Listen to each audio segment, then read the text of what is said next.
Welcome one, welcome all to beautiful Los Angeles, California. We are live from the NRG Spectrum Castle for RISC 2025. I am Non-Factor. Joined with me is the one and only Tim. How's it going, brother? SHBL, Tim, whatever works. Happy to be here. Great to perform. This is our big regional for California. It's been a long time since we've had something that collectively, Northern California, Southern California, other people that are coming from across the states, collectively wanted to play, right? Yeah. Multiple games, 2-day event, Yeah, multiple games as well, man. 2x KO tomorrow and everything. As you guys saw the shot before, I mean, this venue is absolutely sick. Massive shout out to the NRG Spectrum Castle for hosting this thing, because this bracket is completely stacked from top to bottom. And there's 100%. some players where it's like, if you know ball type of players. Yeah, exactly. You know what I mean? There's the SoCal favorites like Enzo, Mothman entered, and then NorCal came down. There's the Tree Whizzes and everything. Tree Whizzes. And then also, you know, a little hidden part people may not know about Scythe from SenCal. Yep. One of the best Gal players on the West Coast. Got 33rd at EVO. Yep. So who knows? Maybe No a small top feat. eight. No small feat. But next up, I think we have a match already queued for us. See who we're going to get on screen. I believe this is going to be Ice Cream, and I lost myself on the other name, but we'll get it on screen right now for you. Aki and Dalsum, this is a matchup you don't really see too much. A notorious CFN Dalsum, if you've ever run into that guy. Yeah. And it's going to be Sunlooper on the Aki here. He's immediately starting things with the Poison Bubble, and that's kind of going to be the gambit here. You know, Aki wants to drive rush behind that bubble, but the long limbs of Dalsum, as you see right here, are kind of controlling neutral. And both these characters, if you think about it, incredible knowledge checks, right? If you don't have an idea of what they want to do with their game plan, it's going to be very difficult to like settle them down, make them stay still, make you play your offense. Looks like Ice Cream has figured out a little bit of the gambit for Sunlooper, playing a little bit slower and playing their pace. Yeah, and if you notice right now, Sunlooper finally just coming alive, gets that stand heavy kick, and Dawson's into the corner, not where you want to be right here. Only really option they have is that reversal super or a drive reversal, but they're just going to button their way out with the slide. I mean, if you're Ice Cream, you're feeling pretty good about this situation, right? You kind of weather the storm a little bit. You've made 2-3 good defensive reads. I feel like he is in full control. Yeah, both players right now just completely neck on neck, building up that level 2. Not going to cash out with the super here. Getting a little greedy. We'll see if it pays off. But the back throw right there from Ice Cream. They're going to start throwing out the fireballs here. Wow, great maneuverability right there. Great evasion from Ice Cream as well. Using that float as well. Doesn't get caught by the poison. Just trying to stay alive and burn out, but diving on in is Sunlooper, striking blood first up one round. One thing to note, Sunlooper not discouraged. There was moments in time in that round that it felt like it could have been absolutely over. Undeterred and took it in. Yeah, and Ice Cream staying very busy with the buttons. They're really trying to set the tone as a zoning character. So they're trying to go over the top. They go with the float, mixing up the options. So you got to watch that drive gauge if you're Sunlooper, getting dangerously low here. Dalsum, Zoner rushing down. I mean, not in my Street Fighter. The shades of Street Fighter 5 with that one, and Let's right not now. talk about that. Let's not talk about that. Dalsum Army don't want you to talk about that. Hey, you know what? We're going to talk about this reversal right here, the level 3. Going to try to get some of that burnout gauge back here. Needed it. Now gets all of her meter back off of this fireball. Now we get to play Street Fighter again. Oh, great pickup. Yeah, catching Ice Cream on the float right there. And now the tables have turned. Ice Cream is low on drive gauge here, and they continue to go to that snake stance and just completely walking them down to the corner here. Oh, what a teleport, though. I mean, this is going to be a level 1, a little bit greedy, maybe. Yeah, spending the Yoga Inferno there, you just want to play with the life lead, because when you're in Burnout, you just want to play this hit-and-run game with Dalsum, as we see right now, but Poison Bubble, and Sunlooper just staying in the corner here, looking for that opportunity to jump out, and they're going to find it right there, barring a drop. That's going to be the first game going Sunlooper's way by the skin of their teeth. It's been a dogfight thus far. A little bit, yeah, and I think a little bit of greed, too, on Ice Cream's part if he spent the whole bar. Obviously, rounds are the the best equity is winning, right?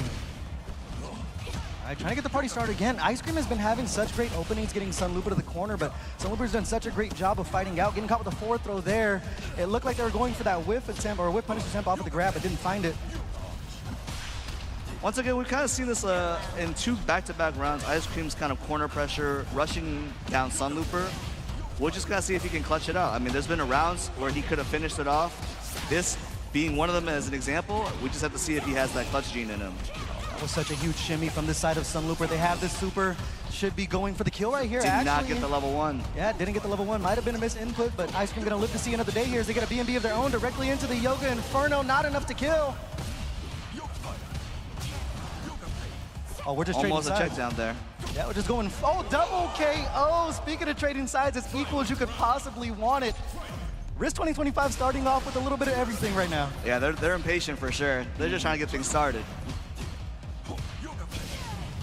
I'm glad we didn't paint a tale of a zoner versus another zoner, because there's been a little bit of that, but a lot more rushdown. Oh, for sure. And surprisingly, it's kind of been Sunlooper on the back foot here, but this peekaboo playstyle is working out for them. They have the level 3 on deck there. They bait out the drive reversal. Going to be a lifelong punishment here if they go into this level 3. As long as they don't drop, that should be 2-0. See what we're looking at here. What does the survey say? Well, survey says he's RIP. Oh, wow. Just enough to close it out. Unfortunately, that double KO made it 1 round apiece. Right. So Sunlooper going to be moving on with a gentleman's 2-0. We'll call it that one. But we'll call it that? Yeah, very, very solid right there. Kind of just on the back foot the entire time. And Ice Cream was coming to him, but just able to get so much damage, especially out of that standing heavy kick constantly to get the party started. And then also attacking the drive gauge. Definitely a lot of ebb and flow between the two. If you think about it, right, Ice Cream, as I think happened, at least in the first game, it really felt like he was in pretty good control. You saw a lot of the corner stuff that he was going with. A lot of the teleports worked out as well. Yeah. But unfortunately for him, when it mattered, when the life bar was at its lowest, or when he needed to spend bar to end the game, he just didn't get the end of it. Did not get the opportunity. And that's one thing is Aki can just drain not only your drive gauge, but your health so much. That level 3, I was asking what the survey was going to say, but you already knew from experience that Aki is definitely going to KO you in that situation. So we do have to give, you know, Ice Cream credit for putting up a fight. On the other end, as an Aki player, I mean, like, you have to capitalize when you get a hit, and I think that's what our player did as well. I mean, every single time they got an opening, they made sure that it hurt, 40%, 50%, obviously for that combo, as you mentioned before, aforementioned, 60%, finished it off. So that part, in terms of finishing rounds, finishing games, they didn't have any problems. Yeah. Very, very clean. And we have both of our players walking in right now. If you guys can't tell behind us, there's an actual cage. They're locking these players in. So we are really having some real street fight. Real street fighting. Yeah. So outside and inside the game. Yeah, I love the vibe of this play so far because it's kind of like a halfway industrial look. Thank you for cutting to the angle right there. But you can see right there this massive crowd building to watch some Street Fighter. It's kind of like an industrial warehouse kind of look. It gives almost, you know, that Street Fighter 6 kind of vibe you're looking for here. Absolutely sick venue. If you're old like me, it gives you the Street Fighter 4 vibe. Remember when they had those underground parties when they were releasing the game? Yep. Back in the day. They were putting them in warehouses. You're age checking the both of us right now, man. Well, you know what? People need to know the history. You know what I'm saying? I don't think either of us are reacting to DI. So, you know, luckily I'm just commentating today. DI is unfair, and it should be 45 frames. 27, a little bit too fast. Right. We'll see who we get next on stream here. As we were mentioning, the players that did show up, there's such a good character spread that you guys have down here in SoCal. Me and you actually were at Festival of Fights a couple of weeks ago, and the character spread there was very, very good. Enzo was rocking the Sagat, which you really don't see too much on a high level. It's not exactly a My Army or anything down here, so it's going to be nice to see the players come in and give us a little bit of everything. Definitely a breath of relief to not see that many Mai's for sure. Yeah, I mean, we started things off with Aki versus Dawson match, and that's something that you do not see at all. So a little bit of everything here. It's going to be interesting to see once we get down towards the top 16 side of things, what characters kind of rise to the top here. Because the meta has been kind of the same for a while now, but it's still slowly churning and slowly developing. So we'll see how things go. I know people trained really, really hard for this, specifically a couple of guys coming up from NorCal. We're very, very excited to try to innovate and, you know, take some names down here. It's been one of the rare events that Northern California has been coming to Southern California, which used to be a rivalry as old as East versus West. For those that are in California or you're aware of like the FGC within that community, North and South has always been clashing styles and huge egos. Yeah. So that rivalry might get renewed, but I think it's a little bit friendly. We got to put a little bit more pepper into it. Yeah. I'm trying to see things get a little rowdy. I want a little bit, you know, I want a little bit more trash talk. Hey, don't sleep on SenCal, though. I mentioned Sice in the building. Don't sleep on SenCal. We got an opponent approaching from, you know, the left side instead of the front and back. So you can't sleep on a guy who gets 30th at Evo, so. Yes, sir. All right, so next up we are going to be having, I believe that is Big Wheat and Ryan. I didn't see the rest of that name right there. Vasayan. Oh, Ryan Vasayan. There you go. Could be Vasayan. Vasayan. Sorry if I butcher it. Yeah, we'll Vasari. We'll see what he be Vasayan. You know, we'll see what he's talking about when he hops on the sticks right there. But Big Wheat, another SoCal player from down here. Do you have any info for him or on him? He's the TO for one of the locals that we have that runs fairly often every week, and they have a monthly every month. Right on. As it works. He's a Marissa player, true and true. Not a down player, surprisingly. Will always ask for buffs if necessary, but yeah, I mean they've had chances to change from Marissa. They just kept her. Yeah, we were talking about that character spread here, and we're gonna get a Luke and a Marissa. Yeah, we're not gonna see a lot of generic character matches for sure. Yeah, and Luke, one of those characters that, you know, did get hit by some nerfs and everything, but I still think is very, very strong, and they become kind of popular overseas with the Asian regions. But Big Wheat gonna start things off early with the command grab, stepping on the toes here, and another one so nice, we'll show it twice. I mean, if it works, why fix what's broke? Exactly. And Ryan coming back in for a little bit more here, putting themselves in a burnout, but gonna take that Oki option off of the shoulder charge here. I like it. Like, Big Wheat showing the option, right? It's a hard mix-up anyways. Forward roundhouse, DRC. She's plus. She can block a DPOS if you go for it. And you go straight for command grab twice on the first round, that's the time to do it. Yeah. You got to show those options very early to try to get a hard read out of your opponent. But drive rushing in, Ryan right now is just absolutely spending everything I've seen the story before. I feel like it's in the same round that I've seen the story before. Yeah, I've seen this one. It's a classic. But it's a classic. Big Wheat right now going to be looking for the chip. The neutral jump going to land. The heavy kick. No they have spent. level 2. Just need to confirm right here. But the armor on the Scutum stance is going to be enough to close it out. If he didn't jump through with a button, if he just empty jumped it, 100% would have been fine. Nice whip punish on that one. Yeah, that's that button that used to haunt us back in Season 1. Luckily, it's a little more tame now, but you'd be fooling me none the wiser the way Ryan's been using it. That's what the Luke players wanted you to tell you. Yeah. That's a paid sponsorship right there. Yeah, they're handing me money in the back of the building. You guys don't know it. But the jump out right there going to work out for Big Wheat. They have the level 3 on deck, and they have Ryan and Burnout. They've been introducing this command grab time and time again, and Ryan's not holding up. They're going to eat the DI, get the full wall splat right here. Speaking of DI. And all the boys and girls at home know that Marissa is probably going to be able to knock out the game in this situation. Now, even though this is probably going to kill. Oh, actually, it's not going to kill. Yeah, no critical now the lesson is obvious. You had 4 drive gauge bars. You have the opportunity to cash out. That's the time to do it. Yeah. We can't be playing with our food in a situation where you have a guaranteed kill. Yeah, going to be working out for Big Wheat, though. Another command grab, 7 frames. Yeah, see if at some point Ryan just starts holding up here. We've seen the same opening in that first game, the stomp immediately after the command throw, and Ryan's just completely getting walked down here. The only time they've been able to get out is when they spend a lot of drive gauge like they just did. Okay, speaking of jumping up, exactly what you said, on cue. Unfortunately, you said it before too, drive gauge is a little bit on empty. And I think I've seen this story a lot now. Yeah, the punish counter throw not close enough to get the wall splat right there. Coming in with the Superman punch. We're going to bust out with the Vulcan Blast here, the level 1 to keep himself alive. Unfortunately, doesn't have much left to his devices for defense. No, and if Big Wheat plays this correctly, this is a guaranteed stun.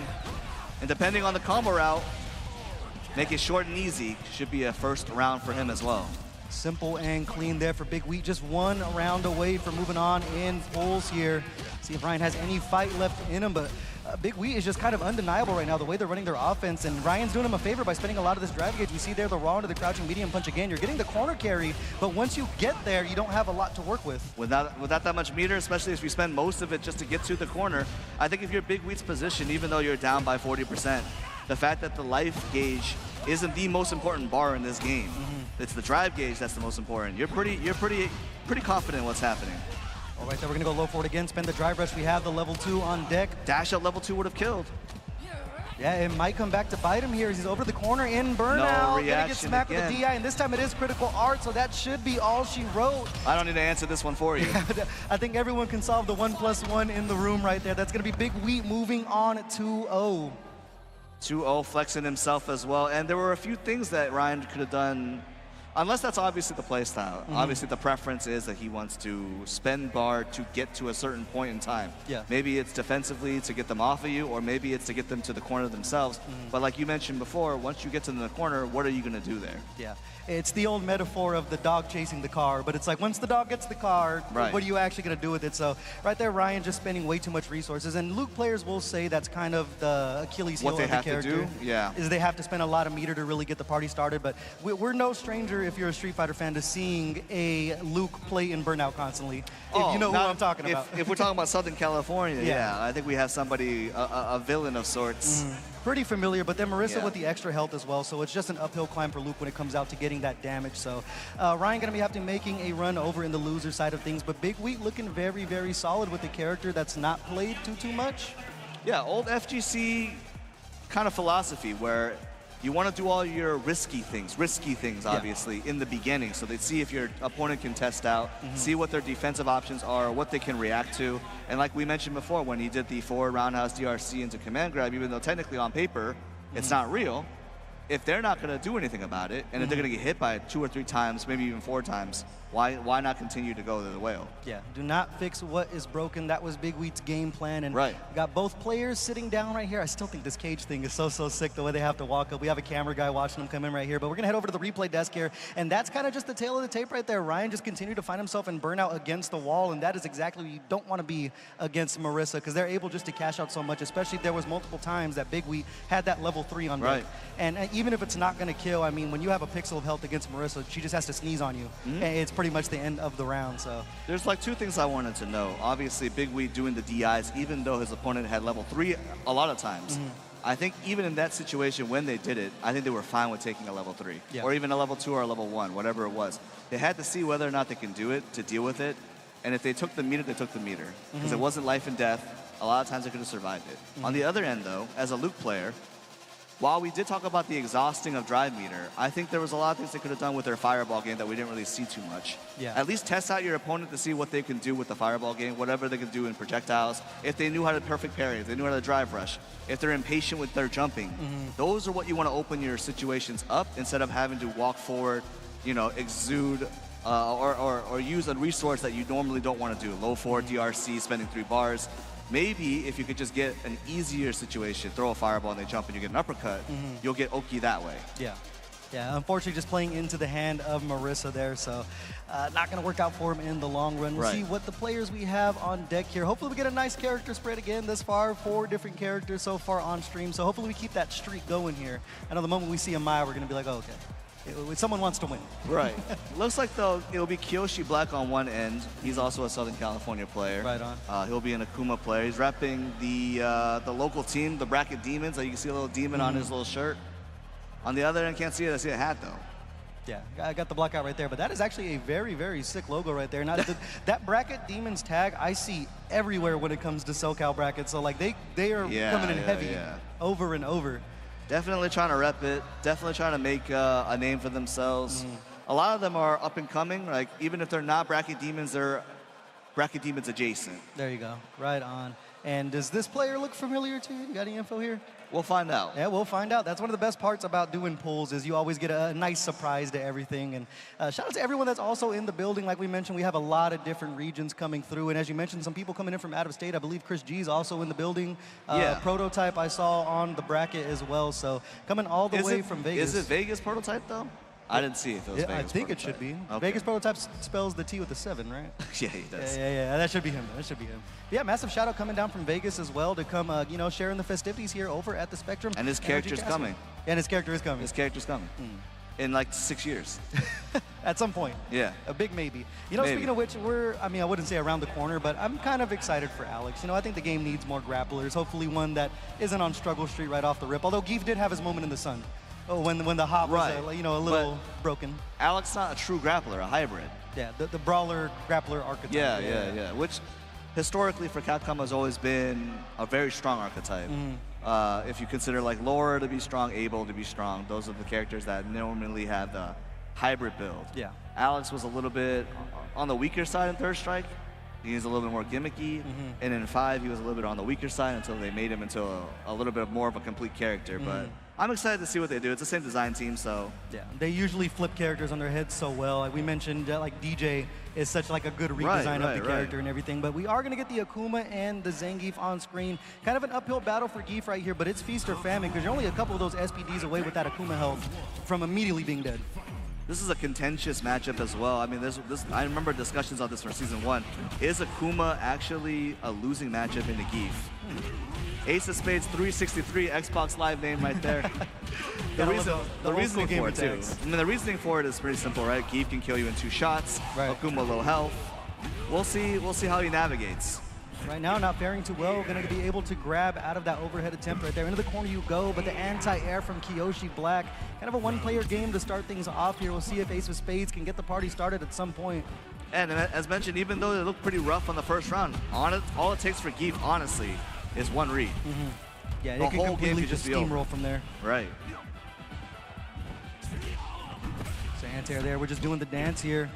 Ace of Spades using a lot of drivers just to try to chase Kiyoshi down, but to no avail. These Akuma buttons are not only fast, but they got those janky hitboxes on them. They do. And they have a ton of, my friend would hate me saying this, priority, but they do have a lot of hurt box. There's a lot of hurt right there with the SPD. Just got to hit him a couple more times here with that Akuma help, but the critical R is on deck for Kiyoshi Back. Going to be plus there on the forward heavy kick. Taken to the skies right here, and enough to break the armor. And they're going to teleport in, get the crouching medium. They have the critical art on def. Even with the Geef health, that should be enough to close it out. Even with anybody's health. Yeah, anybody's health. That's the thing, you know, Akuma having 9K health. When he makes your character feel like they have 9K health, you know, it kind of evens things out. The definition of a glass cannon, and as you mentioned before, Ace of Spades had 2 good reads. That could be sometimes enough as a Geef player to kind of steamroll the competition. Unfortunately for him, Kiyoshi was just a little bit too evasive with his mobility, wasn't able to be caught. Now, they try to evade right there with the lariat, unfortunately getting caught with that forward heavy kick again. Oh, the DP, the anti-airs are on point from Kiyoshi Black early here, and this fireball is kind of not the easiest thing in the world for Geef to get past. You see a lot of that raw drive rush, but the check there from Kiyoshi going back to the corner. An errant demon flip, though, puts himself in the corner, but I don't think you mind too much with this life delay. Yeah, especially the anti-airs have been on point from Kiyoshi Black this far. Ace of Spades has been taking the air for a lot of his approaches, as we see jumping over the fireball again. Walk and block is a lost art, Tim. Yeah, you can see a little bit of frustration from Ace of Spades too. I mean, like in terms of the play, the drive rushes to try to make up the ground. The game plan seems to be a little bit absent-minded here. Yeah, see if they can start using the armor punch to get around thing, but we are going to get the running bear grab. See if this is going to be the opening that Ace of Spades needs here. They finally have Kiyoshi Black in the corner, a block sweep, but not able to finish what's on their plate. So tough right there too. Had him in the corner, just needs to hold it. Maybe he's 1 read away. This could be it. One more situation for him, and that's it. That's a meaty SPD. Kiyoshi Black caught lacking in that situation. 1 round for Ace of Spades, 363. And that's just the heart of the grappler right there. You have to really believe in your decisions. We saw 3 different running bear grabs and an SPD in that situation. So see if they start introducing that a little bit more, if Kiyoshi starts holding up. But there's the armor punch we were talking about earlier. It's a good way to get around the fireball and everything. But that forward heavy kick has just been an absolute demon for Ace of Spades thus far. Pun intended? Pun intended. Pun intended. We saw what I did there. Great whip punish there by Kiyoshi Black, and depending on the combo route, it could have ended it. This, however, cash out should be enough. Yeah, it's going in with the lights here, as you mentioned. Anyone's health is not going to be enough health right there. So that should be Kiyoshi Black. Simple and clean, just giving up 1 round there on the 2-0. The bracket demons living up to the name. Yep, they are definitely demons, pun intended again. And as a Geef player, I mean, like, obviously cross-ups, the bane of your existence, right? Lariat, blah, blah, blah, needs to be stronger or whatever. I'm not going to listen to that. But Demon Flip in general has been a little bit difficult in 6 because obviously there are some versions of it that beat Lariat, even the OD version.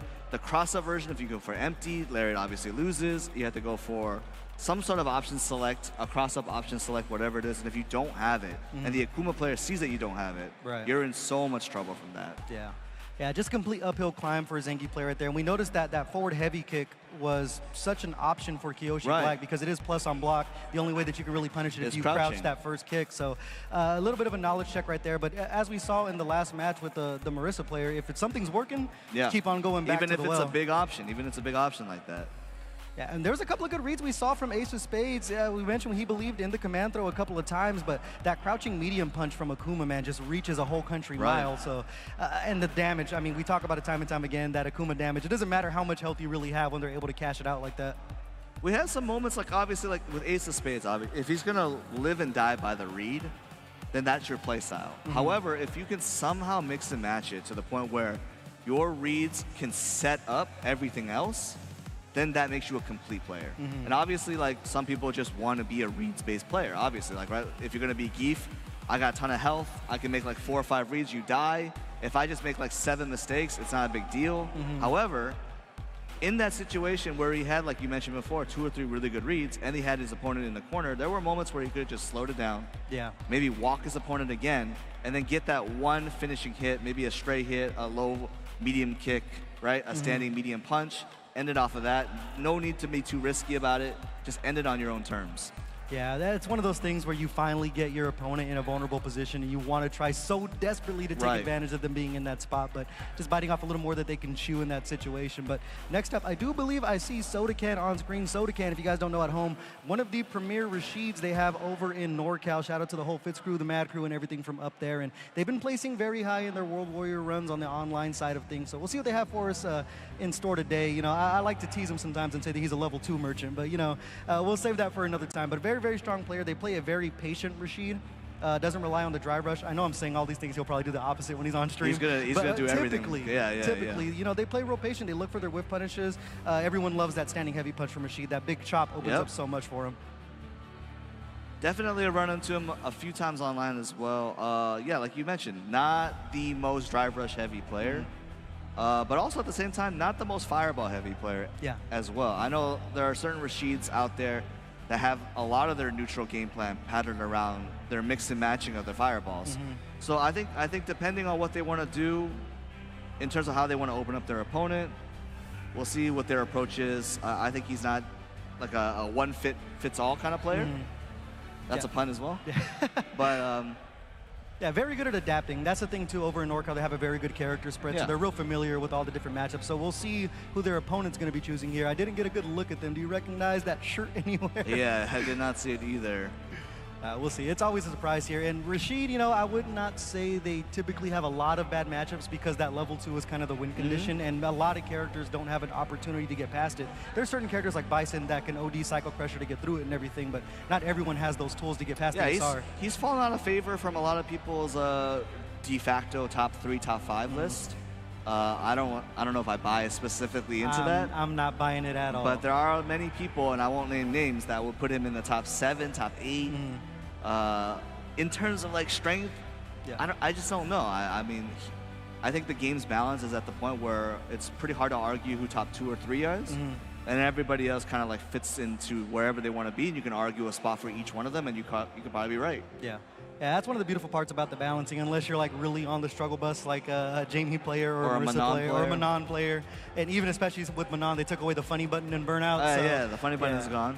But like you mentioned, the balancing is so good that outside of the top 3, I mean, kind of agreed upon, not agreed upon, but anyone outside of that, it's like the kind of goal to downplay your characters, like, oh, well, they're not top 5, they're top 7. That's like the downplay tactic. You That's know a magic number. Yeah, it's the magic number. That's where it's like, I'm honest, you know, but I'm still playing a good character. You don't want to be 5. You want to be 8. There you go. Right? There you go. So it makes sense. 7 and 8 are lucky numbers. Yeah, there you go. Depending on your culture. So maybe that's just the goal. Yeah. Well, we'll see if Sodacan can rock his 7th best character in the game. 7th or 8. 7 or 8. Yeah. Don't say 6 or 7. No, I'm not. I'm too old for that. We got some Zoomers around. Too old for that. I'll say bottom 5.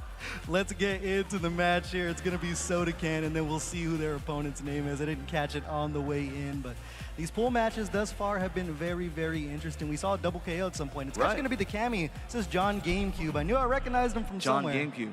Such a sick gamer tag. Is it? You don't think John GameCube? That's cool. John GameCube is a great name. As we mentioned, you know, Sodacan doesn't like to use the drive rush, but he did the opposite because I said it. You know, game plans. And right now, John GameCube, you know, just mashing out those lights, working out the anti-airs on point, punish, counter throw as well. They're playing at a good pace. That's good information actually for Sodacan too. He jumped in, and the first thing he saw was a back strong, right? A back medium punch, not an uppercut. I think he can exploit that if he continues to work his angles.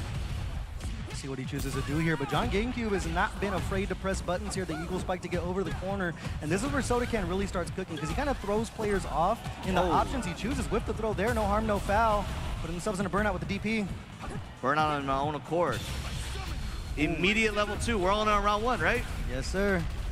Oh, over the top, off the Heezy. We're just going to go for the chip here with the Whirlwind. Yes, sir. Wasn't guaranteed, however. He didn't go for the enhanced win because he was already out of the Whirlwind. So if the Cammy did mash level 1, could have won off of that. Yeah, you're right. Trading buttons there. John GameCube has been very busy with pressing buttons in neutral here, and it's looking like it's throwing Sodacan's neutral off here because they're constantly just sticking out these lights in medium. So see how Sodacan adjusts to it. He's kind of switching to the rushdown style here. Yeah, it took a little bit of a, I mean, he's been a little bit more jump, more aerial than what I'm used to. So I think he's just kind of testing John GameCube's anti-air game outside of just the grounded normals. Well, you can't test their reaction game. The DI met right there in full force. They still have that level 3 on deck. Gets the throw here. See what the Oki's going to be as they drive rush in for a second helping. No check right there, too. Also important to note. And good contest, though. Is just busy with those light punches right now. And Sodacan is just getting chipped away. Death by 1,000 cuts. John GameCube making it happen. A lot of contesting from John GameCube's side. I mean, like, you have to see whether or not you know what's true for Rashid and what's not. If you don't, you can get bullied. Getting the throw right there. They do have the level 3. They can bust out the Yasar at any moment. Spending a lot of drive rush to get in here. I think all these checks are throwing them off kilter. They look for the throw there. Big time whip punish from John GameCube. In the corner now with a lot of meter to work with another punish counter throw. Burnout too as well. In the corner, this is such a difficult position. Honestly though, level 3 needed to happen. John GameCube, if you're on his side, if you're in his position, you're still fine with this.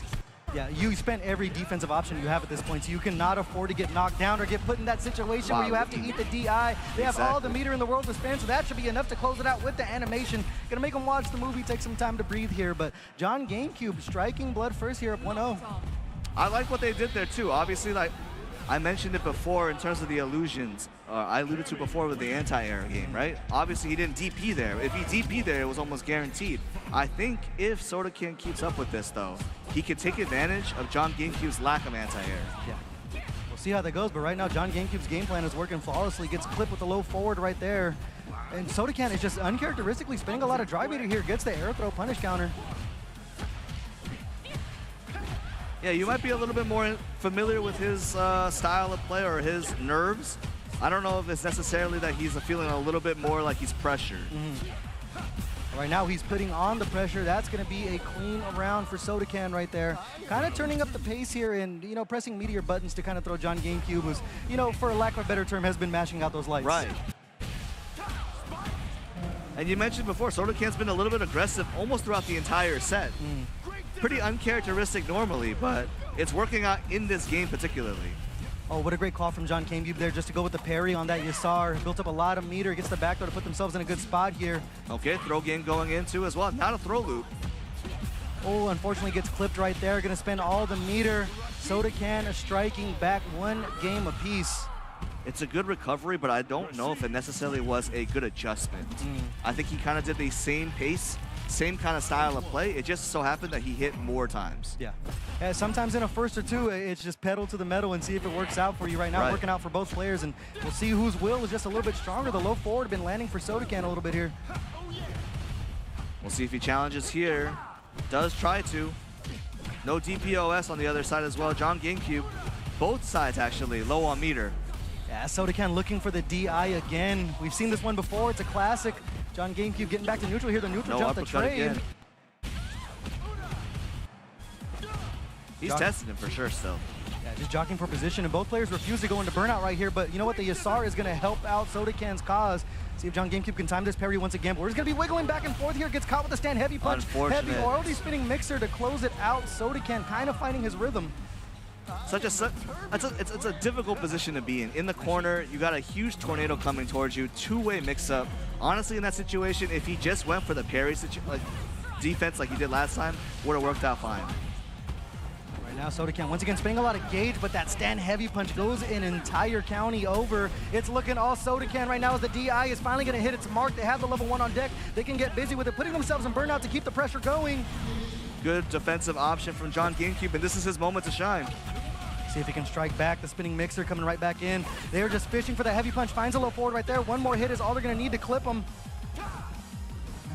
And it's unfortunate. If you're John GameCube, you cannot be frustrated. I know you wasted an entire burnout, but you still have a level 3. Oh, the low forward once again. Gotta watch your toes. Sodakan searching to the, the lower thirds of the screen for their dub, but they're going to come up 2-1, and that was a bit of a back and forth right there. John GameCube was testing a lot with that light punch. It was. And you kind of have to, a lot of those Arabians that they were throwing out, if they did a follow-up, that's why he was getting clipped. The big adjustment, obviously, for Sodakan was that he just stopped doing fake stuff. Yeah. He did the Arabian, he got away with it, and then he just backed off. If he mashes jab, then I'm going to go ahead and push a low forward. I'll whip punish you with a sand strong, whatever. And you saw that a few times where he clipped him, which is why he was almost in drive rush hell, or drive gauge hell, sorry, for so much of that set. Yeah, and the thing is, too, with the Yasar, you could only guess right so many times. We saw that parry one time work out where they were able to parry and build a bunch of meter, but when Sodakan mix up the options a little bit, we saw the shimmy back and forth. You're almost daring someone to, guess hard, and that stand heavy punch, that chop, man, just goes, as we mentioned, almost like a quarter of the screen, so it was just whip punish after whip punish for Sodakan, and then the low forward just kept on clipping, so great adjustments from Sodakan this far. Like I said, it might not be adjustments, it might just be, enforcing your game plan. He did make some adjustments within his offense. I mean, like, obviously, I think the pacing that he wanted to go for remained the same. However, the options that he Rolodex through when he did get in, those were the differences. He didn't go too reliant on throws. He didn't go too reliant on fake stuff. He did Arabian and empty, and then he just waited for his opponent to mash. Once he saw that, he was able to get in. He spent drive gauge to get in on free hits and whip punishes. Instead of just forcing the issue with a button into a DRC into a guess. A lot of times it was off of a whip punish, like you mentioned with the standing heavy punch. right? The what do they call it? The falafel, essentially. Yeah. And then obviously his low medium kick, which got him almost like 2 rounds by itself. Yeah. Yeah, just, you know, great game plan that worked out for him. We have our next 2 players sitting up. Do you recognize any of these fellows right here? Yeah, that's my ride. Oh, hell yeah. That's my buddy, Vashawn Malone. Well, hopefully it's not a salty ride back. Hopefully we get some dubs out here for you. It might be a salty ride home. We'll see. Outlaw Sean, that's going to be on your right. On the other end, not too familiar with this gentleman, but we will be in a short bit. We will see a Manon for sure on the screen. And I heard a Chun-Li. Shout out to the ink. Got a cat right there? I like that. That is a cat. You mentioned the Manon, and that's a character we talked about that kind of is on Struggle Street. They took away, you know, the standing medium punch that you were just able to abuse when you put your opponent into burnout. But another character that kind of has to live on reads because you want to build those medals so you can actually become a dangerous character. But yeah, it's one of those characters that when you look at it on paper, you don't see why they're bad. Yeah. However, within the context of the game and the game mechanics, they only excel in one area. And unfortunately for this game, it's not the area you want to excel at. If you're going to be good at something with this game, you want to be good at Fireball Drive Rush. Yeah. Or you want to be good at, maybe your corner pressure has to be incredibly strong, right? There's like Jury that can do that. Your dash is very strong. Your Drive Rush is very strong. If you're not good at any of those things, Manon has a really weak Drive Rush. No Fireball. Corner pressure is iffy. You're not good at any of those things? Yeah. That's why you're in the position you're in. Yeah, and you'll notice too, sometimes you'll see Manon players just risk it and go for a sweep randomly in neutrals because they're kind of built, or the character is built around having to take those risks. So we'll see if your ride, you know, has some magic for us. Or take us for a magical ride, and then. Or if I had to buy him dinner. Yeah, you got to buy him dinner, one or the other. Hopefully they leave here with a little bit of cash. We'll see. We'll see. And we'll see who their opponent is going to lock in with, because I know Manon has some very unfavorable matchups. I heard Chun-Li, but I'm not sure. If it's Chun-Li, that might be 2 characters that want to do similar things. However, one has a Fireball, one has a better Drive Rush. So like, just by that calculation alone, typically that's what you consider to be the better character, right? If you're, Manon players know she's incredibly good at neutral. Her footsie game, very strong, right? Her normal game, very strong. But like, is that enough to carry you sometimes? If you ask Idom, it's not enough. Yeah. Yeah, the thing is, too, with Chun-Li, that walk speed is such a thing that like a lot of people don't talk about. And with Manon, we talk about having to take big swings. Chun's able just to move back and forth in and out of her range consistently and throw the Fireball on top of that. And then certain mix-up with toe taps on knockdown, certain things like that are just very tricky to deal with a character that doesn't have a DP.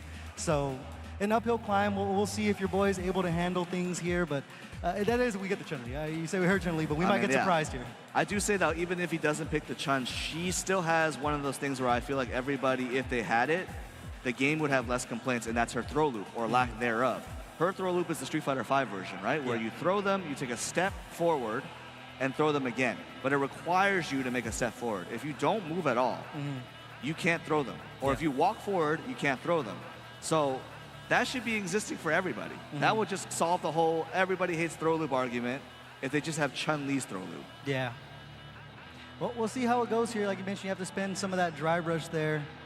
And one thing I love, too, about this game, or kind of like modern-day FGC, is the different peripherals that people are playing on. You know, back in the day, it's like if you weren't playing on a regular arcade stick. You weren't playing on a stick, you were weird. Yeah, you were weird. It's like, why are you playing on a pad? The only person who was really doing that back in the day was like Snake Eyes, you know? Right. Yeah, so now it's nice to see that there's like a good representation of everything, and it's like leverlesses are just getting pushed out left and right, that it's hard to even recognize them at a certain point. And there's like 19 buttons on them now. Exactly. Yeah. Not even, not illegal, apparently. Yeah, not illegal. You know, some of them have to be shut off, but, you know, I got a couple of macros, too, because like I mentioned, we're getting up there in age, so, you know, my DI reactions have to come down to So it's a one-button macro. Yeah, one-button macro. I see. And that's one of those things that I think this game has just bred innovation, because there's so many different macros you can use for your drive rush, your drive impact, and different things like that, that as the game was coming out, even if it's not a big boy controller manufacturer, like there's people on Etsy who are pushing out controllers, you know, left and right. So it breeded a lot of creativity. I don't know if you've seen the Ergo box that Alex Myers plays on. That thing is really cool, too. I got my hands on one of those, and it felt so alien to me because... But was it comfortable is the question. It was comfortable, but it doesn't... Because I do the old school double tap on buttons. Okay. And it doesn't really allow for that. I want to get one just to play around with it, but I'm just like, oh, you know, it's hard to teach an old dog new tricks. I mean, Itabashi Zangief has one of those weird sticks as well, where it's like it's supposed to be ergonomically well it's like a Sonic 3D stage, like a freaking Fusion Frenzy stage that looks like it's weird. But yeah, he's playing on like a tunnel. It's weird. Yeah, I think he only has like 6 buttons on the stick, and there's like an emergency button that's like on the side of one of the slopes. I don't even know what that is. Maybe might it's a be secret compartment. That's the ejectocito. That's what that is right there. You did mention though in the past though, obviously, it wasn't even about peripheral differences when it was only stick for everybody. It wasn't about how you play. It was about how you played with your like setup, your contraption. Yeah. It's like you had people that play cross-armed. You ever heard of that one, right? Yeah, the Seth Killian, the Seth Kill. So you had that style. You had people that played on bat tops. You had people that love Japanese peripherals, so they played on Samitsus, right? So like that was where you had your customization. Now we're at the point where I don't even know what the heck I'm looking at half the time. Yeah.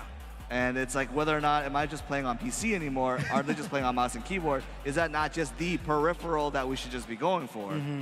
Yeah, I believe it's Lashar that plays on only keycaps, but it's right-handed, I think. Yeah, it's some weird contraption like that. But that's one of the cool things too. Even looking around at certain people's controllers in the venues, like almost all of them like aren't similar. So it's kind of cool that it's one way that players now can like kind of represent themselves and their personality and everything. That's the easiest way to show off your like uniqueness in the community. Yeah, and so sometimes your loyalties as well. You know? Right. Or your stubbornness, whatever you want to call it. Or your stubbornness, one or the other. There's some times where I'll like, the funniest part to me is a lot of younger players are playing on arcade stick, which is weird to me. Like, and Enzo plays on arcade stick. I want to say it's like the influence of like their parents. If they were fighting game players before, in Enzo's case specifically, right? His father was a fighting game player. Yeah. I'm sure that there was a little bit of a nudge, wink, wink, play on a stick.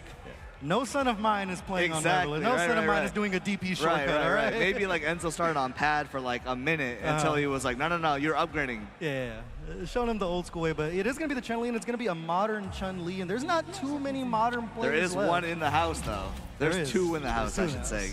Obviously, counting Skate Park Dad. Oh, yeah, Skate Park Dad, also another NorCal player as well. Seen them a couple of times at the locals up there, and that's a massive wave punish to start things, but the MO of players right now have kind of just been spend drive gauge at will. Yeah, it's been for lack of a better term, really, all these matches have been very fast. Yeah. A lot of people are just trying to kill their opponent. Yeah, that's the beast of first to 2, man, is you want to get out of pulls as quick as possible, and Skate Park Dad has that on his mind. The Magic Pistol going to keep Outlaw Sean alive here, but the Kokoken going to solve all the problems up around. I want to say it's the ring that's making people be a little bit too aggressive. There you go. It's the environment you're born in. I need someone in top 8 to do like an actual standoff in there. We got to get the picture moment right there. Oh, the Tencho kicks on point. I mean, it's modern. You better have those 100%. I better not see a single anti-air not come out. No down motion you got to deal with either in modern, so you definitely you got an easier path on that one. But that jump in heavy kick from Manon, I swear that hitbox dive kick is so dive kick. There you go. Has so much priority, old school term to use, but so much priority over anti-air buttons. It's just one of the best jump-in buttons that doesn't get talked about only because of the character that uses it. Well, Skate Park Dad in the corner right now. Gonna get the DI. That wasn't the wall splat either. They have but that was a punish to the fireball. Needed to see that. This, however, no reactions on modern. Come on. Well, it might just be them being frugal. They might not want to spend the meter right there. We'll give them the benefit of the doubt. We'll give them the benefit of the doubt. If I can, hairline trigger, pull out a super, I might just do it. Yeah. Skate Park Dad might know better than us. They're going to bait out the super right here, fully blocked. They have a lot of meter to work with. Oh, no. Did not get the auto combo on that one. That was not modern. No, that was not modern. And so, even though that big mistake of a reversal level 2 that didn't work out, Outlaw Shaw still in a pretty decent spot if you look at just drive gauge alone, in a really good spot. And Skate Park Dad, you can tell right now, just kind of on the back foot, throwing the fireball, trying to build up that drive gauge. Gonna get a counter hit right there. They have the level 3, gonna take the spinning bird kick into the corner. Close to the corner. Oh, sweep works out. It's a double hitter. Yeah. We talked about that. Sometimes Manon players just have to send it like that with the sweep because they can really start getting things going, as we saw the command grab there. 4 middles on deck now. Next grab is going to hurt really bad. They get the DI to punish the fireball again. They have the critical art on deck, but drops it. A little bit of nerves right there, too. Unfortunately, gets clipped low. Skate Park Dad will not drop his level 3, and that will be game 1. One man's drop is another man's game. One man's drop is another man's game, exactly. Yeah, unfortunate drop right there. They had the critical R on deck. See if they can brush that off of their shoulders. It's going to be Skate Park Dad up 1 game here. We noticed that DI caught the fireball startup a couple of times. So good reactions coming out from Outlaw Sean. We'll see if that carries over long term. And if you're Skate Park Dad and you're looking at it from that point of view, maybe you're not autopiloting your block strings anymore. because you're afraid of being DI'd. Right now, Skate Park Dad is getting the party started early. Outlaw Sean low on life. Good kind of confirm as well on the standing medium punch into the command grab. Yeah, Skate Park Dad is just playing complete hit and run right now. We noticed him just walk back a lot, turn to the fireball, and they're dry rushing back in. But Outlaw Sean building up that metal collection, 3 on deck. Yeah, good patience from his side. This is kind of like the modern style that Chris G, the player that we alluded to before, who plays Modern Chun, kind of popularized for Modern Chun in particular. Spend your bar, go back, rely on your modern reactions. Well, right now in Burnout, they're going to have to rely on him, and you ask and you shall receive. The wake-up level 2. Yep. Skate Park Dad, 1 game away from closing out the set. Recognize that that was a fake block string. Just pushed the magic M button and got the reward for it. And now he's 1 round away from winning 2-0. See what Outlaw Sean has on the table. We saw the twirl there to try to get through the fireball, but it's not going to work out for him. Little low on drive gauge here. Another punish counter for Skate Park Dad. The footsies have been on point this far, and that's to that walk speed of Chun-Li, the neutral jump heavy kick. As you alluded to before. Yeah, all coming up Skate Dad Park right here. Another low for DRC. Not going to finish off of this, though, but this finishes on the safe jump, the fake jump, really. Unfortunately for Outlaw Sean, we saw that multiple times in the corner where he didn't know specifically what to do on the multi-jumping situation. Got hit with it twice. Got 2 rounds off of it as well. So Skate Park Dad, I think he understood that if he got the corner, it was almost lights out. Yeah. Yeah, it's something we mentioned before, too, with that toe tap. Like you mentioned, the fake jump right there. It's something that Manon has such a hard time dealing with because you don't have that reversal option. Or the DP, thing is, DP, right. Yeah, even if you perfect parry it, it's still safe in that situation. So it's kind of, you know, the monkey's paw right there. You want to defend yourself, but there's no real good option right there. But well played from Skate Park Dad. They were ended up on the wrong side, the right side of a drop. Shaky in the beginning, right, yeah. But they composed themselves. You saw that movement speed really come in. Their low forwards were good. And then, as you mentioned, they were playing like a peekaboo style. Yeah. They were relying on their modern reactions, and they were just falling back and throwing the Kokoken to kind of set the pace. Yeah, nightmare, honestly. If you've experienced that before, that is a very, in my opinion, a very optimal modern style. Yeah. Where if you spend a lot of your drive gauge as a resource, obviously everything's a resource. Yeah. But if you spend it in a way where you can get an opening or 2 openings maybe and get the corner off of it, it doesn't matter if you burn out. Because as long as you have 1 bar, all you have to do is tap the magic button. Yeah. And if you react correctly, then you can get your bar back, right? Like that's kind of how Chris G relies on his reactions to play with. Because you can't jump on him first and foremost, right? Oh, no, you not already at all. have the stigma in your brain, Modern can't jump. Yeah. And then now you have the stigma in your head as a player where it's like, okay, Modern can't DI. So you take out jump, you take out DI, they're pushing all of their meter onto you. Where's the fairness in that?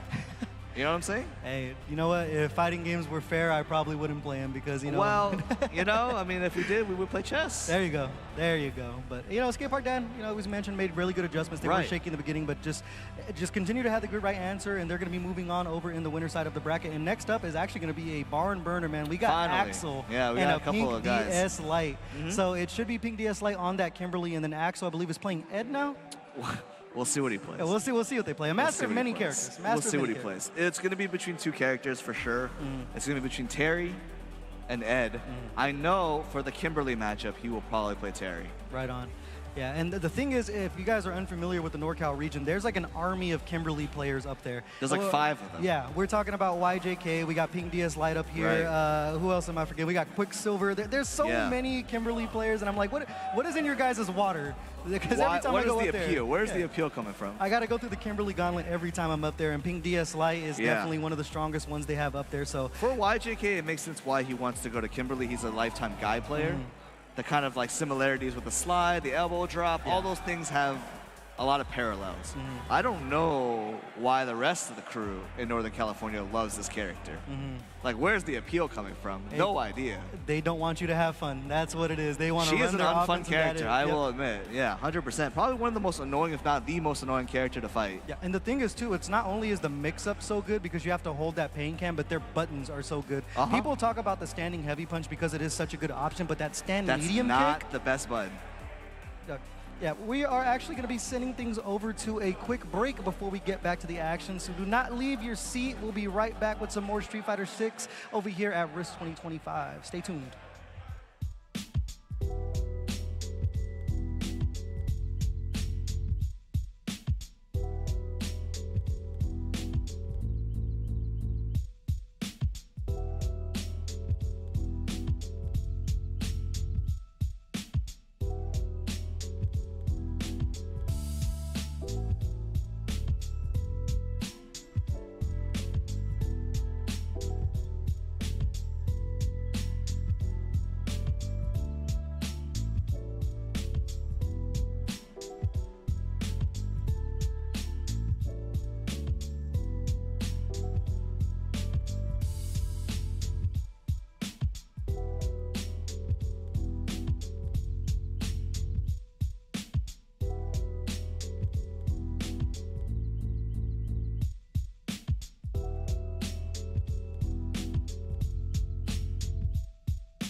Welcome back, guys, to RISC.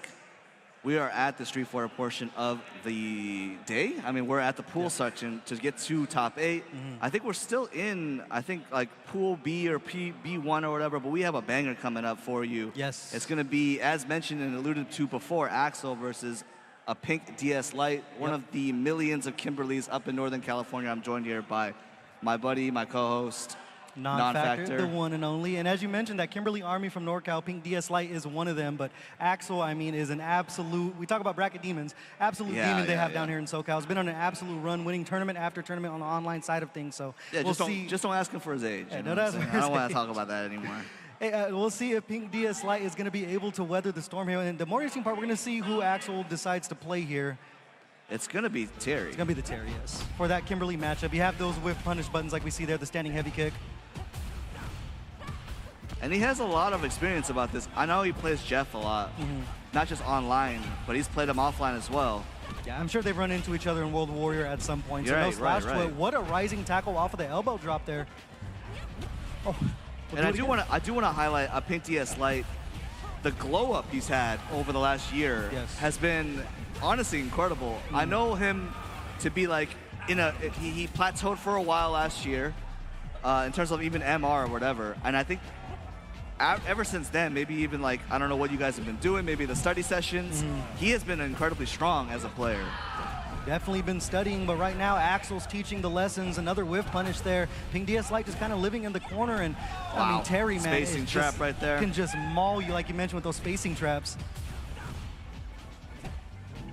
Low on drive gauge here for Pink DS Lite, getting caught with the jab. We're going to spend the entire thing here. Not going to need any super. Axel with a very fast first game. And if he takes a little bit of time to think about it, I want to highlight Axel's use of standing jab and his use of crouching medium kick. If you watch it, the way he advances, it's very, very old school. It's not some sort of like zoomer, drive rush, whatever, make you react. He walks with intention. Walking with intention right now is a Pink DS Lite as they finally are on the right side of the health bar. There's that standing medium kick we were just talking about before break. Such a good button. It's so hard to whiff punish, and it's so active. And right now, Pink DS Lite going to cash out with all the meter here. Not sure if he needed to do level 2. I think he could have just gone for the arc step, level 1, maybe even commit a can, and that would have been enough. But make sure, right? Yeah, especially when you spend all that meter, you can't leave anything to chance because Axel will get on top of you if you are in burnout. Right now, starting things off in a familiar spot here. There's that low forward that you pointed out and not able to get on the right side of the corner. And Pink DS Lite going to take advantage of it with that stand medium kick again. With the demon button, the medium kick. Here's the big mix-up that you mentioned before. Double can, incredibly difficult to deal with, but he just gets hits instead. This will be a little bit less damage than you would have. Honestly, you want your opponent to be blocking. What a setup there to bait out the parry, get the punish counter throw here, and this is the thing that Kimberly can do to you. They're just going to put you in a slot machine, and you are going to be betting your entire life on every single thing you press. Pink DS Lite coming alive, 1-1. Finally, a 1-1 situation. We've been waiting all day for this. Oh, big time whiff punish. Axel in an uncomfortable spot again. Not where you want to be against Kimberly, but mashing out the lights. Shades of an SNK player right there, just mashing out the lights. Going to work out for him. And you don't want to give Axel any kind of window. If you have a read on him, you better smother it. Yeah, Pink DS Lite with the right read right there. Going to go with the super. Teleporting in, keeping the pressure going. What a check by Axel. No, it's not real. Wow. That's actually insane. To check it on the first instance of it. Oh, so aware of every single option coming in. The stand heavy punch gonna hit its mark. Now on set point is Axel. I think he's found a read too. That was a delayed standing heavy punch on their wake up. Finding things little by little, a sweep and neutral right there from Pink DS Lite. Gotta watch the drive gauge here. 3 bars down early, they're gonna use it to go for the teleport, getting some lights in, taking the throw off of it. Wow, that didn't work. As that stand heavy punch is able to chip that drive gauge so well here. They're gonna be able to build up the meter. They drop the power wave in that situation, but the rising tackle once again. And he's conditioned Pink DS Lite to the point where now he doesn't want to push a button or anything defensive. With this combo, this should be it. Yeah, what a call there to go for that overhead. Was not contested by Pink DS Lite. And you know what? The Rising Fang full cinematic to close it out. As advertised, man, very, very good match between these two. But Axel playing very solid. Those anti-airs were on point consistently. Right. And you know what? They were staying calm when the Kimberly mix started coming. We saw some checks with the crouch jab and things like that, so they weren't getting overwhelmed. I was going to say a lesser player with the momentum Pink TS Light was actually showing in that first round, even in the final game, they could have easily overwhelmed you. 2 whip punishes, put you in the corner on a throw. Now you're almost at drive gauge death, and he still finds a way to get out. On the first instance, on a fake situation, on the overhead, checks him on that one, takes the momentum back. Pink TS Light, I think there was a couple of situations, even in the second round, when they were trying to get their momentum back. Unfortunately, that misspace slide on the throw didn't work out, got whip punished for that, and all that momentum that they had before pretty much washed off of that. Yeah, and one thing too, we noticed that Axel didn't even go with an OD reversal at any point. They sat there and they were going to take the mix-up or at least take the throw. Check certain things or take the throw, and that's another lost art is taking the throw. You know, a lot of people want to burst out so bad, especially in this game where it's only a matter of time before you get your resources back. A lot of people want to bust out with the ODDP, but great job just staying so disciplined on defense. Yeah, I'm glad that that match justified both of our reads about it. I think I highlighted, and you knew as well, that Pink TS Light has made like a huge improvement to their game, and you saw it right there. I mean, like, before you would see a very flowcharty kind of player, maybe go through like 1 or 2 reads layer 1, layer 2. I think you saw a lot of advancement in that set alone, and he should be a player from now until whenever he wants to continue to compete or whatever. You should keep an eye out. Yeah. For a while, I think a lot of people overshadowed him in Northern California in particular. I mean, he's just one of the Kims. But I think with more and more consistent showings and more consistent improvement, he could be the Kim, or maybe even, you know, whatever you want to call it. Well, one of the premier NorCal players, just straight up a name that you're going to have to learn to respect over time, because they are, like you said, having such a great glow up. And do you recognize either of these players on here? Don't think we have the names for them right here. I do appreciate the hair, though. Sushi Heaven for sure on one side of it. Right on. On the other side, I don't know, but we will find out. Any info on Sushi Heaven for me? Sushi Heaven is a local demon. He's a JP player, typically hits about like 2 KMR. He's a Battle Hub demon for everybody who knows him. Right on. So like at the 3 a.m. sessions when you're like trying to relax and play Battle Hub, you're not going to relax when you play him. Yeah. Playing main and Battle Hub? That's what I'm saying. No. Playing main and Battle Hub. Playing only JP in Battle Hub as well. He's one of those people, if you've never fought him before, it's going to be super rough because he does a lot of fake things. He runs away a lot, and he likes to rely on traps, which is like the scariest 2 out of 3 opponent. So if you've never experienced that, and you've never experienced like meaty command grab or like fake pressure in the corner, you might get overwhelmed. Yeah. Well, we'll see. As you mentioned, JP just has so many options. A character that people, you know, kind of said fell from grace when they did get that crouching heavy punch nerf to anti-air and everything. Right. Well, nerf in quotations. Nerf in quotations. But I think they're right back in the mix, as we mentioned. Yeah, I think the argument for who's top 5 or whatever. I think the community, a lot of them would say even JP's in the top 3. Yeah, just they don't get as much as they used to off of the amnesia, but I mean, I love when these games have zoners that have some of the best buttons in the game. But speaking of zoners, it's going to be Online Guile. Online Guile, I do know. Online Guile is very strong. He's in a couple of Discords that I'm in as well. He's definitely incredibly solid. And the name is befitting. He is an Online Guile. Right on. And this right here, I mean, is an absolutely terrible matchup for Guile, because you can't sit back and throw Sonic Booms when you have to worry about the spike pressure. Massive shout out as well. We're rocking that McDonald's color. You know what I mean? I had to redeem a couple of those. I like the Ryu one. Oh, the Ryu one's clean. The Ryu one's pretty good. I can play like the clown I am, you know? Yeah, the clown, yeah, exactly. With the clown character. There you go. Right now, Online Guile in Burnout. Not where you want to be against JP. Looking for the overhead there, but throwing to keep themselves alive here. Wow, great anti-air. Needed to see that. Man, JP just converts everything into everything, and it's going to be all Ghost right here. Phantom of the Opera, keep coming in, looking for the chip there while they're in Burnout. Coming back online now is Online Guile, not quite out of it yet. I mean, you know that the new patch has Super Ghouls and Goblins, or Super Ghouls and Ghosts, sorry. Yeah. Online Guile playing the role of Arthur right now, just trying to get past all of this, but that OD spike just covers so much of the screen that drive rushing in is not an option you can use there. And as you mentioned, Sushi Heaven, man, is just slinging that purple stuff. He is honestly one of the hardest opponents to fight on first look. Because if you're not used to this kind of zoning pattern, if you're not used to always blocking, you're going to get overwhelmed. Yeah.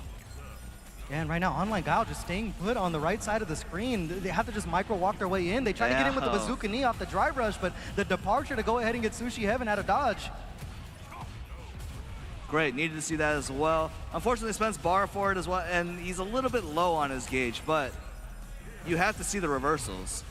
Yeah, and just getting chipped away on that drive gauge little by little. This is the gambit for the Guile JP matchup, and it's all working out for Sushi Heaven while they're in Burnout. See if they pop that level 2 at some point, but thus far, Sushi Heaven just staying put. we talked about a lot of new school styles. This is an old school style. Yeah, another dead art right there, but we're going to mix it back up to the modern times, popping that Lalabushka, not able to finish off the entire combo here, but coming in for the punish counter throw, almost a guess for game situation here for Online Guile. Yeah, I think it is I think it's definitely a just for game situation. Sushi Heaven reads the jump forward, teleports in, punishes him for it. A little bit of hubris. That departure, man. There's just only so many things you can do as Guile in that situation, and right now Online Guile.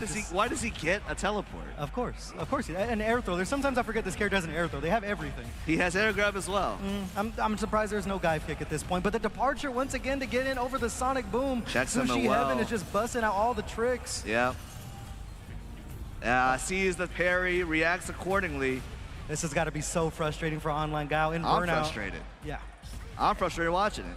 It's almost a checkmate situation there because you can either just go straight back to the purple stuff or just wait for Online Guile to jump like we just saw right there. So unless Online Guile has some kind of knowledge we don't know, it is an uphill climb as they get checked from the crouch medium to start things off. And here we go back to the tower defense game. You mentioned it before, tower defense 100%. This is definitely one of Guile's despicable, unlikable matchups, but I don't know what Online Guile can do to adjust here.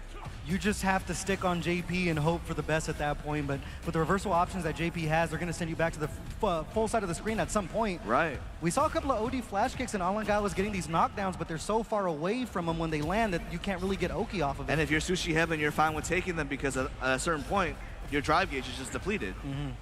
In the corner now, see if Online Guile can make something happen. You got to worry about that OD amnesia. They try to set up the departure, but there's the flash kick again, putting themselves in a burnout, but they get the neutral jump. Not going to build up the level 3 for the kill.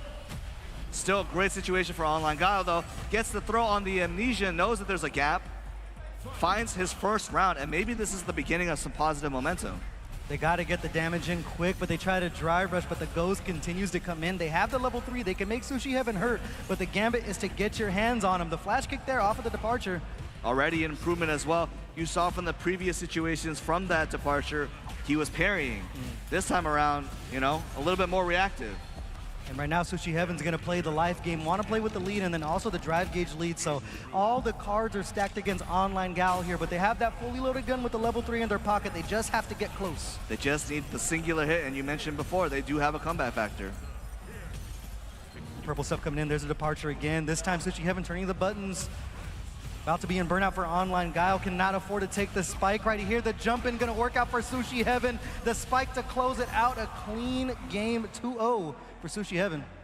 Signs of life, though, obviously. You mentioned before with one singular hit, and I think you saw it too with that heavy kick. If he confirmed in the level 3, I mean, anything could have gone in that situation. I mean, it could have been game 3. Yeah. But the adjustments were being made on both sides, which I really do appreciate, right? Online Guile in the first game saw that a lot of the traps were being set up to bait out parry or set up to just prevent him from moving forward or throwing booms. So what do you do to adjust that? Don't throw booms. Yeah. Don't parry. So I'll just block it out. If the departure comes, I'll block it out or I'll parry it. I'll react accordingly. And then I'll throw a boom in response.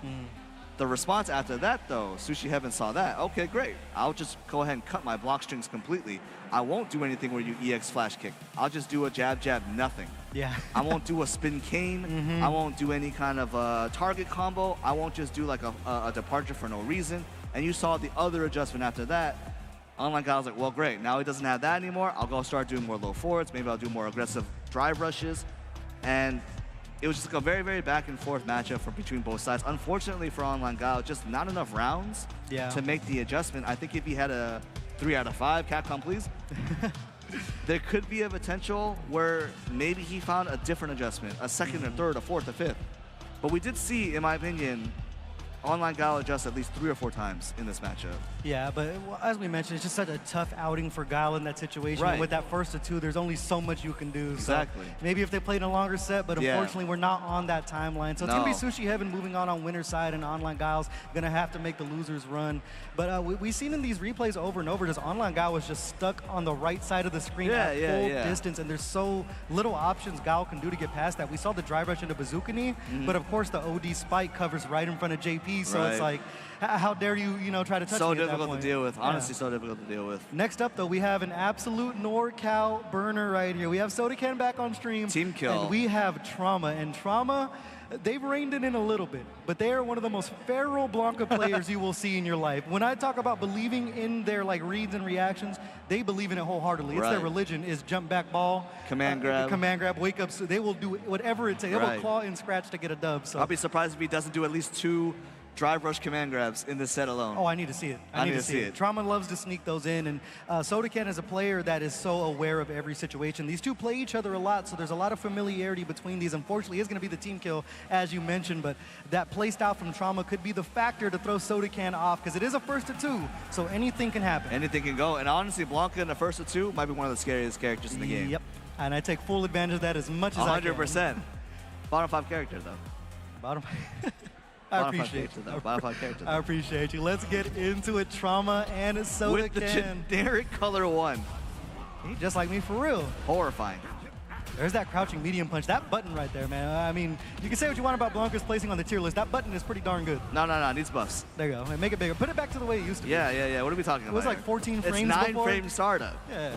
Let's not propagandize. The community needs to know. Ooh, unfortunately, the whirlwind shot right there has enough hits to break the armor. Trauma low and drive gauge already, choosing not to bust out with the up ball. There we see it on command. I know Trauma like the back of my hand, and he loves that jump light punch. That jump Almost light punch punished is, that DI. a jump light punch is how he controls the skies right there, but unfortunately finding themselves in burnout here, and it's going to be all SodaCan. Right, and if you're SodaCan, you don't mind if your Trauma spends a bar there. If he DIs there, it doesn't really matter. The life lead's too big. All right, let's see if In Trauma... your experience, you've seen these two play before. I mean, like, who normally figures out the other? SodaCan plays a little more stable, but as we mentioned, Trauma's playstyle is so volatile that sometimes it just works out in his favor. As you see right there, using the surprise hop to put themselves into the corner was a hard read. Not going to work out for him, but we mentioned before too, that jump back OD ball, one of his favorites. Goes for a hop again. Yeah, and SodaCan just holding up right there, not checking, because you are negative on block in that situation, so you can mash out a jab. Right, minus 16 on that, no punish. In burnout once again, but has a massive life lead here. We haven't seen SodaCan go to the Asar yet. There's the jump back ball. They get a grab. Trauma just needs one more hit here as they go back in. Drive reversal. Not ironically, both sides actually 1 hit away, if you think about it. Yeah, if you really think, the way this game goes. If you really think about it. Oh, no. Minus 26. Yep, medium ball not going to work out right there. And in the corner, they have the drive gauge, but the low forward going to work out for them. Perfect call out by Trauma. You know what I really want for Blanca? I want that low forward to be 7 frames. You know, I feel like I could really cook if you give me that, you know? I want a 6-frame medium. There you go. I want the Ken special, but Come on. Right there, going to get the air juggle with it, and here comes the wild beast. It's time to guess for your life. Pushes a button there. Oh, what a great call to go downward for the throw option. Right. That's the fake setup right there. Goes for it again, and we are in trouble if you're SodaCan. Oh, he did it again, going back to the well is Trauma, the PKO, striking blood first here. As I mentioned, that volatile playstyle, he is gonna make you guess. As both Blanca brothers here on commentary understand, 2 out of 3.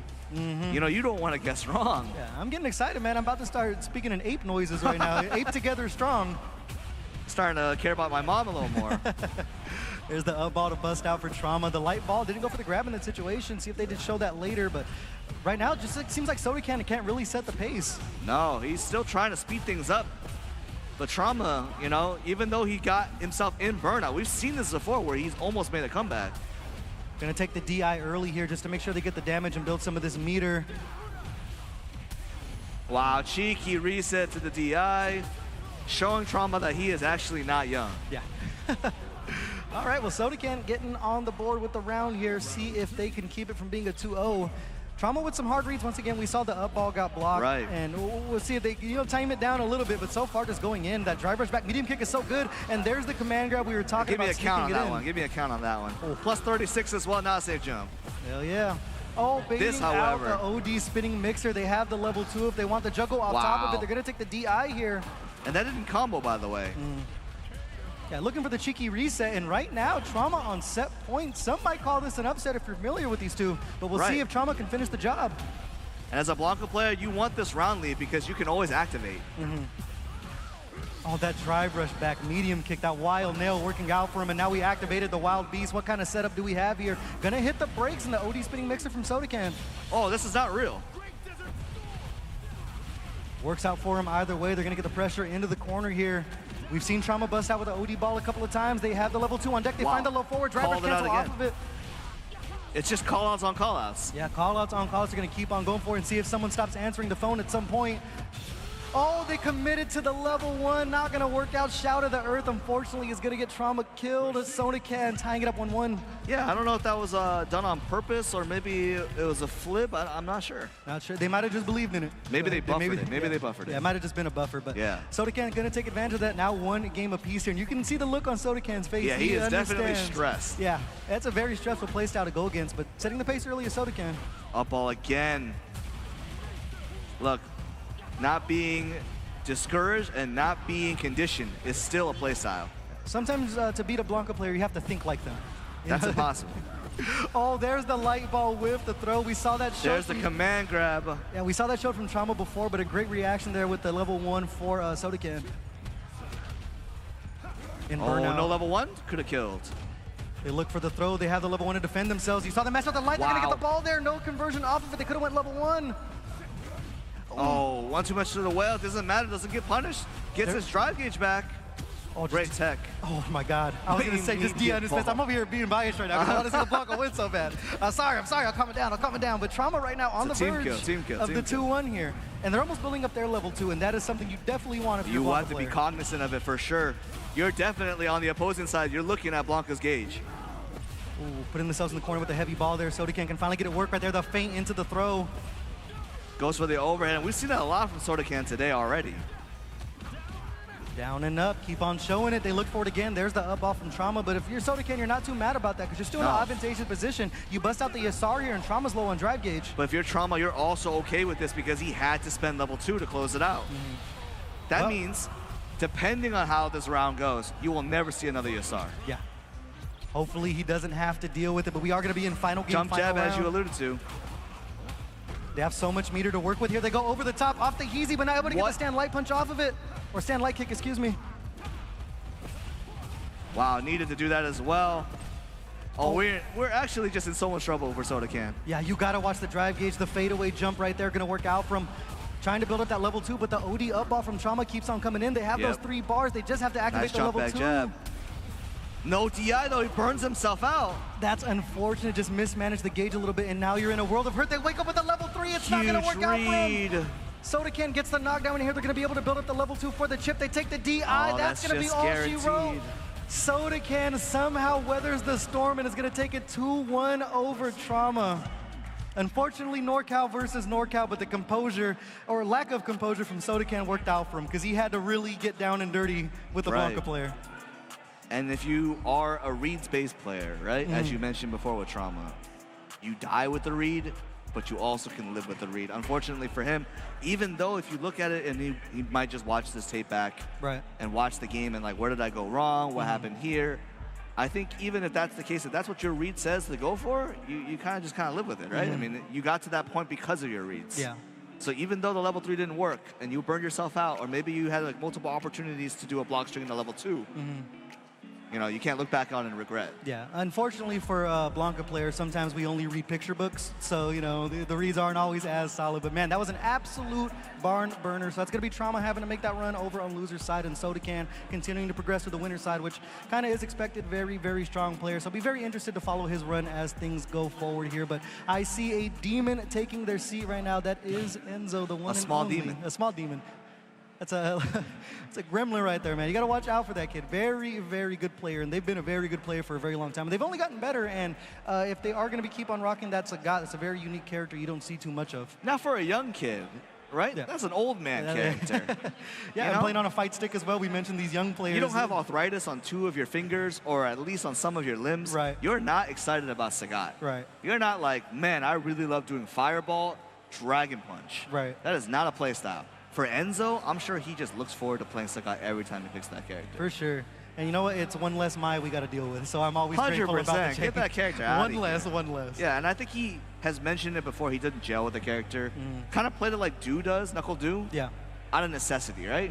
It's a necessary evil for them. Yeah. For him, though, I think he just found a character that just kind of symbiotically made sense for him, and that's Sagat. He played Ken methodically wasn't the most drive rush heavy until he realized he was young. There was a moment where he was playing it like an old man. Yeah. And then people were like, Enzo, you're 13. Right. Play like a 13-year-old. And he was like, you're right, neutral drive rush. And now we found a character where you can't do that. Right. And one thing we noticed too, you mentioned Enzo used to be a Ken player, and we know Ken players love their Jinrai.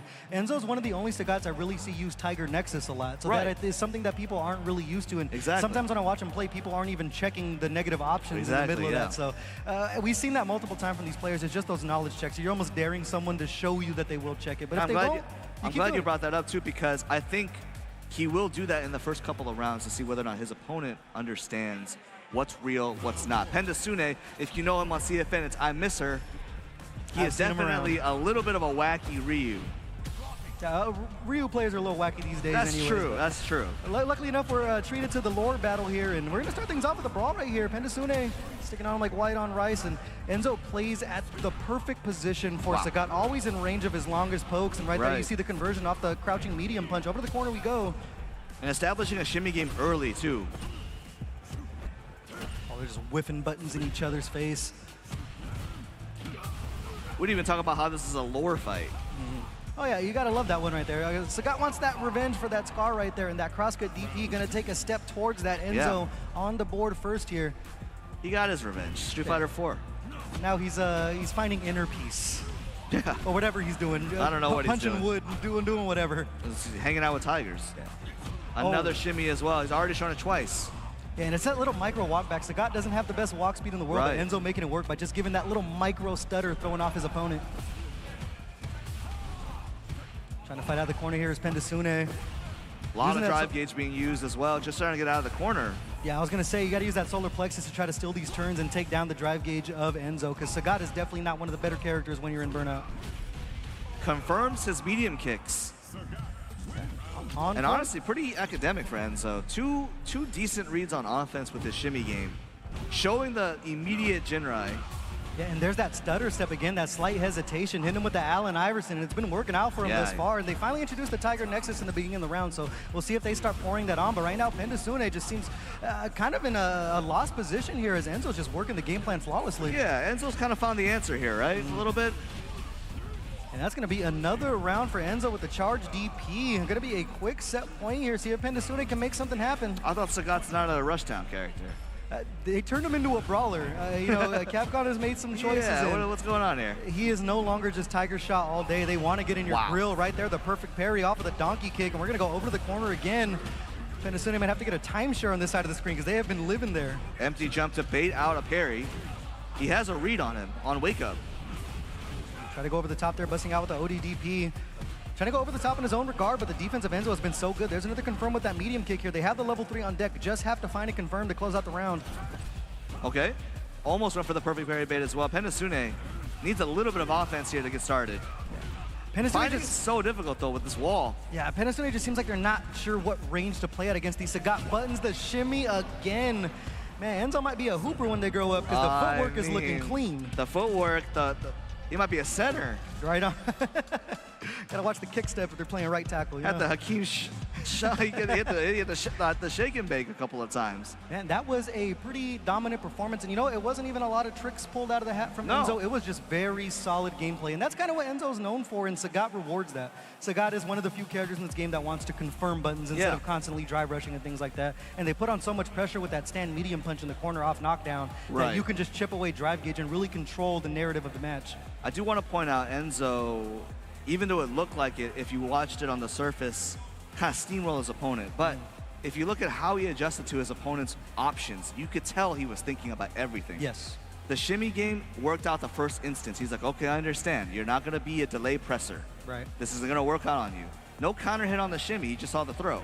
The next time he does it, straight up a shimmy again, but saw the counter hit. What does that mean? Delay press. What does the next instance happen? Empty jump. Right. Bait out a parry or a delay press. Beats out both options. Didn't get it to work, but you could tell he's already manufacturing different solutions.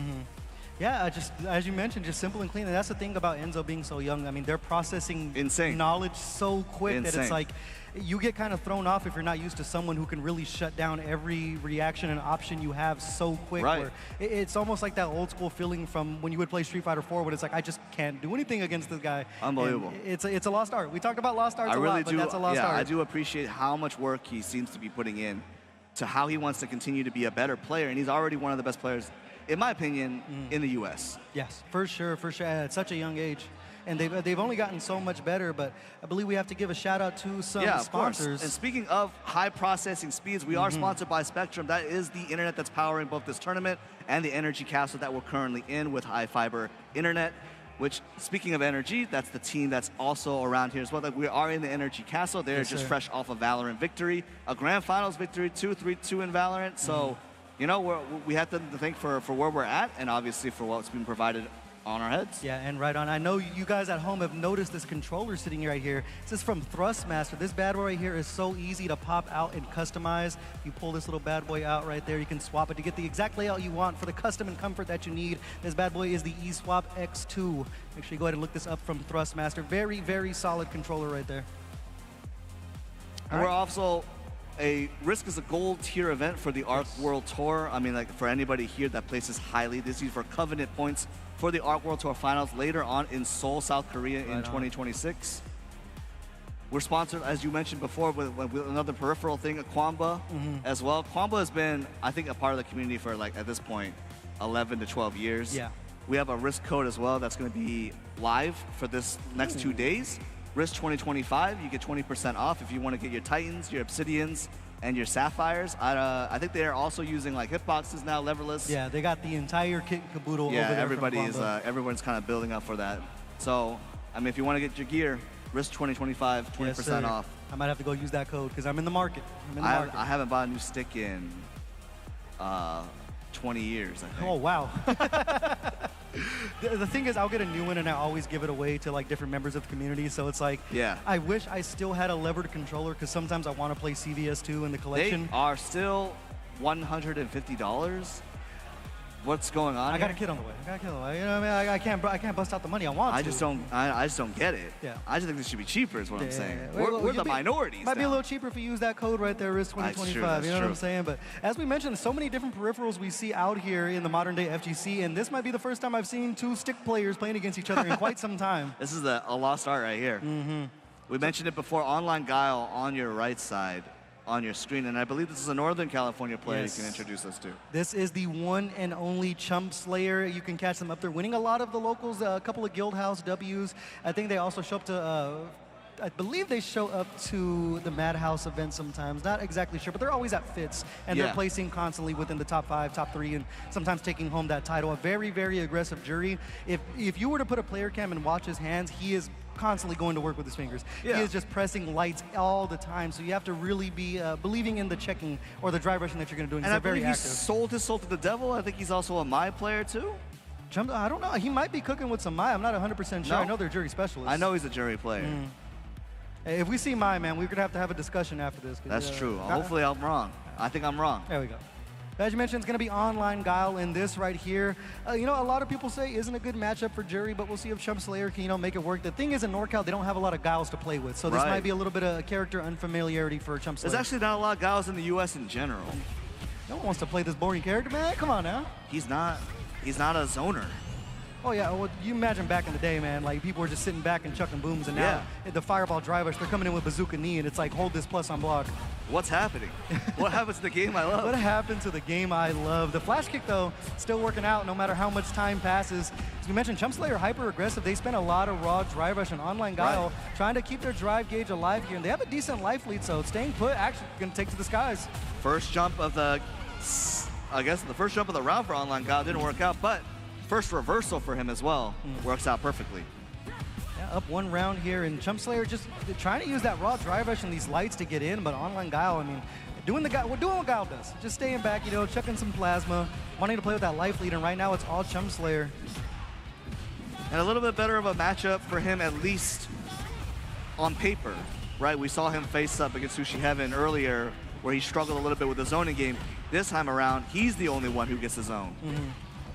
Look for the cross-up attempt there. No cross-cut, but we are going to get the OD flash kick right there. Online, well, actually, both players low on drive gauge here. We're going to go into level 2. This is the Chump Slayer special right here. He's going to pop that thing when you're close to burnout, and he is going to run you down. Yep. It's also one of the scariest supers to have when you're burnt out. Double overhead. Are they going to go for anything else? Yeah, and just sneaking in that DI when you least suspect it. Chump Slayer getting the most out of that level 2. Good thing for Online Gal here, you are coming into the final round of this game with that level 3. Wow, needed to see that. Checking with special moves, though, kind of insane. Yeah, try to throw the boom there as well. The double DI to go for the burnout there from Chump Slayer. I like the call going over the top as well. Off the Heezy, going to get him over to the corner. Yeah, we're going to see another level 2 room. See if they rip a DI in their face again here. They caught Online Gal reaching. They are going to sneak it in again. They have some meter to work with here. Barring a drop, that should be enough to kill with the level 1. They did get a drop. Gets the drop. Online Gal on a pixel. However, full meter. They just need to hit with that critical art. Chump Slayer and burnout here, but going over the top once again for Chump Slayer. Going to work out an immediate rematch from Online Gal. Rematch. I think it's because he thought he did block high. Yeah. Unfortunately, a wise man once said it'd be like that, and we're going to go directly right into the next game with Coco, or excuse me, Chump Slayer up 1 game here. A wise man, you once said, I checked that, but good stuff. Yeah, great drive rush there with the anti-air too for Online Guile. I mean, Guile no stranger to fighting out of the corner here, but it's not working out for Online Guile because Chump Slayer is their second home. Yeah, second home. Just mauling that drive gauge and then sneaking in the DI again. You know, I heard a rumor that Guiles are the worst at dealing with DI. They don't really have to deal with it too much because they're always consistently playing at, you know, where they want to be on down screen. bad king. I guess that's just really bad for DI. Yeah. Right now, Chump Slayer, even in burnout, is still just sticking pedal to the metal, able to bait out the flash kick right there. Yeah, great patience from Chump Slayer, too. I love his burnout pressure for the most part. He's been very, very, I want to say, safe to a degree. There's a Sonic Hurricane. Going to take the damage here, but Online Guile using a lot of that gauge. 2 bars here. Chump Slayer at a great advantage, and they have that level 2 they like to do to go ahead and chip some of that. Nice. Another OD flash kick to deal with the drive rush. Anti-air still on point. Speaking of which, Chump Slayer with one of their own here. Close to that level 2, they might pop up for the burnout. Meaty light kick off the drive rush, and we kind of needed to see some positive momentum to get some life into. Like Online Guile's chances to win the set.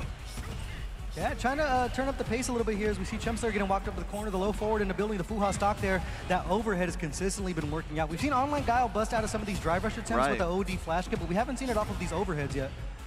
It's difficult, man. You're charging down back the whole time. You're not looking for the fast overhead. I don't care what anyone says. 22 frames, not reactable. Yes, sir.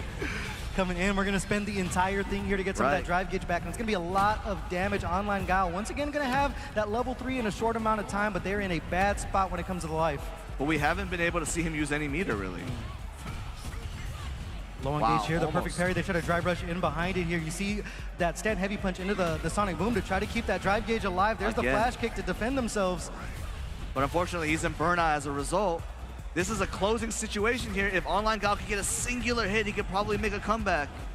And Chump Slayer just needs one confirmed there. We go with the target combo going over the top. They have the critical art. They go into Das Boot into the level 2. The baby booms are going to come on screen. Do they have the loops Should be enough. Level 1. Oh, Sonic Hurricane not enough to kill here. Chump Slayer is alive with a little bit of drive gauge to his name here. They rip the DI with the flash kick to make sure we see another game for Online Guile.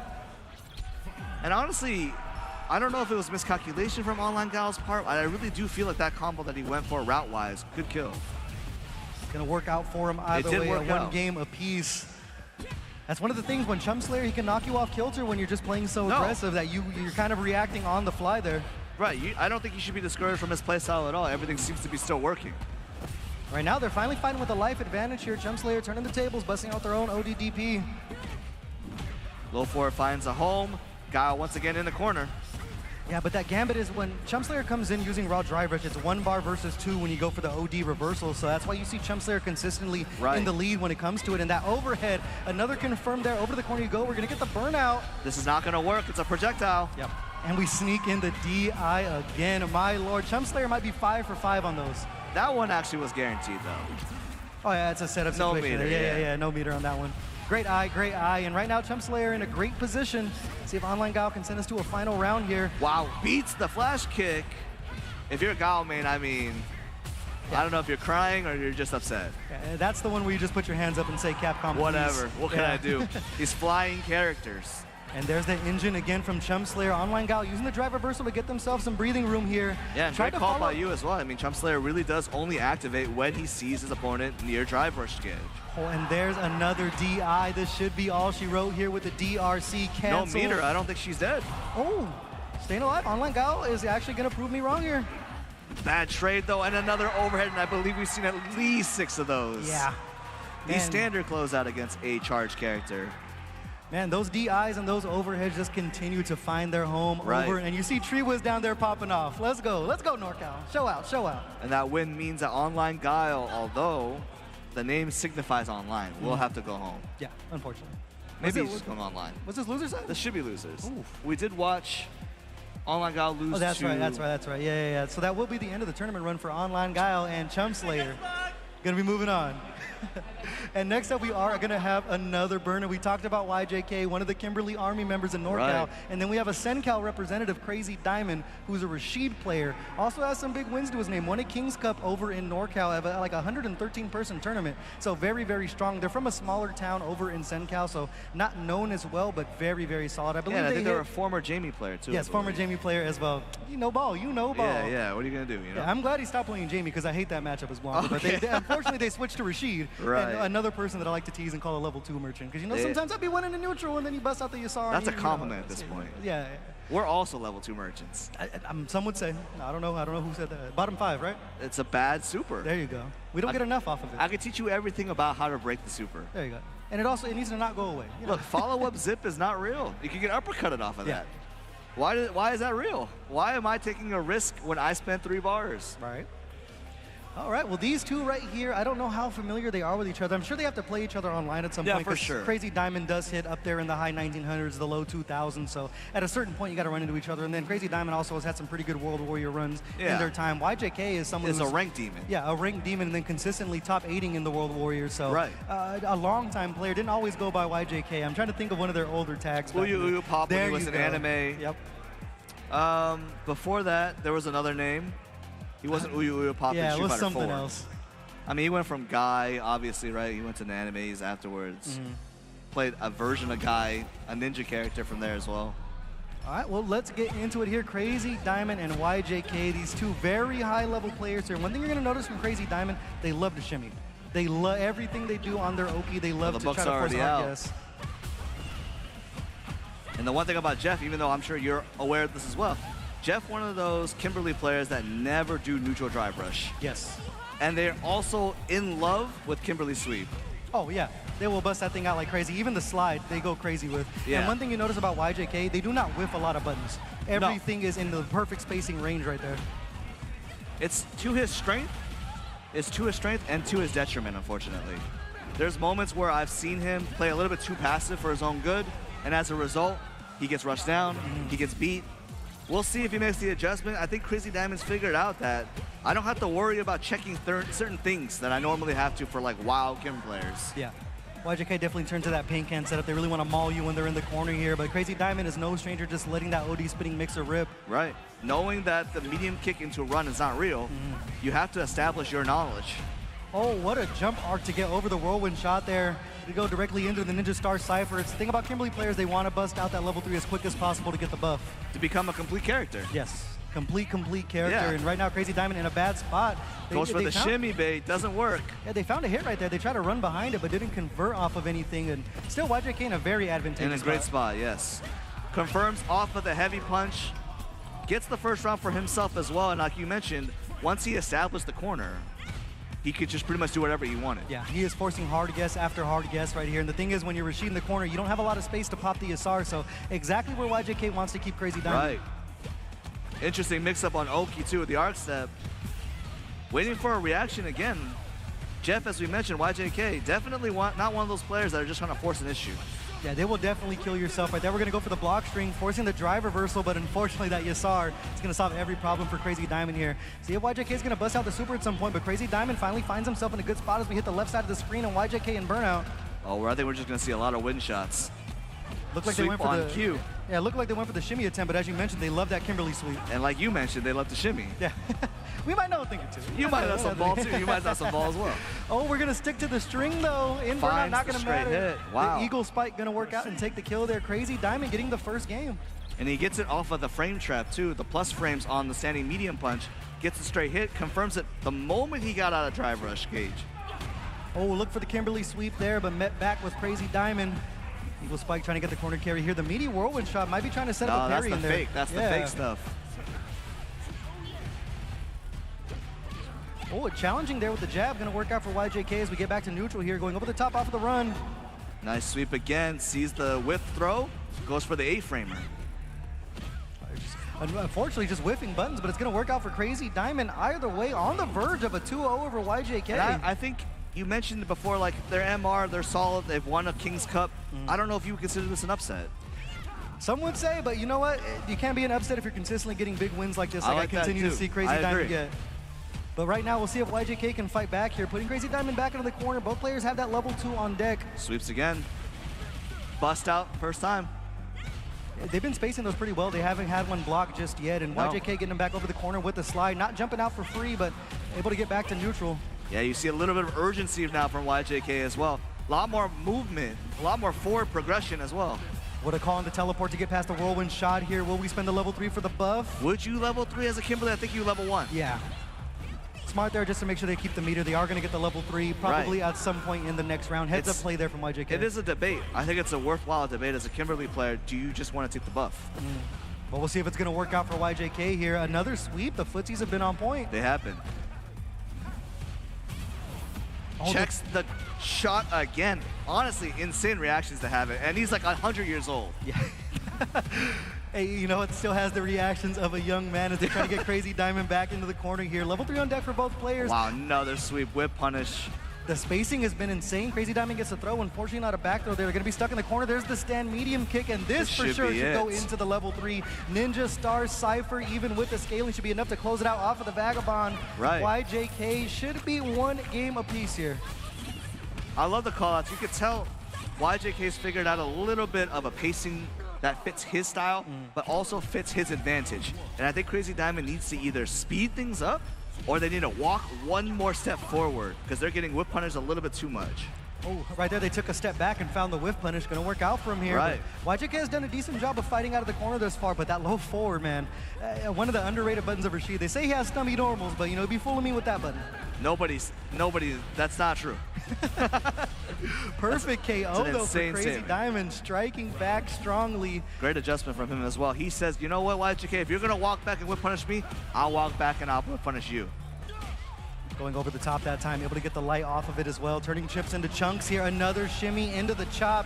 It's all Crazy Diamond. They're almost going to build up that Yasar. Wow, bad. Unfortunately, gets the jab, but not the tick grab. And now in a world of hurt. Gets the throw. Only one more mix. That's all it's going to take, but we're going to take the safest option. Double backdash into the Yasar. Time to guess for your life with the stand medium kick. Crazy Diamond 2-1 over YJK. Too much guessing in that situation too, and I think the adjustment was perfect for him. He recognized that maybe the best way is to show aggression. And then once I get in, you've been the one that's been walking backwards, and I've been overzealous with my button presses. Why don't I just do the exact same thing? If you press, no harm, no foul. If you do press and I go backwards, I will then do the same thing to you. However, you've been whip punishing me with sweep. I will whip punish you with low forward. Right on, quicker button, just getting in there quicker. Yeah, man, that was well played from the side of Crazy Diamond. We started to see those adjustments from YJK and the pace that they were playing with, but it was just an absolute chess match between the two. And you saw towards the end, Crazy Diamond was just like, well, I can't continue to get mauled, so I'm going to turn up the pace. And we saw YJK for 2 rounds in a row just have to live in the corner. So well played from Crazy Diamond, and some might call it an upset. But I think that should be Crazy Diamond moving on to top 16, if I'm not wrong right there. But that's a very impressive showing. And next up, I think we have, if I can see the faces on there. We're getting Big Wheat back on the board, but I'm not familiar with this opponent, but we will be in a second. Big Wheat, we saw earlier, the Marissa player, who in the first couple of rounds kind of showed off insane aggression and also showed off hard read, whatever you want to call it, 7-frame command grab. I wouldn't call it that hard of a read, but, you know, read is a read. Yeah, they were at Normally, least though, showing they were willing to go into the Scudum stance and Right. present different options outside of it. And that's one of the things with Marissa players. When you have someone who's willing to take risks, it's only a matter of time before you mess up on a reversal, and there goes 80% of your life for it. Exactly. Now, the thing is with him, he normally doesn't do that until he notices that you aren't capable of change. Now, if he sees that you are able to jump out of a situation, or he presses a button and you're getting counter-pressed, he will change it up. Normally, as a player, he is a little bit slower. I want to see if he does the same kind of pace that he did in the first time we saw him to test his opponent. Because if you're not going to test your opponent in the first round, when are you going to do it? Exactly.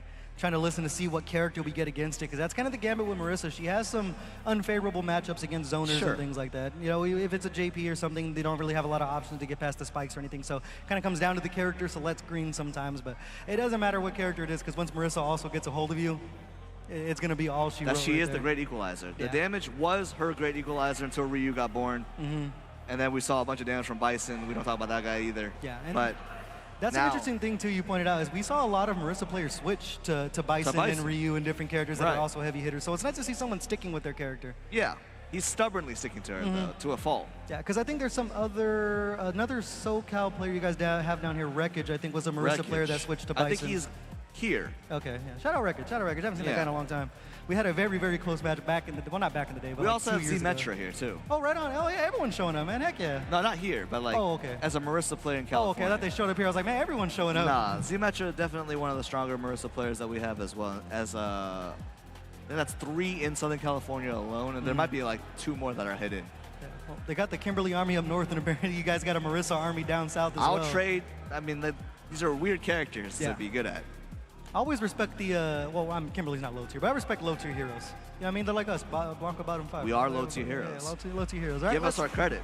Let's get into it. Let's see what the character is going to be here. Rebdo. Yeah. Gonna be the Akuma, and this right here is kind of feast or famine for both of the characters. We mentioned Marissa can blow you up, and with that 9K health, you're almost TOD'd in certain situations. I will be curious to see. I'll be curious to see what Big Wee does against Remdo's aerial approaches. If he's not showing the anti-air proficiency, this could be a wash. Saw the low forward attempt there off of the armored stance. They are going to go for the command throw, sneaking it in as well.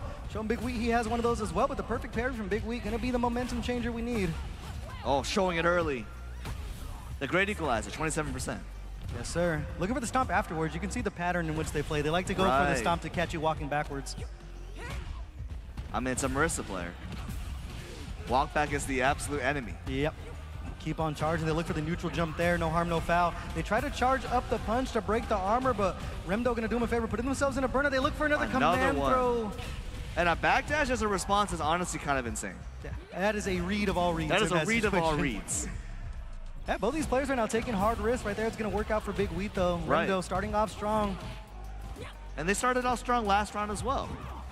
That's just Marissa, though, can definitely flip the script at any moment, but it's all Remdo once again. There's the backdash on display. Again. Almost punished that. That is a punish. Remdo, though, however, very low on drive gauge. We saw him go to the Demon Raid there, looking for the punch off of it.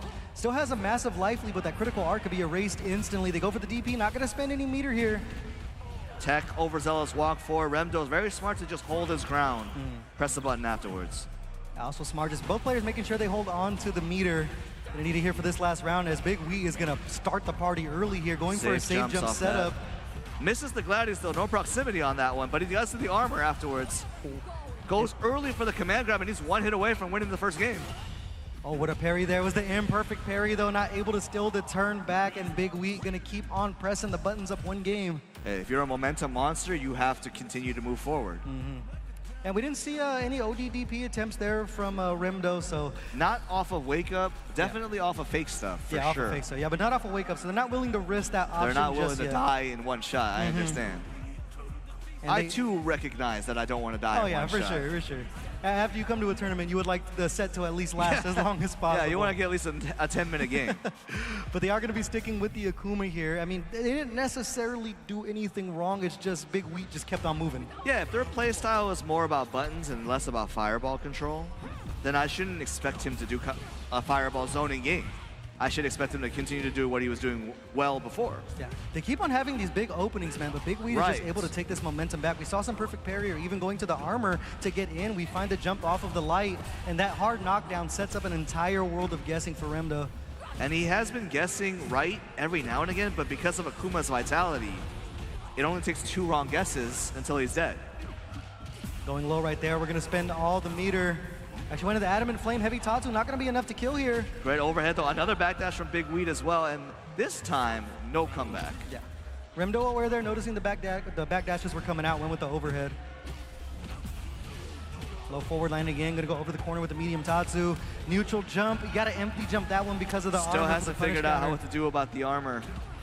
And it's something you're not ready for because most characters are just going to try to perfect parry an anti-air attempt right there. So it's a little bit of a character knowledge mix-up right here. But Big Wheat back on the attacker, over half health down. They look for another Scudum setup, and Remdo's going to strike back.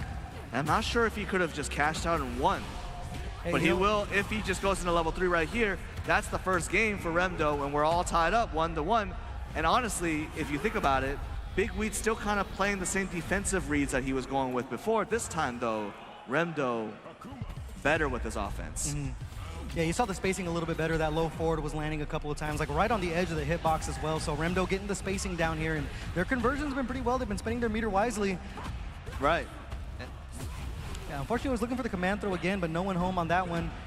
Air to air for Big Wheat, and you got him where you want him, but the DP to bust out, that was absolutely an insane, like believing in a, not even an OD DP. No, it was regular. Good air approach there. Needed to see if he can do anything about his aerial approach. This time he does Gladius. We saw the low forward there, but didn't spend all the meter for the kill here, putting themselves in burnout, but the back throw going to be enough to close it out. Remdo on set point. Didn't hurt him this time, but if he notices, Big Wheat's been jumping a lot out of the corner.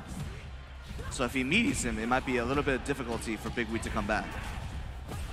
Big Weed's getting the party started here. 5-knuckle shuffle to the face right there. Over to the corner we go. Has some super to deal with it. It's time to guess off the safe jump setup. They caught him walking back, and they're going to sneak in another command grab. He was waiting for him that time. Saw the recline, knew it wasn't a true combo, went for the command grab read anyways. Now we're on match point for both sides. Feast or famine for both players here. Remdo been using a lot of meter to get this corner carry here. They have the level 3 on deck. They look for the perfect parry on that one, but the anti-air's on point with the DP.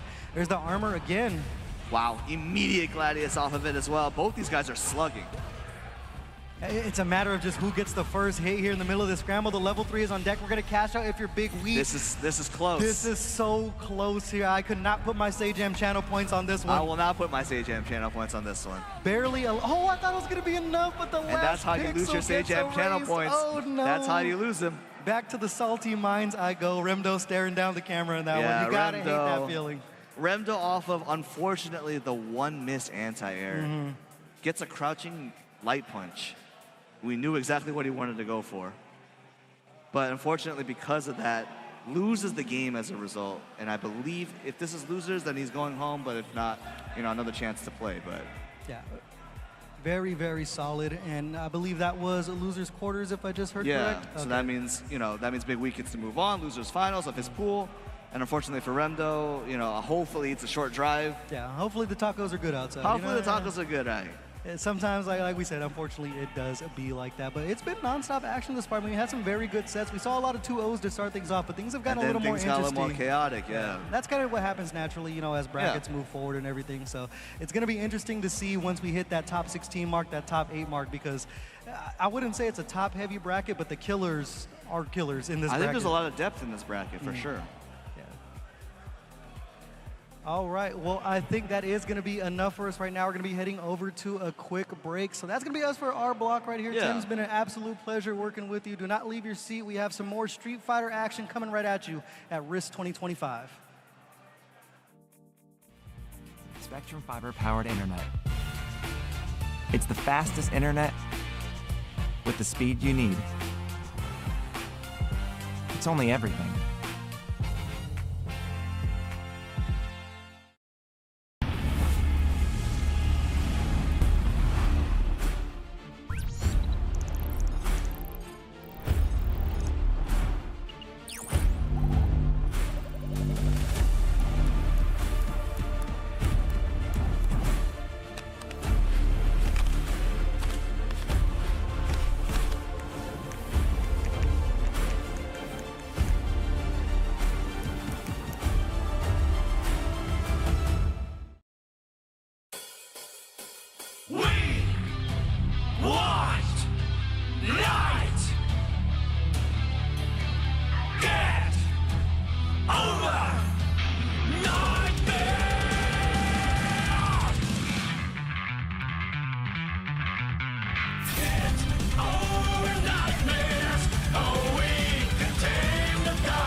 Spectrum fiber-powered internet.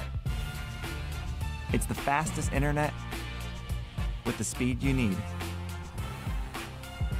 It's only everything.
Spectrum fiber-powered internet. It's the fastest internet with the speed you need. It's only everything.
What's good, everybody? Welcome to RISC 2025. We are rumbling not only in SoCal, but the NRG Spectrum Castle. It is a good time to be here. Myself, Rich, along with Sarah Zell. How you doing, fam? I'm doing good. How are you doing today, Rich? I am fantastic. We get to watch some epic Street Fighter 6. I know you're looking forward to that. Let's go. Yeah, dude, always.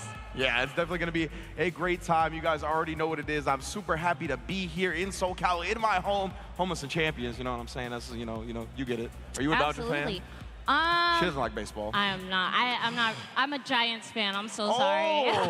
Why did they pair us up on this commentary desk? Because they got NorCal in the house. You know, that NorCal showed up for this event. Shout outs to Madhouse, by the way. But yeah. Yes, indeed. Yeah, super happy to have everybody, all the people that came down for RISC, right? Yeah, represent. NorCal's in the building. I know some of Vegas is in the building, so of course. Chris G is Chris here. G, I think already won City of the Wolves, I think. So that's of course good adding for him. That's crazy. Another trophy.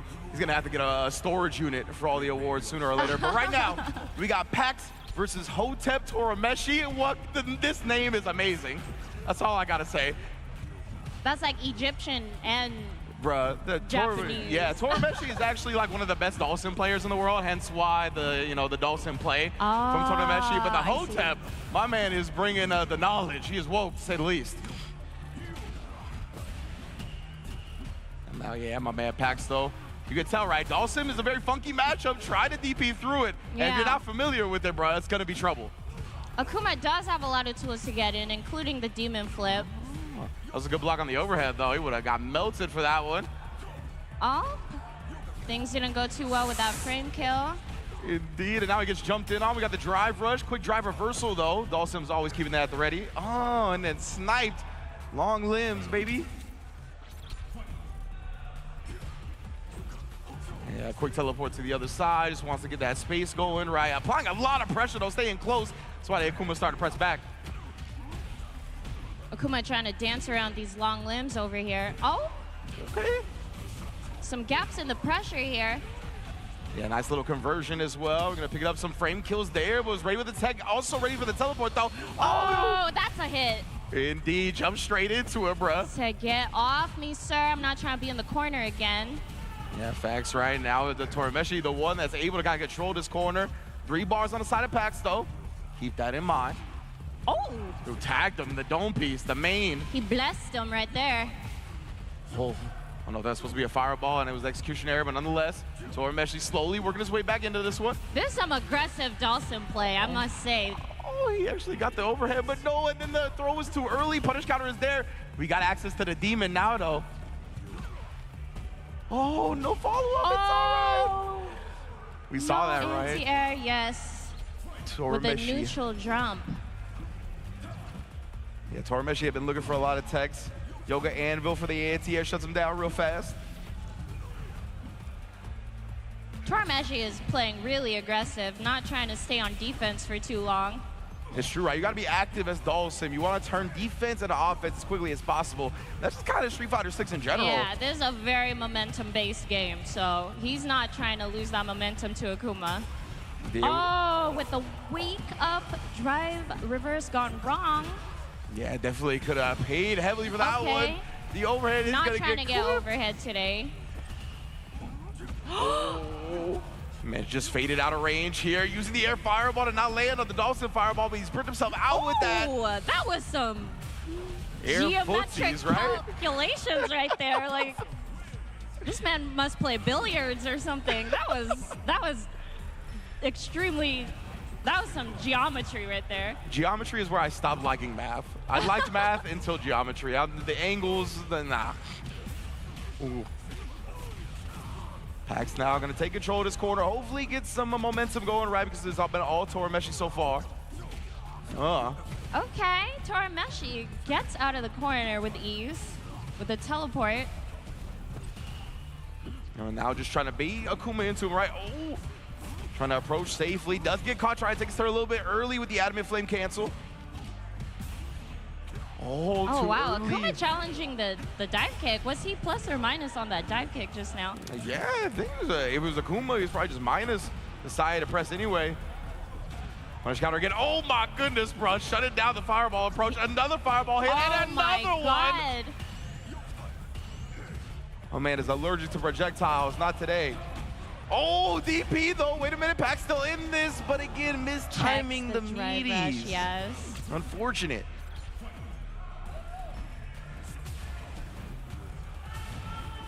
Oh my God. Little air-to-air snipes, bro. Yeah, from full screen too. That is Dawson's territory.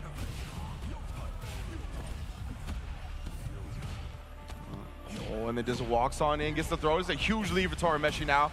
Oh, and then just takes the meaty Pax, trying to hold up. You will not escape all day, rubber band man. That's going to be Hotep Torimeshi taking it 2-0. That offensive pressure from Dawson of all characters was just very impressive. Very impressive. That was 6-0. I don't know if you can hear me, man, but Hotep Torimeshi is a sick name, bro. Yeah, I don't know. They did not really sell my compliment. But yeah, I get you though. The offense with Dawson, right, has definitely been a evolution that Dawson's have had. We saw it a bit in Street Fighter V as well, where they gave him more options to be more offensive, and players really did a great usage of that, especially when he got like the V-shift and the defensive mechanics to help him kind of gel in the top level meta, right? And now here in Street Fighter VI, this year specifically, we've seen Dawson's do a whole lot more work. Oh yeah.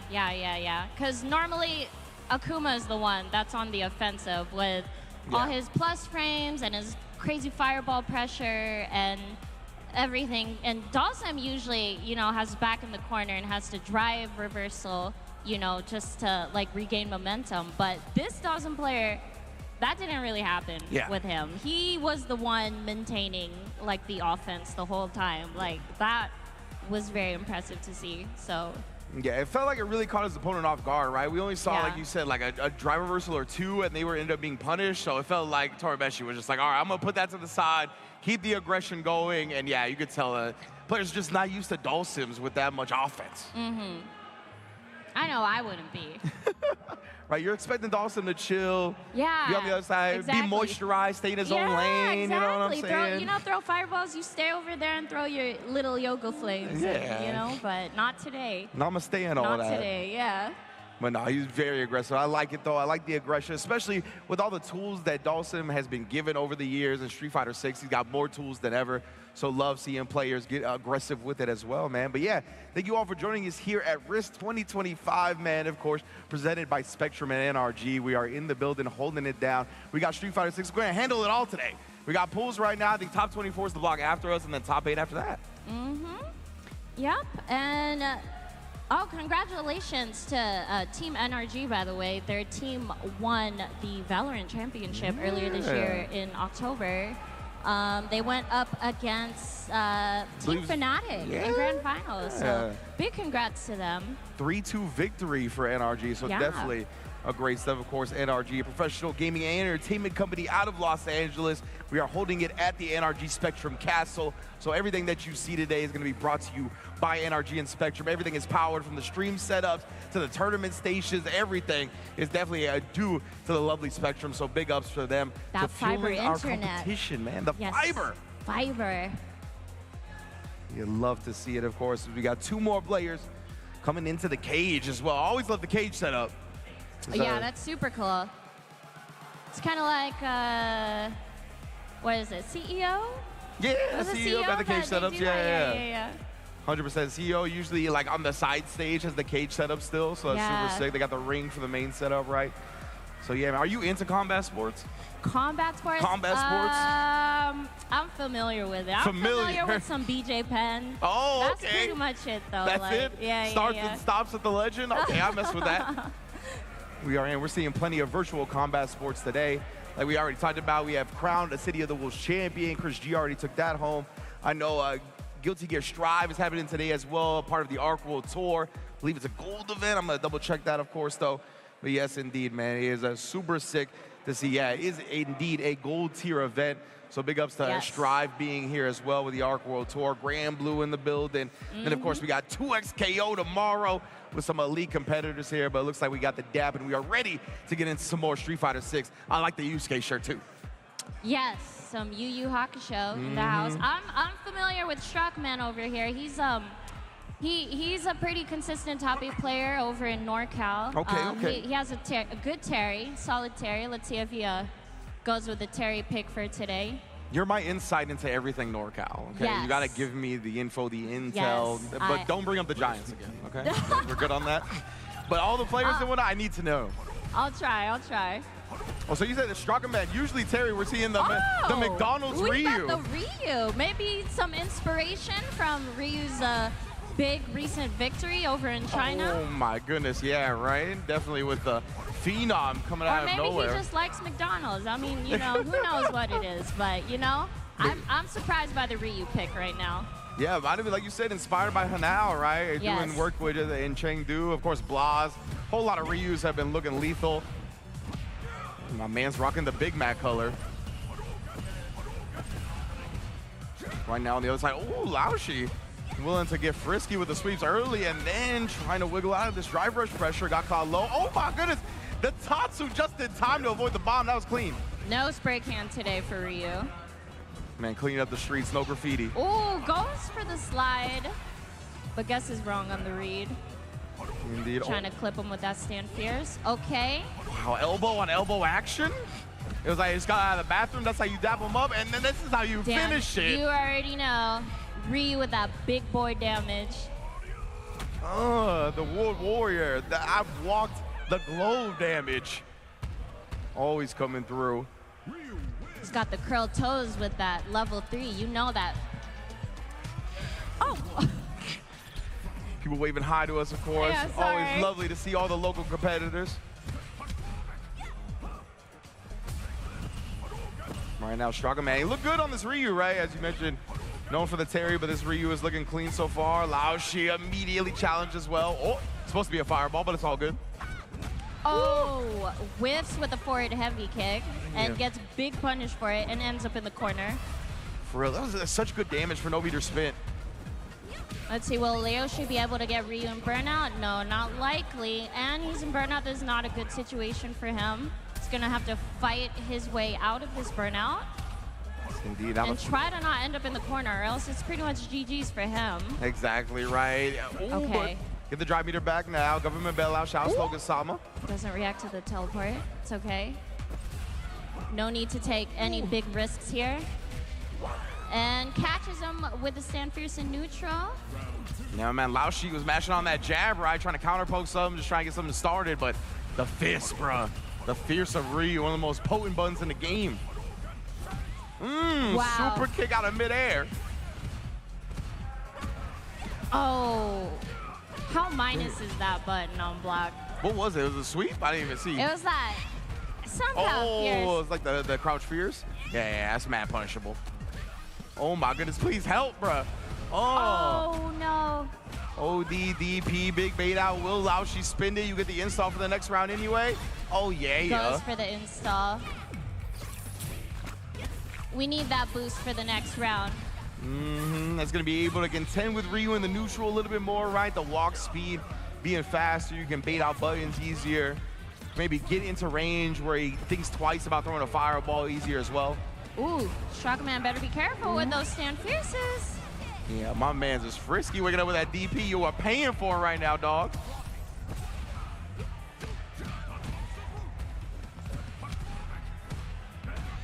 Ooh, big sweep coming out as well. Yeah, Strugman not afraid. Both players have represented the sweep. Oh, I was gonna say he's not close enough to be punished and now catches the landing, but we drop him. Button doesn't come out, drops the combo, but we do have Laoshi in burnout again. Strugman sitting on the big level 3. Yeah, it feels like Strugman, he doesn't want to like overcommit while Laoshi's in burnout. Oh! That is the cheeky stuff. Is that dead? Nah. Laoshi's alive.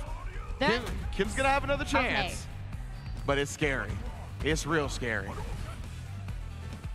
See what Laoshi's gonna do with it. Got 2 meters, tried to teleport, but runs into the fireball, does it from the sky this time, but we got recovered. Ooh, OD, can you find the level 2 routing? Is he gonna be able to level 2 mid-screen? Yes, he can. Nice job from Laoshi, able to bring that one back, clutching out the game. It was very close to being a 2-0, but we survived for now. All right, Laoshi, you know, gotta laugh it off. Oh my. Again, that fear starter, bro. And then the DI after, yo, Strongman has turned up the aggression. Oh, the meatiest of overheads right there. Uh-oh, goes for a cross-up and whiffs it. Indeed, now we're trying to press back. Wow, that was on plus frames as well. Kim does have the plus frame crouch medium kick. DP? Oh, DI, okay. Yeah, Laoshi recovered, could have DI'd back, but not expecting that answer. And then we get a snipe with a crouch medium kick. But Strongman back on point.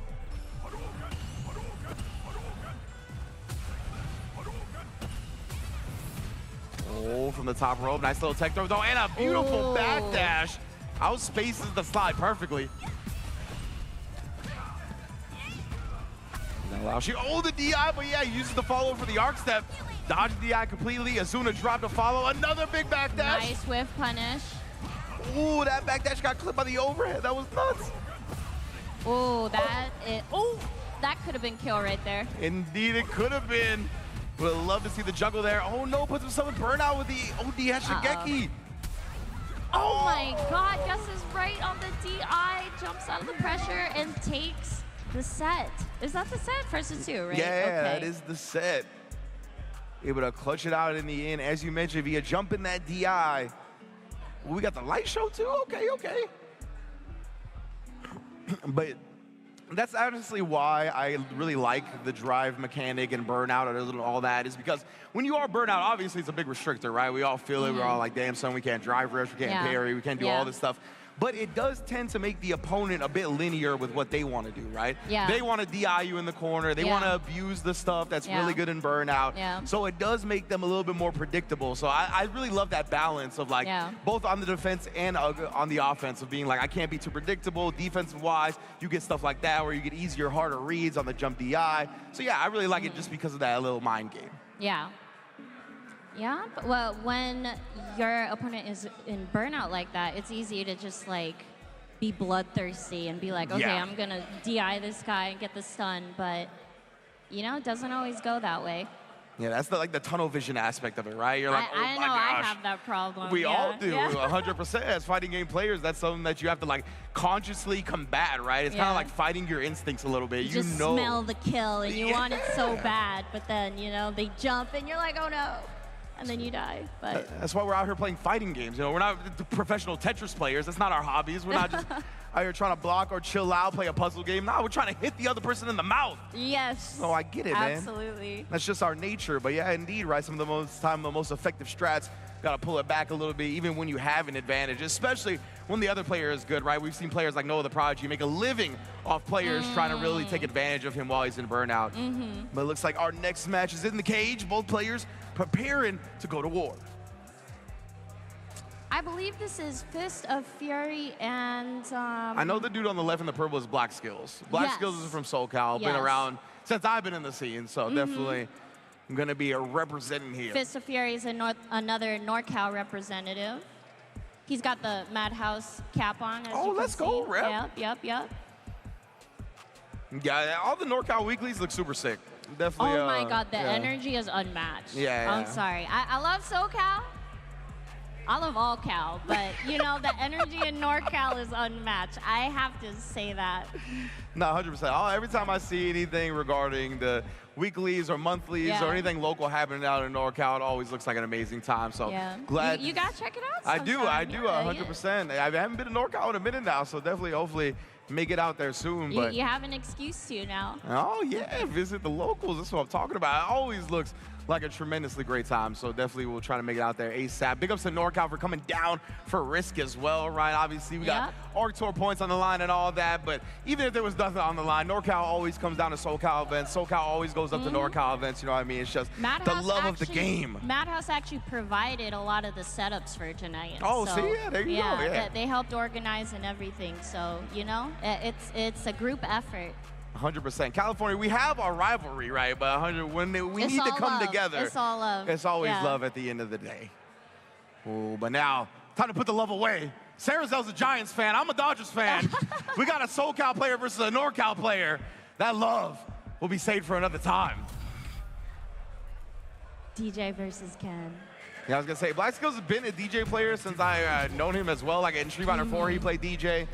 Street Fighter 5, obviously, the character wasn't in it, so couldn't play it there. But now he's back, full flesh. People are really loving the McDonald's colors, huh? Yeah, rocking that can with it out too. It's that hunger for victory and hunger for a double cheeseburger at the same time. Is that your McDonald's order? Is that your go-to? The double cheese? No pickles, large fries. McDonald's got the best fries in the business. I have to say that. Are you a soda drinker or nah? I am not. No. Okay, that's good because they put something in the soda at McDonald's. Oh my God. Because I'm addicted, Oh so my I know they God, put yeah. something more than just soda. That's not a McDonald's thing though. That's the soda But company it's thing. special at McDonald's though. Okay. You gotta talk to some other soda drinkers. They'll back me up. But either way, Fist of Fury and Black Skills getting at it. It's been pretty even so far in this first round. Plus frames from Black Skills. Oh, trying to bait out a throw. Oh. Does bait out the DP though. Probably expecting like a throw right there when after blocking the neutral jump button. 100% right. Thought Black Skills would commit to some pressure. Oh my goodness. Okay. Like he did there. Nice job from Fist of Fury.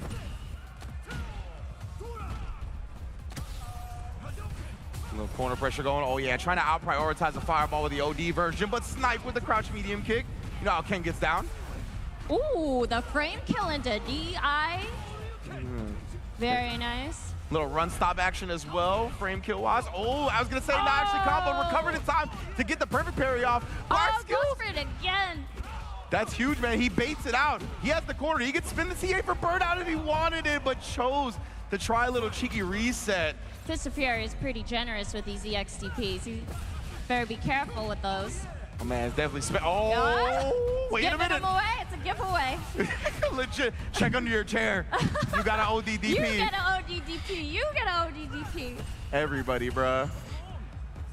Right now, though, we've changed the tempo a little bit, right? Both players here keeping their pace. Black Skills playing extremely patient, especially with the drive gauge advance. Fist of Fury, though, he tried the Dragon Lash in, but Black Skills was willing to challenge.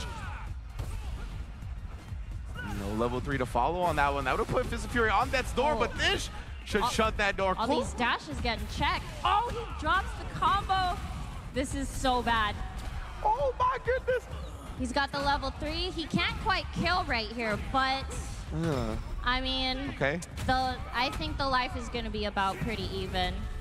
Yeah, definitely gonna be close, right? A huge amount of life lost from Black Skills, only with a slight lead now. We'll have his driving One back. more guess on both sides. All right, gets clipped by the low forward.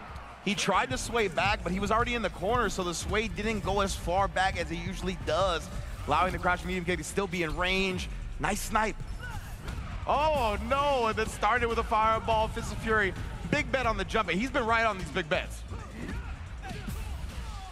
All right, Black Skills is saying no to the neutral jumps. Oh, little back dash, and we get the counter hit again. So many crouch medium kicks from Fist of Fury. Black Skills hasn't been really playing around it. Oh, and again, even there, the dash up crouch medium kick. Just enough time to give Black Skills a moment to react. Now we get the back dash to avoid the throw. Shave off that life. Oh. And again, Saracel is the crouch medium kick, bruh. We can't block crouch medium kick in SoCal? That's how it is? Is level 1 the only thing he could have did there? Like, he doesn't get like a ODDP or something? He might have, honestly. The Jinrai juggle? Oh, after the Jinrai juggle, it has to be corner. If it's not Okay. corner, yeah, in that situation, pretty much. Oh, I guess the other side. Oh, the jab punishing the landing Catches him as he frames. tries to escape the corner, yeah. Damn. Are we gonna, are we gonna see a DI? Not quite right. Actually, yeah, Fist of Fury just backing up right here. In burnout, just wants to give himself time and space to get his drive meter back, but he gets tripped up. Black Skills, he tried the full screen drive rush. OD, no drive rush to follow it up though. Oh, gets counter hit and then thrown out of the DI off the drive rush cancel. Fist of Fury trying to close this one out. Big throw tech from Black Skills to stay in the game. But another air slasher costs him. We saw the second game start with a round start jump over the air slasher, and it ends in similar fashion. Nice stuff from Fist of Fury. Very aggressive Ken gameplay there.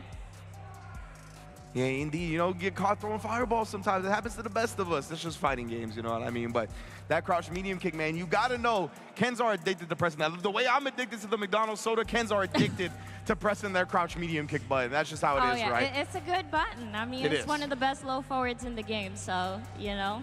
Yeah, absolutely. I think we even got a replay here. Check out some of the action that we've been looking at here at the Rumble in the NRG Spectrum Castle.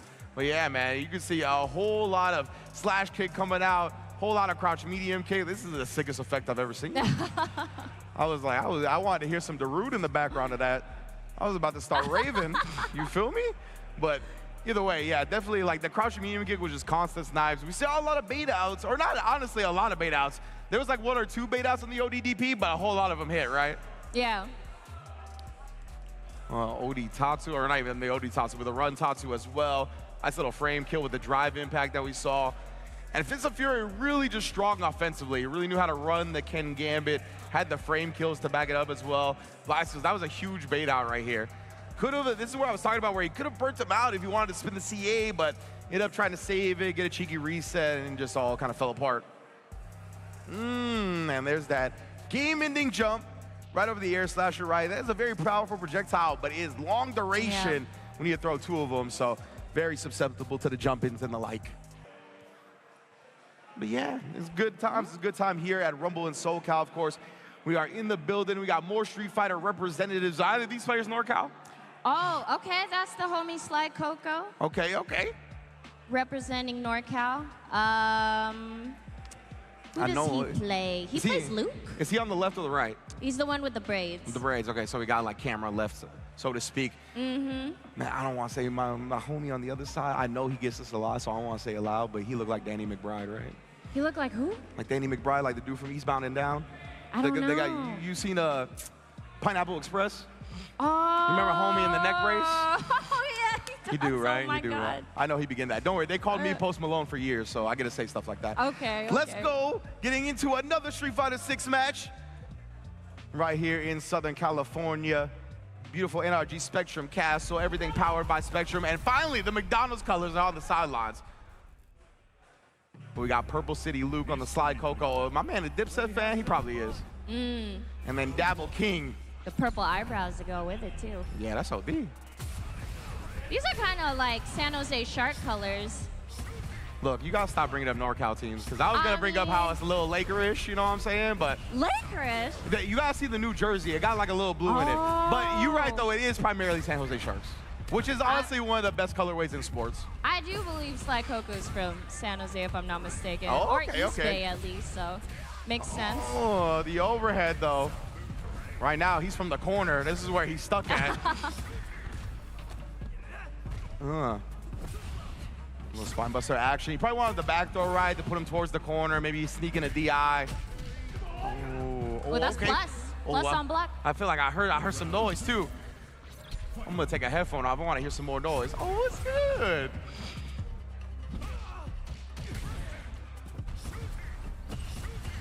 To the corner we go. Okay, Sly Coco being very patient with these walking blocks. Yeah, just inside the range of the Soba. Now we put the shoulder on him. Spine buster. Plus. Oh, he's going for these drive rush grabs a lot. 100%. We're seeing the double throws. Again, another throw attempt, right? Really trying to establish that early. Maybe sneak in a suppressor later, some type of throw bait.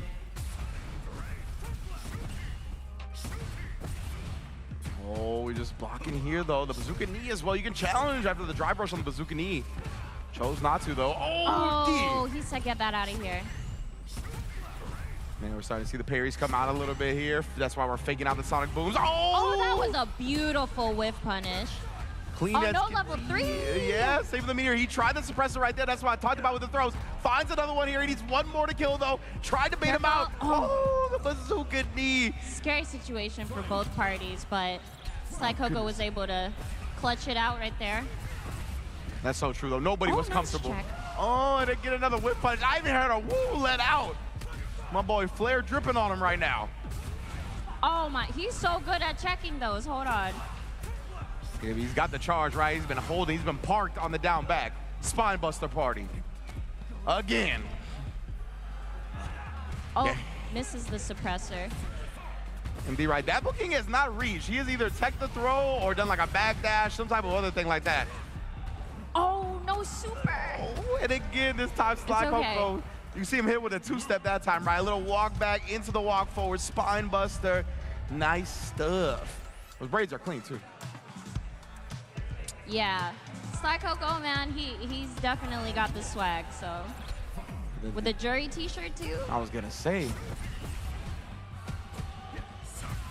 We're trying to press back, though. Now we're just establishing ourselves here. Oh, the DI to punish the Sobot. Oh, my man is trying to bait him out as well with the neutral jump. Wow. It'll be a little flip kick, but we respawn, bust out again. Double King not trying to be cornered. Dragon suplex this time. We got wrestling moves all over the place. Oh, just dash up jab. Slide interrupted the boom too during his startup frames. I mean, is he just? I think he's gonna do it again. Yeah, he did. So I was gonna say after the second one, nice OD Sobot out prioritizing anything that Double King could throw at him. I think Sly Coco's in his head with all these throws, honestly. Yeah. I know I would fold if I were Double King. Putting me on my back though. Sly Coco, and again, he's really won the screen position advantage every round as well. You can see almost to the corner again, but big swing from Double King. Sly Coco just whiffs on the fierce.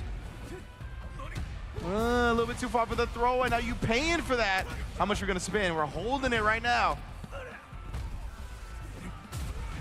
Double King gonna swing away this time. Trying not to get throw looped once more. Don't want to play that mind game. Sly Coco playing extremely patient. Oh, but what a cancel to blow that up. Double King survives for now. Still alive. Oh. That looks like a misinput. Yeah, that was supposed to be super. Sure. I even heard an exclamation. I have to imagine it was supposed to be like level 3 super to go through the projectile. Yeah. Unfortunate. Oh, Dragon suplex. Double King. He's not unfortunate for him, though. Trying to take that momentum and run with it.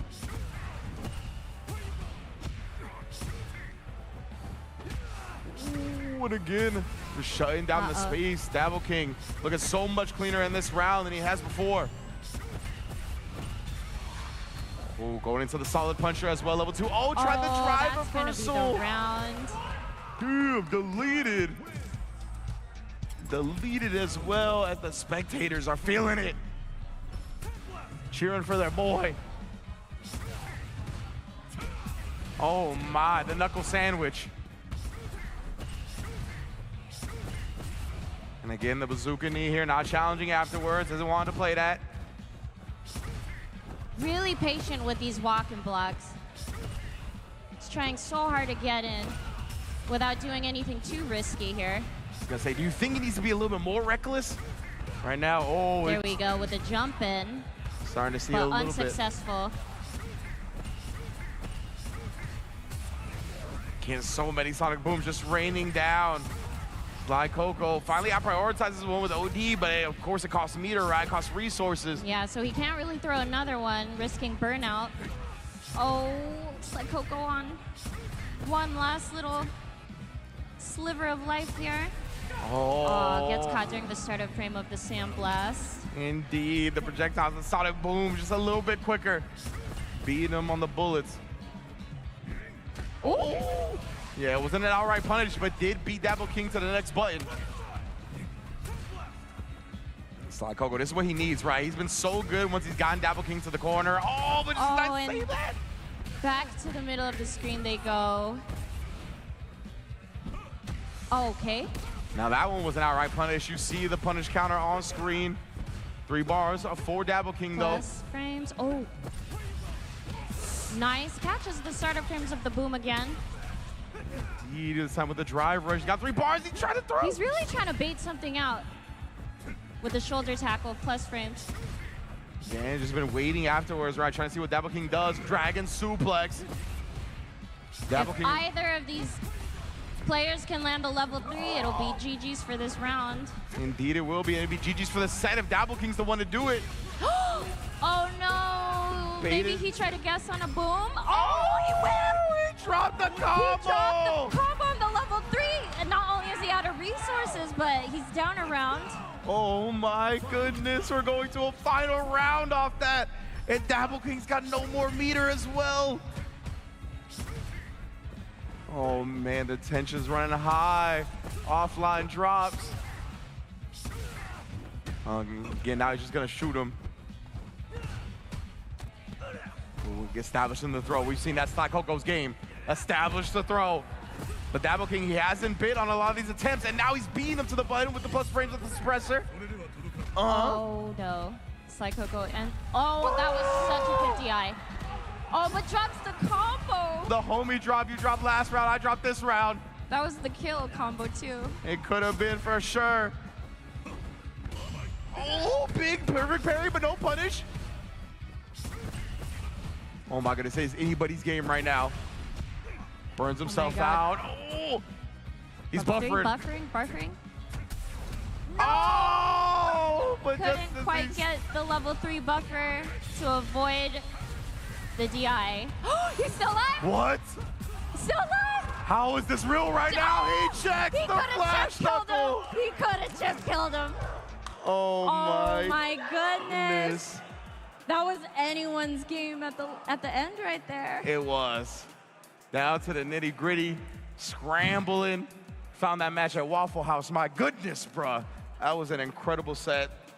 But yeah, you saw the buffers. I honestly thought he was going to be ready with the DI. We saw so many of the buffers. It might have been the drive rush that messed him up. Because, you know, that be happening. I was going to say, I know what's happening to you where, like, we're sitting there as fighting game players. We're buffering nonstop. And then the moment we stop buffering, that is when the thing comes that we were buffering for. It just happens to everybody. It just be like that. But of course, my man, you know, he shouldn't have been buffering if he got the Spectrum fiber. Then it would have been smooth connection. You feel me? We wouldn't need all that buffering. But we are going to take a look at the replays here from that last match. Very intense one, right? Close battles as we get into it. Once again, presented by Spectrum and the NRG Castle right here. That was sick. That was such a good reaction with the super to avoid the stun right there. Only way out at that point, right, was canceling, and the super was burnt out. Couldn't cancel from there into DI or parry or anything like that. Well, these players, man, I just love seeing the intensity of offline. Yeah. Everybody's emotions, everybody laying it all out on the field. I could definitely sense like the Guile frustration in this match, you know, which is what Guile's good at, right? 100%. I am, like, as a player matchup, I am terrible against Guile. Yeah. Like, straight up. Always, like, the amount of patience, the type of approach that you need, which is, it makes me be too careful. I don't want to be that careful as a fighting game player. I want to get in there. Yeah. But yeah, Guile and Dabble King did a great job here. I honestly thought I was going to get away from him. Oh, he should have just supered off the suppressor, the right? suppressor, yeah. Because the level 3s do massive chip in this game. Yeah. So yeah, like even on the block, it probably would have done it. I wonder if that would have chipped. Did he have low enough health? It would have been close, honestly. I think maybe he would needed to put like one special move in there, like one flash knuckle chip, one sandblast chip into the level 3. Then it would have been enough. But yeah, it was close. It was close. But yeah, man, that was good reaction on the Guile player's part, though. Yeah, it's literally saved him and won the set. Yeah, and it was a good button choice, right? Because like sometimes on that flash knuckle, you can do very timing. It pulls Luke back. So you press like a light, maybe it's too fast and it doesn't reach far enough. So he pressed the crouch medium kick and it was just enough. Perfect timing for perfect space. But I think the Guile player showed that he was just ready for the charge punch. Like every single time that he did it, he checked it. But you know, I understand it's hard to adapt and break habits in the middle of like such a high intensity match, so. Yeah, 100%. That's why we try to go to as many events and enter as many events as possible, right? To get used to that environment, to get used to the feeling of being mid-tournament set and having to make adjustments like that, having to stop some of your habits because you could see that your opponent shuts them down. But let's get into it. Our next match is ready to go in the cage. Oh, but we got button checks first. Good looking out, Mother Base. I was about to go into the whole spiel and all that. Let's see. You got any intel for me right here? Any folks? I don't know. I'm not familiar with these guys. Any folks from the Bay? Let me see if I could pull up the. Yeah, we're gonna be checking them out here in a moment. I can pull up the bracket here.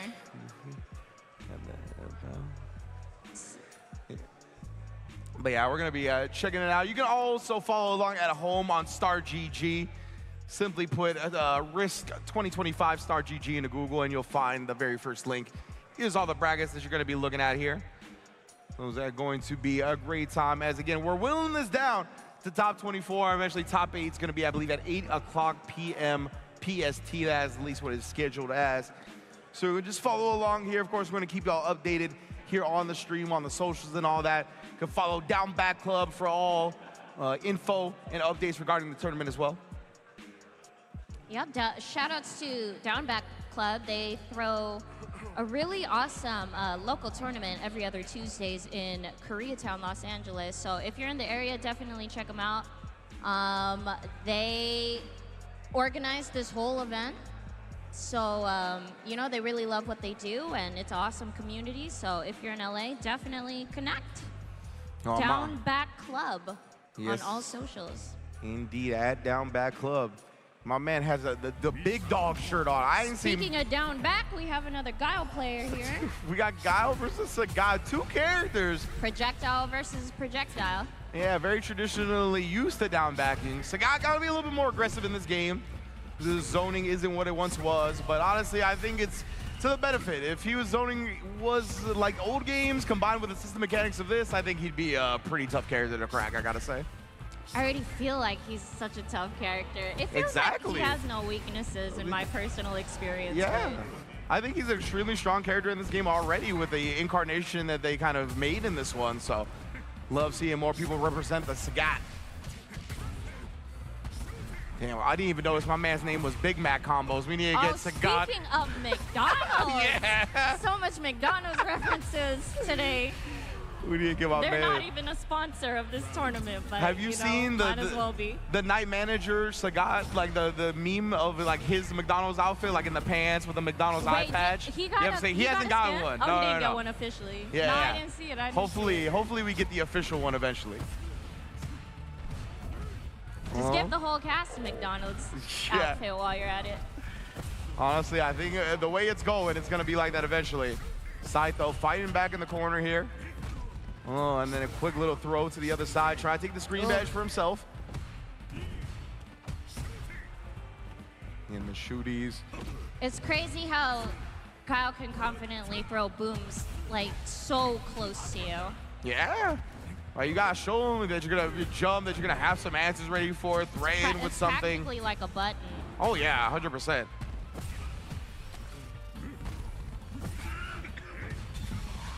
Oh, he's going for the burnout here, attacking the drive gauge, and succeeds. Got Sagat in the corner. Let's see if... No, he's not going to need that drive impact for the stun because he'll just chip kill. Or Sagat will just get hit by a boom.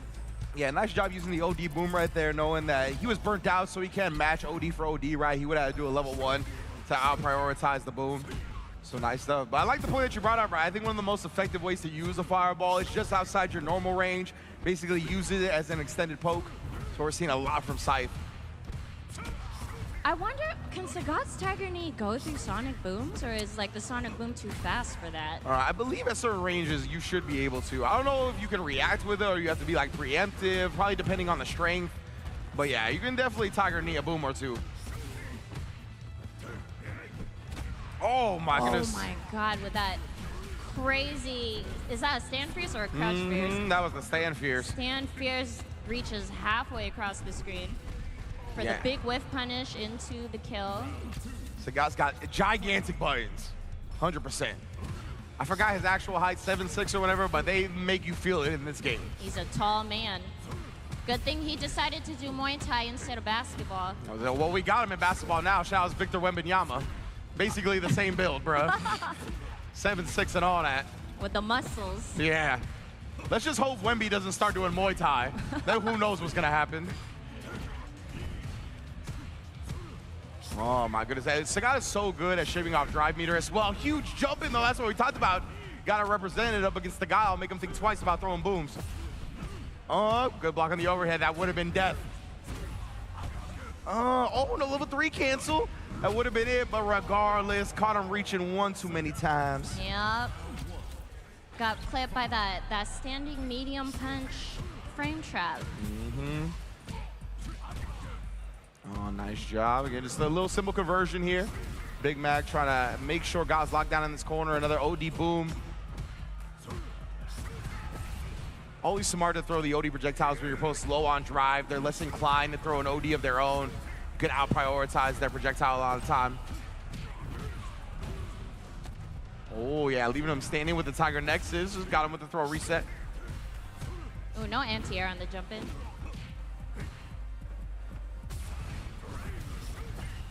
Yeah, fireballs all day. OD again this time for Big Mac combos, knocking him down. Oh, too far. Throw him to the back corner. You already know. Oh, goes. Yo. Dragon suplex. You know what it is. Shout out to Kenny Omega. Oh, the trade combo. Oh, but Big Mac. That was more of a double cheese, brother. We needed more. He's going for the chip kill here. Oh. That's pretty much game right there. Not game, but the set, or the round. We got it. We knew we were picking up what you were putting down. Let him know. Big Mac not trying to go to the corner here. Sitting on a level 3 now. Nobody puts Big Mac in the corner. Dragon suplex again, though. Size really establishing the throws. Wow, actually caught him. Looking like a backdash. Oh, not finishing the Jinrai. Well, yeah. It's not called a Jinrai. It is fine. Again, we know what you're talking about. The Jintai, the Jinrai. The Jintai, I like that. Oh, and then the crouch V punch had the driver's buffer behind it. Doesn't go for level 3. Trying to see if he could save his resources for the next round, and checks the drive rush for the win. Just to keep his resources for the next one. Yeah, well, the greed pays off. Man, I need to see a full Big Mac combo, though. No more kids' meals. Just gotta live up to the name. Yeah, bro. Oh, okay. Trying to get on in with the Tiger knee. You know, we talked about the shaving down and the plus frame stamina push so good. It's establishing pressure. Oh, the Tiger Nexus too far again, though. Oh, a little back throw. Sai's gonna take the screen for himself right here, right? Has the life lead, doesn't need to go in, especially when you're Guile. He gets whip punished for trying to do exactly that. Oh, goodness, applying this pressure here, and again, just showing respect. Overhead is there. That's gonna be the game right there with the super. There we go. Level 2 on him. Straight Muay Thai. Nice. That was a really good display of just classic footsies. Yeah, I really like both ways the players were using Fireball. I should say both players the way they were using Fireball. Just in general, really going at it back and forth at that range with the extended normals, right? And I think that's what was causing a little bit of trouble for the Guile player, right? When you want to sit there and like play in that normal range with Sagai, it's very scary, right? You have to be like super on point. Usually characters with quicker walk speeds can combat him a little bit better, right? Because then you can sneak into the range where you can counter poke his long startup buttons. While Guile, that's not really his game. So it felt like trying to play that, it was a little tough up against the Sagat. I agree. But it has definitely been a great time here at RISC already. Again, and we already told you all about it. It's presented by Spectrum and NRG Castle, right? Big ups to everybody holding us down. We're going to have a bunch of other things that are going to be happening all weekend long, right? Obviously today and tomorrow, which of course includes the ARC World Tour. We got a gold event for Guilty Gear Strive in the building. I know Grand Blue Fantasy Versus is here as well, so big ups to them. We got Kwamba as well here. Use code RISC 2025 for 20% off the Kwamba Sapphire. That's actually a sick looking stick. I like the colors. And we got the Down Back Club, which is a gaming company based in LA. They throw Down Back Tuesdays every other Tuesday in Koreatown. Yeah, there you go, right there, bi-weekly. In Koreatown. They organized this entire event, so shout outs to them. Yeah, it's at Mama Lion as well. Big ups to them. And then, of course, we got Andromeda Consultants, who took care of the logistics for the event with the hotel and the flight. So Big shout outs to them and JKLA creators, the people who made the awesome 3D printed trophies. Which are super sick. I seen all the trophies are like game specific as well. Yeah, so there was like a specific one for City of the Wolves, and of course we're gonna have different ones for different games. But talk about Madhouse, Sarazel. Madhouse is the company gaming company in the Bay Area holding it down. They provided setups for the event tonight, and they host a really freaking cool monthly tournament in San Francisco. Every month, I highly recommend it. It's called King's Cup. They have an amazing turnout, easily over 100 participants every month, and it's just a fun time, you know? Yes, indeed. I want to shout out Paragon as well as Retromania, all kinds of dope stuff coming up. You could obviously use the code for Kwamba as well, get 20% off. But yeah, man, RISC has been holding it down right here in Southern California at the Spectrum Castle, the NRG Spectrum Castle, of course. Down Back Club, one of the main TOs and organizations behind all of this. Okay, I gotta go to one of those Mama Lion events, man. You got it? Super Have sick. You been No, yet? I have not. Oh my yeah, gosh, this they're Down so Back fun. Tuesday right here, super awesome. You can see they got Street Fighter 6, Tekken 8, 2XKO, and more. Mario Kart and other free play games as well. They have good food to boot on top of that. It's so. just a vibe. Yeah, it's a vibe. no, it's all What food do you vibes get over there? They have like really good like burger and fries. Oh, straight up? It sounds. Oh, okay. Speaking of McDonald's again, no, but nah, for real. They have some good like just simple bar food, American like burgers and stuff, and it's good though. I'm not a fancy lad, you know what I'm saying? Like, hook me up with some good bar food and I'm happy. Dude. I'm a happy camper. It's a simple life. Exactly. That's so, all yeah. you need. Big ups to, again, Down Back Club, holding it down not only at Mama Lion every other Tuesday, but obviously right here for RISC as well in 2025. So it's a great time already. We got more Street Fighter 6 action coming up. As I believe we got players loading up in the cage as well with all kinds of stuff. We are going to decide a Street Fighter 6 champion today as well, so you want to be tuned into that action all the way through the whole night. Wait, where are we in the bracket exactly? I think we're trying to qualify in the people into top 24. This top 20, about to be top 24? Yeah, I don't think we're quite there yet, but we're getting there. All right, so Making we're about sure to everybody's... see some juicy matches, basically. Yeah. But yeah, man, of course, and like you said, if you're in the area, come down. We got plenty of stuff tomorrow as well, right? 2XKO. That's right, It's going to be tomorrow with some elite competitors. So if you didn't know about this beforehand, you just found out, there's tickets available at the door as well. So just come on in and have a good time, man. As you mentioned, a bunch of players from NorCal are here, right? A bunch of players from Vegas. Obviously, the Southern California scene is heavily out here as well. So this is a great introduction to a lot of the people if you haven't gone to an event outside before. Absolutely. So this is, just a way to really get to know everybody and then find out about your local scene. Yeah, absolutely. That we're all here under one roof right now, so California represent. So you're originally from NorCal? Yeah, I'm born and raised in NorCal. Okay, but you're now in SoCal. I'm SoCal, oh, okay, yeah. Okay, so I got you. I've gotten a chance to meet a lot of people across California in the FGC, and it's been an absolute pleasure. So yeah, it's cool to see everyone here under one roof right now. Yeah, absolutely. I mean, in California, we need more tournaments, you know what I mean? Big ups to Slashback. Obviously, Slashback's an awesome tournament up in NorCal as well. We got RISC down here in SoCal, but long gone are the days of NCR and SCR and stuff like that. So anytime we can get a big tournaments in California, it makes me ecstatic. So I'm glad everybody has been showing out. Yeah, everyone here is so passionate about the scene, and you really feel that energy, especially in events like this. So cool, let's get into who we got. Sean Y. Sean Y and Jack, Chun-Li versus DJ. A lot of DJ players today, huh? Interesting. DJ, quite a good character. Chun-Li as well. I always thought Chun-Li was quite good in this game. And especially now, obviously, our players have just done better and better with her as time gone on. Oh, big jump, but yeah, wasn't ready with an anti-air afterwards. Kind of let him get away with it. Could have seen the Tensho kicks come out from Chun-Li. Oh, yo, she was low. Staying down. Oh, then another air slasher gets jumped. We've seen that time and time again. Oh, level 2 on him. He's gonna go for the jump mix-up. Oh, goes for the empty jump low. Oh, but gets clipped. Indeed, we saw drops the combo and still gets the win, though. Yeah, driver's cancel came out, but nothing after. Both these characters have incredibly far-reaching buttons. Yeah.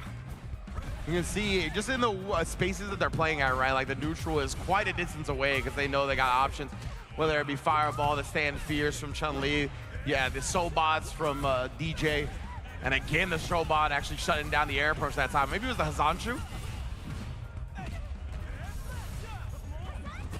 Yeah, definitely the Hazanshu. Trying to go through some of the air slashes with it. That time the up kicks jackknife. Oh. Wow, this slide gets clipped. Oh. Sean White trying to bait out the DP, but still gets hit by the jackknife. Yeah, the jackknife maximum. It's a funky name for that one. I just usually say up kicks, but break out the jackknife every now and then. Oh, yeah, baiting him out, right? Use the dissipating Kokoken. Bait out the parry and then get the throw. Very smart. Oh, gets caught backdashing. OD Fireball again. Sean White's been able to out-prioritize a lot of the projectiles, but that one got caught. Oh no, committing to that crouch heavy. That is a huge commitment because that life is gone as well as the drive meter, both suffering heavily. Let's see if he could keep up this pressure to get a burnout. No? Oh, that slicer wasn't funky enough. Yeah. That's one of the things though, right? You kind of highlighted how these characters have really long range options. They are a commitment a lot of the time though, right? A lot of those options don't just happen quickly. They got long recovery, as we saw with the funky slicer. Exposed.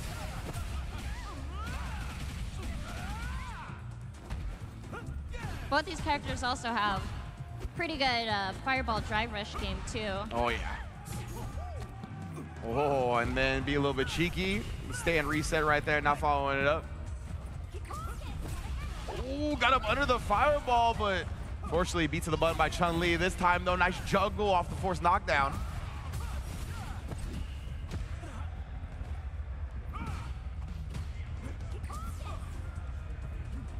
In here, Jag with a nice lead, so he's trying to make Sean White come to him. Oh, recovered just in time. Actually got caught trying to hold forward on the lightning legs. Catches the startup frames of the fireball. A little monkey flip action to the other side. OD air slasher again. Oh, and then caught this time on a funky slice, so not watching the ACL, bruh.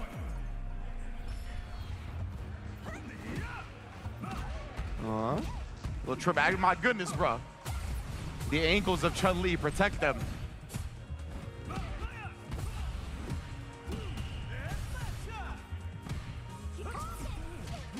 Oh, and again this time, beat him to the button after swaying underneath the fireball. Oh, the sunrise heel comes out for the counter hit as a huge reward. That is not kill. I think she's alive, but this is absurd damage. Maybe like a pixel, but I mean, we'll see if Sean White can fight his way out of this one. Not very likely. Yeah. It's Street Fighter 6 though, you never know. Yeah, there's a whole lot of magic in those pixels that people live on, you know what I'm saying? But that time... We've seen it, yeah. We've seen it plenty of times. Seen it even recently, right? Some of the biggest comebacks in this game have happened recently with like the Mr. Crimson comeback and France. That was crazy. Ridiculous stuff, so definitely never count anybody out.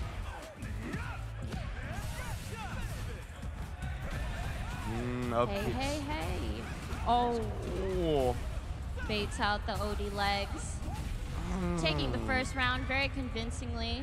We got Jack sitting on match point here.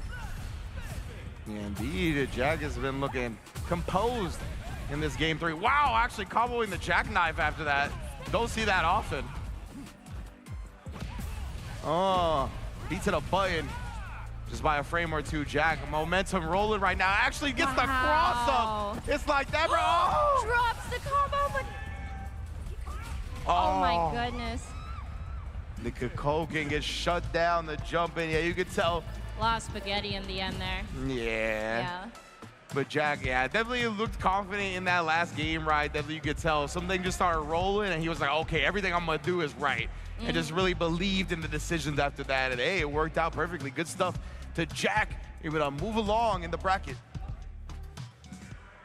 Got a whole lot of moving on to do, of course. Street Fighter 6 in full effect. We've been talking about it off screen that we've been messing with Viper a little bit as well, right? Viper, latest DLC character. Yes. Super sick. I just want them to add characters that have a lot of creative expression, right? I feel like Viper is definitely up that alley. Yeah, But, you know, she's no easy character to master. It definitely got put in the work to get good with her, so. Yeah, 100%. That's what's fun, though, right? I feel like a lot of times with modern games, people are like, man, there's not enough, like the execution junkies like myself are like, there's not enough execution in a lot of these games. Viper definitely scratches that itch. I like high APM characters, you know what I mean? Like where I'm doing a lot constantly. So definitely Viper is totally like that. It's super sick to see. And you said you play her on stick. Yeah, I play her on stick. Yeah, super fun. I'm about it. I believe in all peripherals. Yeah. I believe leverless and pad are cheating, but I believe in them. You know what I'm saying? Yeah. I heard she's a little extra challenging to play on stick versus like on pad. You know? So, I don't know. I think Marvel. I've had to do a lot of crazy things with my hands in video games over the years, so. Gotcha. 100% yeah, you just get got it. that experience. I just got the experience, luckily for me. But yeah, this is a super sick venue in the building as well with the Spectrum NRG Castle. But yeah, Viper, and then we got, I think, Ingrid and Alex are the remaining characters in this season as well, right? Yeah, we got Alex coming up next, I believe, and then it'll be Ingrid after, so, you know? Who are you more excited for, Alex or Ingrid? Oh my gosh, I am terrified of Alex. I really struggled with him in Street Fighter V, so when I heard they were putting him in this game, I was mortified. I'm not gonna lie. You know, like the elbows and the stomps, and I'm getting PTSD just thinking about it. But, you know, like he has a really big fan base. A lot of people are really excited and looking forward to having that character to return to the game. So, you know, good for them. Yeah, definitely good for them. Not good for me. I'm not part of that. But I get you. No, I'm very excited for both of those characters. It'll be interesting to see what they do with Ingrid as well, because she's the. I'm not familiar with Ingrid. I was gonna what say, is she like? Ingrid hasn't been in a lot of games. Yeah, exactly. Like it's kind of, she might be more of an original concept that I think a lot of people are expecting. That would be exciting. Yeah. The game could use like another Monot or you know, something really unique. A little spice. I really hope they definitely add some super unique stuff to the character, because that's what I'm really liking about Viper, right? I think just in general, people want unique like flavors and different style of characters, right? I think that's why Terry hit the way he did too. Even when he wasn't that great, like people still really thought he was fun, just because he did things a lot differently. And now, of course, he's got a lot of love where he's really strong too. So yeah. Are there any dream characters you have? Dream characters? Okay, I need my girl Lucia to come back to the game. Oh, word? Lucia. That was my girl in Street Fighter V, and Sakura too. You know, Sakura. She's, you know, she's best girl, Shoto girl. Best girl, Shoto girl. I want to see her come back. So Sakura's one I'm surprised hasn't actually been back yet. Like Lucia, I'm not that surprised about. Sakura, I'm pretty surprised about. I think. Well, we'll see. I don't have any kind of intel or anything. You sounded like you did for a second. No, I was like, absolutely not. But I just feel like she's so loved. And popular that like it would be a crime not to have her come back. You would think so. You would think so, 100%. Yeah. But yeah, like so Lucia is your girl from Street Fighter V? Yeah. Okay. I love that Rushdown, man, and her tricky fireball game. Kind of like the same reasons why I like Rashid. You know, he's got the same thing. Rushdown, tricky fireball stuff, and you know, a slide that you could be totally degenerate with, and. You gotta have the degenerate aspect. That's all me. You gotta have it. You gotta have it. That's what makes the fighting games fun, is the degenerate aspect. You got to, man. You got to. Yeah, like me personally, I want Dudley. Like we haven't Dudley. A lot of people want Dudley to come back. Dudley took the whole Street Fighter V off. I'm hoping we can get him back in this game, but I don't know, man. I don't know. 3 seasons in, no side of him. I'm a little scared. But it's cool. I like Ed in this game, so we got some good boxing representation regardless. If you had to pick between Ed or Balrog. Oh, Ed or Balrog? Yeah, who would it be? Ed free. No. I mean, Dudley or Balrog. Dudley or Balrog? Yeah. Dudley free. Dudley, okay. I'm not a big Balrog guy. Like, Balrog's cool. Neither am I. Yeah. But I think, like, out of the boxers, I think he's the most bland basic to me. Like, I definitely prefer Dudley and Ed way more. But in the building here, it looks like some of the button checks are getting wrapped up here a little bit. I know we got Young Goki on the right. I've seen Young Goki been around forever as well here in Southern California. I see a Lakers hat here. If I'm not mistaken, I think I know. Oh, he's got a Bracket Demon shirt on too. I think this might be Dodger. Yeah, this is Dodger, the Leafs player. Got you in the Japanese Lakers hat as well. I like that. Yeah. But Dodger gonna be playing the Luke. Young Goki on the Kimberly. All right. I like to see all this use of like all the season 1 characters, you know, like not a whole lot of DLC representation tonight. That's true, yeah. We're getting to see some good amount of Luke here, which has definitely fallen out of favor in a lot of the meta. We've seen some players making it work nowadays, but showing that, you know, these Season 1 characters are still very much viable in a tournament setting. Yeah, we know Kimberly has been just tearing up the competitive scene at this point, right? Has gotten a lot of love over the course of the patches. He's seen this character have a lot of success now. And Young Goki, he's got to be one of my favorites to go quite far in this tournament. So pairing that pilot with this character is going to be scary. Ooh, suppressed.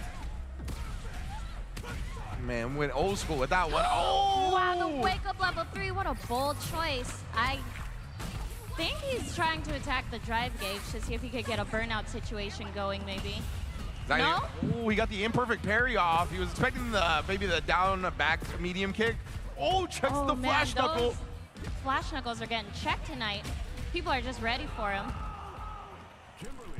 Yeah, and that's one of the things, right? When you have a move that has a bit longer of a startup than a lot of other things, the longer the game goes, the more players get used to seeing that, and then more easily they react to it, right? So we've been seeing that a lot with Flash Knuckle today, where a lot of these Lukes are kind of falling back on that, and they're getting checked time and time again.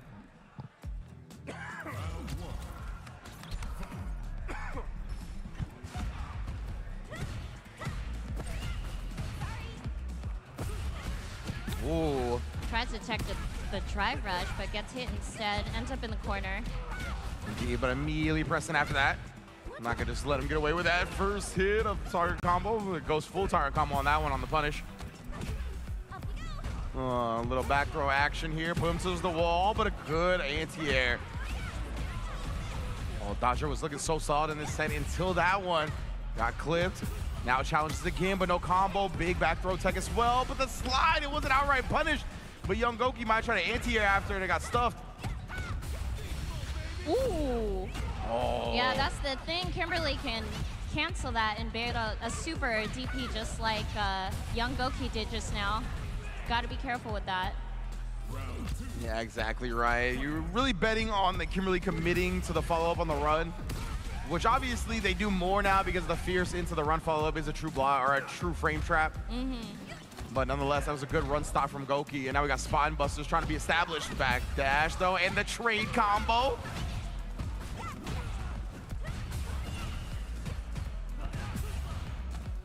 Oh. Getting a little back throw off the tick one, and then the fierce sent the drive rush after. Should be enough damage. Oh, no, level 1! I have a feeling he input it and it just didn't come out, but you know, no worries. Still takes the round, regardless. Yeah, you have to imagine he was willing to spin that level 1 in the scenario. I doubt there was greed there, but the stand medium kick checking the drive rushes. Can't be too aggressive up against Kim. Checked as well, and then the throw attempt also gets, or excuse me, the parry attempt gets thrown, but back throw instead.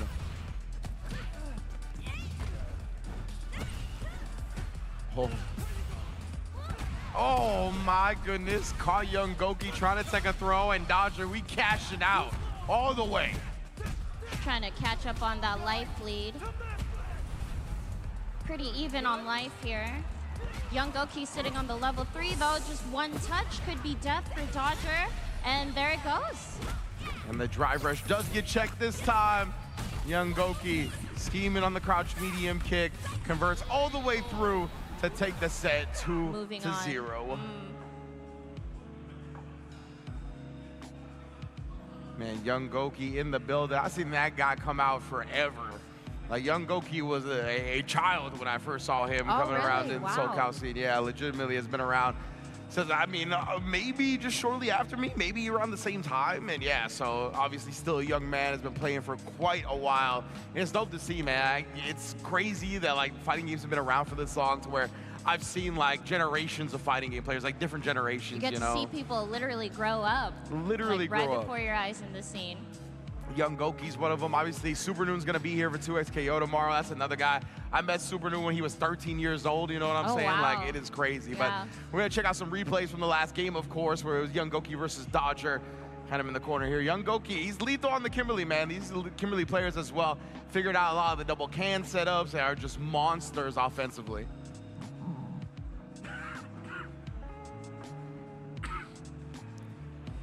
Dodger, yeah, that was unfortunate. Spinning the drive meter in this situation, it's just so tough to make something happen when you're on a pixel and burnout. That was the big stop right on the run. If you followed up, then it would have actually reversaled, but fortunately for Dodger, Young Goki put the brakes on, took the round that way, and just in general, really never let his foot off the gas pedal, man. See right here again, checking the drive rush. Young Goki has a lot of patience as well. Like, he is down to sit there and wait out a lot of the neutral and whatnot, even on a character that's aggressive like Kimberly.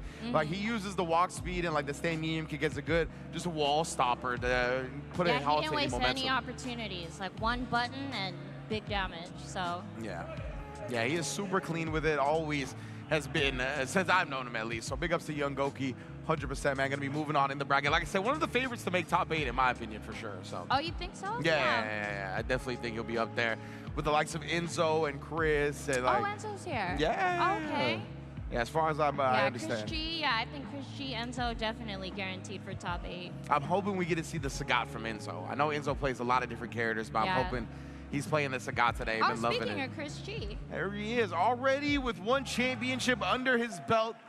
We'll see how many more he gets to add. That is the multi-game specialist, the multi-game god that is Christopher G. Don't forget the New York. Chris G, NYC. Coming from Vegas, though. Yeah, that's the thing, right? Of Still course. represents, you know, the East Coast, which, you know, good on him. Always like to introduce players like this. They do like this thing in like UFC and combat sports. I think they do it in boxing too, where it's like this person's like fighting out of blank, hailing from blank. And to me, like, Chris is fighting out of Vegas, but he's from New York. You know what I mean? Like, that's kind of the situation that we get for some of these transplants. I think he's thinking about moving as well soon. So I don't know if he's going to stay in New York or move back to California, whatever it may be, right? Obviously, wherever he goes, he's going to be one of the top players of the region. That's just how Chris rolls. Can't take the New Yorker out of the New Yorker. Oh, yeah. Oh, we got another bracket Demons t-shirt here. Yes, indeed. I believe Chris is rocking the Madhouse beanie. Is that what I heard in the back?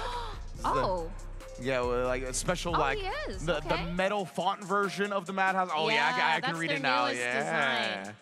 So again, repping those NorCal weeklies, right? NorCal events. Super sick stuff. I'm telling you, man. Oh, he said never mind. He's like, wait in SoCal. These headphones are messing, or this beanie's messing with my headphone game. But yeah, definitely big ups. Obviously, Madhouse, as we talked about, part of RISC as well. On the TO side of things, providing equipment, people as well to run the brackets and run the event. It's super sick to just see this collaboration between the various California organizations.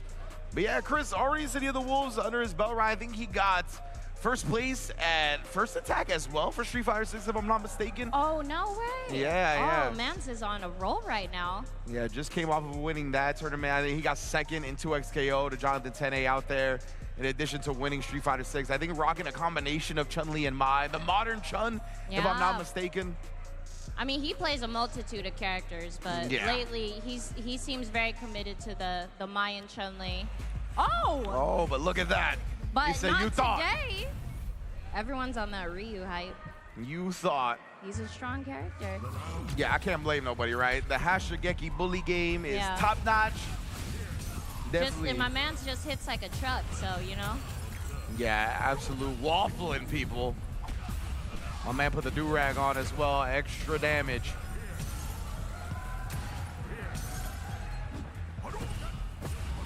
Oh, Fireball shutting down the JP approach. This reminds me of Blas versus Kakarot. Yeah, right? A bit, right? 100%, the characters that we saw.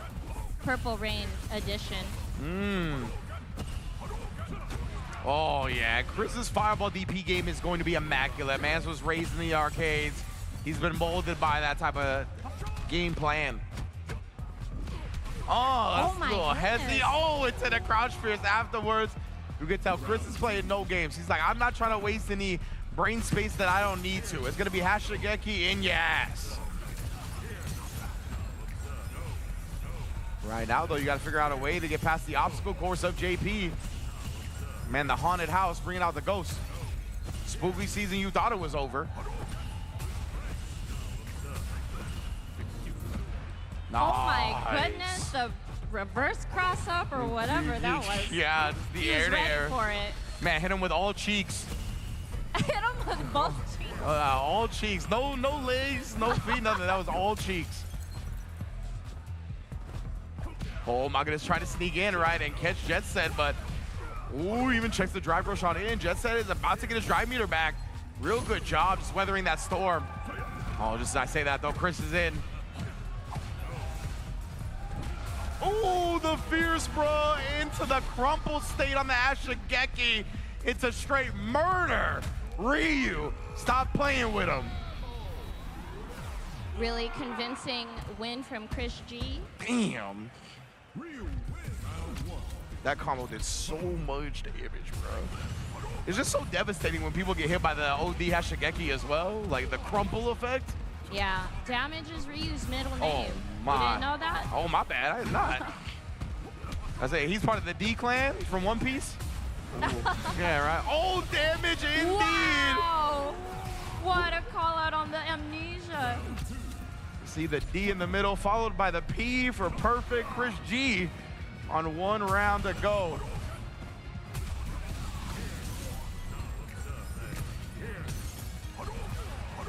And Chris has played this so patiently, very smart, right? Sneaking in the Hashigeki, or sneaking it in the Denshin when he could find it as well. And again. Oh, buns of steel. Oh, try to get him to reach in that moment. Nice discipline from Jet Set, but he still gets smothered in the corner. The perfect parry is a relief.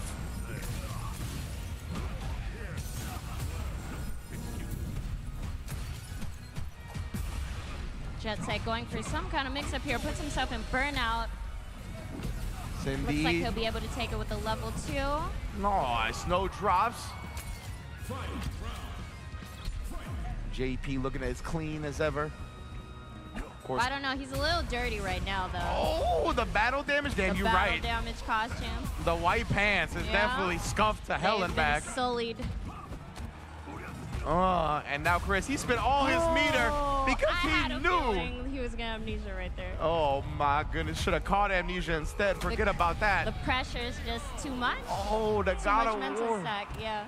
The God of War who forgot how to lose. Double perfect for Chris G. The double P. The double P. No perfect parry. Talk about these P's and G's all day long in that set. And Chris gonna be moving on. Another favorite for top 8 winner's side. You already know how it be. Definitely gonna be a surprise if that is not the result. So he's gonna be moving on in Street Fighter 6 as well. Obviously, you know he's gonna be competing in 2SKO tomorrow as well.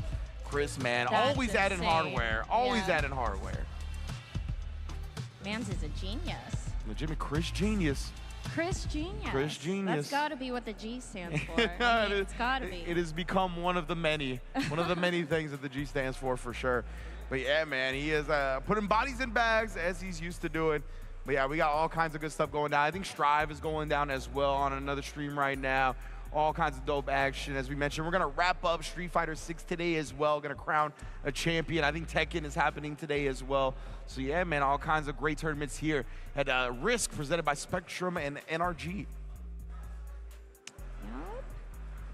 Don't forget Down Back Club, who organized the event. They hold an awesome bi-weekly tournament in Koreatown every other Tuesday. And also Madhouse, who provided many of the setups today. NorCal Bay Area fighting game company. They hold King's Cup. Yeah. Really big monthly in San Francisco, so. Leave it to NorCal to name a tournament King's Cup, bro. Plenty to do if you're in California. Yeah, absolutely. Who, in your experience, the bigger degenerates are in NorCal or SoCal? Oh, man. Having lived in both places. I've only lived in SoCal.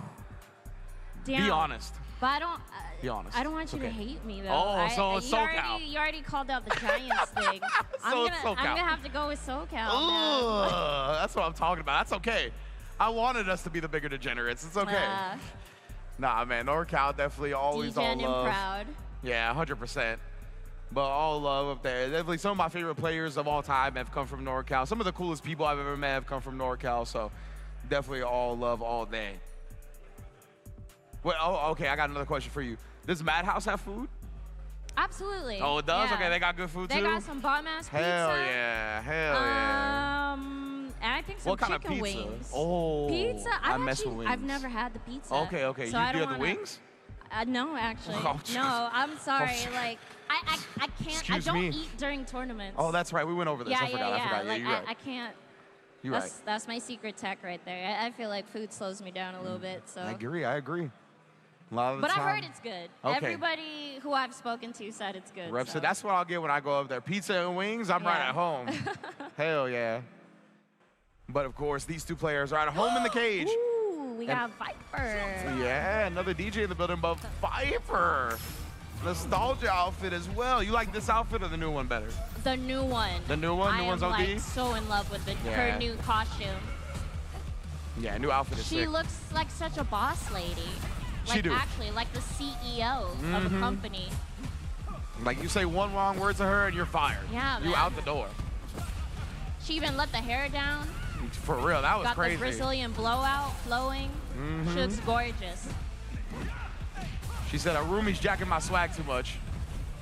Ooh, level 1 gets baited out though. Oh, Rain's been He playing dropped too much it. Expedition 33.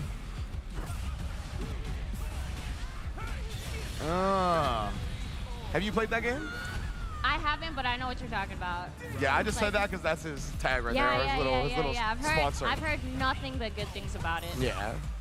It's like Persona and Final Fantasy Yeah, put yeah. together. I'm with you. I haven't played it myself, but I've only heard good things. Ooh, unfortunate on the super jump cancel there. Oh, that looked like a burn kick miss input on the jump in. The crouch fierce is a really good button for Viper, but obviously. Yeah, sway is too good. Oh, there it is that time, but too far for the follow-up and the crouch medium punch. Oh, it's the level 1 install now. Now all the super jump cancels are for free. Oh no. You gotta figure out a place to do it. Oh, and then immediately pressed back on. Reigns builds to the level 3 as well. That is straight deletion, dog.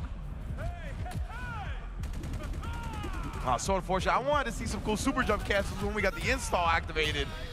That's party time. But DJ, he's about that party life. You can tell by the outfit. Like I said, a lot of DJ players today. Yeah. All right, Sean Y going to his tried and true. Yeah, I respect trying the Viper, starting out with it right, but you know, tournament environment, trying to go with the most comfortable, give yourself the best chance at getting the W, goes back to the Chun-Li. Plus those feints and cancels, you know, in a high pressure setting like this. Yeah, they do a might be number too on your hard. hands, bro. Yeah.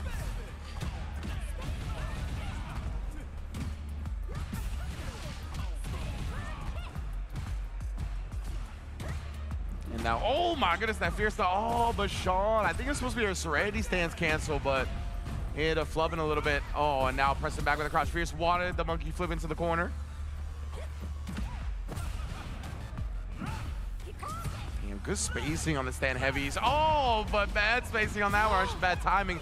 Drops the combo and it just walks out of the corner. Oh no, fam. Oh. No anti-air. Pressed back on with max range jab. Oh, that's punished. Reigns, he's dropped that combo a couple of times now. Sean Y making the most of it.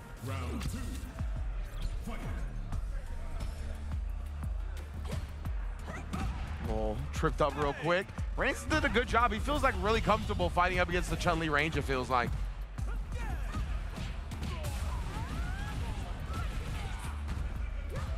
Oh, applying pressure again. Oh, delay confirmed that time. That's smothering Reigns in the corner here. Does sneak out. Gonna have a chance. Oh, but we're sneaking right back in. Oh.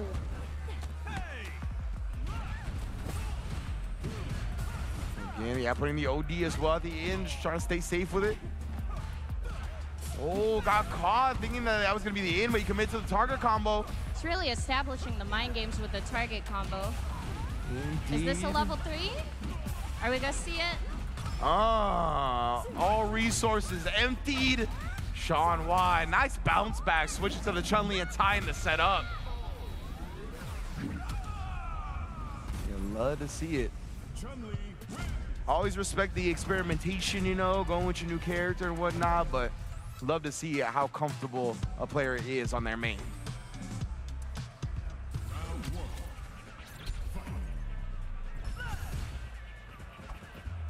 Oh man, the air slash is getting punched left and right. Sean Y to stand fiercely have been very on point. And again, wow, the fake fireball setup. Yeah, nice parry bait with the short fireball. Oh my goodness, Sean. Sean. Catch something. Yeah, or maybe trying to bait him to press a button for him to punish. Precisely, right? I think he's like, oh, thinking that a whiff punish attempt is gonna come, so he's just like swinging with another button, trying to catch that, basically. Oh my goodness, again, bro, but Reigns, you could tell he's been kind of conditioned a little bit. He's a bit more scary on pressing buttons. That's exactly why Sean Y is on set point.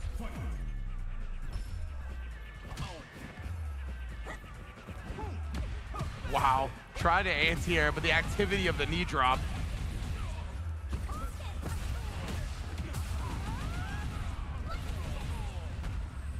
Oh, baits out the parry again, this time on the empty jump setup. Try to go double overhead right there. Reigns not taking it down.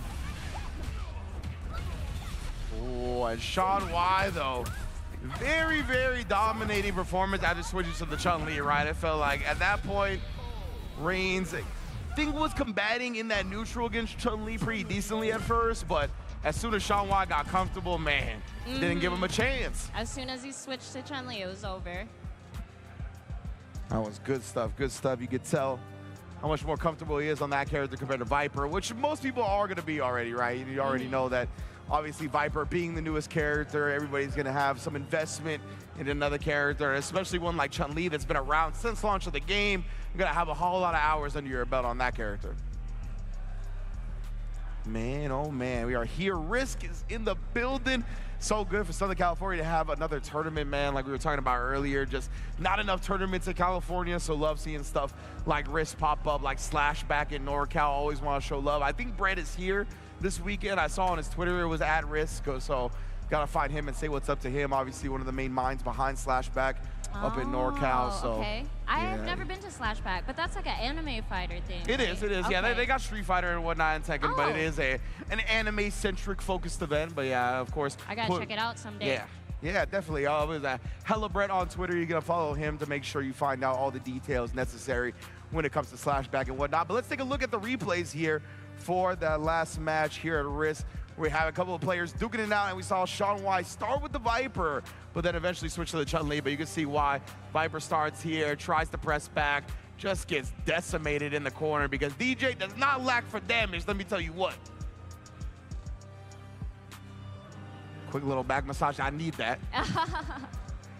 Into the 1-0, and then we saw the Sean Y switch to the Chun-Li, right? And after that, just didn't let up. We saw the jump over, clean conversions as well. You could tell he's been in the lab with this character for a long time too. Man, had all the optimals on deck and then just sniping. I don't know how that crouch medium kick is 7 frames, bruh. It goes so far for one of the 7-frame crouch medium kicks versus the 8 frames, but excellent snipe with it. Sean Y able to move on in the bracket. Yeah, it's great to see him play a character he's much more comfortable with. I think he's been playing Chun-Li since Street Fighter V, if I'm not mistaken. Word? If I'm not mistaken. Okay. Yeah, but, you know. I wish I had the opportunity to keep playing my Street Fighter character that I started with, but, you know, he hasn't been in the game. Which is who? Dudley. Oh, Dudley. But he hasn't been in the game since 4. You never know. I mean, all I hear on Twitter, Twitch chat, everybody wants Dudley, and I think Hopefully. Capcom might be listening, so. Hopefully one day. Rashid's your boy right now, right? Right now, Did you yeah. start playing him in 5? I did not play him in 5. Okay. I picked him up in 6. I was playing JP when the game first dropped. Oh, okay. So I was in a bit of a character crisis. But, you know, I felt comfortable with JP. You know, like, the zoning gave me time to, like, think, you know, a little more and learn the game mechanics. And then Rashid came out, and I was terrible with him at first. But As we all are when we pick up a new character. Yeah. But, you know, I can't see myself playing anyone else. He's my boy. Hell yeah. He's so fun, yeah. Whenever you can find a character that makes you feel like that, where you're like, I can't picture myself playing anybody else, that's like a dream come true, in my opinion. So that's awesome to hear. I just laughed because you were like, I was in a real character crisis. Like, I can sense that you were like, no, I was literally struggling, like trying to figure out who to play. But yeah, JP is such a funky character. Like, he is very much like, your brain needs to not be wired in Street Fighter wiring, you know, to play him effectively, in my opinion. But here we go for the next match. Two characters that definitely require traditional Street Fighter wiring. Luke and Ryu up to the stage again, and Strakaman still rocking the Mickey D's outfit. Oh no, reaching, bro. Hands and arms inside the vehicle, dog. Oh, a little nice read dash on the throw. Escapes the corner. Oh, drops the perfect charge. Oh. We are slugging it out right now. No extended combos. There's two pieces that hurt. Oh, we got an extended one now, though. Banana clip style, not quite. Oh, baits out the drive reversal. Wait a minute, Dodger. He went into burnout so confidently. I figured he would go for some kind of mix-up. Oh, the bat. That was not a very good dash. Oh, thank you. Lovely staff, making sure we're nice and hydrated here. Thank you, Jeff Production. Yes, indeed. There we go. Oh, he tried a little bit delay on that driver's cancel, it felt like, as well, to maybe blow up a fuzzy mash. But right now, yo, we are just DIing while the dude's in gray. That's my strat. Oh, and it eventually worked. I had a feeling that was stand fierce into level 3, but the timing just was not quite there. Still breaks him out of the DI into the DP for the win on that round. You keep going back to the well, it's eventually gonna run dry, fam. He's fishing with that stand fierce. Oh my goodness, luckily for him, it didn't like give the full cinematic crumple. Oh, a little walkout for the landing frame punish. Oh, wait a minute. Oh, does this work? Oh, I guess it does. Oh, level 2, enough invincibility. Bypass the level 3. Nice awareness from Strakaman. Oh my goodness, and now, okay, at least he recovered. I was gonna say he was definitely gonna get Hashigeki to death if he didn't. Oh, couldn't check the drive rush this time. He most definitely tried, no punish there. Oh my goodness, he's gonna burn himself out. He was 2+ because Strakaman was still burnt out. Oh. That's crazy. Yeah, that hurts. Normally that timing works, but the additional block stun of the burnout, preventing the throw from connecting. Classic Street Fighter 6. Yeah, the Japanese Laker hats are OD, 100%. I gotta get one. Yeah, now that I took a closer look at it. Yeah, that's pretty cool. So you a Warriors fan too, huh? I am, yeah. Don't worry, I actually have respect. Everybody does. Steph is one of my favorites of all time. Yeah, absolutely. Oh my goodness, again, the fierce, bro. Literally in love with Luke's face. Oh. Back at him though, no following up with the flash knuckle. Great day once again for Dodger, that scurry. That's what we talked about, right? Oh, level 1, no overheads here. We're really going back and forth with the projectiles here. Yeah, legitimately those last two on the same frame. Oh, and then just meaties them. Dodger just refusing to give up any sort of momentum, even when in burnout. Suppressor, to the corner we go. Oh! Catches that with like the last frame. For real. Spins all that drive meter here. He's got level 2 on deck. He goes to the beast mode combo. Is this enough? Will this kill? Yes. Ow! Absolutely. Perfect exclamation point with it. Dodger, what a bounce back. After that first game, we tied up in the blink of an eye. Are we going to see the Terry counter pick here? We shall see. That's what you talked about, right? That Strakaman plays a lot of Terry. Been rocking the Ryu. But, you know, Ryu's a really solid character, too. I was going to say, deny. very understandable, right? Yeah. Playing the Ryu right now.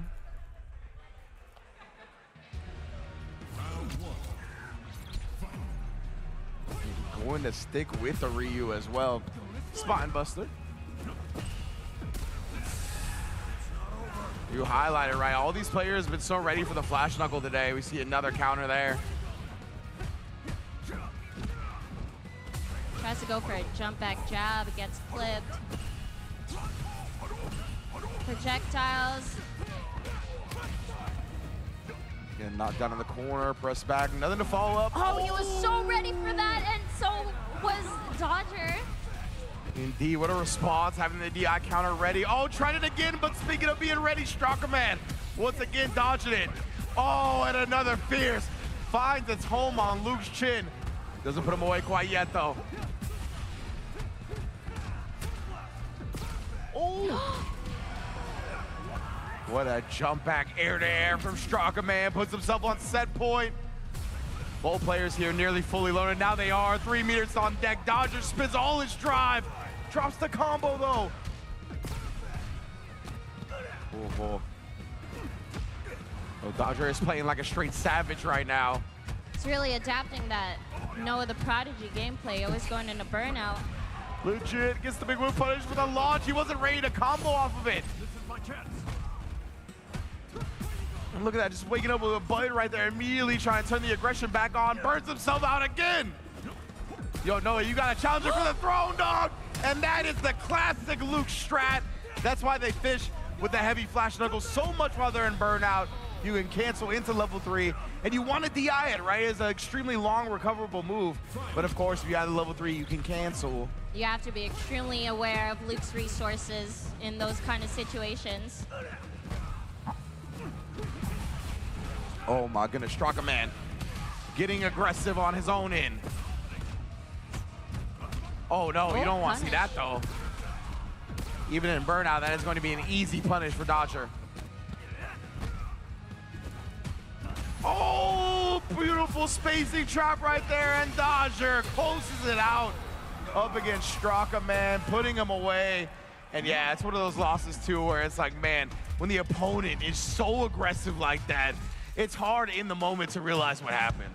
You're like, bro, I just got overwhelmed, and it's tough, right? That's part of getting better at fighting games and learning how to try to tame the wild childs of the world. Yeah, and Dodger with, you know, those Luke auto shimmies, it's a really tricky thing to deal with. Yeah. When you're on the defending side. Yeah, 100% right there. It is quick to overwhelm the opponent, right? And could vary the timing on some of these things as well, right? Flash knuckles, not always the same timing. You could let it go at different timings. It's just very easy to be very annoyed by the character. You have to be disciplined and like super on point to make sure you don't get ran over. And anybody can get caught slipping, you know? We're only human out here. Happens to the best of us. Oh, but it looks like that's going to be it for us, Sarah Zell, on the block here of Street Fighter 5. I believe, or excuse me, Street Fighter 5. We've been talking too much about old stuff. Street Fighter 6. And of course, this next box, I believe, will be top 24. So don't go anywhere. We'll be right back and crown a champion before the night's over. We'll see y'all soon.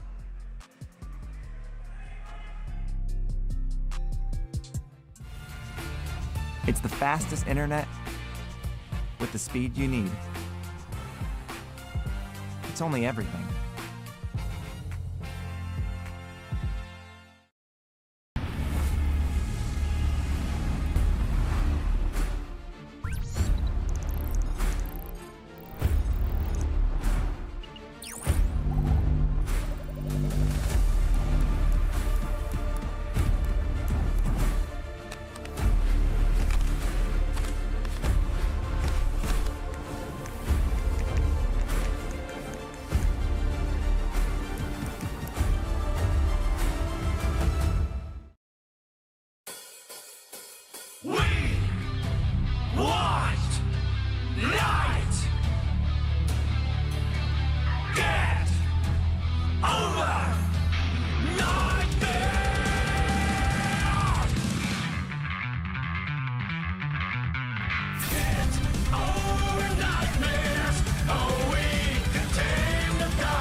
3, 2, 1.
What up, everybody? Welcome back to RISC 2025. My name is Daniel J. I'm one of your hosts here, one of the lead organizers for this event from Down Back Club.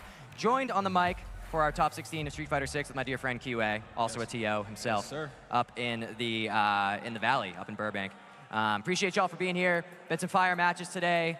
Shout out to our production team for making us look great and beautiful all throughout it, and for making our players shine up there. I've been really impressed so far with how this has all been looking, and I think so far, from my view as a lead organizer, I feel pretty good about how things are going today. Oh, yeah. You know, I feel like I thought this could have been a lot worse. I thought a lot worse shit could have happened. So, you know the vibes. But first up. Oh, we got a whole crowd here. I wonder if production can show it. Okay, yeah, they're getting hype in front of the octagon here. Yes, sir. And we're getting right into it. NorCal is very hyped for their people, for sure. I wish we had that out down here. All right. So yeah, we got a little NorCal versus SoCal match here. Okay. Sort of been the vibes all day today. Historically, this is a bad matchup for Jury. Let's see how Chump Slayer can navigate it here. Oh. All right, well. Okay. Really nice corner pressure here. Great patience. Okay, nice. That's done. Finds his hit. Spends it. Beautiful. Okay. Let's Chump Slayer played that super clean. Absolutely. Let's see if like Jessa has an answer. It's a tough matchup for Jury, tough for her to get in. And obviously not that hard for JP to get out with his teleport, but he did a really good job of keeping him in the corner there. Most definitely. Oh. Caught him pressing. Yep, back in the same spot again. Okay. The meaty fireball is going kind of crazy. Wow. Jet Set getting opened up here. Oh my god, he's in his head. Oh my god. NorCal's going crazy. Now, you might be able to hear them on the mics, chat. They're loud as hell right next to us. That was a very fast game one. Let's see if Jessa has an answer here. Yeah. Okay. Damn, like that? That's crazy. Okay. No grab there. Man. No anti-air? Come on, Jessa. Yeah, he was so ready for the parry there. Wow. Chump Slayer just Good making, dash under. Oh making my every God. right decision here. This is crazy. Absolute masterclass. Oh, wow. Like, he has literally made every right decision so far and every correct read. Maybe this is a good matchup. Who knows? Yeah, I mean, he might have proven us wrong. Oh Another my God. one. Oh my God. Has he been studying the jet set bars? This is actually insane. He has to. This is insane. Yeah. Oh, wow. No. Oh my God, it's a mauling. Oh, man. Okay. Yo, that was disrespectful. Perfect. Oh my God. All right. We Good as Lord. SoCal are gonna have to hold that one. Yeah. Surely you guys can hear that. They're going crazy. This is so disrespectful. Yeah. This is crazy. So the cool thing about the layout here of the Spectrum Castle, I don't know how much, I guess they've been able to see it a little bit on like some of the wide shots, Yeah. but right behind us is the octagon where they're playing, and then the opposite side of this warehouse, there's a Jumbotron that the audience is watching at. So the audience is actually on the other side of the venue, but what's fun is that because of like this unusual setup where the stage is far away from the crowd, it creates a situation where when people are playing on stage, their friends are gonna rush up to the octagon, and so we get like a little crowd forming around here cheering for each other, like just right out, like holding on to the fence. Like it's hype. It's such a sick layout. It's nuts out here, man. Yeah, of course, shout out to our partners Spectrum and NRG for allowing us to use this amazing space and hosting RISC 2025 here in downtown Los Angeles on a unusually warm November night. Yeah, we weren't expecting that. Been a little warm in here tonight. We got a little sweaty, but luckily it's cooling off now. I think we're in a good spot. Yes, sir. Feeling a little better now in here. And I'm sure our players are as well, because I see a couple more getting up on stage. Is that Dodger, maybe? Might be. Yep, that's Dodger. Yeah. Yeah, you should get that. Let's get that iPad. Let me go ahead and get that. Yeah. Oh, no. That's not what I wanted. I promise, I'm 27. I can do this. Yeah, oh, my bro. God. Oh, my God. I'm failing. No okay. way. We got this. We got this. Yes, sir. Bro's going grandma mode. We're here. We're here. Okay, so what we got?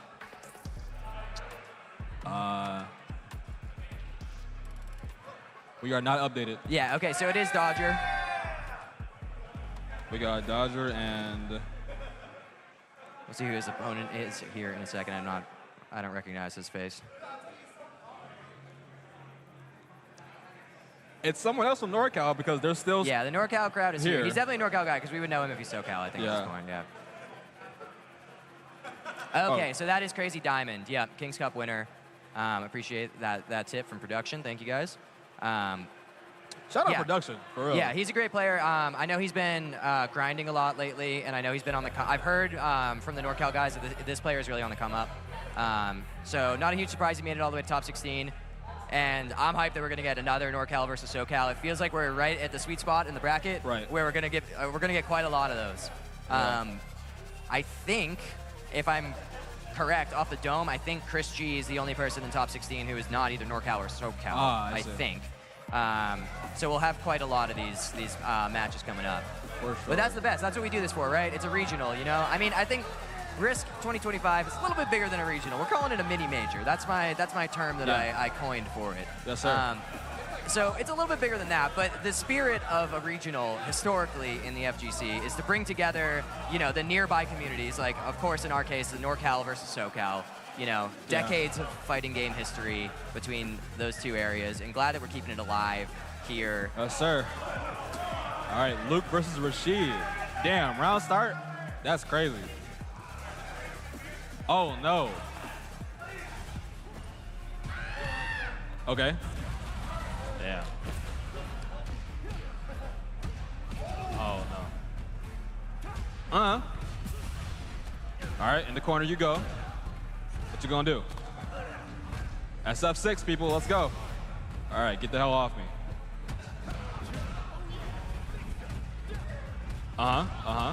Okay. Oh, no. Good anti-air, let's go. Good perfect parry. Couldn't do much though. I think he wanted DI there, but it didn't come out. All right, round one over to Crazy Diamond. Nice. The signature Dodger offense coming in the through corner. here. Nice. Great Good bait. bait on the DP. There you go. Damn. Dash up. Jab. Okay. What's the mix? Okay. Dodger, if he's known for anything. Let me get one more. Yes, sir. Yeah, beautiful, perfect KO. If this player's known for anything, it's his wild offense. He's gonna come at you fast and hard, especially in the corner. Yes, sir. Honestly, I call Dodger no other prodigy at home. We got him at home, yeah. Like, most definitely. Yeah. Dodger definitely plays that Noah style where he does not care about how much drive meter he has at any point in the game. Not at all. He's going to play it exactly how he wants to, regardless of how full that meter is. All right. Let me get one more. Yes, sir. Nice bait. I agree.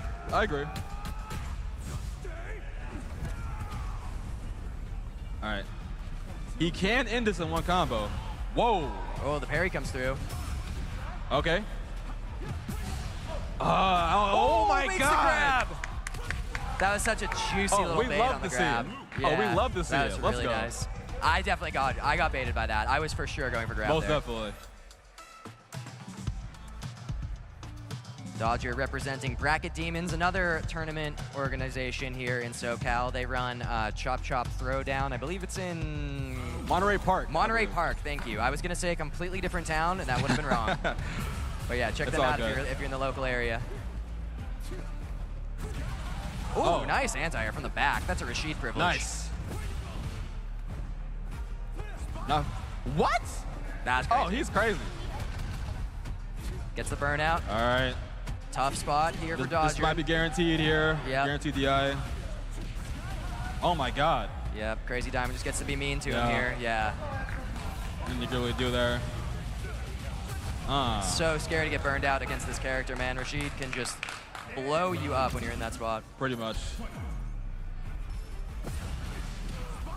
Oh yeah, pressing the issue. All right.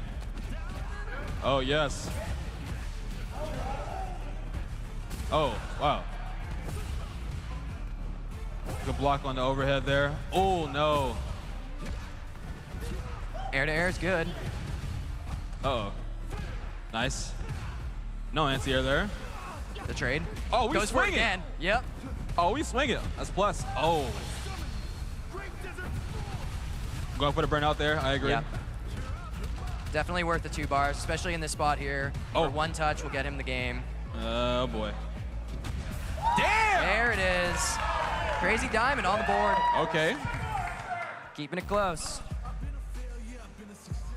Going And back folks, to we are first to 2 up until top 8, so this is match point now. Dodger with the hand warmers.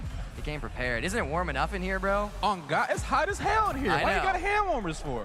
I wish I had a hand cooler right now. Right.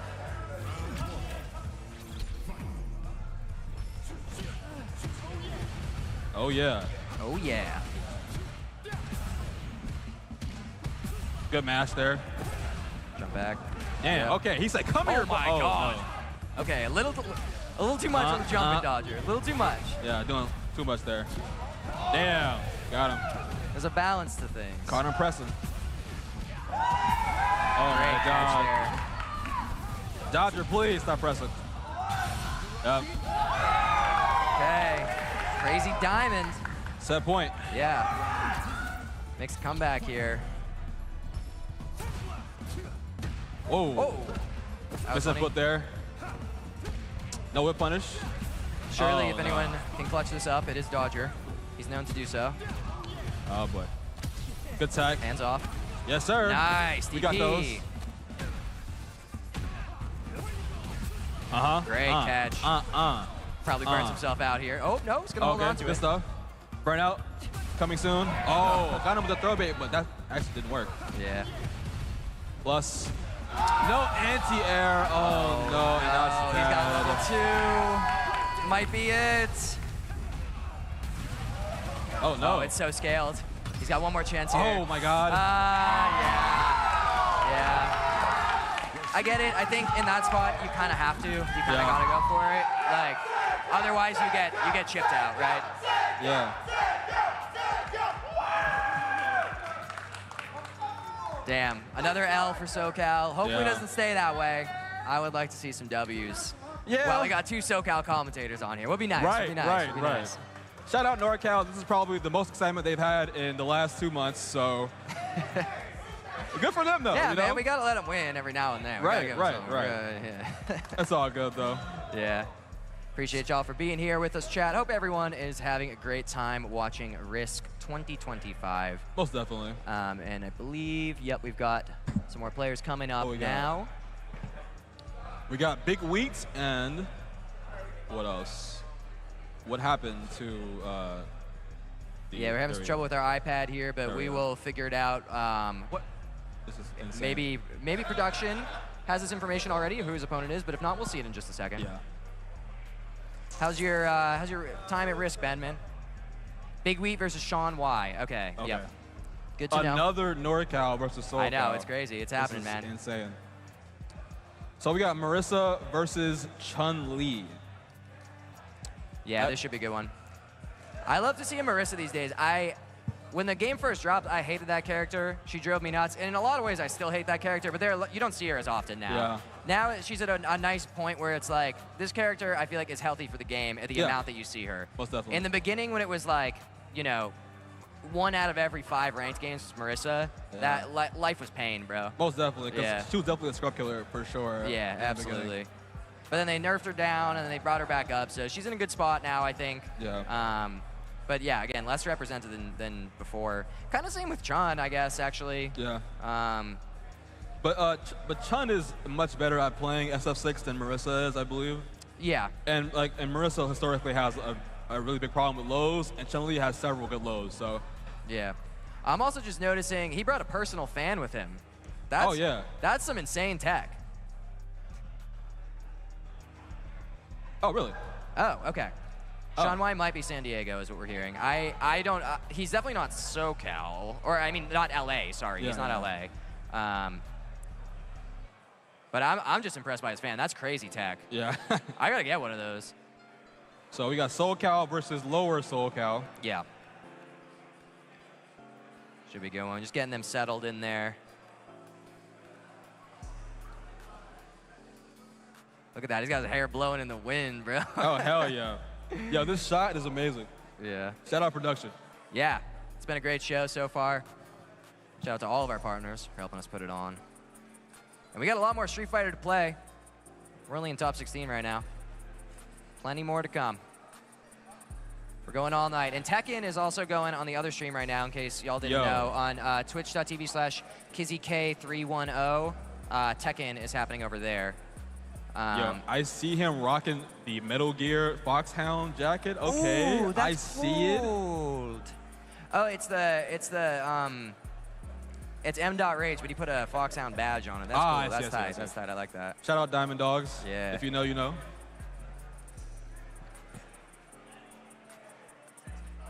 Okay, I see some thumbs up. We're about to get into this.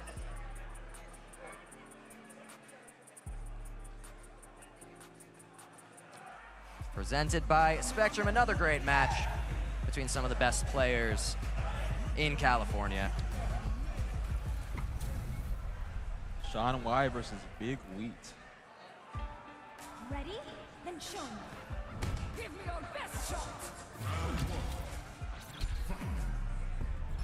You gonna see some armor right out the gate? Nope. It's not that kind of Marissa. Nice. There it is. Huh? Oh, yeah. Come here.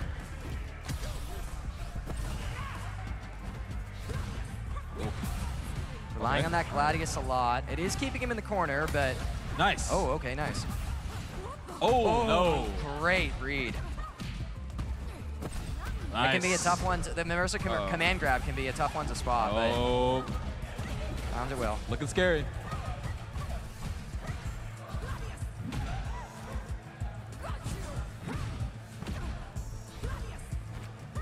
Okay. You need to see some more anti-airs from Big Wheat here.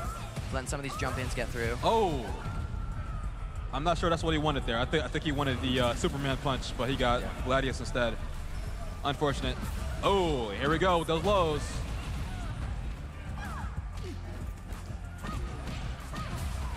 All right, in the corner you go. What's the mix? Oh. Gets right on the other side of him. Unfortunate. CA on deck. Does he go for it? No. Nah. He's gonna hold on to that. Walked out. Level 3? Yes, There's sir. the CA. Get some of that drive gauge back. Yeah. This character does so much damage, man. This is gonna be almost dead here. Actually, not so bad. I thought he would be kind of in a pixel there. Oh, no, didn't matter. Sometimes I feel like Marissa CA hits you and like you wake up from a coma like 10 years later. Pretty and you're much. like, where did all my life go? Oh boy. Oh, good back dash. Yeah, back dash Nice. was huge there. Uh-oh. This is gonna hurt. What else? Plus. Ooh. Plus. Ooh. Oh, no. No, too early. Too early on that. Needs to watch his timings. Unfortunate. Second time that happened, too. Okay. Watch your feet. I'm not sure this is dead. It might be, though. Yeah, it's going to be close, actually. Yeah, most definitely. Yeah, Oh, not quite. Okay. Has to play back, though. Scary jump there. Burned I don't know about out. that one. Yeah. Got to watch out for this. Oh, I don't know about that jump in. Yeah. Might lose in the game. Yes, and it did. Third time's the charm. Big Wheat with game 1. Looking good.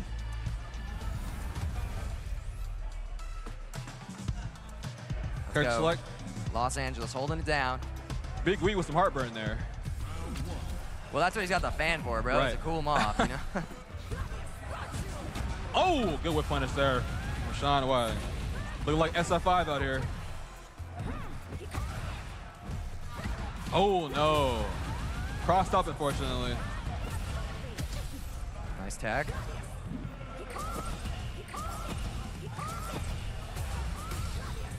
Ooh. Scary spot Scary. here. Nice, good air there. Oh, okay.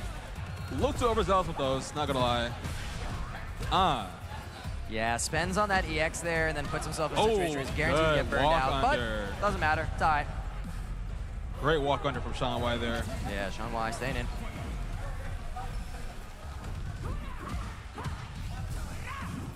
Sean Y seeming to notice here that he's getting away with a lot of jumps. Good mash. Oh, no. The lows, be careful. Oh! Unfortunate. Get down. Oh, good mash there. Plus, he's pressing.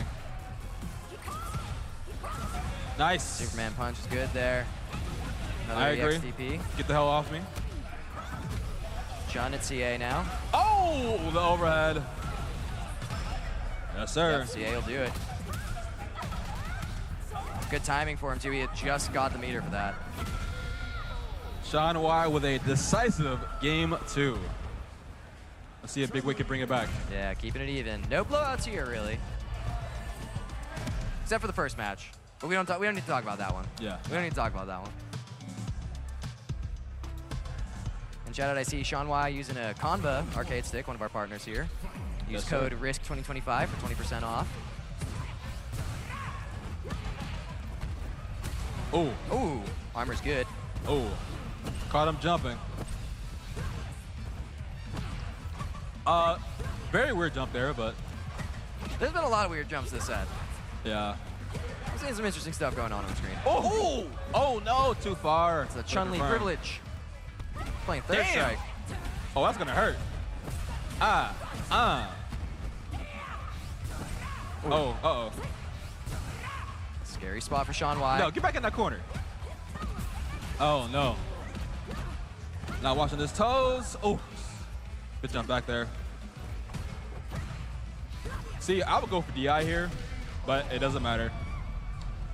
Round 1 for Sean Y. Yeah, he's sticking to the simple stuff. Low risk. Yo, shout out to the Kira theme playing. I love this song. Oh, you know, well, this is my setup. I have a custom curated playlist for every character in the game. Oh, nice. You know I keep that shit tight. Hell yeah. All right. Ooh, got him with the low. Be careful. Good backdash. Oh boy. Oh, nice. Great Good block. blocks. Good block. That was scary. Very tricky. Plus. Going for that burnout. I agree. Uh-oh. Very scary here for Sean Y.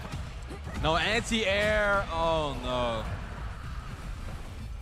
That could have been big for Big Weep there, but unfortunate jump in there. Oh, could have grabbed him.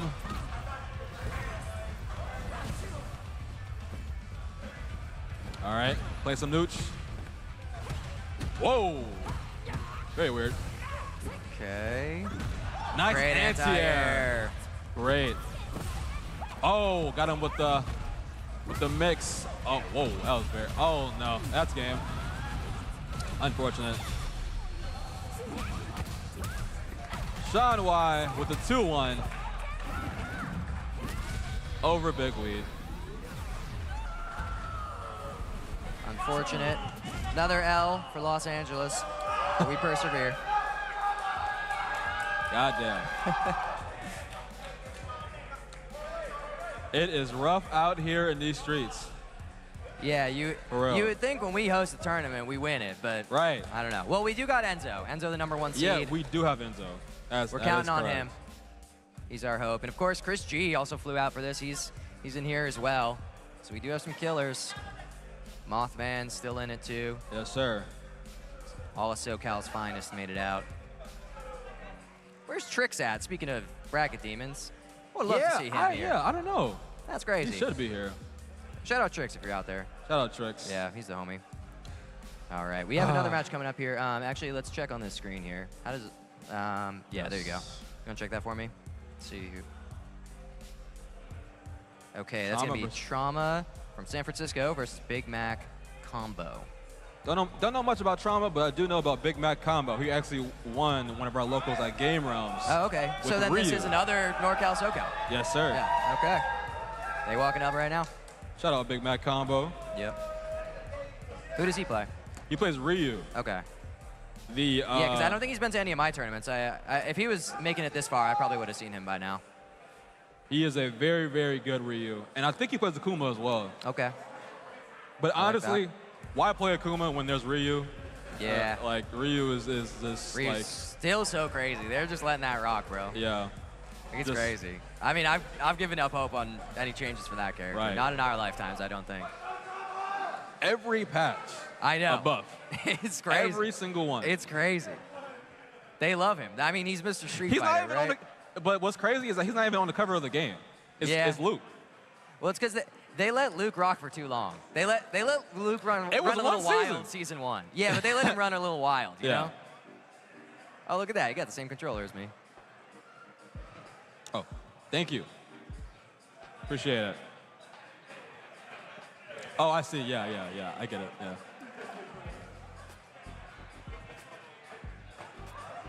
All right, y'all. Might be just a second here. I see production coming up on stage to check on something. But in the meantime, thanks for being here with us. Hope y'all are having fun. And shout out to all of our attendees who are live here in person. We're also here tomorrow. Street Fighter, Tekken, and Fatal Fury were today. And they'll all end today. Everything is only a one-day tournament here at RISC. Yeah. So those City of the Wolves ended earlier. That was Chris G who won that. Right now, Tekken is still going on twitch.tv/KizzyK310. And then, of course, we've got Street Fighter right here. And then tomorrow, on this channel, twitch.tv/DownBackClub, we'll have 2XKO all day, our biggest event by far. Yes, sir. And then on Kizzy's channel, we'll have all the Arc System Works games. So we got tomorrow is pretty stacked. We're expecting like maybe even twice as many people as we got today. So it's gonna be pretty fire. Excited for that. Obviously, tomorrow is our Pro Tour day, I guess you could say, because we've got the 2XKO First Impact circuit. Yeah. We're an official event with a pop bonus provided by Riot Games.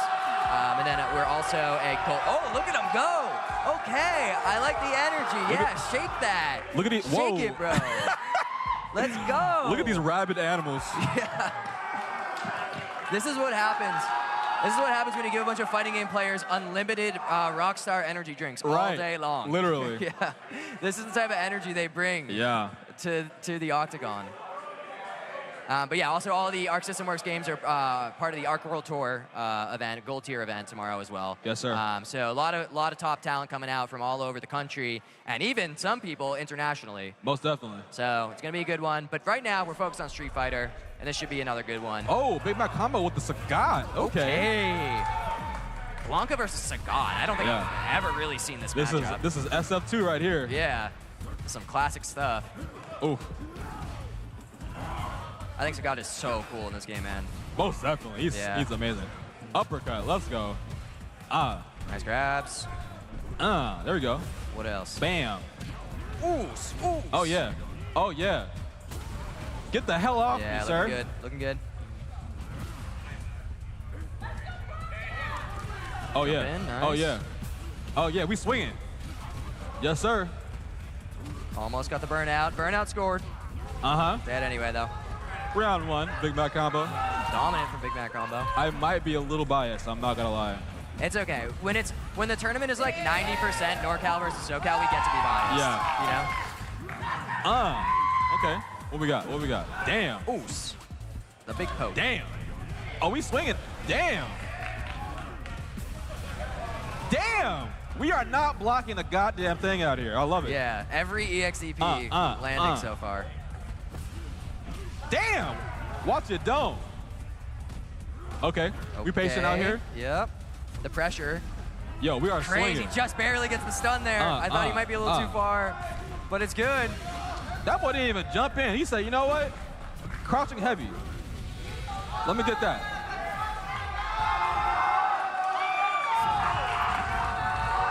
Yo, they still cheering and they lost. That's crazy. That's I mean, they're loud either way, you know? Yeah. Oh, it's he's fine. Big dogs? Oh, he a real one. That's crazy. Hell yeah. That's so sick. That boy on the Tekken 7 stake too. Yo, I love it. I love it out here. You gotta get, bro, refresh. It's been a little while with the Tekken 7 stick. That thing's probably been through its paces. On right. For real. That game came out like better part of 10 years ago. Pretty much, yeah. It's been a while. Yeah. All right. Close it out. Close it out. Let's go. Big Mac combo. What you got? Damn. We pressing. Ooh. Nice blocks. Oh, yeah. Damn. Like that? That's cool. Get that. Come on now. Damn. That's fine. We good. Oh, yeah. We playing Nooch. No DP. That's fine, though. Damn.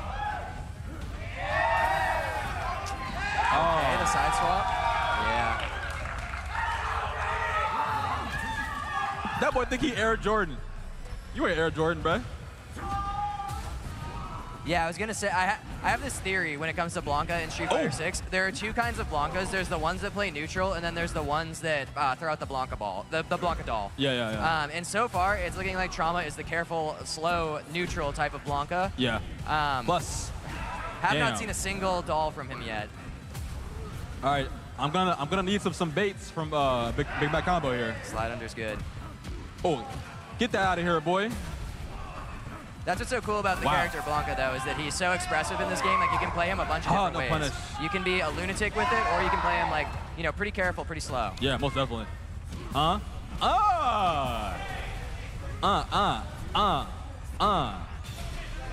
I agree. Yep. Damn. Oh, the snap on that. Golly. Incredible sound design there. Yeah, there we go. We got some crowd shots. Look at that. It's a bit dark. You can't quite see it there, but there are layers of crowd here in front of the Octagon. In fact, I think everyone is watching over here instead of the seats with the with Jumbotron. But they can see it up there. We got some screens above the Octagon as well, so they can watch from the side. Too early on the grab there. Unfortunate. Tiger.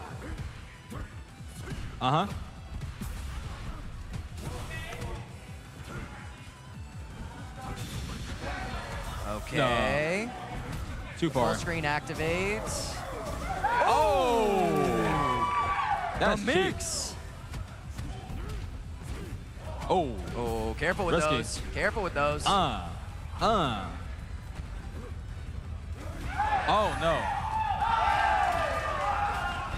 Looking scary for Big Mac combo here. That's fine.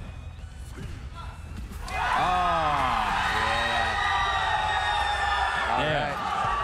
1-1, tying it up. Damn, shout out NorCal. Hey. They They're in the ride for theirs. I'm not gonna they're lie. bringing the hype. I appreciate that, man. That's the type of vibe we want. We got an octagon for a reason, dog. They ride for theirs. Yeah. Good stuff.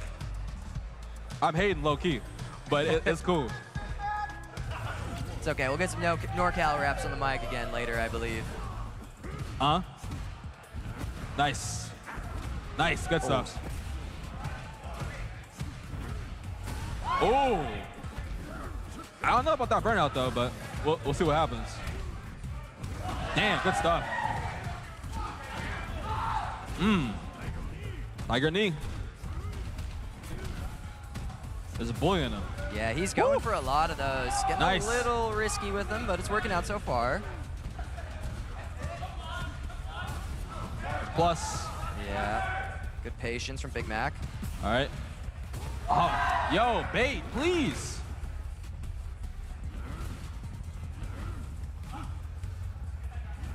All right. Play some nooch. Yeah, Okay. a little touch and go here. Pretty tied up in terms of resources and life. Oh, yeah. Big Mac needs to play this I'm loving advantage, it. though. Especially Nice. as the fireball character, the two of them. Oh, yeah. Just like that. Oh, yeah. Match point. Big Mac, please. I need a W. I need one. Just one. Oh, nice. Got him with the low there. Wait. All right. To the corner you go. Ooh.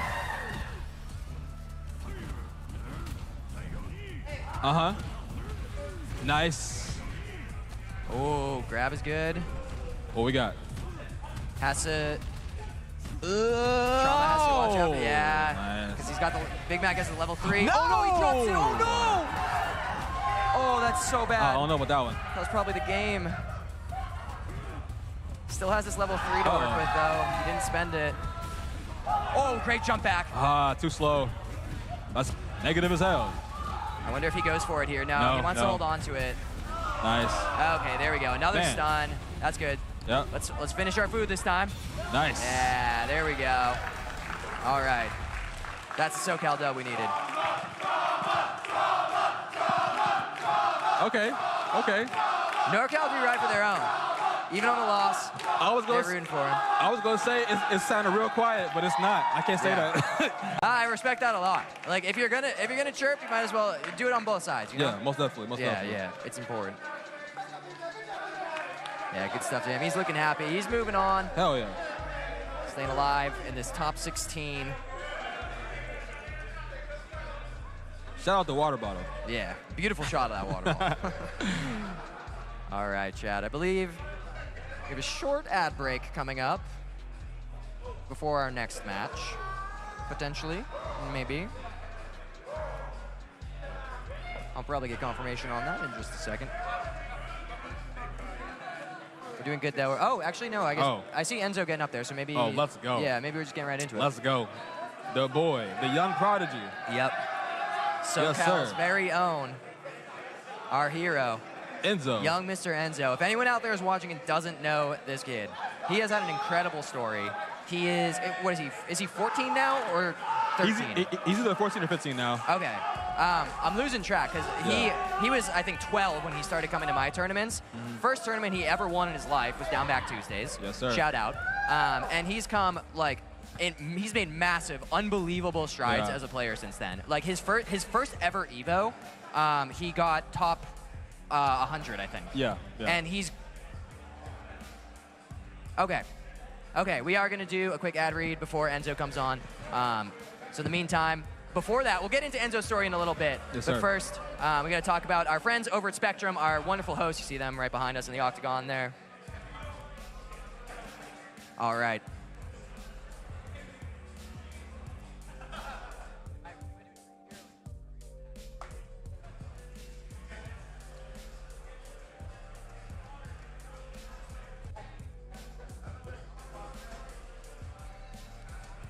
Production, am I doing an ad read here, or are we just... Oh, okay. Shout out on Andromeda Consultants. They helped us get great rates on all the hotels and the travel here for RISC. Check them out for your events as well. Of course, JK Creators. JKL Creators. They made all of our amazing trophies here. I think some of them have been shown on stream already, but they look really awesome. Of course, Madhouse helping us out with the production up from NorCal. Providing a lot of the PS5s and the equipment for this event. Shout out to them for making the trip down here to be with us. Of course, check out Paragon Online as well, another Arc World Tour event. That one is a silver event coming up pretty soon, November 30th. Get your Arc World Tour points there from the comfort of your home. And also, of course, shout out WrestleMania, the anime fighting game festival up in NorCal. They focus mostly on Guilty Gear Xrd. Unfortunately, we aren't hosting Xrd this year, but you can play it up there. And of course, Arc World Tour. None of the ArcSys games are happening here today, but you can come by tomorrow. Check out Guilty Gear Strive and Grand Blue Versus and Uni 2, and of course, shout out Kanba as well, our official arcade stick sponsor. You can get 20% off your order with code RISC2025. And I guess I'll plug myself. Shout out Down Back Club. Myself, Daniel J, and my co-TO Gooms, we run fighting game tournaments here in the SoCal area, and alongside, we teamed up with Kizzy K and his crew to put on this event. And if you live in SoCal, you want to come check us out, our main event is Down Back Tuesdays. We're there every other Tuesday in Koreatown, Los Angeles, at a legendary Mama Lion nightclub. It's an incredible spot. We have great food, great drinks, and we're there, like I said, every other Tuesday with Street Fighter 6, Tekken 8, and 2XKO and some other games as well. All right. Thank y'all. And of course, we would be remiss to not shout out Spectrum as well, like I was saying before. This entire venue is powered by Spectrum. Everything that NRG does here in the Spectrum Castle is powered by the incredible internet that Spectrum has provided us. It's allowing us to stream super high quality broadcasts to multiple channels all throughout the course of the weekend. And of course, NRG, legendary esports organization, the proprietors here of the castle. If you haven't heard, these guys have been on a streak. They won, in the past few months, they have won the World Championships for both Rocket League and Valorant. Damn. Absolutely insane. Shout out to NRG. They're on a tear right now. Yes, sir. Yeah, really appreciate them. But now we've got young Enzo coming up on stage. Ooh, with the RISC hoodie, too. He bought the merch. Oh, let's go. But yeah, as I was saying, young kid, started playing at an incredibly young age, got really good really fast, has his first ever Evo, got top 100, has only gotten further and further every time. It's just a matter of time for this kid. And he's also the top seed here tonight. So we have high expectations for him. He's been on the Sagat a lot lately. He started off with Ken, then played a bit of Terry, but he's actually been pretty focused on Sagat since the character dropped. Most definitely, yeah. And I like to see that from him. I think the character suits him really well. Good answer here. Oh, yeah. Oh, we love it. Get your ass in that corner. Yep. Nice. Good, perfect parry. Man, that move is so cool. Jesus Christ. Oh, he's ready. Okay, Soda Can. That should be game. Okay. Soda Can. With first blood, okay. Yeah, another NorCal player who's been on the come up as of late. Get the hell off me. Nice. Good boy punish. Ooh, right back at you. Nice. He did not want that, but happy accident. Oh, that kid is 14. You cannot do that. Yeah, no. You do not reaction check this kid, ever. Oh, yeah. Oh, yeah. Yep, chip him out. We love that. Yep, nothing you can do about that. You just got to hold that. Actually, I guess you could have mashed level 1. No, that was no, you can't. That was all. Yeah, that was all true. Okay. Yep. Get your goddamn hands off me, kid. DP is good. Oh, good whip punish. Nice. Going for that drive gauge there. I agree. Yep. He'll be almost out there. Oh, it's looking scary out here. Where you going, boy? Oh, damn, my fault. He out of there. Oh, nice, good mash. Game 1, going to Enzo. The young prodigy. Yep. NorCal loud as hell for their boy. I love it. Yeah, Enzo's been on big stages though, bro. He's comfortable with this. This doesn't phase him. Okay, we're getting the NorCal versus SoCal chance. Okay. That's what you love to hear. Oh, good block.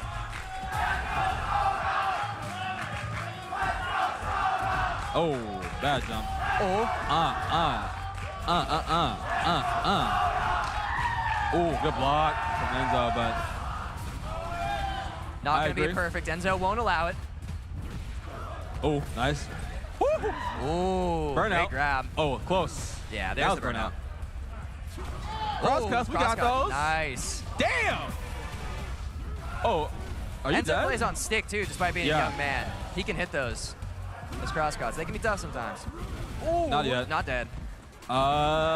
Looking scary. Yeah, looking either scary. one can chip each other out here. Oh. Yeah, SodaCan finds it. First blood once again for SodaCan. NorCal very happy, but not for long. Nice jump back. Nice. Let me get that. Yes, sir. Love that. Great bait. Oh, we optimal. The micro walk? Okay. Yeah, that was actually disgusting. Safe jump. Oh, no. Too early on the grab there. Enzo's such a technical player, man. He looks like he's been on the stick his entire life. And I think it's probably because he has. I know he started playing when he's incredibly young. I know his dad is a big Street Fighter fan, and that's how he got into it. Yeah. But it's just so crazy. Like, he plays like a 40-year-old man. I'm not going to lie. Like his neutral is insane. Nice. I know he's a big fan of a lot of the OG Japanese players. He studies them really closely, so I'm sure that's how he learned a lot of this stuff. Let's go. Once again, just don't DI the 14-year-old. I feel like that's just like a cardinal rule of Street Fighter 6. Yeah. Do not DI this kid at all. Okay. All right. Level 2. Great Desert Storm. What you gonna do? Whoa. That's fine. Take those. Yep. Good block. Nice. Good mash. Okay. Nice little chunk of damage there. Damn. Enzo sitting on the level 3. Just needs to find his opening for it. Oh, great whip punish. Drive gate's looking a little low there. Nice. Wow. Parry is good. Heavily scaled, but he gets a lot of screen control. Oh, no. Oh, he dropped it. No whip punish. Oh, no. He was early enough that time. Unfortunate. Yeah. Okay, SodaCan on the board. Yes, sir. That's our #1 seed. Pretty impressive stuff.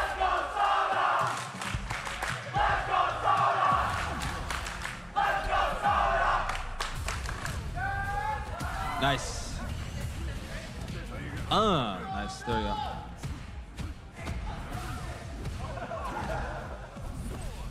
Let's see if Enzo can bring this back here. Yeah.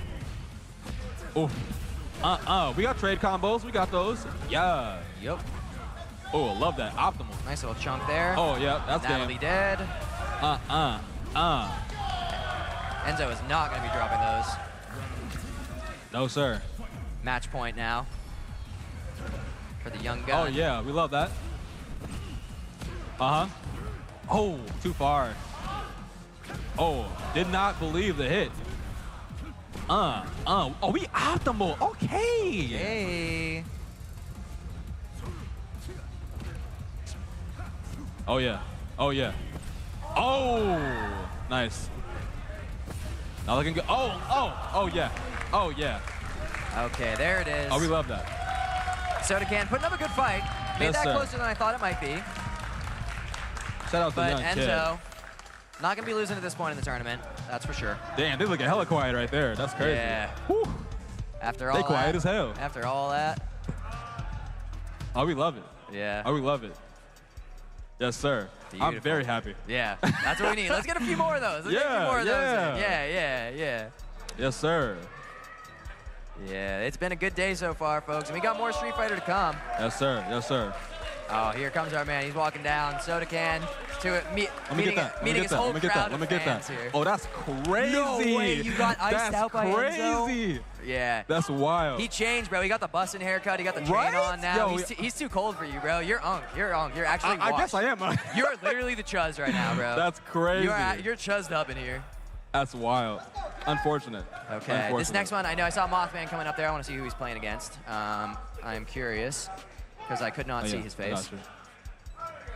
Thank you. Let me get that. What we got next? Mothman versus Jack. Mothman versus Jack. Okay. Yeah, this should be a good one.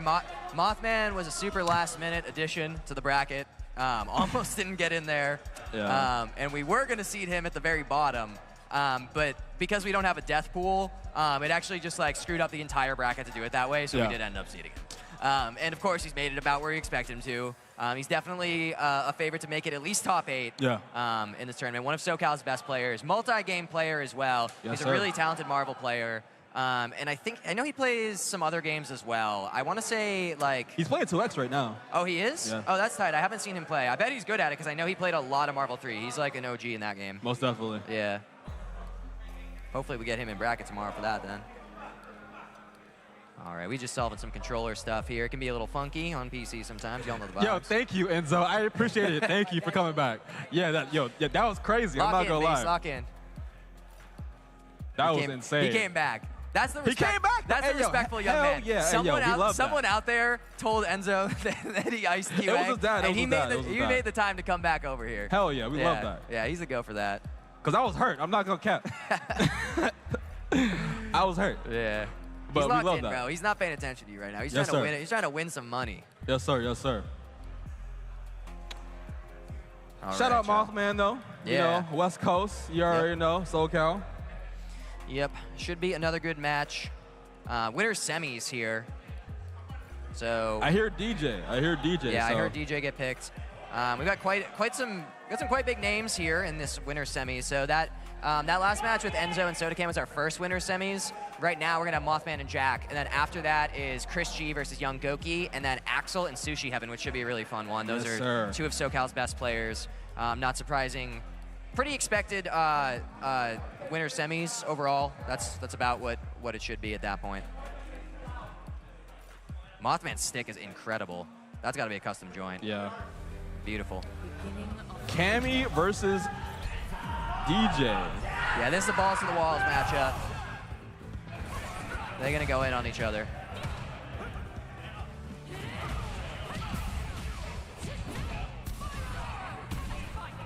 Might be one of the matchups that DJ has to play a little bit more defensively. But he's a pretty flexible character. He can go either way. Let's see what kind Jack is. Nice check there. Plus. Oh. Opened up by the overhead. Cammy, perfect character for a player like Mothman with a lot of experience mixing people up. Good anti-air there. Yeah, really nice. Jack's been on point with his anti-airs. Right, so is Mothman. He's still hitting him. Gotta watch that drive meter. Yeah. It's getting low, burns looking out. scary. Ooh, tragic. Looking scary. If he held it for like one more frame, he would have got the parry. He would have been fine. Oh, yeah. Yeah. Not Tough much you could do there. Yeah, tough spot.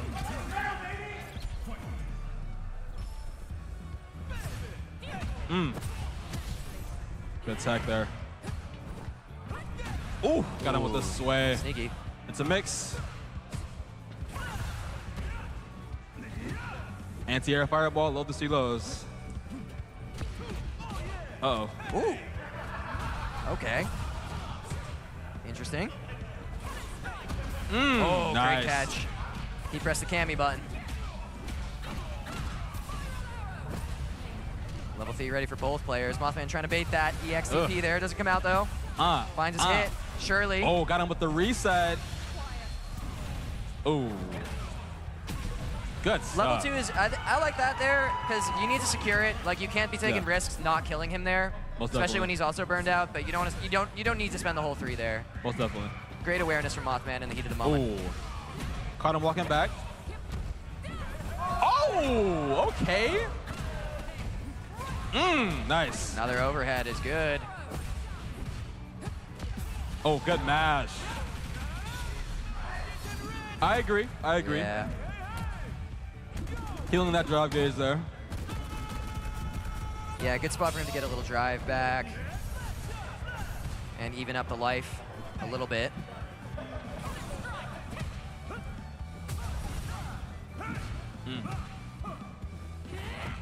Nice. Great whiff punish. Great whiff punish.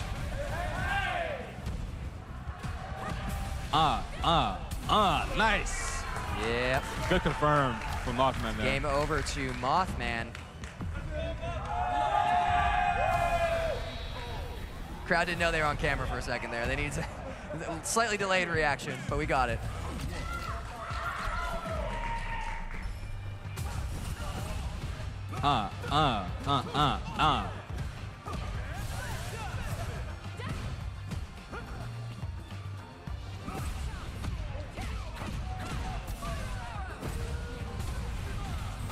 Good stuff. TP's good. Oh, caught the sway. Great throw from Jack. Gives him time to get his meter back, a little space that he needs, and corner good whip control. punish with the side switch. Oh, scrambling. Yep. Nice. One touch, yep, that'll do. Mothman now. Set point. Set point.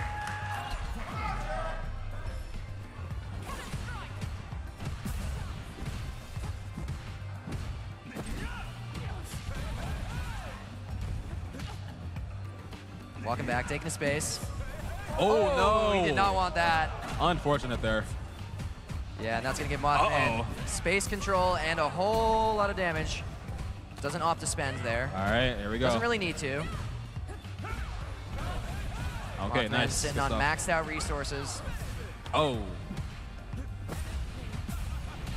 Oh, got him with Nice the delay. catch, yeah. Good stuff from Jack there. Was that CA? It's not gonna. I guess it's not gonna kill either. No, way. no. Will be guess for round though. Oof. Mothman now at CA though. He could just take this game with one touch. One clean hit here. Oh my God, squeaky bump time. The grab was good. 2 years into this game, DJ still drive rush grabbing you. Still getting away with it.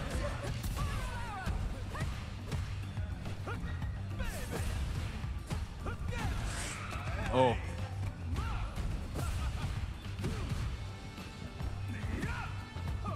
Oh. Deep cross up there.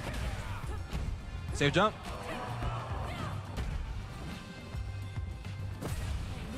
Oh no! Oh, into the reset. There we go. SF6.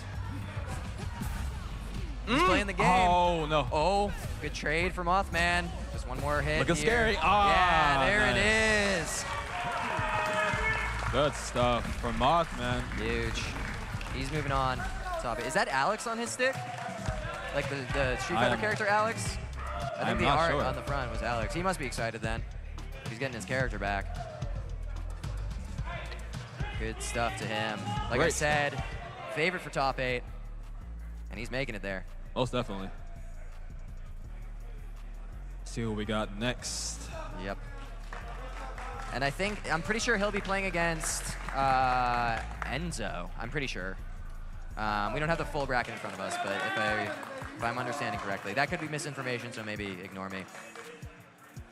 All right, Chris G and Young Goki coming up next here. Another winner's semis match. But while they got set up, they're going to take a second to get set up. I actually didn't get a chance to talk about the Thrustmaster controller here, the eSwap X2HE controller. Shout out to our partner Thrustmaster for powering the stream here. They're mostly going to be involved in the 2X side of things, but we want to make sure that they get their spotlight because they've made an awesome controller and they've helped us out a lot. This is a fully swappable controller, so you can if you like playing on an Xbox layout where you got the alternating sticks, the offset sticks, you can play it that way, but you can just pop these bad boys out. Look at that, like you can go like PS5 style with it if you just pull out the D-pad, and then you swap that over here, if I can, I'm trying to do this like so that the camera can see it. I'm like a child doing like a block puzzle. But look at that. Now it's like PS5 style layout with the D-pad on top. I really love that because I actually when I play different kinds of games, I prefer like whether it's a D-pad dominant controller or like a stick dominant controller where it rests on the top, where your hand rests on the top.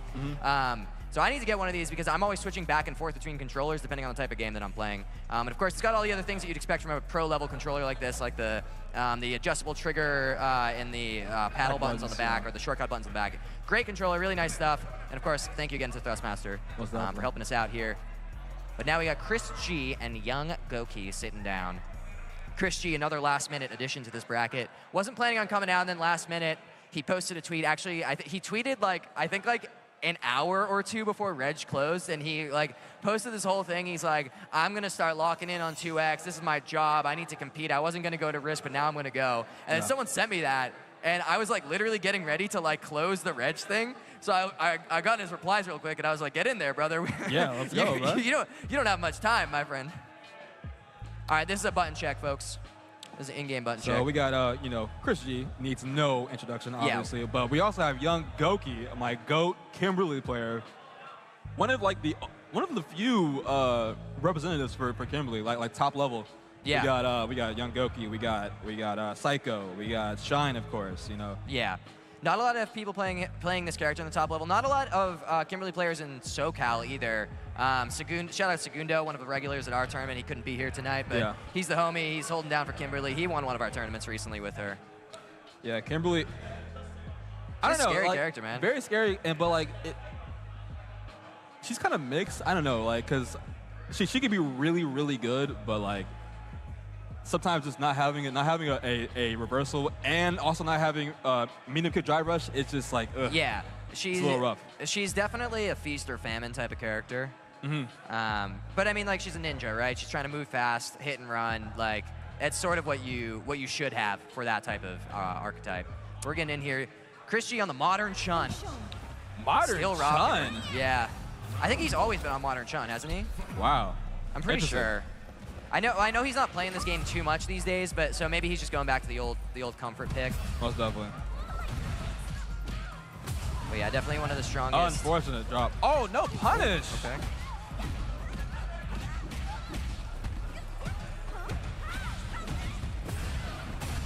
Nice. Yeah, he won't be taking any of that. Good tech there. Wanted the back throw there. Not letting him have it. Oh, nice catch. Nice. All right, Chris G back in there. Uh-oh, looking scary. Playing his careful, patient, Chris scary. G type of game. Unfortunate.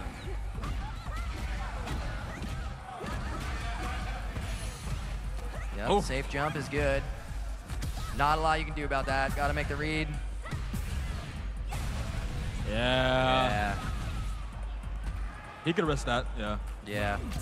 And of course, that Modern Chun, you got to watch out for it. There's a lot of sneaky stuff he can rip out with very little execution required. DP's coming out fast. Super's coming out fast. Nice. Benefits this character quite a lot. All right. Getting the burnout, I agree. Yeah.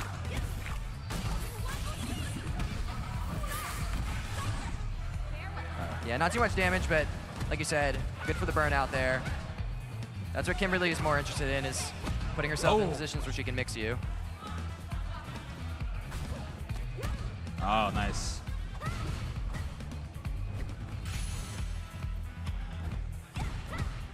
Very slow. Oh, nice. As soon as I say that, low forward drive rush. As soon as I say that. I mean, Chris G's always going to play slow. I think Young Goki is maybe giving him a little too much respect. Yeah. Not that you shouldn't respect Chris G, but I mean, he's letting Chris play his own game a little too much. Yeah. I think he's got to rush down a little more.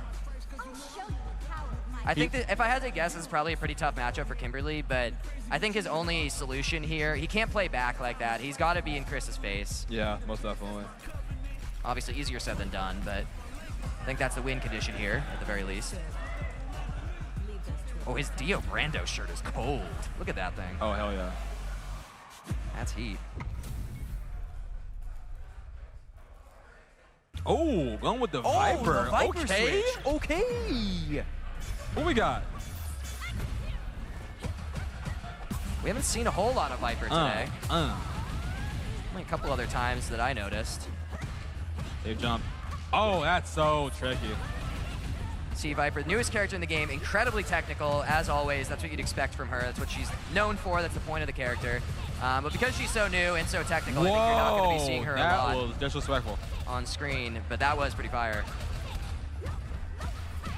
Nice. Finds his jab. Oh, no, too far for the burn kick. Ah, unfortunate. Set point for Chris G. Yep. Chris looking pretty comfortable in this match, regardless of the character. Feels like he's got this locked in.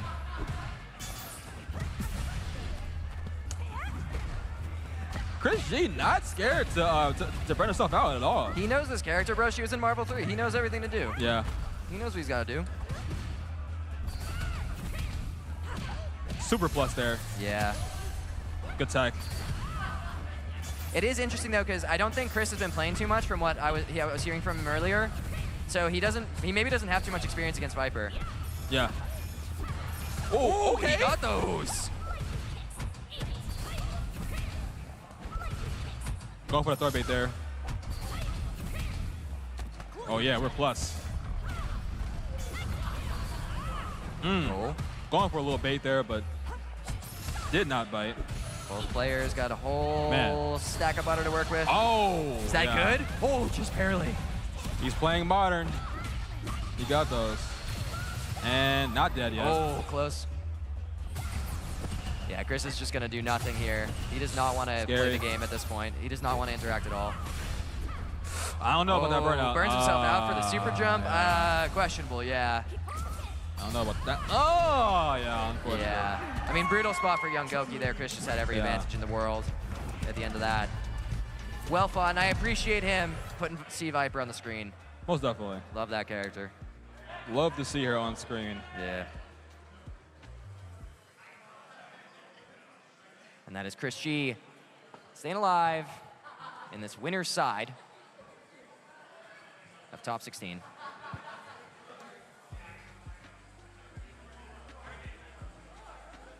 And we've got one more winner's semis match coming up for y'all pretty soon. It's going to be a good one. I'm looking forward to this one a lot. Axel versus Sushi Heaven.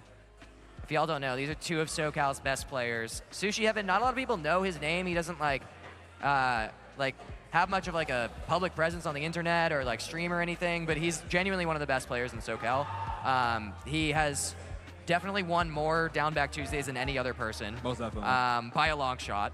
I know he had a really good Evo run this year as well. I know that he was like in a position that very few Americans were in. Like I don't want to mess up and say the exact number that he got, but I know that he was at a point that like very few Americans reached in the tournament. Yeah. So he's the real deal. He's a JP, which if y'all know anything about me, if you ever watch Down Back Tuesdays, QA knows this plenty. I hate that character more than anything in the world. I think he's a scourge on this game. It's true. But I always make the exception for Sushi Heaven because this guy is a GOAT. He's actually like I call him the only cool JP because he doesn't play the character lame at all. They're Jet Set too, though. Come on, man. I don't get to watch Jet Set as much because he doesn't come out to my tournament. So honestly, I can't speak on it. But I know he's really good as well. But I feel like the inclination for most JP players is to just zone entirely, not make that your whole game plan. Right. But Sushi Heaven is a like super mix-up focused JP who likes to get in your face, likes to teleport a lot. And he's damn good at it. Hell yeah. And of course, he's up against Axel, another one of SoCal's best players. Is he still on the Ken these days? I see him hovering Terry, so maybe not. Yeah, he's on Terry now. Okay, that's interesting. I don't think I've seen his Terry much. His Terry is insane. Okay. So the main characters he plays now are Terry and Ed. Oh, okay, tight. Yeah. He was, for a while, like one of the sickest Kens in the game, but understandably, a lot of people have switched off of that character. There's just, Other characters that can do his stuff a little bit better right now in the meta. Terry being one of them. Terry, super strong character. Axel, super strong player. I think we're just holding on some technical stuff here. I believe they're just getting ready in there, but okay. We will be getting in there in a second, chat. We're doing some work on the back end to make things smooth for you. Alrighty. We are getting into it now. Word from production. Oh, he almost ducked him there. He almost ducked him on the fist bump. That was close.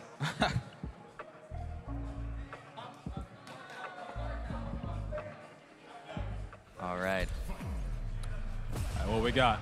Oh, wow. Drive rush just started off. That's the Axel. I know. Axel has actually won. Oh, good. Perfect parry into the punish. Axel's actually won one of our Street Fighter tournaments here in the Spectrum Castle before. Yeah. One of our old Spectrum Castle Clash events. Kind of a random DI there, but it worked out. Yep. You're JP, you gotta do it a little bit.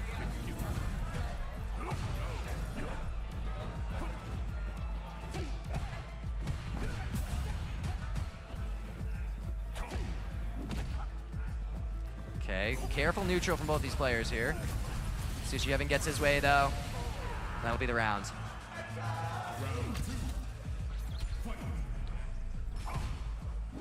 Good block. Oh, damn.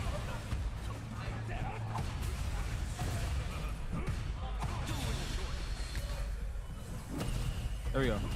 Okay, block this. Oh, no. Got him yeah, on he wanted the the grab last there. hit. Unfortunate. I don't think Sushi Evan goes for that grab very often. He's not that type of JP. Yeah. I don't know how much these two have played. I mean, I'm sure a little bit here and there, and definitely on ranked, but... Yeah. Axel, like, he only goes to, like, one local, so, like... Yeah, Axel doesn't come out, like, super often to locals, so I feel like these two probably haven't played a ton offline. Yeah. Which, you know, here in the Octagon, it's quite a different vibe. Might be dead here. Yeah, he's dead for sure. Yep. He probably won a DP there, though, but... Yeah. It works out. He's fine, gets the job done. Sushi Evan doesn't have too much more meter than him anyway. Not coming into this at a huge meter disadvantage. Oh, another one. One more. Yeah! Damn. One more. Oh. Three is all you get, says Sushi Evan. Nice. Yeah, he was ready for the teleport there. Nice reaction to it. Good block on the overhead there.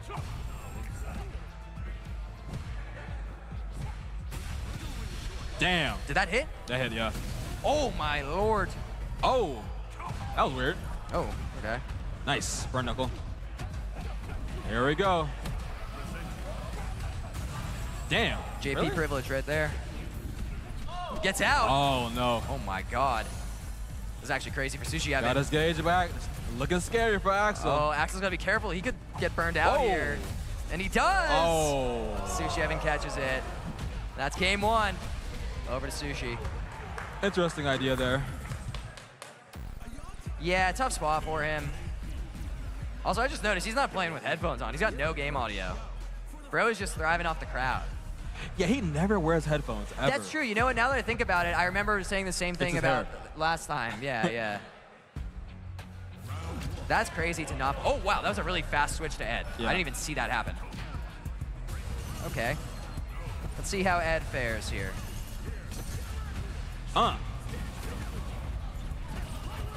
My gut wouldn't say that this matchup is better, but maybe he's just more comfortable in it. It's definitely better, I think. You think so? I think Ed is better at fighting JP than Terry. Yeah, I guess Flicker does a lot for him here. Oh, okay, nice grab. Got him with the... Nice. Besides the first round for Axel.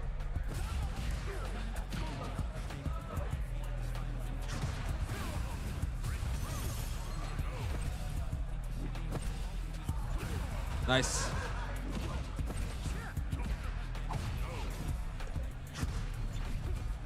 Oh, great reaction to the dash. Oh, wow, damn. Good check from Sushev in there. All right, what are we doing? All right, okay. Whoa, what are you doing? Yeah, I don't know. That might have been a missed input. Oh. Good check. Yeah, he thinks that's winning that. Yoink. Oh, looks scary. Oh my God, At the very last second. I thought he didn't have it. What a catch. Good stuff from Axel. One apiece here. The set is delivering. This is what I wanted. Whoa, hey. We'll get back in there in a second. There it is. Nice, good grab. There we go. Keeping him locked in there. Nice, good whip punish. Great pressure from Axel. No anti-air. Nice, good check. Ooh, wow. Okay. Axel with the perfect. Yeah, coming alive on the edge, making me wonder why he didn't do this sooner. Because he's, I don't know, dude. He always does this. Oh, whoa, missed a foot there. Did not want that.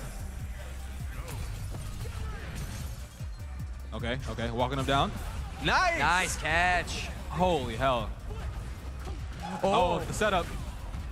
It's like that. Uh-oh. Oh, unfortunate. Catch that. There we go. Looked like he was going to counter that DI wow. somehow, but did not come out. Takes a whole lot of damage as a result of that. Oh, scary. Oh, nice! Yeah, that's huge. Not game. Is that? No, that is game. Yeah. My fault. I think that's it. I think that's Axel moving on. 2-1. See. Yeah, wow, it is. What a game. Really close. Well, I guess up until the very end. The first two games were hella close.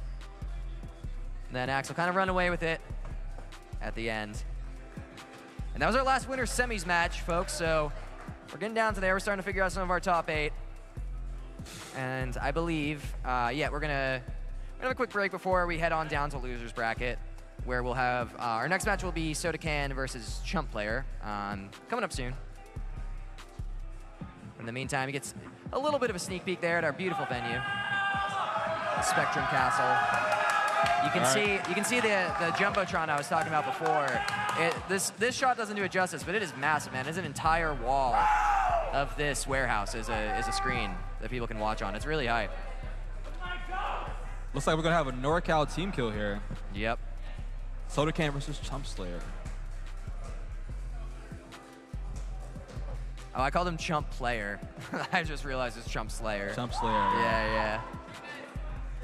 Shout out, chat. Got a cool 90 people in chat right now. Okay. Love to see it. Thanks for being here with us, y'all. Appreciate it. Thanks for supporting the stream, for hanging out with us. It's been a good one. Shout out production for giving us a fan over here. It's yeah, they dropped nice a couple and fans cool. on us. Yeah, it cooled off quite a lot. That's always how it goes in the castle here. It's like, if it's warm out, it's very warm in here. Most definitely. But then as soon as it goes nighttime, it's always fine. But yeah, appreciate everyone holding it down for us. Look at that matching Jury sticker and Jury shirt, and I believe maybe even a Jury arcade stick. I can't quite see the art on it. Oh, and a Jury button on it too. Oh yeah. What character do you think Man, he plays? he is a Jury fan. Oh, okay. Oh shit. Okay, In I the see crowd, it. we got some matching Chump Slayer shirts. Okay. Yo. Wait, they all got the Chump Slayer shirts on. They got and they got a variety of colors too. Bro printed shirts with his own name on and gave it to all his friends. Yo. That's kind of fire. Shout out That's kinda NorCal, fire. man. And he made colorways too. Bro did not just go with one. NorCal loves their players. I love it. Yeah. I love it. I wish we had some of that down here. I'm not gonna lie. That's one thing I will say about NorCal. Their camaraderie is amazing. I love it. Yeah, I think we're a little bit more spread out. You know, a lot of. I think a big element of that is like all of the existing SoCal tournaments are like pretty far from each other, so not a lot of people like get to know each other, you know, quite as much. Whereas like NorCal, they're pretty centralized around the Bay and SJ, which is like, you know, almost the Bay, right? Whereas like, you know, we have tournaments that are sometimes up to 2-hour drives away from each other. Yeah. So honestly. you can't be going to all of them. I can't get over the fact that he made shirts for himself. Right. I hope that he made them for himself. I hope that, because if someone else made it for him, like, that's very nice of them. But I love the idea of making custom shirts with your name on it and having all of your homies wear it. Right. When you get up on stage. That's Love it. So goated. Okay, I think we're going into the game here. Okay, yeah. We're going right into this, loser side. A lot on the line here. Damn. He is not afraid. Oh. Caught him pressing. Oh, no punish on a sweep. Too far. Uh-oh. Got him with the frame trap.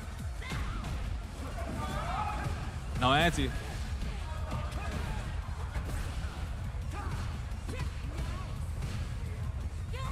Oh, whoa. Oh, unfortunate. Didn't get the DI cancel there. Level 2 already. Ah. Yeah. I kind of like that to get the guaranteed grab there, because so few people are teching that. Yeah. That's one of the toughest spots in the game to try to tech a grab. Because either way, you get blown up. Good anti-air. From Sodacan. Damn, we mashed it. Woo. Good anti-air. Nice. Sodacan ready. Oh. Oh, no. Oh, yeah. Going for the burn out there. I agree. Okay. Getting the whole thing in there. Safe jump. Yeah. Yep, there's a stun. Wasn't ready. Stalks up, gets his full jump in, real optimal like. Beautiful should be stuff dead. from jump player. Oh, no. Oh, yeah, the instant overhead is good. Sure, he doesn't need that, man. What does she need that for? Good stuff, good stuff. Going for the shimmy there. Overhead, into grab. Oh, no. Oh. I know these two are both NorCal, so I'm assuming that they've probably played each other quite a bit, because it looks like Jump Slayer is just so in Sodacan's head right now. Good stuff. Really on top of his every move there. Oh, he's ready. Good stuff. In the corner. Anti-air ready. Oh, good stuff. Get off me. Oh, man. Jump Slayer, he has Sodacan's number right now. Set point for... Okay.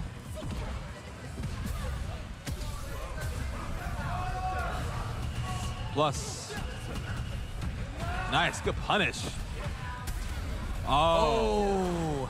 A little too much there. Yeah, he's gonna take a lot for that. Actually, not too much though. Oh, god damn. Oh, what? Baby. Oh my god. Oh, this is gonna hurt. What a payout on that level 2. Holy. Good bait. Okay, Sodacan. That was one of the juiciest level 2s I've ever seen. Like, the mileage he got off of that was insane. Yep. Get the hell off me. Oh, Sodacan man. coming alive here a little bit. Oh, caught him with the low. Oh, we in there. Oh, we in there.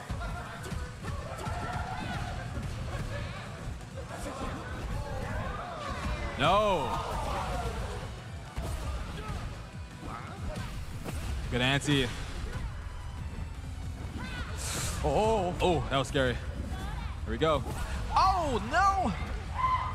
Oh my god, they're scrapping. Man, they're scrapping. Sodacat comes out on top though, not dead yet. Not dead, not dead, not dead. Oh, random sweep. That's the grab. Oh, Can he kill? Nice. Yeah. That'll do. He could have killed, but he wanted to make sure. What a game for Chump Slayer. Oh, sir. Okay, we don't need the NorCal chant when it's 2 NorCal players. Right, Come on. right. What are we doing here? We can't do it every single time. Let's be a little choosy with it. Otherwise, we're subtracting from the value here. Right, right. You can't spam that. Shout out Chump Slayer, though. Yeah, no, he played that amazing. And a great run from Sodacan as well. See what Nice we top got 16 next finish from here. him. So next we got Jack and Crazy Diamond. All right, we're going to replay here. Let's see this. Yeah, that instant overhead was so nice. No, Chump Slayer, what I love about his play is that he's just pressing the issue the entire time. Yeah. He's just ready. Yeah, he gets the final hit there. Yep. Love to see it. Really like just playing Jury the way. Okay, here's that level 2 that I want to see. Look at how much damage. So he gets that hit, and then the full tornado, and then the full combo off of that. That was just like an absurd amount of damage for not that much spend. Yeah, I don't know what he wanted there. He just got hit. Unfortunate there.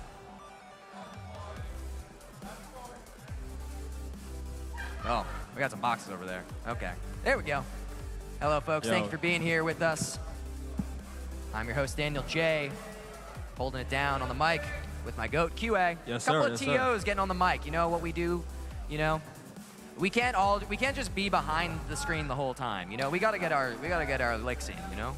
Most definitely. We earn this. We earn this. We organize the tournament. We get to be on the screen. That's just how it works. Yo, chat is hilarious, man. They NorCal is so deep in chat right now, and man, they do not like us at all.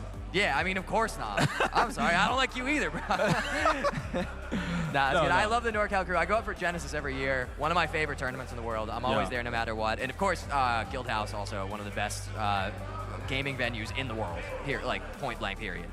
Yeah. So yeah, shout out to them, and I really appreciate all the people who did come out, even though your chants could use a little work. It's a little pushy with it. Like, let's find a better balance, maybe. Let's be picky. Let's pick our spots, right? But besides that, you know, that's my only note, I guess, for the NorCal guys. So who we got I know next? quite a few of them are entered into XKO as well, so I'm excited to see a little bit of NorCal versus SoCal in that game too. We got another NorCal team kill, I think. Jack versus Crazy Diamond. Yeah. I was pretty impressed with Crazy Diamond's play earlier. Thought he was pretty good. And I know some NorCal guys are telling me he's on the come up as well, like I was saying. Shout out to Rockstar, one of our sponsors here, for keeping us awake and alive here on this very long day. The beautiful thing about a one-day tournament, or running a single game in one day only, is that people, you know, get the rest of their weekend. They don't have to come to the whole thing. Right, right. The downside is that we work really long days. Yeah. So shout out to them for holding us down, keeping us alive. We love it, though. We love it. Yeah, we love it, though. All worth it, baby. All worth it for this crowd here tonight and for these great games that we've been seeing so far. Good pickup from Jack. Nice. Good stuff.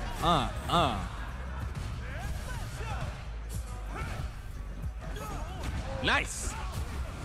Oh, no, it's not what he wanted there.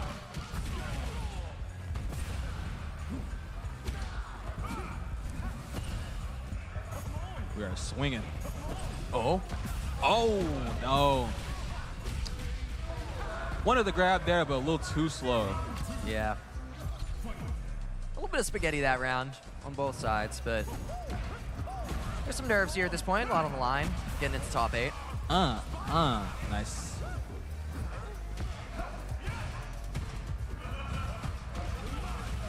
Good stuff. See what we got.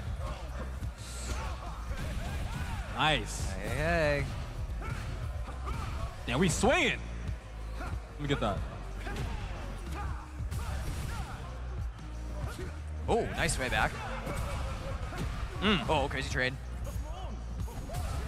Oh, good jump in. Okay. Oh, no, drops it. That's not what he wanted there. Uh-oh. Damn! Is that it? That confirms. Oh, surely, yeah. Yeah, okay. most definitely. Good stuff from Jack. Putting something on the board.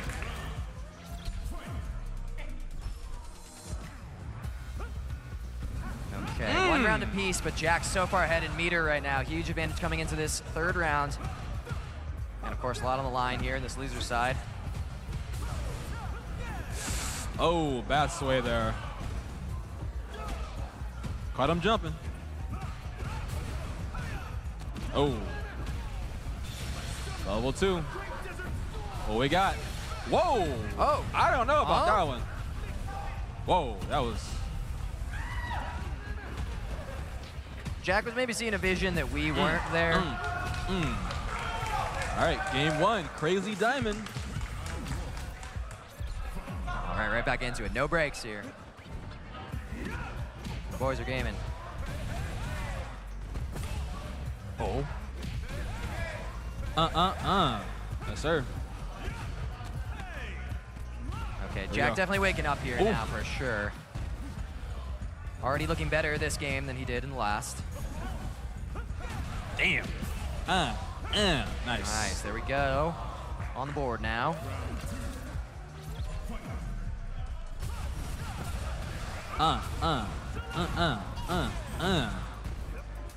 In that corner.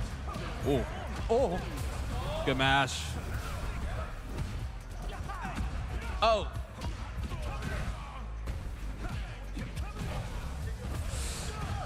Block on the overhead. That's a plus. Uh-oh. Oh, we got him. Oh, he hits those? Oh! Into the corner. All right, what are you doing? Oh, no! That's not what he wanted. Hey, landing the whole rhythm game super on a stage like this, God. it can be quite Amazing tough, grab. man. Oh, wow. Just caught him pressing there. Okay. Jack with game 2, and we're right back there. Oh, yeah, we're going right back into it. These players do not wait. Good mash. Get your goddamn hands off, man. Oh, let's really Oh, no, but didn't get the hit there.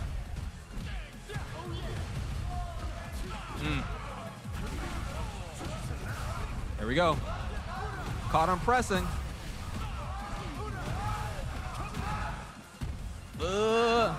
Oh, nice. He's bullying them in the corner there. Oh.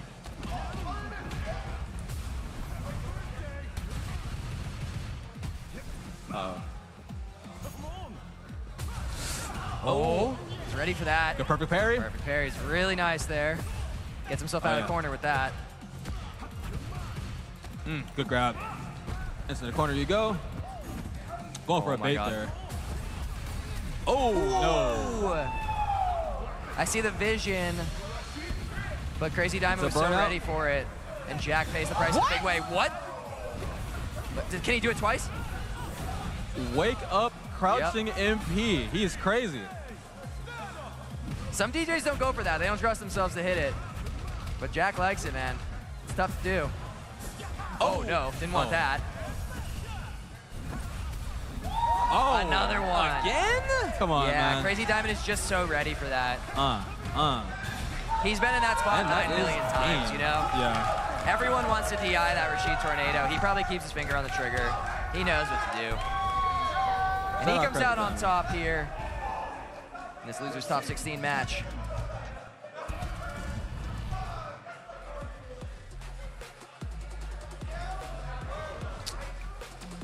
Shout out Crazy Diamond. From him, staying alive.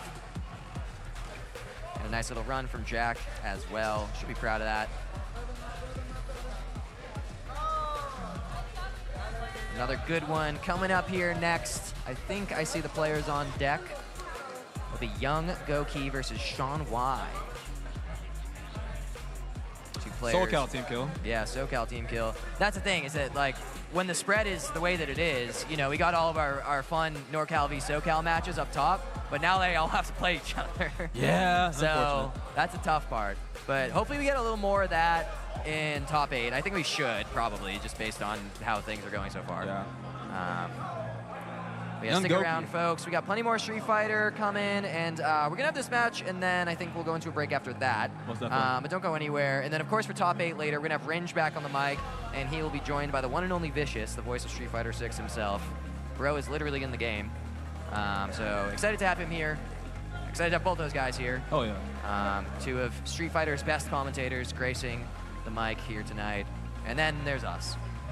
Just a couple of TOs just giving themselves some slots. You know the vibes. You already know. Yeah. But we got Young Goki here fighting another Chun-Li. Oh yeah, that's true. I didn't even think about that. He got another one to play against. Tough spot for him. Let's see if this one goes a little bit better, hopefully.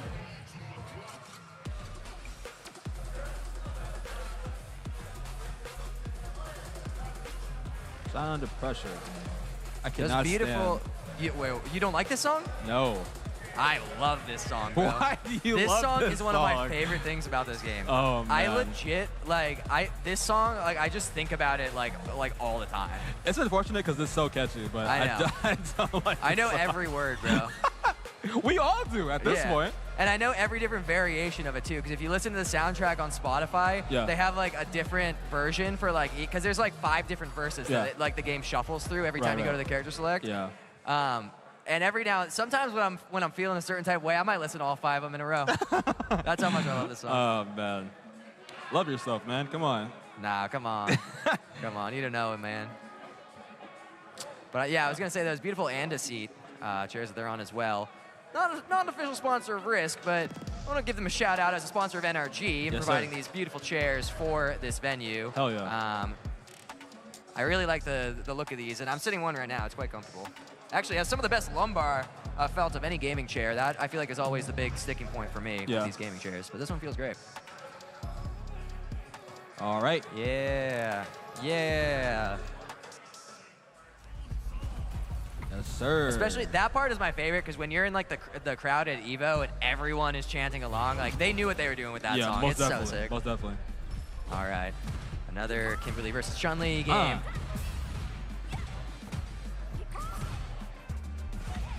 Good slide. Oof. Nice. Ooh. All right, what are we doing? Oh, no. Yep. Big hit. Can't Not kill dead. here. Guess for game. Nice blocks. Good time. Nice tech. Nice, good throw. Yeah, there it was. Great defense from Sean Y, but you can only hold that spot for so long, and he had a sliver of life, so it is what it is. Against Kimberly, you have to do something. Yeah, absolutely. You cannot let her bully you.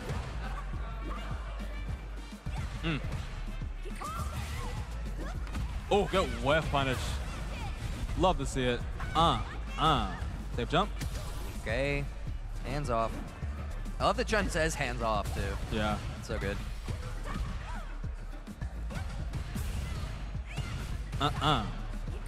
Nice, good jump in. Jump in here. Probably not going to spend, but he does have it if he wants to. Yeah. Uh-oh. He probably, he spent there. Is this a spot here? Yeah. I think not going to kill, but it could be a commentator's curse. It's either going to kill or it's going to be very close. Yeah. Oh, yeah, it's done. Okay, yeah. That super does mad damage. Yeah, that's one that I always guess wrong on, I feel like. It can be a deceiving one.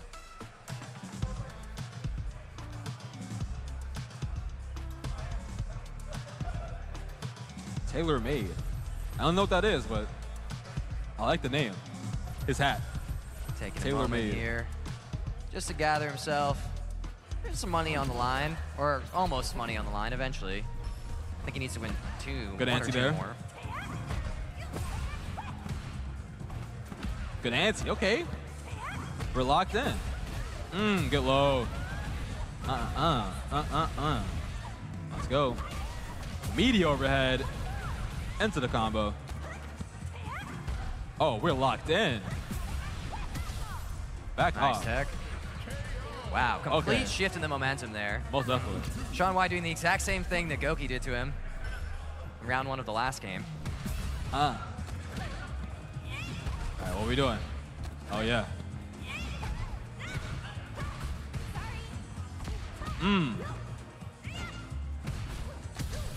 Unhand me. Got him with the low. Oh. Oh, yeah. Good anti-air. Nice. Not going to kill, but it's going to hurt a lot. Yep, a lot of damage there. All right, And what we give doing? Sean Y some time Damn. to, oh, okay, doesn't even need to get his drive gauge back. He ties it up, one apiece. Convincing game 2 for Sean Y. Yeah, came back in a big way there. Back to character select. Are we going to see the Viper from Goki? I don't know, that switch did not do great for him last time.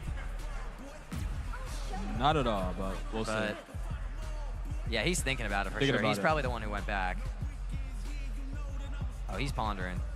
He's pondering, indeed. Nah, he went back to Kimberly. Yeah, it's tough, man. That character's not been out for very long, and she is really difficult to play. Yeah.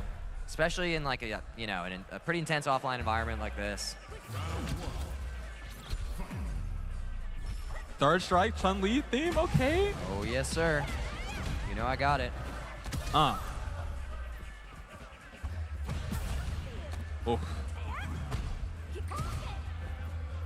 Nice whip punish.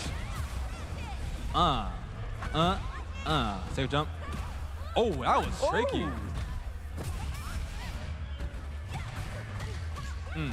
Good match there. Slide. We jumping.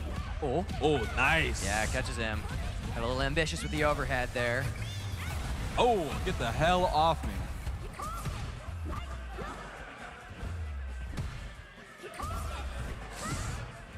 Oh, yeah. Oh, nice. I don't know about the burnout, though. Anyone's game here. Grab won't be enough. enough. Walk-up throw.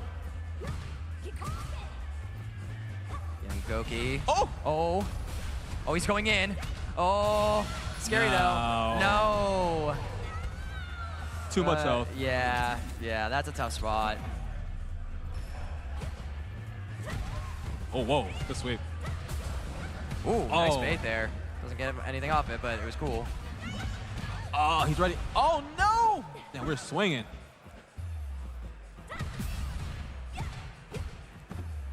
There we go. Nice neutral from Young Goki here. I'm not gonna lie, I want to see a lot more throw loops from Goki. He's not doing that at all. Yeah. I feel like that would help him a lot right now. Nice. Oh. We're getting scrappy here. We can't drop those, man. Yeah. I agree.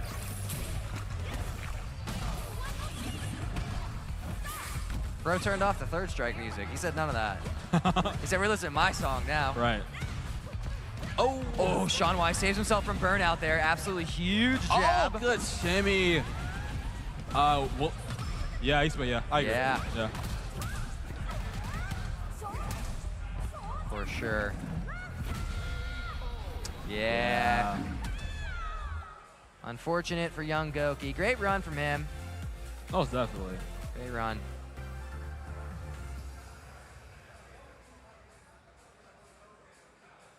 I think next time we see him, we will see the Viper for sure. Yeah. I want to see more from him. I was hoping we'd see some Viper. I'm glad we got like at least a little bit. I was worried that no one would play Viper. Yeah. And that'd be a bummer. But we got a little bit. That's good. Needed that. I think that character's so cool, man. I think they did such a good job with her. Viper is like literally one of the coolest characters like ever. Yeah. Like I wanted her so bad in 5, and then she just never came. Yeah. I don't know if she would be fun in 5. I don't know. I guess I don't know. They kind of always find a way with Viper because she kind of just does her own thing, right? Yeah, like she makes her own rules, so I guess she can be in any game. But pretty much, yeah. But yeah, I love like the aesthetic of like what they did with her, like her look in this game, and her like her theme is great. Her theme is so yeah, fire. like they locked in crazy with her. They knew what they were doing. All right. I think we're going into a little break here. I think we gotta talk to you about some of our sponsors, maybe. Okay, we're gonna go into some video ads now, chat. We will be right back. Don't go anywhere. Stick around. We got more Street Fighter coming up. Yes, sir. See you in a bit. Spectrum fiber-powered internet. It's the fastest internet with the speed you need. It's only everything.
what you want, what you need.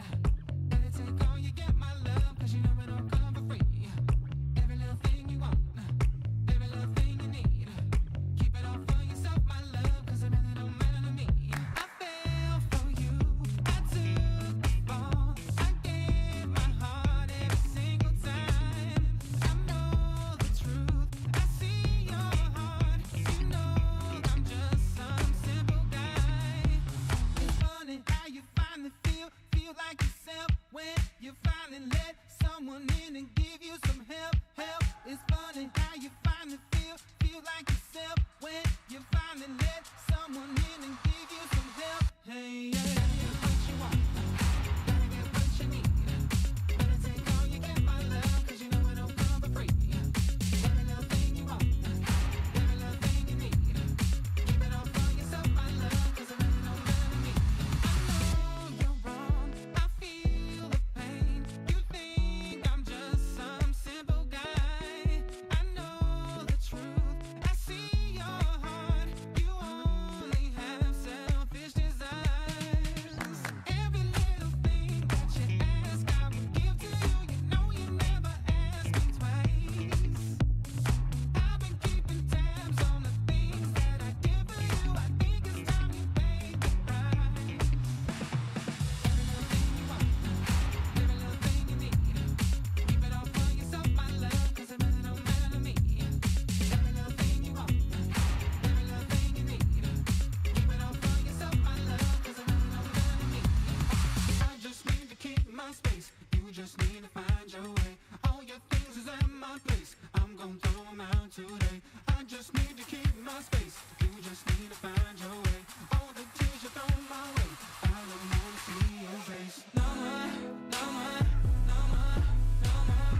Let's just take a ride along the bay.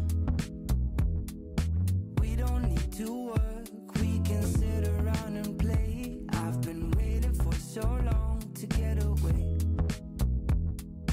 Baby, don't hold back, all you gotta do is say, what would you like to be satisfied with me? I've been counting moments of love, I've been catching signs from above. All I wanna do is satisfy you.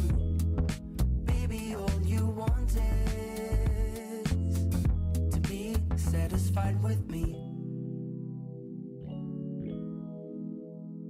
We'll be drinking champagne on the beach of Malibu, cruising down the boulevard, kissing in the backseat of the car, making love under the stars. What would you like to be satisfied with me?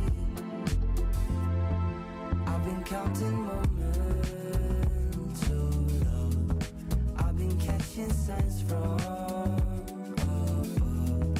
All I wanna do is satisfy you. Baby, all you want is to be satisfied with me. I've been catching signs from above. All I wanna do is satisfy you. Baby, all you want is to be satisfied with me. What up, y'all? Welcome back to RISC 2025. I'm your boy Daniel J here from Down Back Club, one of the lead organizers of the event. Thanks for being here. Joined by my friend QA on the microphone. We've got one more match of top 16, so y'all are stuck with us for just a little bit longer before we take a quick break and head into top 8. We got to figure out the last person who's in there, and this should be a good one. Of course, we got the one and only Sushi Heaven back up there. Yes, sir. Saw him warming up earlier. Made some quick adjustments to the setup. Everyone says it feels good, so they're ready to get into it. Should be a good one. Sushi Heaven versus Big Mac. So Only one of these guys making top 8. yeah, I told Sushi I want to see him there because I want him to do a walkout. He's like just not the type of guy at all to do like big walkout onto onto definitely. the ring, but like I think it'd be really funny. I want to see who Big Mac combo goes though, because usually he plays Ryu, but going with Sagat again. Okay, Sagat, the big man against JP. Interesting, yeah. I feel like I haven't seen this matchup too much. I'm curious.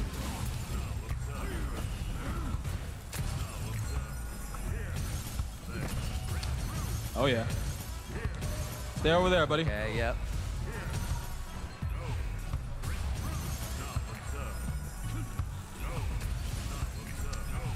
Walking him down.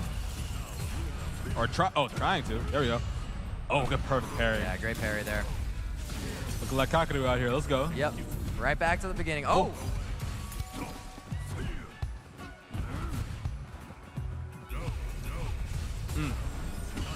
Nice. Oh, great parry.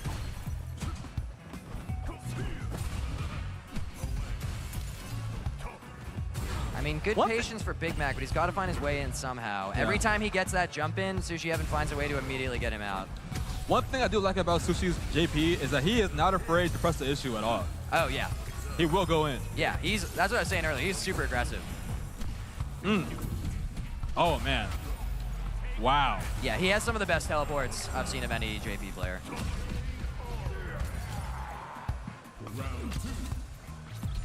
Decisive round for Sushi.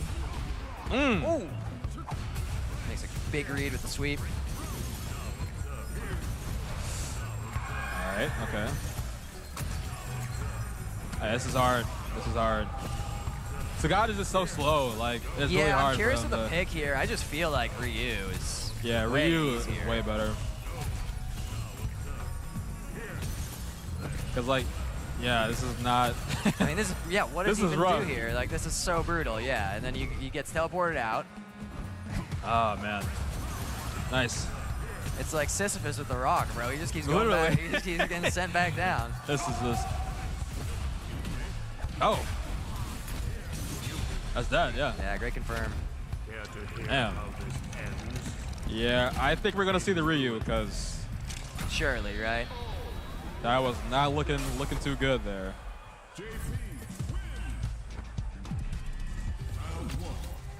Oh, damn. Never mind. Okay. Okay. We're back. He's committed to this. Interesting. I would love to hear the logic. Oh. Okay. Ah, the walk under.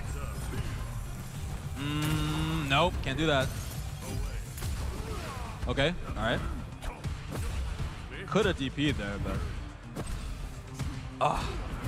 Okay. Trying to burn out Sushi Nice. Evan here. Good stuff, good stuff. One more hit. Yeah, there we go. Okay. Burn out. Nice bait. Just stay in his range. Ah, no. Yep, into the grab. He wants good mash. Corner control. Get. Nice. Okay, looking a lot better there. He wants to stay in that range, like that kind of medium to close range. Yeah, that's like this one of the range hardest. Here? No. That's one of the hardest ranges to be in against JP though. Like that's his whole thing is to get you out of that range and keep you out of that range. Ah. Start over. Nice. No. Oh, good stuff. Yeah, nice, nice, nice. Great teleport into the grab.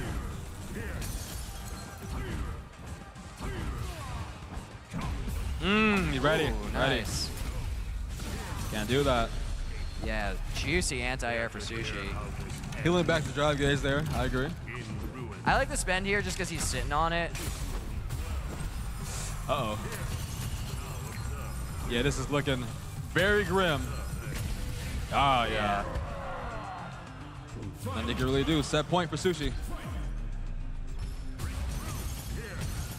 Sushi speedrunning real quick. Oh. Okay.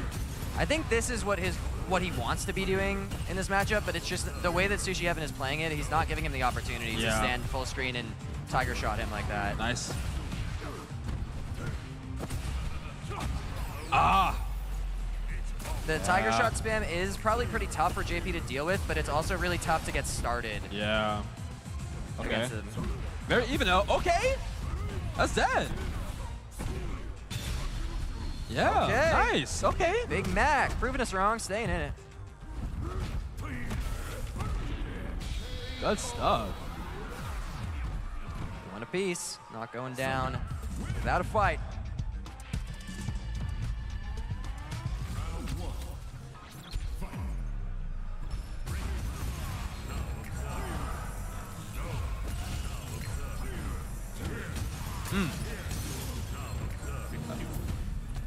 Oh, nice. Good stuff.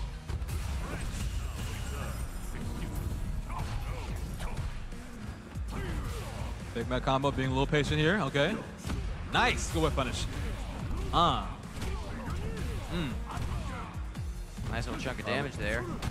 Ah, no. Right back at full screen. Good block on the overhead. Yeah. Super ready for that one. Nice. Of course, it's burnout. Ah, yeah. Yeah. He's really good at reacting with those. No, anti-air. Oh, that could have been it right there. Okay, Sushi Evan once again, match point here. Okay. In our final best of two. Are we in there? Oh, no. Tough spot for Big Mac. Boy. It's not over, but he's got to find his way through this. Yeah. And it won't be easy. Yep. Just walk down. Walk it down. Oh, no. Didn't want that. Patience. He needs to walk. Like whenever he can, he needs to walk, bro. Yeah. He has to walk forward. You cannot just sit there. Nice. You're in there. That's fine. That's fine. Ah. Oh. Oh, no. Oh, good. Air Wow. throw is Good air huge. throw. Okay, another tough situation for Big Mac here.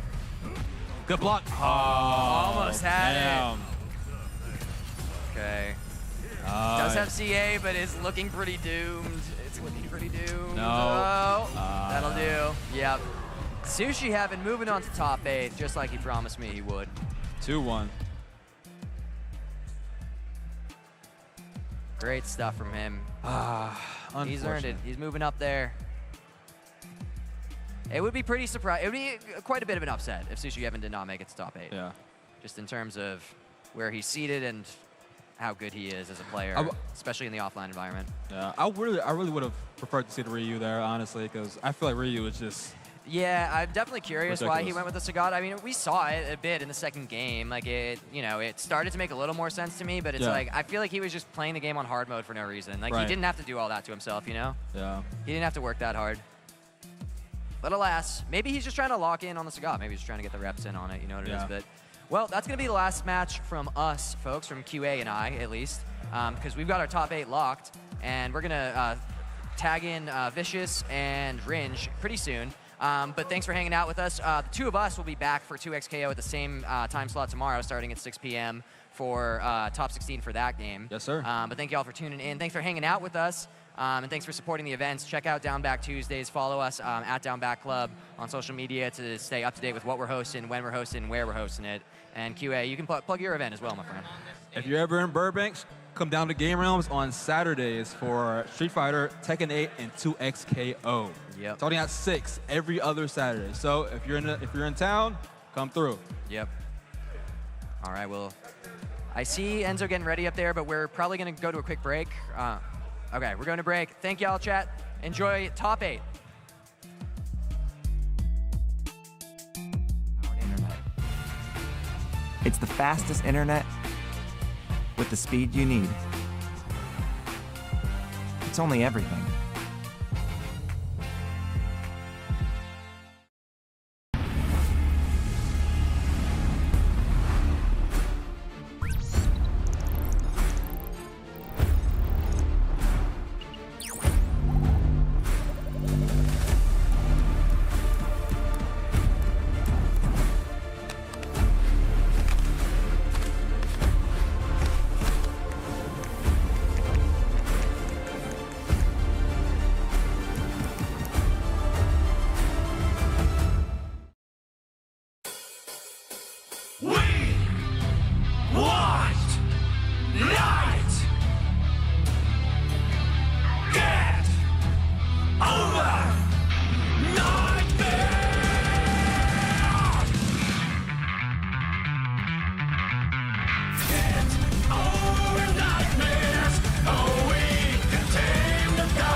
All right, Los Angeles, are we ready for your Street Fighter 6 Top 8? I heard some of you. I could hear some more, though. I appreciate y'all for being here. We got a ton of good matches coming up tonight, and we're going to start it off with a SoCal battle between the young GOAT, the one and only, 14 years old and already one of the best players in the United States of America. It's Enzo!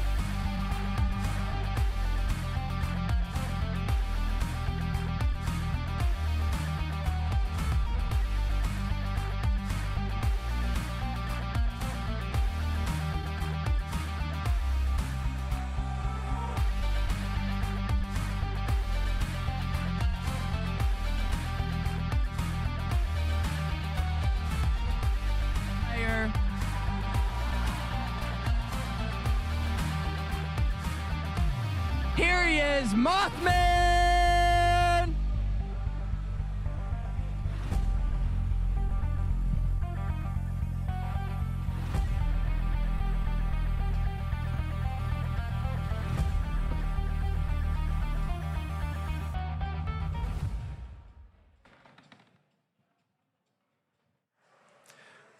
Oh man, we are ready to go to kick off this top 8 of Street Fighter 6. Myself, Ringe, along with Vicious to bring y'all the action. Shouts to Mothman for selling for us a little bit. Enzo did not acknowledge us at all. I like that. You know what's He was like all business, it's brother. It's like a pseudo sell where it's just like I want to focus in on the competition. But Mothman, he was nice enough to give me a little bit of a wave. I look like a fool on camera, but you know what? It's for the sake of the game. Yo, everybody here at NRG Spectrum Castle, how are y'all feeling for this top 8? Yeah. That's what I'm talking about. We're in the building here. Of course, you heard Enzo, 14 years old. My parents didn't let me get my ears pierced at 14. I'm jealous, honestly. Oh, I didn't even. Yeah, I was like, why are you bringing this up? And I'm like, oh, you know what's crazy? Right when you brought it up, deep-seated issues. You know, I would have been here for you either way because I would have been like, I agree. They wouldn't let it till like after 18. I'm like, that's crazy. That's what I'm saying. That is crazy. But it's haiku crazy. But looking at it right now, what's crazier is how like often we've seen Enzo in the Southern California scene really representing himself well with a plethora of different characters. I'm actually kind of curious to who he's been bringing out more often than not. I mean, obviously we've seen Sagat a bunch of times over, even in online locals. Yeah, absolutely. I'm so glad that he's playing the Sagat. I really think he's got a good understanding of the character. It helps that he's younger, right? He doesn't have like this baggage from old previous iterations of Sagat. He really knows how to play the Street Fighter 6 version, and man, he does it well. Oh, but Mothman with the big shimmy call at the start, bro. I like that. Oh what my! A mix! He trying to bring Marvel to Street Fighter, Mothman. Dude, he's crazy. Like Calm Mothman yourself. also be playing mad games too. He's definitely a Marvel head as well. Oh yeah. This man definitely sprinkles all around. But now Enzo, all he needs is one confirm, and this man is clean with it, but on a pixel that gets elbowed away. Yeah, I've been put to the school by Rob TV. He said that's the type of combo that's nook if you buck. Oh, okay. And I was like, all yeah, right. okay, sure. Yeah, that sounds good. Yeah. Crime Mob references, 2025. That's how you know Rob's an unk. he do be unking, for sure. And now, all the way to the corner. That's so difficult to manage, too. Being able to throw out of it, yeah, I like that. You know what, luckily enough, it wasn't a punish counter from Mothman. However, he does get the back throw. A lot of pressure coming your way. Yeah, it was smart from Mothman to eventually drive rush cancel with the punish counter and then avoiding the step kick as well via the dive kick. Try to start the throw loop going, but Enzo bets early. Oh. Dude. Oh. And it's cancelable. Eat your heart out. Oh. Not going to dump out the level 3. Overhead instead. Nobody blocked it, not even in the slightest. If you did, I'm calling you a liar. Mm-hmm. Enzo coming through lethal with the overhead. I was wondering, too. Yo, he is ready, bro. Spamming the rematch in the zone. He wants to get on to the next one. I swear I saw him like dabble with Viper in pools earlier. Yeah, I like that. Covering the drive rush, just in case if they don't make it a true block string. Oh. You're gonna go for a standard punish counter off a medium punch? No high step kick? You don't want him to hurt? Yeah, I think Enzo just got caught off guard, right? Like, I was a random DP. I'm sure that's not what Mothman wanted. But yeah, you're right. Some damage left on the table here. Mothman trying to bring the mix-ups back. Mothman, that's why he's parrying, right? He's like, I'm not gonna guess your left-right, buddy. Makes a lot of sense. You do get the forward throw, still a lot of space created in between. Trying to go for any sort of hooligan. The whip punish, nice and clean. Drive rush on in, I like that. It was a counter hit, causing Enzo to flinch, excuse me. Indeed, and now, Enzo, he tried to get the Tiger knees going. Slight punish counter, but nothing big. Trying to take his turn back out of the first jab, and then again, Enzo has been sniping with these crouch fierces. He's got a level 2 extension. Will it be enough? Gotta let it go to neutral. Tiger Ray not enough. Still within range to throw out some shots. Oh, that's hella plus. You saw the screen shake. That drive gauge is getting eaten away as well. Mothman, the spiral arrow shot midair. Ow. Yeah, there was an opportunity though. He did get a punish counter stand jab. I think that would have been enough to get at least a crouching medium kick to continue on and spend the rest of your drive gauge, but he missed his opportunity. 100% slipped through his fingers on that one. Tell Mothman showing Enzo a lot of respect now. Nice, the shallow dive kicks starting to come out. Somewhere I feel Jago thinking about that. He's like, you could have heavy uppercut that. You know? It's practical. Yeah, easy. Oh, help me. Yeah, almost paid for that Tiger Nexus misspacing, but still in the neutral. Nobody's been able to get a significant foothold yet. I was gonna say that even hit too high to give a true combo off of, right? So Mothman recognizing that, just going for the throw. It's so tricky too because you see counter hit, you're inclined to press a button afterwards because of the frame data. But that was also imperfect parry coming in against the Tiger Knee. I like that a lot more than people trying to do DI against it because if it's too late, you're definitely gonna recover as Sagat. Exactly, you get exploded if you end up messing up the DI timing. Oh, but finally, that crouch fierce had been plaguing Mothman, baits it out and punishes it heavily. Let's get it cracking, round's not over. You gonna drive rush for it? No, he's gonna walk up. Ooh, big backdash. Enzo knew he was scheming on the throw. Dude, every sort of light that's thrown by Mothman, Enzo's immediately interrupting. And speaking of interruptions again, you can simply go into the raid for the rest of it. You know it. Leave it to neutral, let the big man rock, big foot to the face, bang! Wow, and Enzo, right, he went with something was minus, I think it was step kick, something like that, and then he pressed the light when Mothman was going for the crouch medium kick when he was walking back, right? And we saw Mothman from the beginning trying to call out shimmies with that wake-up crouch medium kick. So Enzo knows he's looking for walk back heavily. What a way to call that out. Big time stuff to go up 2-0. Pretty aggressive so far from Enzo, right? There hasn't been any like significant adaptations just yet. I know Mothman is more than capable of doing so. It's just a matter of when. Do you have enough time, considering Enzo's up 2 whole games? 2-game lead on this kid, man. It's going to be tough to overcome for sure, but Mothman, he's been in tougher positions. Again, you can't imagine he wanted that. Again, those inputs stored behind lock and key. DP coming out when he wants the walk back button, and now the overhead coming through as well. Enzo riding this momentum. God, this character's so sick. We got the Nexus too. That is a punish counter. If you commit to the overhead part and you block successfully, plenty of time to get that conversion. Yeah, good stuff. Mothman opting for the side switch combo as well. Wants to corner up Enzo here. There's a lot of medium kicks being talked out from Mothman, trying to gauge the distance, but it's Enzo yet again coming through with a big old conversion. Gonna reserve the meter, gonna reserve the drive gauge, nice and easy. There's no real time to press a button after a blocked medium punch standing. Yeah, Mothman is really trying to like play the ground game in the footsie war with Enzo, but it's tough. Gabby's got good walk speed, but the range on Sagat's options. Nice follow-up. Nice call. Not too difficult to get those perfect parries considering how plus Sagat is after that. Yeah, true. Now Enzo, he's buffering a little bit as well. I wonder what he's thinking about. Jesus Christ, I flinched. Yeah. Man, that was a big throw tech though. Enzo's got so much meter back now because of it. Son, the timing. This guy's a pro. Yeah, but we spin that meter, then we got back from that throw tech. He wanted to throw, but Mothman calls it out with the OD dive. Yeah, immediately trying, and then he gets the whip punish, just goes low. I don't mind that, actually. Yeah, with no conversion after that, we get the forward throw.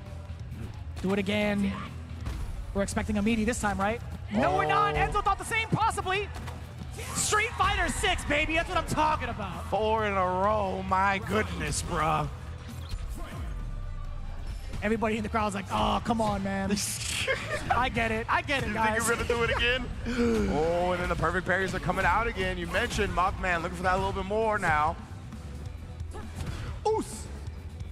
A lot of distance on that bad boy, right? One of the things that Sagat excels at, having that kind of range to get some of these big conversions, or so you thought. Drive rush on in. Big punish countered in from Mothman. Charge it up. Yeah, I really love the adjustments Mothman's been making, right? He's been going with faster buttons at a closer range, trying to counter hit some of the buttons that Enzo's going with. He's kind of left the mediums fall by the wayside. Uh-oh. Yeah, it's totally fine after that. If you're caught standing and you block the rest of it, it's not going to be too bad for Sagat. He does some crazy stuff. Enzo just whittling down the drive gauge, but Mothman, before he can get whittled all the way, uses the DI, takes down Enzo, stays alive in the match. It's so fortunate that he did it right before the crouching medium punch because there was a cancel into Nexus. However, there's significant time before going into any follow-up after that. So that was very lucky for Mothman. Yeah, definitely. What a clutch time to do it. You know towards the end, right, Enzo's going to try to like guarantee the burnout, so he's going to cancel to something special. Had it at the exact moment he needed it. Bro, don't tell me you're playing this theme right now. Ain't no way. Damn, I ain't heard this one in a minute. Oh my. Volcanic Rim. Sorry, I can't help it too. Oh, very nice from Mothman. Throwing out the E-break, beating out the check from Enzo with punishing it, but no, the spiral instead of the DP. And that still would have caused that burnout as well. That would have been so much better. Backing away against the drill. Enzo knows it. Okay. ODDP. Man, I was going to say so much life loss from these spiral arrows getting backdashed, and then again to end it a little bit too thirsty with that burnout pressure. Just outside of range. Excellent decision to commit to the button also from Mothman. Great whiff punish so far. Give me that cannon spike. Give me that throw as well. Let's go, Mothman, starting to build some momentum. Oh my god, the momentum got punched in the face. Yeah. Give it to me. Nice. Got a little bit of landing, but it wasn't actually even a landing punish. Doing a lot of the talking with the mediums, and the roundhouse is coming in from Mothman. Just outside of range for the Tiger Knee yet again. Ooh, and gets the kill without spinning any meter. Nice calculations from Mothman here. Gonna need that here in this next round. Damn, that was deep. I can't believe how well spaced that dive kick was. And then again, the spacing on Mothman. Outraging the crouch medium punch this time. What a setup, dude. If you've never seen that before, 100% you're getting hit by it. Yeah. Oh, but again, Enzo finds his way in, somehow always confirming the crouch medium punch. Oh, reacts to the DI, sat there and waited for him to do something. And Enzo, he can burn Mothman out, and that's exactly what he's gonna do. And it's so sick that he micro-stepped forward to ensure that Cammy was on the ground so that she's considered airborne to get the rest of that to flow so well with the Tiger Knee. Oh, you can't do that. Mothman is ready. Although it is a critical art, it's not gonna be too severe against Enzo. He still has drive gauge. He still has some good life left. Kind of tough more for Mothman. Indeed, right. Mothman still has half of his life gauge. He ate that one. Oh, the DI is there, though. That's the thing. And you correctly identified exactly why he forced the DI situation. Because he's like, if you level 3 me, you're still going to have half your meter to go through. And if you don't immediately escape the corner, the DI is inevitable. Well done from Enzo. That was a win-win DI. He recognized it. He cashed out on it. Always impressed with the amount of characters that he has under his belt, and also the way he's been kind of like refining his Sagat lately, right? He's been mad active in so many different online events in general. I really want to ask him if he has a Viper in progress right now. Because I feel like with the way he understands Street Fighter 6 and the way he breaks down other players, I think he'd be an excellent Viper as well. Yeah, I assume he's got it working on in the lab, you know what I'm saying? I hope he does.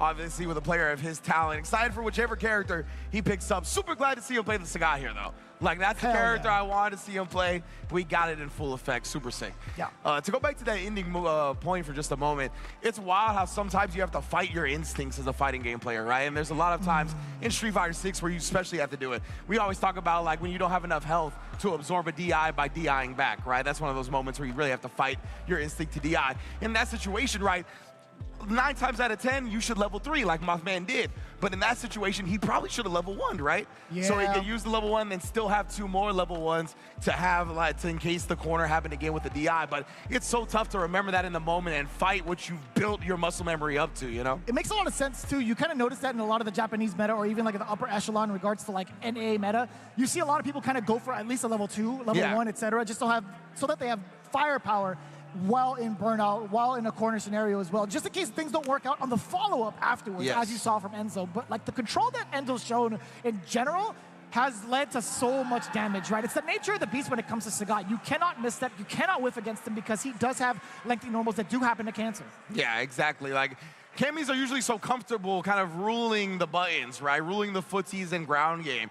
against the God, you have to play it a bit differently. Like at that range where you kind of want to camp his Cammy a lot of the time, he's got normals and different options that will give you problems for days. So you either have to get a little bit closer and go with your lighter buttons to try to counter hit, or play even further than back, right, and try to bait out those crouch fierces or those tiger knees that we saw before, right? But of course, that is going to be it for our first winter semifinals match. Let's go to Daniel to meet our next two players.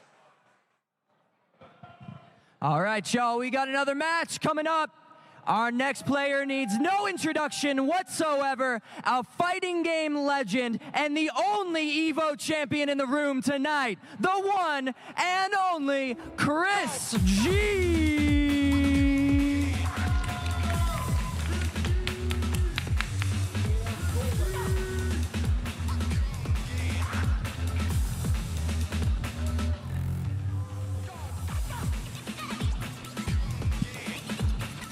And his opponent, SoCal's very own, can he defend our home turf, Axel?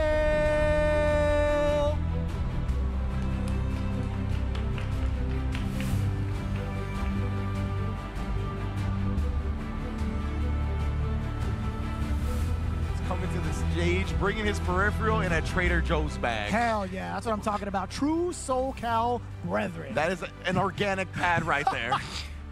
Most definitely. Homegrown. Yes, homegrown halal pad right there. Yeah, Tasty Steve would eat it.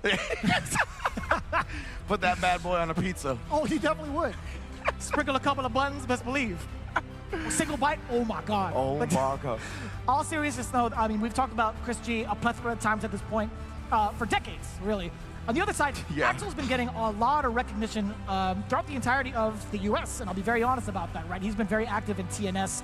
He's been active with Can Opener as well. He's done a fantastic job at least representing himself in SoCal. A lot of word has been coming in from this cat about how much he's been growing. That's awesome to hear, man. Yeah, I'm excited to see that, right? That's one of the big pluses of having an event like this where we get some elite competition, some out-of-towners. We really get to see and measure up the SoCal homegrown players, right? See how they're doing, how they're coming along with their advancement in Street Fighter. Obviously, Enzo is one that everybody knows at this point, honestly, if you're really paying attention to Street Fighter. While Axel on the other end, like you said, really starting to gain that notoriety, getting more and more spotlight on him. So it's exciting for him to have a chance like this, going up against a player that, as you mentioned, has had a spotlight on them for over 10 years at this point in Chris G. This could be a big stepping stone for Axel to be a lot more known than he is right now. It's so crazy because it's an entirely different demeanor when it comes to like seeing how some of these guys have grown up to figure out how to play the game, at least commit to some of these events, etc. Right? I had the luxury of being able to talk to Chris G over at First Attack, and then we had that kind of reminiscent moment with some of the newer players. Yeah. And they were like when you were growing up or when you were like deciding to play fighting games, like, did you know you wanted to do this full time? And he's like, yo, back then, once we committed to this, there was no other choice. Like, it's either succeed or die trying because of where our environment was, which is why he's gone so hard in so many different fighting games. Nowadays, there's a little bit of leeway. Like, you can pick one game, you can pick another game, you can kind of dabble, or pretty much just not, right? With how many things have gone into like the ecosphere of gaming, right? This is two different generations of instinctual gameplay and also just like upbringing in general. Yeah. I kind of want to see like right now where Axel's at, if he has that hunger, if he has those instincts to kind of like face off against Chris G in regards to how much he's powered up. That is a fantastic point, honestly. Like, a great thing to bring up, and just in general how it shapes us as players, as humans, right? Chris definitely from the mud talking about he needed to get all the games for a dub to eat, right? Not from the days of sponsorships and stream revenue and all that. He comes from before. That's why he be eating only cheese pizzas. That's all he had right? access to back then. He's like, yo, I want a tournament? Hell yeah, I get one slice. Well, that's it. That's how it be, but now it's come much further. Axel obviously looking to spin the drive reverse so to get Chris off him for now, and Chris bringing the modern Chun that we know him and love him for. Most recently, we talked about Chris G's accolades, but Axel also been doing a lot of damage. We saw him over at TNS not too long ago actually putting us on into losers, and in fact, Axel put a lot of players into losers for this exact tournament that are pretty much still in our top 8, so it's kind of crazy to see him right now. Up until this point, though, level 2, Hoyoku-sen, give me that pickup. Indeed. Oh, stayed in front. Axel thought Chris got trickier than he was expecting.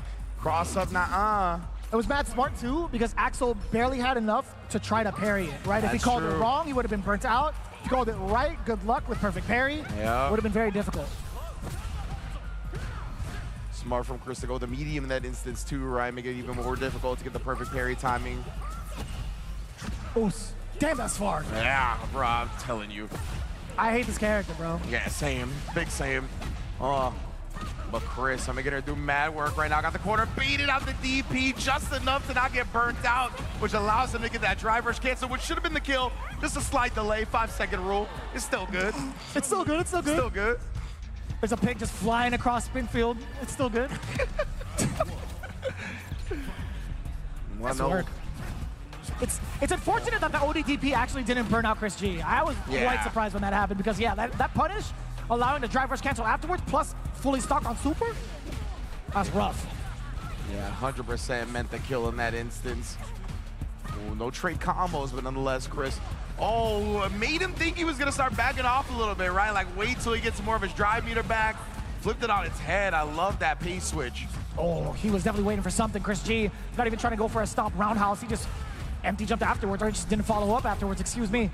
Out of there. Chris jumping back, right? He's not going to let him back throw him. Finally does take the throw that time, but actually didn't even back throw him, so still has a long way to go before the corner, and the drive is back. Oh. The jump in, and then the punish counter within time. Give me the flick, give me the uppers, and the blitz.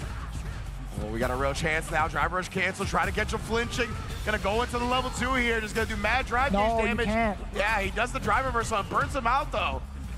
If that was one of the objectives, he does succeed. However, Chris G, still trying to hang out. He's got level 2. He's modern, by the way. Don't try to DI him, and it's the fireballs doing the work every time. As good and as much as I love to see Eds abuse their range, you can't when there's a fireball character on the screen. It's true. And good stuff from Chris for recognizing that, right? That's gonna be one of the main tools to combat Ed's range. It's exactly why he's been using it as much as he has. Yeah, backing away. Look at the range that Chris G's been playing at as well. It's still very threatening against Ed because of the fact that he has to kind of go to her. Also fear like the fireball follow-up, etc. Just like that. You can't really close the gap against her, right? No. So difficult to do. So even with a character like Ed. That's why Chris... Oh, shot! Oh! Sees the string come out and just lets the level 2 rip. Get him in the corner now, apply more pressure. Oh, that was so scrambly, right? I think Chris definitely expected a combo off that punish counter jab. And the OD10 choke kicks with a call off from Chris. Crouching heavy punch. Axel has to sit there and block it out temporarily. Punish counter all the way through. You're pissing him off. Let me get that. All right, he does get the burnout. No dream combo, but nonetheless. Oh, he tosses him out. It might look airborne, but it's not. He just grabbed the Cobra like that? Straight up. We're Indiana Jones like, he's afraid of snakes. What am I talking about? Put him back in the jar. Yeah. Oh my goodness, right now. I don't know if any dancing will help you. Yeah, he's gonna be hanging out full screen for a bit. That's totally fine. Chris G willing to spend some of that bar as well. Yeah, no shimmy. Caught him flinching, yeah. What a tech! Multiple throws, tech from both sides. Chris G running out of real estate back there. As you mentioned, Chris is on modern, right? So it's tough to commit to something with a lengthy duration. Oh, and again, try to go on in, and Chris literally throwing Kokokins in real life. That has been his saving grace. You highlighted it perfectly, right? Those fireballs really been shutting down Axel. Axel's been primarily sticking to the ground approach. We haven't seen a lot of jumps. We saw like one where it was a successful jump in, but besides that, he's been getting eaten alive by these fireballs. That's fair. Yeah, especially at that spacing, it's just hard to even actually commit to anything, really, with modern. Oh my God! Very fortunate timing for Chris. Ooh. Instant air legs. Oh, nunned it. Yeah, left some damage on the table there, but nonetheless, Chris still maintaining control. Oh, until now, the whiff has been punished. Oh. Perfect parry. Nothing of it afterwards, Chris. Flexercise and just walking back. Yeah, or a farm real quick off the perfect parry. I can't believe that's a thing, by the way. Oh, I know. Uh-oh. Ooh, beats out the ODDP again. How does Chris know? He just throw reset. I keep thinking what his combo routes are normally as classic Chun, and I'm thinking to myself, it's like, does she not have the same buttons, right? I at least want to know specifically what button she's missing to pursue the rest of that combo. That's a good point. Now split in the corner until the level 2 happened. Chris waiting on any type of cancel. We already seen him snipe with it once. This time it puts him on set point. I'll be real honest with you, Ringe. I get PTSD seeing Hoyoku-sen, man. Yeah, I feel you. I'm sure Justin feels the same. Oh, yeah. That's got to be a different level. It's worldwide for him, That's bro. what I'm Like, saying. everywhere he goes. Multiple games. Multiple countries. Like, yeah, legit. Like, it's just, all right. That's your life now, Justin. That's just me. Like, that's just me now. I got to live here. Big throw text from Axel. Fully loaded on this drive. And, yeah, we got to make something happen off of it. Oh, knocking on the toes just a little bit. Not too much of a conversion, though. Again, man, the fireballs. Oh, this time Chris tried the fierce switch from the game plan a little bit and paid for a frame kill with the blitz. That was intentional. We've seen Sahara use that a bunch of times over. Axel looking real sharp with that one. Chris G was caught off guard temporarily, though. You heard the flash of the parry. It's a punish counter throw. Knocking on the door a little bit. So much pressure. Oh, Chris ended up getting the air legs, but nothing afterwards. He keeps going for these throws when Chris is low. Yeah, I would like to see him try to pursue some type of chip route. Oh my goodness, he landed on it, but not for much. There it is. Into the immediate ODDP, gets the chip, finds the win. Smart. Excellent call out from Axel. A little expensive with the level 2, but either way, you got to get yourself on the board. Chris G still with a commanding lead. Look at that match point. Excellent timing. That was a reversal, by the way, on the upper. Cool. Another throw in from Chris. But Axel, he looks composed now after that first win, right? Definitely looks a lot more comfortable, a lot more confident. Oh my God! Not too much of a punish, but nonetheless here, he still gets some damage in and gets the corner. And it's so important. Every single opening that Axel can afford to get against Chris G and the way he's been moving around is so critical. But right now, Chris G does get the SBK, move on up, gets the forward throw, gets to play the life lead game again, or so we thought. He committed to a dash cross hang heavy punch. Indeed, and now he's gonna have the corner. Oh, and Chris immediately just left the level 3 rip. Just straight up confident read in that situation. Didn't react, have anything to react to, basically. Straight up. Straight up. Oh, no. He used the level 2 here, but it's gonna be parry. Knocks him out of the parry, but doesn't bet on the throw or anything like that. Chris, a pixel away from getting into winners finals. Oh. Oni Tencho could not make himself safe over the drive rush on in. 3-0. He's like, yo, I just kept spamming. Yeah. That's what I see is, yo, I just kept spamming. Yo, Kikoken? Man, the fireballs shut him down, but yeah, it was an excellent highlight, right? The fact that fireballs are being used consistently outside of the range that Ed really wants to play at, harassing him, not letting him get comfortable. Super smart stuff. I don't even like trying to clash with it, like using flicker because of like the recovery on it. By the time you do get that clash, Chun-Li's already moving towards you. You lose real estate, and also you're kind of forced to think about blocking more than you are striking. Yeah. And it's really difficult to even try to track Chun-Li players down like that because of her impressive walk speed, because of the fact that she has the dagger, right? Yes. That's also super, super important. But we saw Chris G moving on. Let's take a look further on what the bracket is looking like. Axel being sent down to losers quarters, where he awaits the fate between Crazy Diamond and Chump Slayer. We have Mothman hanging out as well against Sushi Heaven and Sean Y, which should be coming up real soon. Yes, indeed. Very hyped to see the rest of how this top 8 plays out.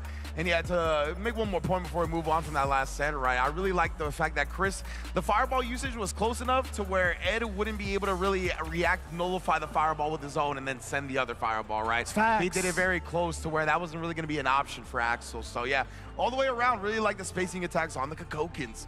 But it's so slow too. Like even committing to like a spark, right? It's just like, okay, do you commit to the fireball? Afterwards, if she decides to DI me, I'm super smoked. Yeah. I've seen that mad times on rank lately. I've seen it mad times against players on rank. Yeah, it's very smart. Yeah, it's a great way to manipulate. So, yeah, really well done from Chris G. He's going to be in winners finals to face Enzo the Hokage. Very interested in that one because, like, the Chun versus the Sagat, like, I really want to see how that plays out. And like the modern twist on Chun might be interesting as well. But we'll talk more about that in a little bit as we're ready for Daniel to introduce our next participants in top 8. All right, y'all, we're heading down to losers bracket for another match that is sure to be a banger. Coming up into the octagon right now, it's Sean Y.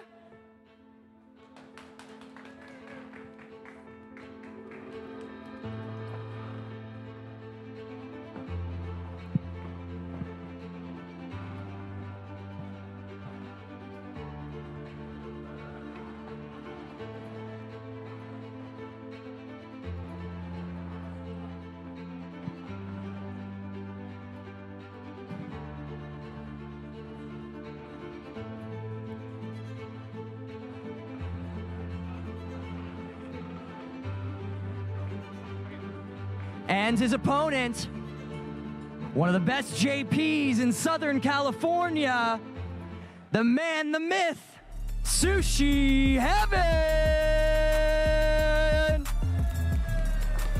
Cold as ice.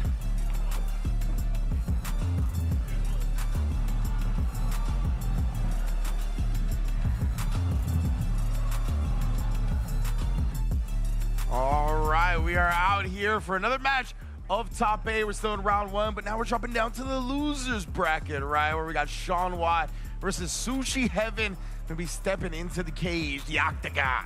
I wonder where, like, he kind of came up with that name. Like, did he, like, randomly pass by a couple of restaurants? He's like, you know what? Sushi Heaven sounds like a bomb-ass name. Sushi Heaven. I really want to know, genuinely. What's the massage parlor in Rush Hour 2?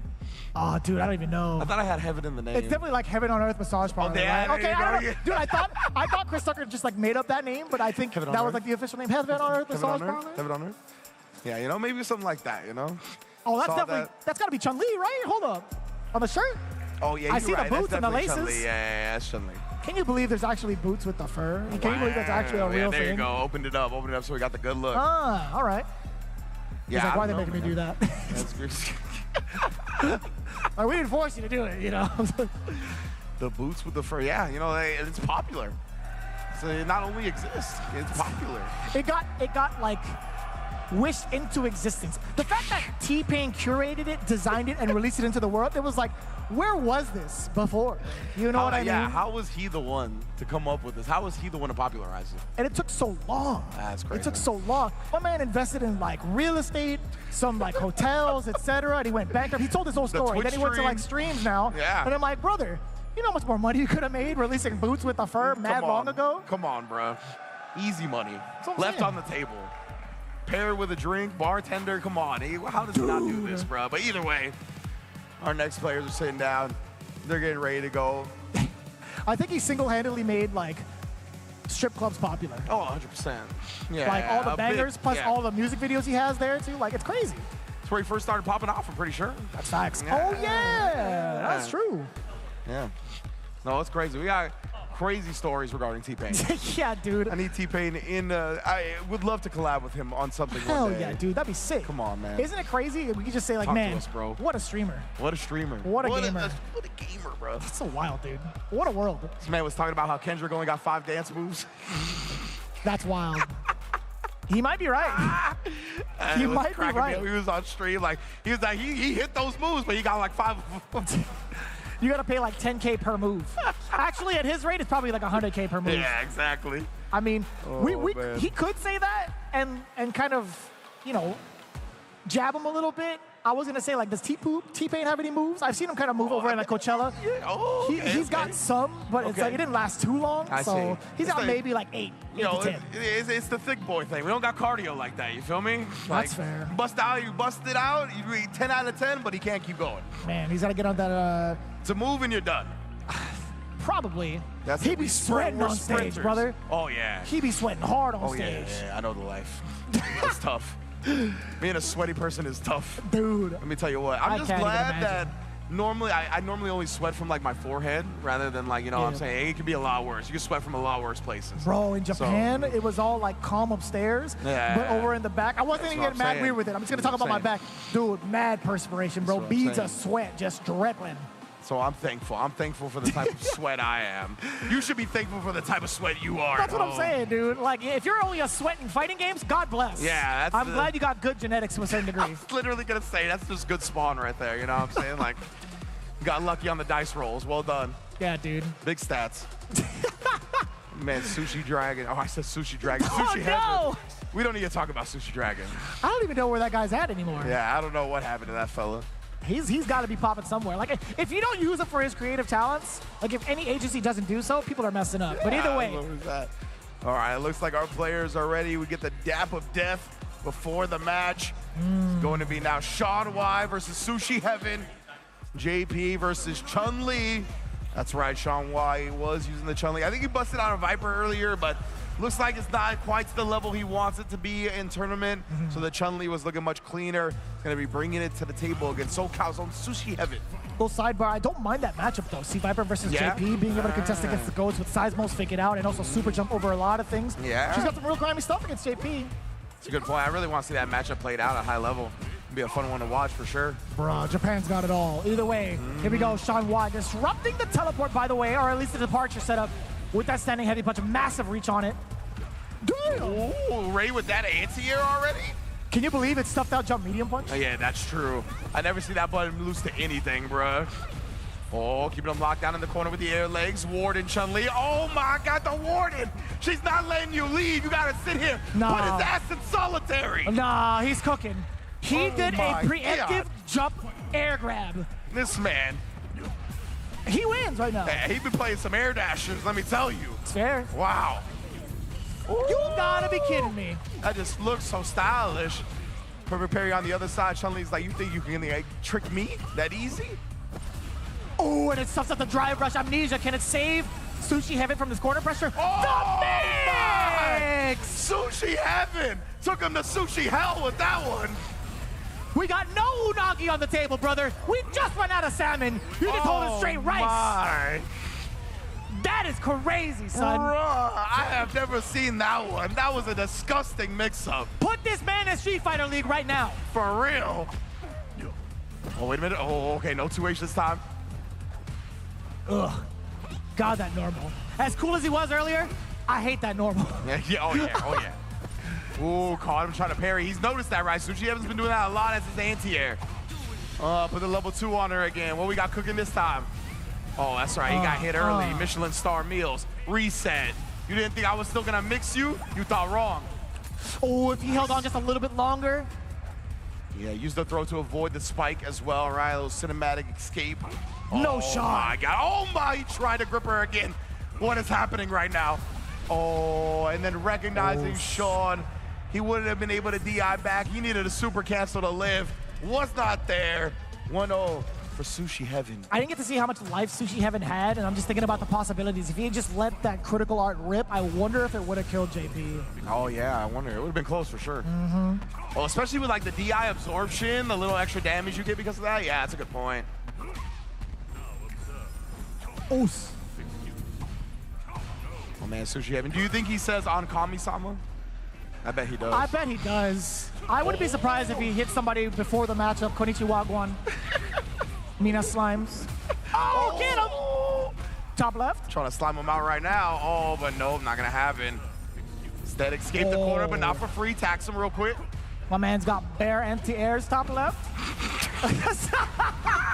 Sorry. I'm about to DM Drew face right now. Oh Turn my on the stream. God, dude. That's all I got. Hey, I'm allowed to say it. My sister-in-law's from Toronto, all right? There you go. Eat your heart out. That's a nice way of putting it. Yeah. Oh. Damn, bless you, girl. Straight through. You think Chun-Li scared of ghosts? Get out of there. You gotta get out of there. Level 2 is a great start. You gotta get that side switch going, perhaps. Oh, exactly what Sean Y expected. Ended up staying in front. Spike came down from the rafters. Help me. Counter hit as well. Send him right back with the cane spin. Give me that spike. Extra pressure. You are in burnout after all. A little awkward on the exchange of movement. Definitely a little scrambling. Oh, my man is backdashing. He was playing 2X for a second there. He was spamming. Oh, the super kick party has started, but it was canceled early. That's all right. Oh, this guy, brother. Come on now. Bruh. He is 100% on whiffing the command grab into down forward heavy punch. But he doesn't respond to the DI right there. Sean Y brings it back. Snatches victory from the brink of defeat. You had level 1. You had possibility for amnesia. I think there was time. There was definitely time. 2 options nullified.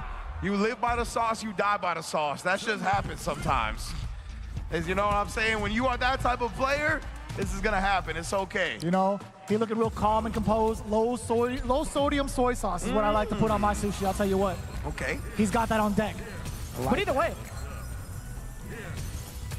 we are gonna get the score updated in just a little bit, by the way. Sean Y did manage to sneak that one out a little bit earlier. Indeed, 1 up now. Oh, knew they even plotting on their Zansu and even accounted for the spike popping after the DI hit. Very well done from Sushi Heaven. Brother, this guy is schmoving as well, especially when you have the DI, sorry, not the DI, the portal to back you up in your advancement with the drive rush low medium kick. You still get to maintain your momentum. You still get to walk up and take your turn. Yes, sir. Oh, then the air lays, catching the reach. Oh, my goodness, perfect parry. Let me get that Kona. It's mine now. Oh, and you catch the recovery in that? Damn, son. Wasn't blocking during the recovery of the parry. That's punish counter starter. Oh my, so much of your drive gauge is gone. That teleports in our face. Bruh, Sushi Heaven. This character's good, man. Oh my, this you already know. Good, man. Medium punch, anti-air, being able to juggle for the rest of it. So my biggest question. Why, dog? Why does he get so many goddamn juggle points? What? I know, I understand that's what JP stands for, but he doesn't deserve that much. Especially off the staff. The staff, why does every staff move grant him a juggle point? Ain't that crazy? That is wild. Even the fierce one, dude. Yes, like the fierce one specifically, that needs to go. That, yeah, like I and sound it's like been that way since launch. And like that has not changed at all. Everybody's just like, yeah, we're fine with him juggling off every hit. Brother. Every accidental like jump that he snuffs, throwing a normal out, full combo. Get smoked. Oh. Still in time to catch the recovery of that parry. We do get the punish counter throw. Sushi Heaven creating a lot of space for himself. However, Sean, why mosey on in, brother? Yeah, let me get there. Let me get there. Oh my goodness. There he goes again. Yeah. There goes JP. Oh yeah, I like that. Tencho on the other side, blocking on the overhead. Excellent call out. Amnesia. Nice. Yeah, of course, the strike berry, and then a beautiful escape again using the teleport this time. Then a counter poke as well to stay in medium kick, cutting her off at the pass. Double up. Oh, he caught him. No shot, dude. And again, the OD doesn't quite put her away. He was betting on the full kill there. Oh my, but recognizes the parry, punishes it outright. Sushi Heaven on set point. Yeah, I think that's the perfect time for like your parry option select to really shine through. Especially if they're not going to commit to anything. Like even so, I think you're even a bigger threat trying to drive rush forward. You can like halt your momentum with maybe Hazan perhaps, right? Yeah. Something definitely would have liked to see the drive rush cancel come out right now though. He's got to deal with the level 2 raining down upon him, throws the blue stuff, you in the wrong neighborhood, fam. Hits him with the overhead, drive rush cancel after. He needs one more reset to kill him. And there it was, Vicious, but he drops it, baits out the Tencho, doesn't punish it. DI will be enough. Sushi Heaven. Man, he be playing with his food, but is it fun to watch? What is he doing, man? Holy smokes. He's winning. The mix-ups, the resets, he's got some grimy JP tech. I want to hit him with the Chris Rock. Where'd you learn that? Like, that just feels, it feels like it came from somewhere so dirty. You know what I mean? Like legit. The mix is too much for me. I don't even think I should be here anymore. I'm definitely going to have a heart attack in a bit. My goodness, bro. Some of the stuff that he pulled out in that set. So I would say some nasty stuff when it comes to the mix-up side of things here. We saw that ill, like, fake cross-up from Mothman with the Cammy. That was real tough. The ambiguous jump-in. We saw, I mean, nasty mix-up upon nasty mix-up from a Sushi Heaven with the JP. Yeah, that character's good, bro. It's pretty damn good. Like, man, that character's good. I know most people wouldn't agree. I don't know how. I don't know how either. Like, I really don't. I know there's a particular Pokemon that tends to disagree with our assessments with JP specifically. It's kind of wild, but gotcha. It is what it is, man. I mean, like that character, I feel like there has to be a specific way that you think about the game to operate JP at a high level. Yeah. And I mean that with like the utmost sincerity. 100%. I think he's really difficult to manage in so many different situations to be successful with.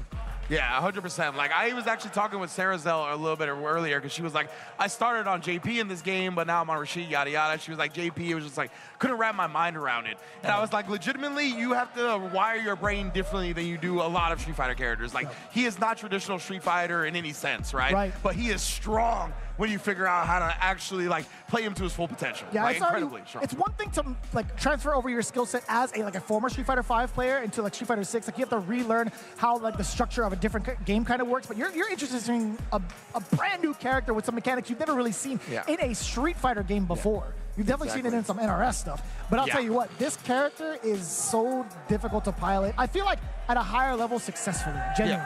I agree, 100%. And that's the other thing, right, is that, like, he has so many different options, and you have to pick the option specifically. Yeah. He doesn't have a lot of catch-all things that really just answer what the opponent wants to do outright, right? So it's kind of like Dawson in that sense, where it takes a little while to really get a hold of him so you can pick the right option, given all the weird situations you're going to find yourself in. But let's get our last match of round 1, top 8. Started off, let's hit Daniel in the cage. All right, y'all, I got a couple more players to introduce to you tonight. It's going to be a NorCal battle in the lower bracket. Coming up first, the man with the most fans in the crowd tonight. He's got his name on his own damn t-shirt. It's Chump Slayer!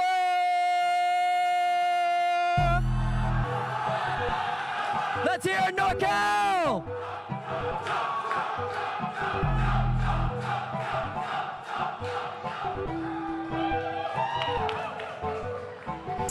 And his opponent, I better hear just as many cheers from the NorCal boys.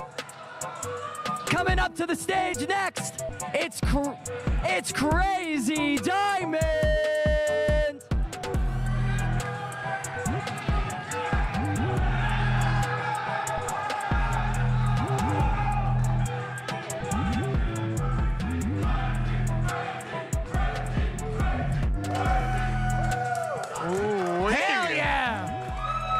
That's what I like to hear. Energy in the building. Flowing through. Oh, my bad. That NRG, excuse me. I mean, technically, you ain't wrong. Man, layers Figuratively and upon literally. layers. That's what I'm talking about. We're not even trying for double entendres. I like that it's entendre recently, you know? I feel like it should be said that way as an American, you know? Yeah, American. Man, I'm quite impressed seeing Chump Slayer and Crazy Diamond, honestly. The man came out dabbing. Yeah, I haven't seen that movement in a minute. Word? Yeah, he was just doing the... We got to hook him up with Rob TV. You Yeah. play Nuck If You Buck and let him dab to it. I think that would make a lot of sense. I think Rob TV would love this guy. But coming in, too, I mean, you hear the presence of the crowd, you hear the energy. We have NorCal representation coming in strong. I will say, I don't mean to dampen their parade. It's unfortunate that they're both on the loser side, so one of them has to move on, right? This is a team kill, but shout outs to Guildhouse, obviously. These guys have been throwing down for a hot minute. And as much as I'm gonna put my pride aside as a SoCal through and through main and loyalist, I think NorCal's been doing a really good job of throwing down locals pretty often and providing a really strong place to encourage players to level up and just have a good time overall. Yeah, you know, absolutely. I'm quite envious. 100%, right? Every time I see the NorCal weeklies, the monthlies, all the local tournaments, the energy, the venues, the production quality, everything looks A1, right? It definitely looks like a great place to flourish. And that scene is definitely doing exactly that, right? They're getting more and more entrants every single event that they throw, so you love to see it. Of course, Down Back Club has started throwing events here in SoCal as well. And I believe Mama Lion over here in Koreatown every other Tuesday. Right, so dude. yeah, I'm glad to see a lot of the California events are back, but you're definitely super correct. NorCal holding it down heavy. It's so wild seeing Mama Lion hosting Street Fighter events because like I used to go there when I was like in college, brother. I'm like, what do you mean they hold Street Fighter 6 events? That's so I don't want to wild, go there man. for that. Like it's just personally, I'm terrified. Like I have some memories of that place. I'll tell you what. Anyways, I feel you on that. and then I'll definitely go one day. But yeah, Chump Slayer and Crazy Diamond, they are in the building here. Oh, Chump getting right up over the whirlwinds, overhead as well afterwards. Let's tag this level one on for the end. Oh, we challenge though, Crazy Diamond. You already know. Or you don't have anything to back it up other than a level 1, which you weren't gonna be ready for either way. Like you standing medium punch as an introduction towards like whatever string you want to present. So it's tough to even try to commit to anything else other than that. But you know, it makes sense that his name is Crazy Diamond. Anybody that rocks like default color 1, I think is low-key kind of crazy. Yeah, you're a little bit of a psychopath. I like that though. Yeah, 100% my type of psychopath. Exactly. Oh my goodness, tried to instant overhead the throw attempt, but the whirlwind was insurance policies. All day, progressive whirlwinds. Ain't that crazy? Yeah. Progressive whirlwinds? Progressive That's kind of whirlwinds. bars, actually. State Farm tornadoes. It's the most ironic thing I've ever heard. Oh, help me! Oh, damn, the alley-oop to himself. What is this Super Mario character? Let's go, Crazy Diamond. That was crazy. What was that? Oh, man. Whatever Super Mario Maker course you can make, Jury. Dude. Rashid gonna get through it. Uh-huh. Platformer specialist. Oh, Oh, the Renko kicks, late active. My man was trying to use the eye scanner for that pinky toe. Did you see that? Yeah, you see what she wearing. She outside. She's definitely outside. She got that asphalt on her feet, dude. She got that dirt McGirt. Oh, da-da-da-da-da-da.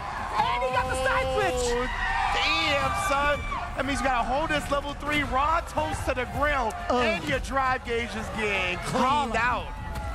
Oh, man. Holla if you're nasty. What you gotta do with it? How freaky can you get, Rashid? Oh, wait a minute. Again. Oh, the sweeps, bro. Freak elite. Literally playing footsies. Under the table. Oh, my goodness. What a block on the overhead. Don't bring that up top. Keep that down low. Oh, Great Desert Storm. Oh, you got pressure. Damn. Oh, my goodness. Oh, wait, my goodness. You can press a Crazy button. Diamond. You can press a button. He could have. All he needs is that pixel of damage, but he's still going to get one more chance. He's going to recover here. He blocks the overhead. The DI, you can't DI back, dog. Chump Slayer taking the first game. Another chump down. I repeat, sir, the chump has been down. Sir. The chump has been slain. Chump down, chump in distress. Oos. What a name. Oh, what a name. Oos. What a trade that was. Again, the heavy kick again. But Crazy Diamond hasn't been ready for that driver's cancel. He's been hitting her out of it. Oh, the counted up this time. Don't try that again.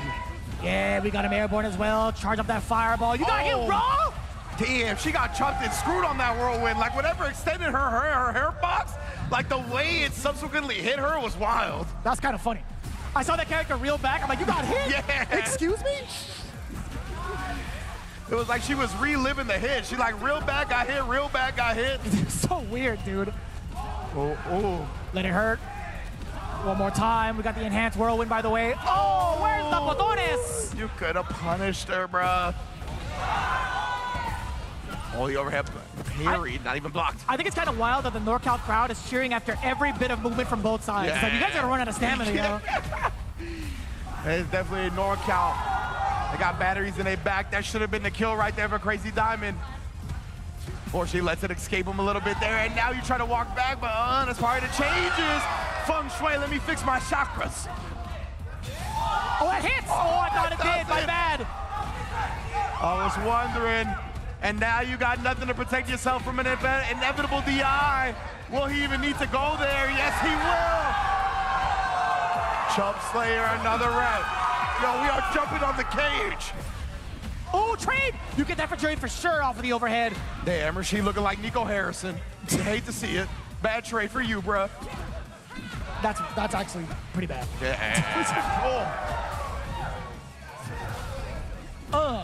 I thought that was a perfect parry. Damn, the chop. Over the hill, dude. That was sick. Safe jump. Damn. Oh, one more again. Needs one more to get it done. Oh, we just backing up. Then he saw her do the heavy lifting. Oh. Nice and easy. Crazy Diamond with so much of that insurance behind him as well. He pays a premium. He deserves to get paid out. Oh, my. Oh, another move that might look like it's airborne, but it ain't. Oh, what a time to press that medium punch. The hezzy elbow right there. Breaking ankles. Oh, my goodness. And now, baiting out the OD pinwheels. Crazy Diamond looking so clean right now. Yeah, that's plus. Oh, my goodness. Caught, trying to press a button after that crouching medium punch. Chump Slayer. The defense is slowly crumbling.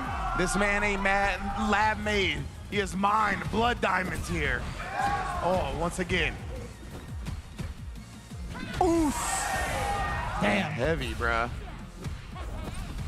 A little bit of a flash on the parry.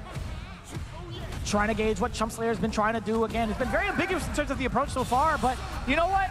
This one's even more ambiguous. We got the G, D, S. Indeed. Oh. Now gonna apply this pressure. Still has it in the corner here. Caught Chump trying to escape. Overhead blocked, but a throw tech afterwards gonna allow Chump to Punish. start. Never mind. Oh my goodness, and again popping off at it. Waking up with a 5-finger slap. I wish I had more hands. Oh. Same side. Chump Slayer was not ready for it. I think he got for like a little delay in the normal. Either that or a throw, which makes it far worse than 5 frames if you're trying to like micro step forward, right? Exactly, and Crazy Diamond. He is aggressive right now, right? Being very active defensively as well, pressing buttons. You cannot let these gaps exist. Back throw. Charge up a little bit. Punish counter on the fireball. Why not? Why not? Yeah. Trying to pop off with it, blocks the dive kick as well, allowing for the full punish. Oh, straight chop once again. Spinning it all as well, the SRK to put Crazy Diamond on set point. I love the animation on the opponent when they get hit with level 1. They just kind of just gyrate, you know what I'm saying? It's pretty sick. Oh, air to air this time immediately. Yeah, wasn't ready to convert off of that. Chump Slayer, you're leaving some stuff on the table, dog. Clear it off. Yeah, not on the other side, though. Crazy Diamond does get the counter conversion off of the crouch jab. We need to make sure to get everything. Damn, son. Okay. Indeed, continue to apply this. A little bit outside the range for the stock, but it's okay. Ooh. Overhead succeeds. Oh, but Chum, he's not flinching in the face of it even after getting hit. Oh, you had time to maybe do like a spinning mixer, OD spinning mixer at least. Oh, all things are balanced. Nice, the tornado. Let me see you have good vibes. Let me see your feng shui be all right with this tornado. Ooh, that shit is parries it all up. Well defended so far. Chump Slayer is out here. Smart plays too, man. The defense was strong, and the offense even stronger. I gotta say that's pretty high level in regards to like the defensive choices. Yeah. When to bust out with the parries, when to go in for the uppercuts. That's been really, really well played from Chump Slayer. Okay, and the whip punish. You like that? Yes, man. He put his apron on, bro. Oh, that was sick. That's also unfair. Yeah, 100%. The blow up throws, by the way. The jump side clone. I can't believe he rolled under the heavy kick right now as well. That was wild interaction. Ooh. Oh, Whirlwind cuts off the drive rush. Oh, snipes with the crouch medium kick. Crazy Diamond beating her to the buttons just barely. Oos. Oh, big throw tank. Oh, on the other side. Oh, we got level 2. Feng Shui engine yet again here. Trying to attack some of the drive gauge as well. Good block in the second overhead. Drive reversal. One way or another, you had to surrender that drive meter. Stuffs the jump in, got 2 levels. You gotta protect yourself, and he does not. Chump Slayer betting on the sweep. Bet correctly, and it's 2 up.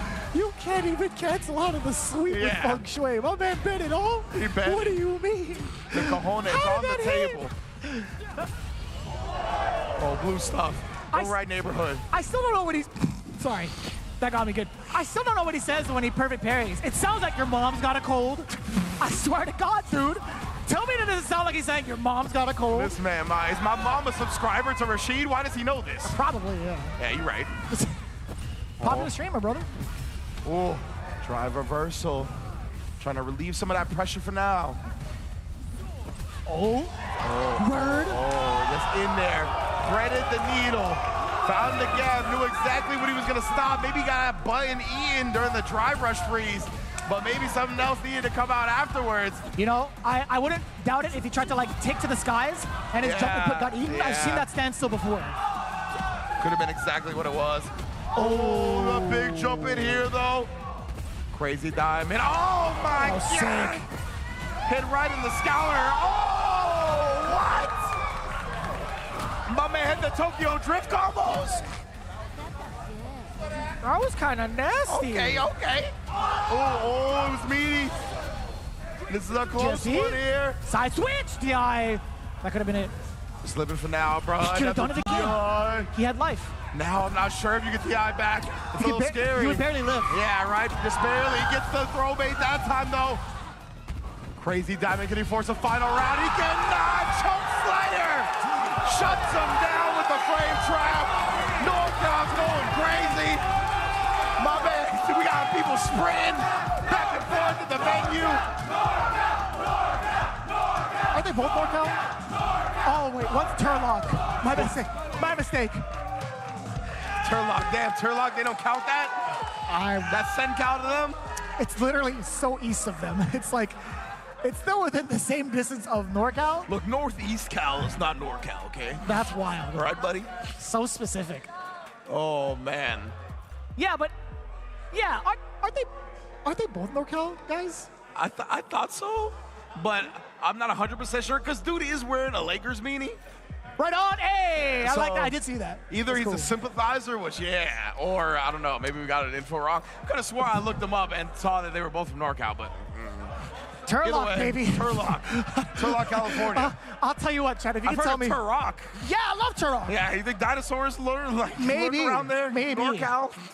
I don't know what's gonna happen. Not too sure. But either way, it was kind of interesting to see like the rebuttal between the two in regards to like how they've evolved their strategies for offense and defense for the most part. To the part where you get like even random shots of sweeps coming out from the side of Chump Slayer. I'm actually quite surprised to see a lot of the DIs go to certain distances where it didn't go as severely punished in this sense, which is like a lot of intimidation behind it. Yeah, Quite surprised.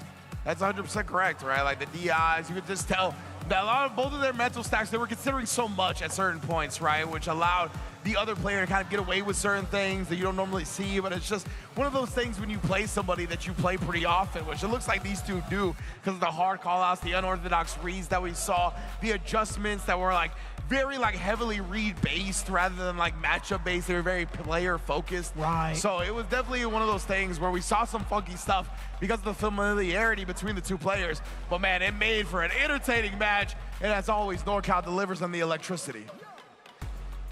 I don't know how I feel about that last sentence, man. You know, I was just trying to be professional about it, but at the end of the day, I asked Sarah, though, I was like, all right, who are the bigger degenerates, NorCal or SoCal? And she was like, SoCal. I was like, all right, good then. We'll take We're that. good. Yeah, we'll keep That's that. what I'm saying. I like that. I was like, that's all I wanted to hear. I wanted the degeneracy. I definitely looked towards a lot of like the old Arcade Infinity cats and all the old like Vid 94 cats, and we, you know, they're hanging out here. I had to ask them, I was like, do you remember when we were 10 times louder? Pepperidge Farm remembers. Yeah, I was gonna say. No, our vocal cords are all worn out. Dude. We got responsibilities to think about. We used to blow out our voices at these events every day. All day. Even if we didn't have voices, we still did like everything we could to make sure we were known. But either way, And man. it was never from commentary. Like, we blew them out from cheering during the matches. Most definitely. But still, man, it's wild to see the way that these two like kind of like played against each other, considering they are from similar regions, right? Quote unquote. Yeah. I still don't know what Turlock is, but like California at the very least. real, I guess a real genuine analysis. I did like the back and forth coming in from both ends. It's unfortunate that one of them had to be slain, you know, to kind of keep up with the names, but it's wild to see that energy come through. It's been a long time coming. It's real cool to see them kind of pull up to an event like this and be in this vicinity to represent themselves well, right? It's not an easy trek to come in from like a NorCal area to come and hang out to like a SoCal event. I really do miss that kind of vibe in regards to like the NorCal and SoCal interactions. 100%, yeah. You know, we mentioned a little about this earlier that, yeah, like we have our rivalry, but at the same time, like it's love, you know what I mean? Yeah. Like we definitely unite when it comes to just either taking on greater evils, you know what I'm saying, like the rest of the country or international competition or whatever, or just in general to whenever somebody needs the other region's back to make an event happen, the other region has their back, you know what I mean? NorCal came through with production assistance for this event, you know what I mean? So it's not just them showing up in droves to play, but also to help run the event. So at the end of the day, bro, it's all love. Even though trying to put y'all in body bags. It's hard to, man. It it's is. very difficult to. But I'll tell you what, damn good scene. We've got some real interesting clashes, right? We still have Axel versus Chump Slayer, and then going into it, we got Mothman versus Sushi Heaven. That's going to be in the losers quarterfinals. Obviously, if you guys have tuned in a little bit earlier, winners finals is going to be Enzo versus NY Chris G. No, he's going to change that eventually. I don't think so at this point. Like, I'm with you. I thought it was gonna happen. Now you gotta be like, you gotta do it like an MMA fighter, where it's like fighting out of Las Vegas, hailing from New York. You know what I'm saying? True. You gotta do the double locales. That's how I figure. Okay. Well, then he can keep it. You That know? makes sense. Yeah. But of course, Chris G in the belt. To be fair, it's not on the bracket. It's just straight up Chris G going up against Let's go Enzo production. in winners finals. Losers quarters, though, is what we're going to be handling next. We got Sushi Heaven and Mothman, and Chump Slayer and Axel. Of course, Axel fell to Chris G. Mothman fell to Enzo. Now Mothman's going to have to deal with the JP of Sushi Heaven. It's going to be our next match. It's not going to be the first time they played each other, right? We've talked about like how much prowess Sushi Heaven has had throughout, like not even just like SoCal, but also he's dabbled a good amount also up in NorCal to face off against a lot of their elites. So it's really cool. But Mothman, again, who could really count him out? This guy plays a ton of fighting games. Even before Street Fighter 6, right? I had talked to him a bunch over at like Combo Breaker and always meet him up at an event and always be at the third strike cabinet grinding it out. This guy specifically. His necro is kind of nasty. Yeah, I was gonna say, you really identified it when it comes to, he just loves playing fighting games. Like obviously, I think a lot of us got familiar with him via Marvel and whatnot, but he's played so many games after that, right? He had a great run towards the end of Street Fighter 5. Obviously, you talked about Third Strike, right? He's been an incredible talent in Street Fighter 6. Like, he has definitely taken his talent to a plethora of fighting games beyond just where his Marvel origins led him. So it's super cool to see him just in general apply that high processing speed that he has to every game that he combats in. And of course, this one, no different here. We saw some nasty stuff with the Cammy earlier and some nasty stuff from the JP. Who knows what these two are going to do to each other, honestly. Crazy to think he's come a long way from Justin Wong's next up. Yeah, I'll tell you what. yeah, When exactly, season bro. 2, brother? Yeah, Let me know. facts. Next up was sick. It was so fun to watch. Yeah. My man Triumph on there too. I was gonna say big shout outs to Triumph. What a goober. Another veteran of the next up. Love that guy. He's alright sometimes. Whoa. Sushi Heaven, he got his parry baited, but not taking advantage of now. The crouch medium kick sniping. Oh. Whoa. Kind of risk averse is Mothman when you think about it. Damn, dude, the background house actually clipped. Ooh, and then baiting out the amnesia. Oh, and the reset with the DI. He said, I ain't trying to spin no meter. Brother. 0. I know we in LA, but goddamn, you are a dirty dog. Mm-hmm. That is wild. Can we fight on Skid Row? Yeah, pretty much. Yeah, but you look back, you look at the background. Yeah, you ain't that different. Kind of similar. Way less tense. Yeah, that's for sure. Ooh, he wanted the air throw.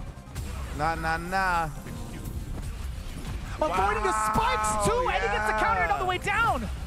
Really great defensive structuring from Mothman in the air throw for his side. Oh, right back at you, Sushi Heaven. Damn, plate for plate, these guys. I'll tell you what.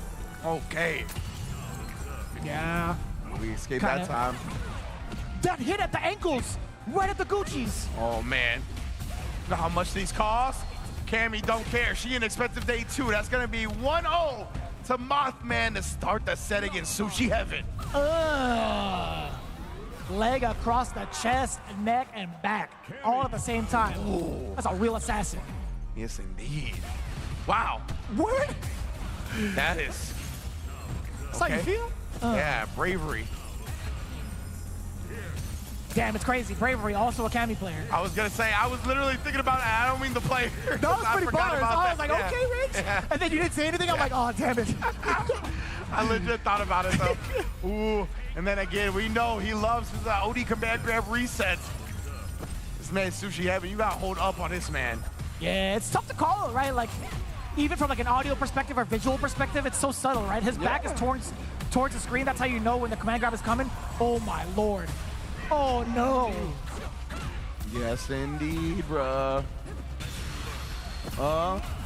Parried up, Mothman, continuing to smother this JP. It's exactly what you gotta do, right? This character flourishes when he's got space to work with. Oh. Yeah, a lot of defensive decisions have really killed Sushi Heaven in the corner, right? I think Mothman has really identified one of the biggest weaknesses that he can take advantage of. And look at that, slowly moving him into that said position. Yeah, you know, Fierce catches all. What am I talking about, brother? That thing's on a mad hitbox. No, but it's true, though, Mothman. I've really been liking the way he's been making his way in. Oh, my goodness. As I say that, Sushi Heaven has him set him in the corner again here, trying to bait something out. Oh, spiral error after the tech throw, popular Cammy option. Well deserved, too. I mean, if it's blocked, you're still in burnout. Yeah. Not going to be too problematic for her. Uh-oh. Oh, the active frames end up coming in clutch for JP. Oh, that was a perfect parry, or an imperfect one, excuse me. Interesting. Oh, and then, yeah, stay medium kick. You cannot approach from that distance with no drive rushes. He presses on the brakes so hard, dude. Like, you know he doesn't drive much. He's probably got a chauffeur. That's 100%. Why he thinks, like, the brake needs to be pressed down like that, mad hard. Oh. Level 3 as well. Sushi Heaven looking to build as much damage and drive damage as well before Mothman can get anything back here, but he's still pretty loaded on all his resources. And he's gonna have a chance to strike back. We in the corner now. You know, high key, I feel like JP should make a cameo in any of the Resident Evil series. He seems like he would be like a Resident Evil villain. Yeah, 100%.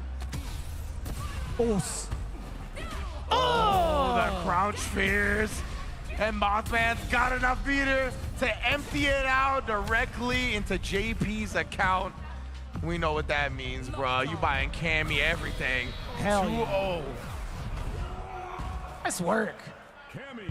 That dump out is everything, too. Like, if he didn't have that moment to kind of kill, I feel like Sushi Heaven, as sneaky as he is, would be able to squirrel his way out of that situation. But right now, 2 games straight for Mothman, he's clearly identified one of the biggest things like Sushi Heaven has had trouble against. I don't even think it's just Cammy. I think it's like really well thought out corner pressure that baits some of his wake-up options. Yeah. Feels like, Mothman is definitely, figured out a lot. You can see Sushi Heaven again, right? Committing to these big, like, hard counter attempts rather than, like, structuring himself to get in a better position. And it's been costing him, man. Mothman has not been falling for this stuff. He's been taking full advantage. Oh, and again, the hezzy right there, right? Blew up Sushi Heaven's jump attempt, most likely. Oh, give me that. Yeah, Amnesia's there. Jump back short. I like that. Forcing it down against the teleport. So good from Mothman. He was starting to recognize that. And remember, we talked about how he always goes with the down forward heavy punch after the whiff command grab. He's buffering right there. He's trying to protect himself. Oh, didn't do it that time. He switched it up, and then Mothman cuts him off. Sushi Heaven tried to use that drive rush as soon as he got it back, but didn't let it happen. Damn, cutting him off from his own bank account. Bruh. Imagine that. She taking everything. Good. She deserves it, man. She do. She do. I say that until I get hit with one dive kick punish counter, then I'm like, take it all away. Take it away, please. That's awful. I'm just trying to press buttons back. Yeah, what are you doing? Then you get dive kick, punish counter, full combo. Yeah, nice job. I don't know about all that one. You know. A little missed out. You know what it was? It was anticipation for the teleport. Exactly, right? yeah. He wanted like a neutral jump, thinking Sushi Heaven was gonna teleport, try to hit him out of the air. A little bit ambitious. This is what we talked about, right? They got him going for hard reads rather than structuring like a safer game plan. Oh man. Oh, the man. Can you believe that, Normal? Can you believe that sweep? That's crazy. Why does he have that? It's a wild button for sure. Brother, and it's mad hard to punish. I understand what it is like frame data wise. Yeah. But let's be honest, man. Yeah. It's How often? Minus double digits, but like from the distance that the pushback happens at and all that, it is very difficult to punish. Oh, I grabbed 2. I 100% grabbed 2. Oh my goodness, and he reset him with the DI. It wasn't even a combo. But he's not dead. Oh, he let it rip again. Oh no my way. goodness. Dash up and do CA in his face. Okay, never mind. He's gonna do CA now here. He's gonna try to get the meter back, but it's a little bit scary. You got a magic pixel, you got no meter to defend yourself with. This is how Mothman lost before in his winter side match. Oh, he cuts it off again. He beats him to the button. Oh, but a crouch heavy punch. If he did top of the screen dive kick, I would have thrown the seat out of here. I would have actually thrown it over the railing. Oh, man. What is happening? The two-step. JP going to a hoedown later. That was practicing. Damn. Capital Ho on the down. There it is, throwing her down again. This time via the air throw. Sushi Heaven. Oh, looks like he just mistimed it. He 100% mistimed it. Ghosted, not Mig. Mothman actually blocked, but Mothman was blocking overhead to be fair. Oh, but he was reaching for a throw that time. Ow, ow. Yikes almighty, dude. Like, I still can't comprehend it. Damn, starring Jim Carrey? Yes. Yikes almighty, yeah. Jim Carrey and Morgan Freeman? Love that movie, by the way. Yeah, exactly, bruh. Oof. Oh. Punk, is that you? The sweep whiff punishes. Been potent. The jump out. That's a good call. You know, Sushi has been really resorting to that, trying to parry the airborne approach as soon as his normal recovers. So we saw in the previous set as well. He's constantly looking for that anti-air parry attempt. Oh, speaking of parry attempts getting thrown this time, Mothman looking to skip the level 2, doesn't do it for free. Oh, and again the sweep whiff punish, bro. He's been hitting the E-break, but man, these dive kicks, getting air throws, really impressive. He doesn't get out of the range of the spike. Oh, again, he didn't have the parry available. He was burnt out. Oh, that jump in is everything. This the first time we actually seen it whiff punished. It was a preemptive jump, to be fair. But thank God. Yeah, for real. Because wow, he just walking up and doing the jabs. Or I should say the light kicks, excuse me. Mothman again, the perfect parry. He's had such good answers to this dive kick at Sushi Heaven. And this is exactly what we like to see actually from Sushi Heaven. The first time we've seen him in full control, full screen, dumping out the level 3 rather early. I like that. Establish the dominance, establish the life lead, regain some of your drive gauge back, as well as being able to build meter from this far. You're gonna move in? All right, brother, you got it. Okay. He tried to put the brakes on a base something out from Mothman. Mothman didn't get caught reaching, but he does now. No kill just yet. Air-to-air attack into the level 3 conversion.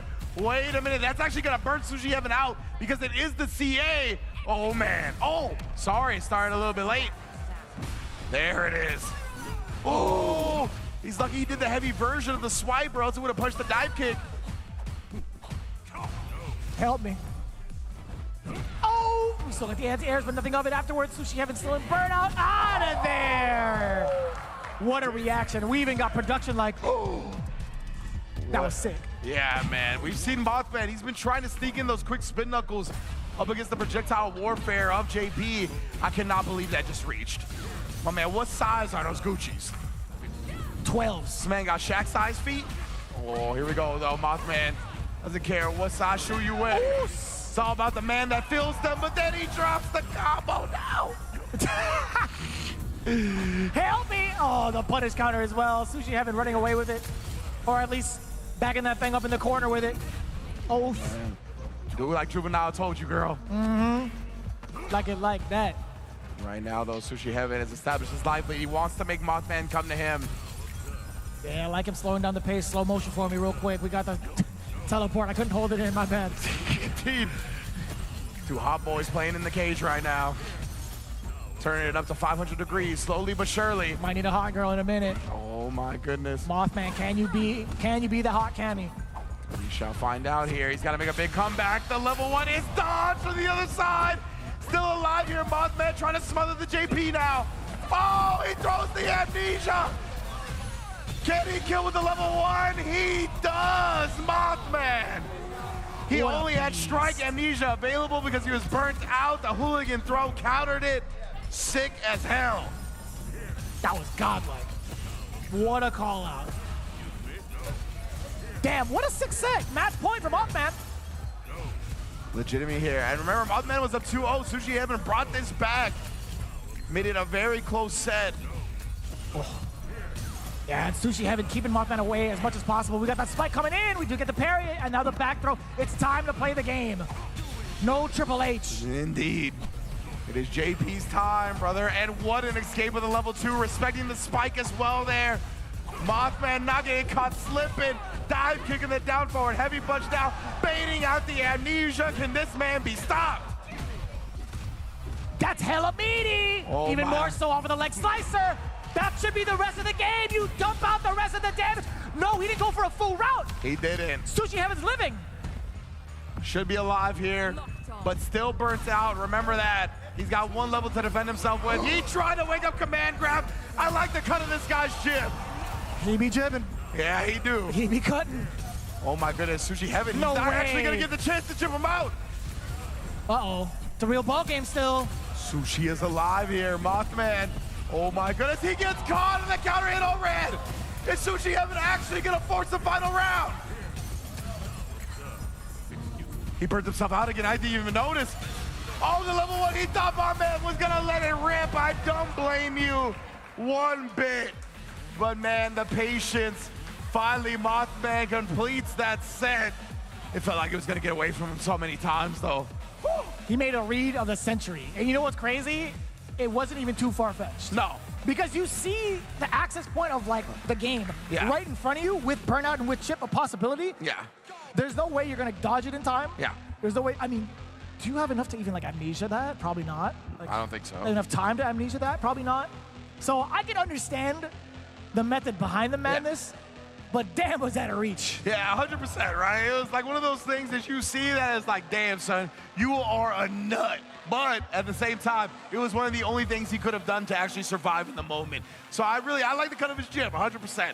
Did a couple of things there, then the wake-up command grab as well right before that. Bruh. Definitely, I love that type of wild child energy. So when you can harness something like that and then pick your spots to be a little bit more wild, right, that's when you get to be a really difficult player to deal with. I was really hoping he held on to like the rest of his drive gauge after that entire sequence of 1, forcing Mothman back, 2, getting a ton of sporadic hits on him as well. Yeah. I think he would have been able to take that round. Agree with you. I think that was, if there was any mistake in that situation, I don't think the gamble on the level 1 at the end was it, or the gamble on the wake-up command grab. I think it was burning himself out again. I agree. Right? That was definitely the root of the cause. Yeah, he had survived a pixel scenario being burnt out in the first place, and then he ended up putting himself in that position again.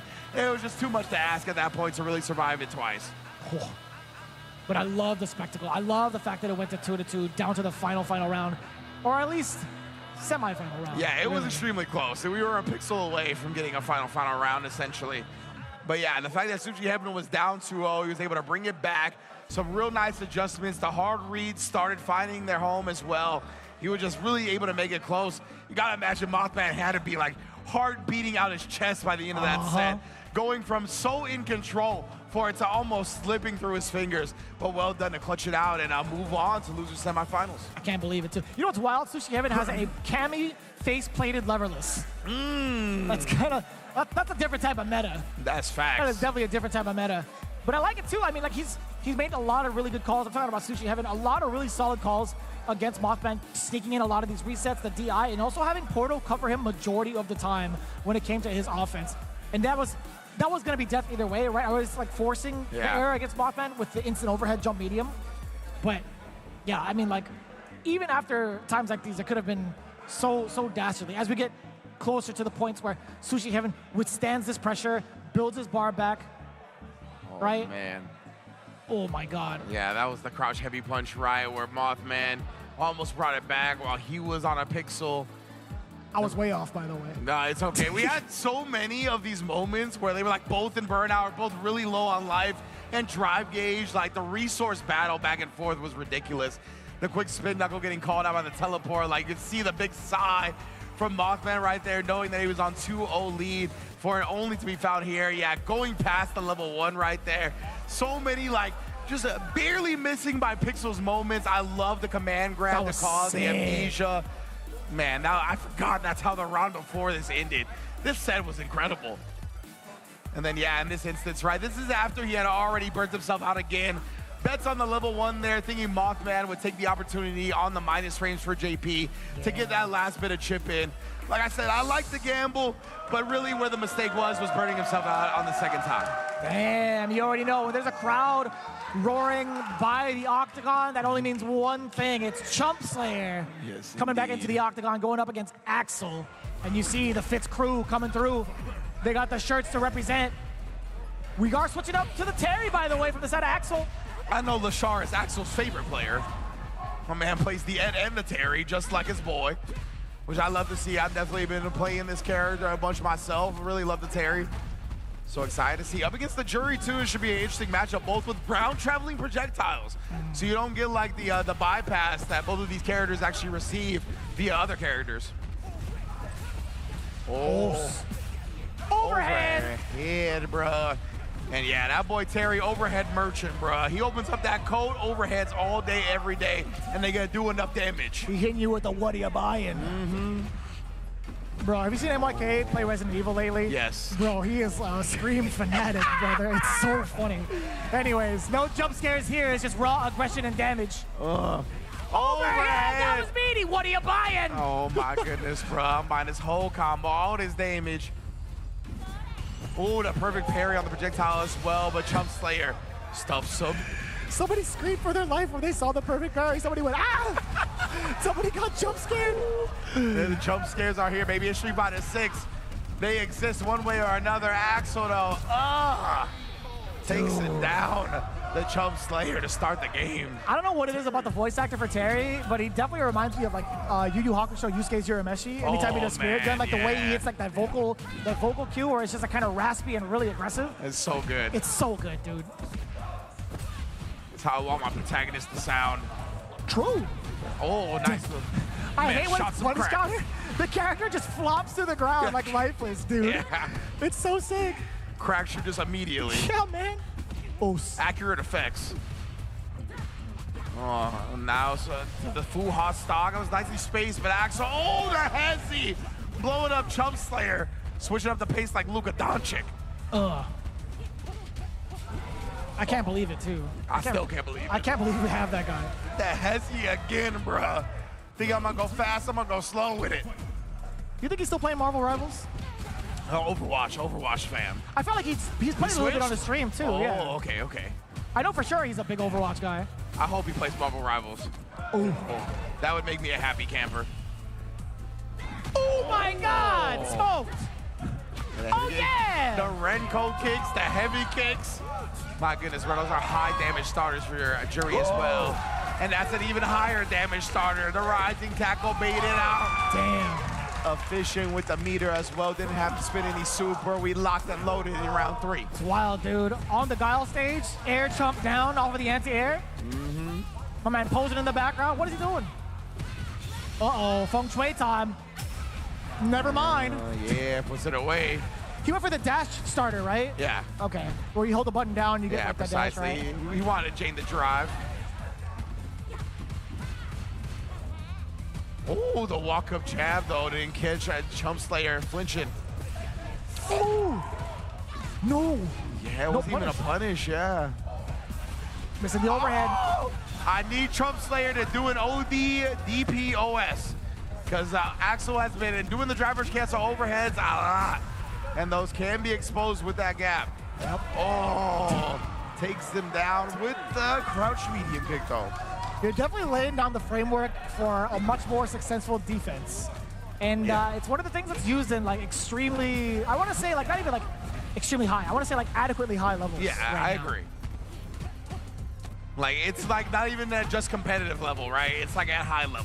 Yeah. Ooh. Just walking away. You know what's so smart too? If you're not exposing the lows after a possible frame trap scenario, then you can just walk back. If you're not really threatened by it, you might as well take that risk and walk. Precisely right there. That time Chump Slayer got locked down by the big round wave. Oos. Give me that. Drive rush forward with the crouch jab. Oh. Chicken again! Man. This guy's good. Yeah, he is. Go with the crouch medium kick conversion. Meaty overhead again. He's been fighting that time and time. Cross cut! Cross cut rising tackle into the level 3. Not even just taxing him. Took him to the RRS. Now it's 3 out of 5, dog. Was that 2 or 3? That was 2 for Axel. It's 3 out of 5. You got 3 out of 5, Playboy. That was 3 straight up? It was 3? Like, Oh, okay, the score was wrong? Okay. Come on, man. The crowd is telling us the score was wrong. It was 3. Hey, let him play again anyway. Let him play again anyway. Chug. But Axel. That's wild, bro. Cleaning it up. Big ups to Chump Slayer coming down from NorCal. The NorCal contingent obviously showing a lot of love to their peoples. Showing love to Axel as well. Doing the damn thing with the Terry. All right. Real scary stuff, too. I mean, once you get to implement a lot of these meaty overhead setups or even like hezzy stand heavy punches, there's not a lot of wiggle room to even try to contest. And that's like that kind of fear that you can't really afford to have in like a top 8 scenario, especially if you're trying to be like a very, very heavily competitive player. It's like sometimes you got to take those risks, right? Yeah. I did like the options of him going for OD uppercuts every so often, or even like spending meter like supers, but we didn't get to see it too often in the court. Yeah, it's one of those things where like you really have to come to the conclusion of like, or you have to come to terms with taking risks sometimes, right? And knowing that they're not going to work out. That's just the nature of the beast. Because if you hesitate before taking them, then they're definitely not going to work out, right? So, most definitely. Yeah, definitely love to see just how players' growth in their maturation process. But yeah, man, it has been a dope time here at RISC 2025, right? Of course, sponsored by Spectrum here at the NRG Castle as well. Super sick to see. Obviously, Spectrum is powering everything that you see at this event, whether it be the tournament stations, the casual stations that we got going on, the stream setups themselves. Yeah. Spectrum is holding us down along with NRG, who also just took like a Valorant Championship home recently. Back in October, yeah. Oh my goodness, over Fnatic in an intense 3-2 set. Well, it's been dope to be here for RISC 2025, man. I gotta say, man, big shout out to NRG. Been a fan for a very, very long time. I got to meet up with Corey for the first time in a very long time, nearly a decade. I know it's only been like 10 years for the span of NRG, but it's actually so wild. It's super cool to see him, and obviously, I had to represent. Either way, again, you guys have been enjoying RISC, part of the ARC World Tour, coming in for NRG, which is a pretty big deal, right? We have so much in the works when it comes to the ARC World Tour. We got, obviously, ArcSys. We got a ton of side games in the building for that one. You guys really do not want to miss it. Indeed, and we got the Kwamba discount code going on right now as well. Use code RISC2025 for 20% off the beautiful Kwamba Sapphire. I love the design on that. I'm all about the colors, RGB style. So big ups to Kwamba. Been holding this down forever. And of course, big ups to Down Bad Club. We talk about them throughout the day so far. They're the main TOs behind this event. And they also hold a bi-weekly every Tuesday over at Mama Lion. And it's called Down Bad Tuesdays in Koreatown, Los Angeles, Vicious. Yo, I definitely got to check that out eventually. I'm scared of Mama Lion, but I'm not scared of Street Fighter 6. I'll tell you what, man. Street Fighter 6, Tekken 8, and 2X KO. Oh, yes. Plus more. Damn, they even have Mario Kart on there. We got free play and a full bar and kitchen. Yeah, no, I'm committed. But also, big shout out to JKL Creators, right? Be sure to scan that QR code to check them out on Instagram.com/JKL Creators. They've done a phenomenal job of printing the trophies out. The 3D printed trophies look actually kind of fire for every one of these games here participating in RISC. Yes, indeed. And of course, Andromeda Consultants as well. Major love to them for helping the community get discounts on hotels and flights to make the RISC weekend possible. We appreciate y'all. Thank you for the hand y'all had in making sure RISC was the event that it was. And of course, Madhouse, the Bay Area is in the building. You've heard NorCal all tournament long. And of course, you can feel that same energy when you check out Bay Area Madhouse. All kinds of events going down up there in NorCal. Plenty of players rocking the merch as well. Big ups to them as well as Paragon. Yeah, Paragon Online. You guys don't want to miss the silver event coming up real soon. parfgc.to/GG Silver. Mark your calendars, November 30th, part of the ARC World Tour. This is going to be a huge one going through to push everything they got towards WrestleMania as well. Saturday, Sunday, December 13th through the 15th with their headliner, Guilty Gear Xrd, going to be happening in Alameda, California. Wow. Tickets and info, scan that QR code. More info, pgg.events. Guys, do not want to miss it. Hell yeah, good on stuff. And of course, like we talked about, ARC World Tour, Strive, and Gray and Blue Versus here as gold events at this event as well, this tournament. It's been dope to see, of course, but we're through a lot of our matches here when it comes to Street Fighter 6, right? I think we've arrived at top 4. We got winners finals and loser semis to go. We got Enzo versus Chris G coming up next in winners finals. Hell yeah. I don't think there's going to be any sort of sign stopping in terms of the action. Instead, we're going to take a little bit of a break. Instead, we'll see you right at the end of this video segment. Be right back. Spectrum fiber-powered internet. It's the fastest internet with the speed you need. It's only everything.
You already know what it is. Welcome back to RISC 2025 here at the NRG Spectrum Castle. Vicious here with Rings to continue on with our top 4 players remaining. Standing by in the octagon, you can hear the buttons already being pressed. Enzo is standing by to face up against Chris G.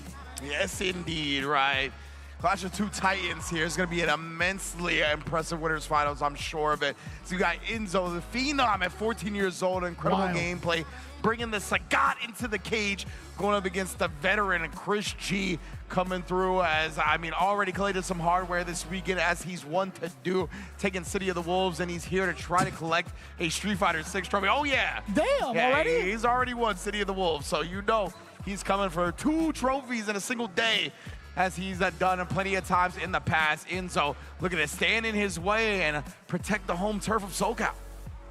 Yeah, my man is locked in. He's like trying to watch the peripherals as well. I will say this too, I'm rather impressed to see like Chris G manage so many different games. Actually, I do have a question. Do you think he's gonna be like rocking the Chun-Li in City of the Wolves as well? Because she's mad good. Oh, she's mad I think good. so, honestly. I think he likes Chun-Li a lot in general as a character, so think he'll dabble in City of the Wolves with her as well. Yeah. Which, I don't know what kind of person you got to be to like Chun-Li. Yeah, I don't know. Justin, eat your heart out, brother. You know, this is my boy, okay. All right, so Chun-Li versus Sagat, a really interesting kind of like matchup, if you ask me, right? There's just so much control that Chun-Li can have and also can contest against Sagat's normals, right? There's so many moments where she can kind of like walk in and out of the ranges that Sagat has to force the whiff to happen and punish accordingly. So it's really up to Enzo to keep it tight, really, really tight-knit, especially within this distance. Make sure every hit lands, make sure every conversion that you have is confirmed. Yeah, that's why I'm so interested in seeing how it plays out with this, right? Because usually Chun is like the range queen, the ground game queen, but of course Sagat's got plenty of tools in that realm as well. So I want to see how they manipulate each other, how they go about it. Right now, Enzo is nullifying any advantage that Chun-Li has when it comes to walk speed or range with this corner locked down. Oh, just a frame kill, not gonna spin level 1. Oh my God, help me. Enzo, oh, big chunk getting back via the Hazanshu block. Not too bad in terms of defense against Chris G while in that burnout state. We do get the forward throw. Chris G, the first time we're going to get some sort of control, at least towards the corner. You see what I'm saying? Dude. Yeah. Even trying to bait out a shimmy like that and you still have to block a crouch like a medium punch, I think is mad far. Exactly. It's led Chris G into a burnout, right? He was trying to play defensive, bait something out where he can hold on to his drive meter, but instead he's here playing the burnout game. Needs some Chip there. He's going to get his drive meter back, so Chip is no longer a threat. Oh, Enzo backing up, betting on the Kakoken follow-up, and man, so correct with it. My man Tony Jaa coming in from the heavens. The elbow strike to the cranium. Yeah. Beautiful stuff. I love his design. I'll tell you what, man. The devs did an amazing job making this character look extra Muay Thai, right? 100%. Oh my God, punish counter coming in. Visceral moves as well, impactful, bro. Bro, even though he's had like high step kick for a high minute, just like the startup, if you ever like pause the startup frame from that bad boy, it looks so sick. There's so much kinetic energy running through his hips. Yeah, kinetic energy. Like you nailed it with what they did right with Sagat so perfectly. Right now, Chris G though, don't want to see Sagat get off whatsoever. Head stomps there, nice blocks. Enzo holding on to his meter as well, sneaking in parries here and there, knows how valuable that drive gauge is. Counter and conversions, Enzo, you got it like that? Beat her no, to I lied to you guys. That should have been game 1 in the books, but a drop is gonna let Chris take the whole round because he's not gonna let Enzo get another chance to play in this one. Let's spit the CA. Let's start at 100% health. I can hear it in the back of my mind. I'm just thinking real Asian, like, I'm like, yo, why you do, man? Like the Filipino in me, the Filipino Chinese in me is just like, yo, why you do, man? Oh, come on, brother. Yeah, it should have been Enzo's game. Especially after the counter hit confirm off of it as well. Off the counter hit confirm jab, like, would have been so ridiculous. Dude, the biggest opportunity to get that first game and establish dominance, right? Like, the last thing you need is giving Chris G a chance. Dude, I just read stuff, I'm sorry. You know what I'm saying? Like, buffer? Enzo might be reading stuff too a little bit right there. Yeah, I think you're right. I mean, you kind of had that all planned out a little bit. Have the fireball, then the level 3 rip after. Oh. Oh, hold this block, force the burnout. I like that. Yeah, especially with the OD Tiger Knee, OD Nexus. My. There's so much to block from downtown. No, still not enough, not close enough just yet. Airbow. Chris G does have his level 1 now. Enzo, I love him not just going for a Hail Mary DI in that moment. It would have been too thirsty, but the jump over gets him clipped, and Chris has the corner. Yeah, that might have been a preemptive jump, kind of like anticipating possibly a fireball. Damn! Punish counter into the conversion from the Serenity stance. Damn, son. That was nasty. What a reward she gets from that. Yeah, dude. Now the throw is established here. Chris was on the brink of defeat again in this round, and he might be able to take it back here. What a block on the overhead, never getting caught slipping with that. Oh, the level 2, he knew that he was gonna try to burn him out with one more fireball. Don't test the modern man. Chris G takes the game. Even if it was modern damage, I'm still quite impressed, like, by how much it actually does. Yeah. You know what I'm saying? Like, you do get a follow-up afterwards, so it's like normalized damage, you know, but it's still kind of weird, man. That was nice. Chris, I mean, at both rounds he lost, he was on the brink of defeat. Clutched it out, stutter stepped on her. That's mini Sagat. Yeah, legit, right? Yeah, actually did the stand medium punch loop. Legit what Sagat does to everybody else. Ooh, I like that. Pretty good conversion, too, to kind of go into standing medium punch. You are +4 after that, right? Chris is gonna spin the rest of his drive early here. He's got enough health to survive a stun combo. Oh, but right now it's gonna be scary real fast. Oh, yeah. He keeps trying to jump out, right? Avoid the DI and punish it. Hammer it down.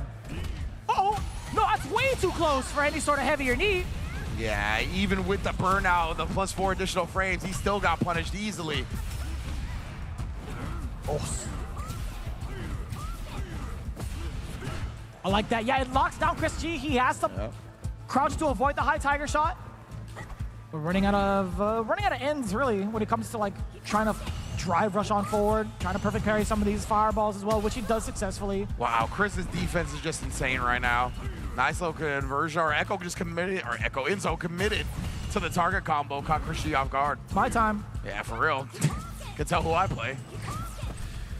Oh, anticipating right before it lands. Chris looking to follow up the fireball, but he respected Enzo so much. We only got 10 seconds left on the clock now. Oh! The fireball out prioritizing caught Enzo. Rough kind of call out, too. I think Enzo was already committed to the fireball prior to seeing it. I mean, he didn't think that the OD was going to be coming out. Yeah.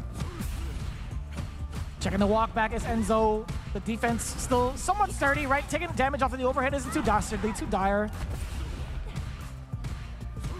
Damn, son. So much damage to the drive gauge. Yeah, Uppercut! Ooh! All right, well done from Enzo. But yeah, Chris pressing back here.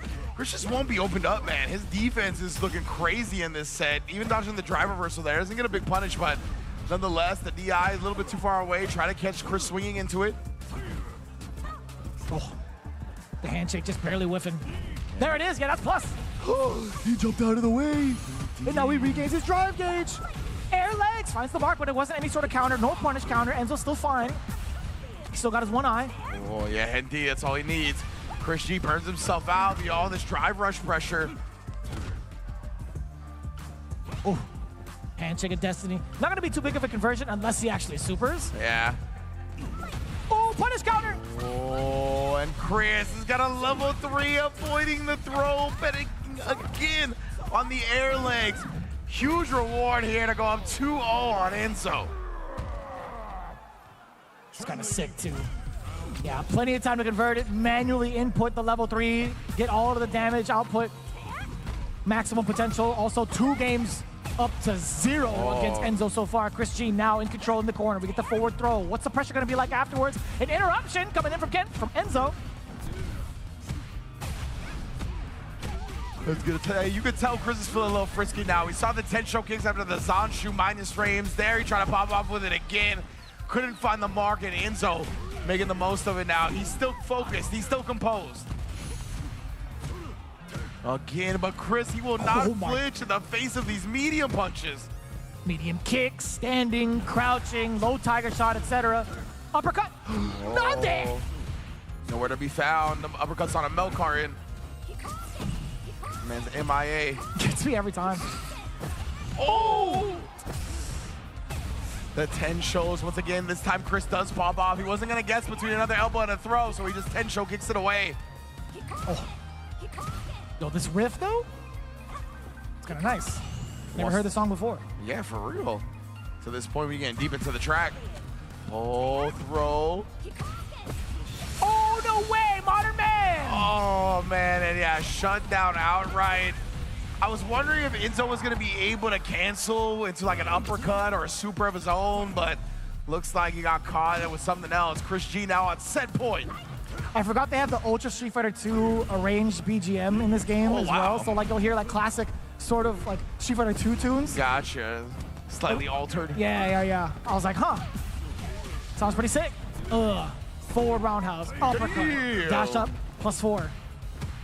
Fitting that stuff like that plays right now as well as we got 2 classic original characters. So many opportunities too, just kind of whiffing by. Oh man, the knee. Shades of the Dome Tiger Nexus as well, establishing some trickery. Hit that. It's so difficult. He commits to the target combo again, the second time Chris G has gotten hit by it. Yeah, Chris definitely just not expecting him to outright commit to that. He got the imperfect parry. I think it kind of threw Chris off a little bit, hearing the sound cue. Trade combos for Enzo. Oh yeah, that's Jerry West style right there. I did not know you get enough of a pickup off of standing heavy punch to link into back heavy punch. Bro, yeah, right? Like, the routing that Sagat has accessible is super sick, but Chris G shutting down the Tiger Nexus follow-up via the level 2 is decent damage. Oh. Enzo trying to get out of the grasp within the normal ranges of Chris G. What's the pressure like? Hake! See you later. Blown up by the OD.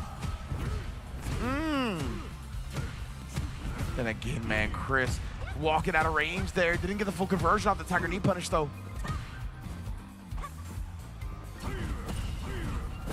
Oh, that connects! He timed the drive rush to mess up Chris G's defense on the fireball. Ended up just eating the headshot. Probably tried to parry and it just got eaten. That's like the most Street Fighter 4 unblockable thing I've ever seen. Yeah. I do not miss vanilla. OD now trying to bully, but Chris, these air leg bets have been so perfect every time. Oh, and then stays in front, catches him off. What a display from Chris to seal the set 3-0.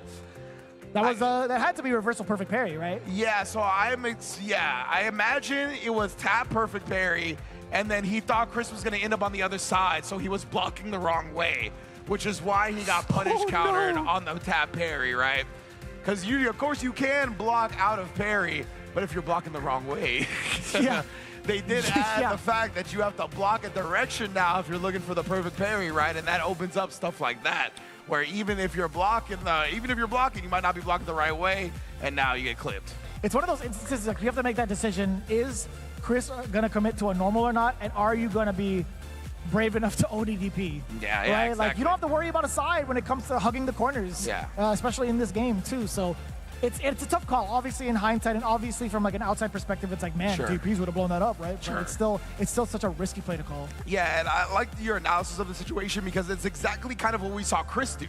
Like, obviously, he didn't have to worry a lot about, like, some funky, like, ambiguous crossover or anything like that. But when he was cornered, he weathered the storm. He was like, I'm going to sit here and block your elbows out. And he picked his spots to rarely Tensho kick challenge, right? Yeah. When he was sure that Enzo was 100% going to be like, okay, elbow or throw is next, he's like, Tensho to nullify the mix-up entirely, right? Enzo hadn't been really beating out a lot after the elbows. But to be fair, Chris didn't do the reversal a lot either. No, so, like, you not. are supposed to then just continue the pressure of the opponent isn't going to be busting out a lot. It was just honestly really amazing defense from Chris throughout the set. Like, I can't really take anything away from anybody in that one. It was just Chris being right so often defensively. It's fair, yeah. And he's going to be sitting in winners finals. Sorry, yeah, the grand finals on the winner's side. Let me fix my face for that one. But up next, in the loser semis, Axel versus Mothman. Damn, NorCal got sent home and it started clearing out over here, huh?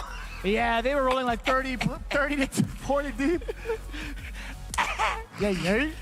But yes, indeed, Axel and Mothman going to be coming up next. This is going to be the loser semifinal side of things. Of course, Axel, we've seen both the Ed and the Terry from him. Mothman, always be rocking the cami, right? That's the tried and true right there. Killer Bee squad, stand up. Ooh. That's exactly what he's going to be doing. But it is the Terry for the side of Axel. Good, I like that. He was much more productive and much more active with his character, right? I think there's like certain instances, certain matchups where he wants to play Ed, but against Cammy, I like this a much more better pick, much more comfortable pick going in with Terry. Yeah, absolutely.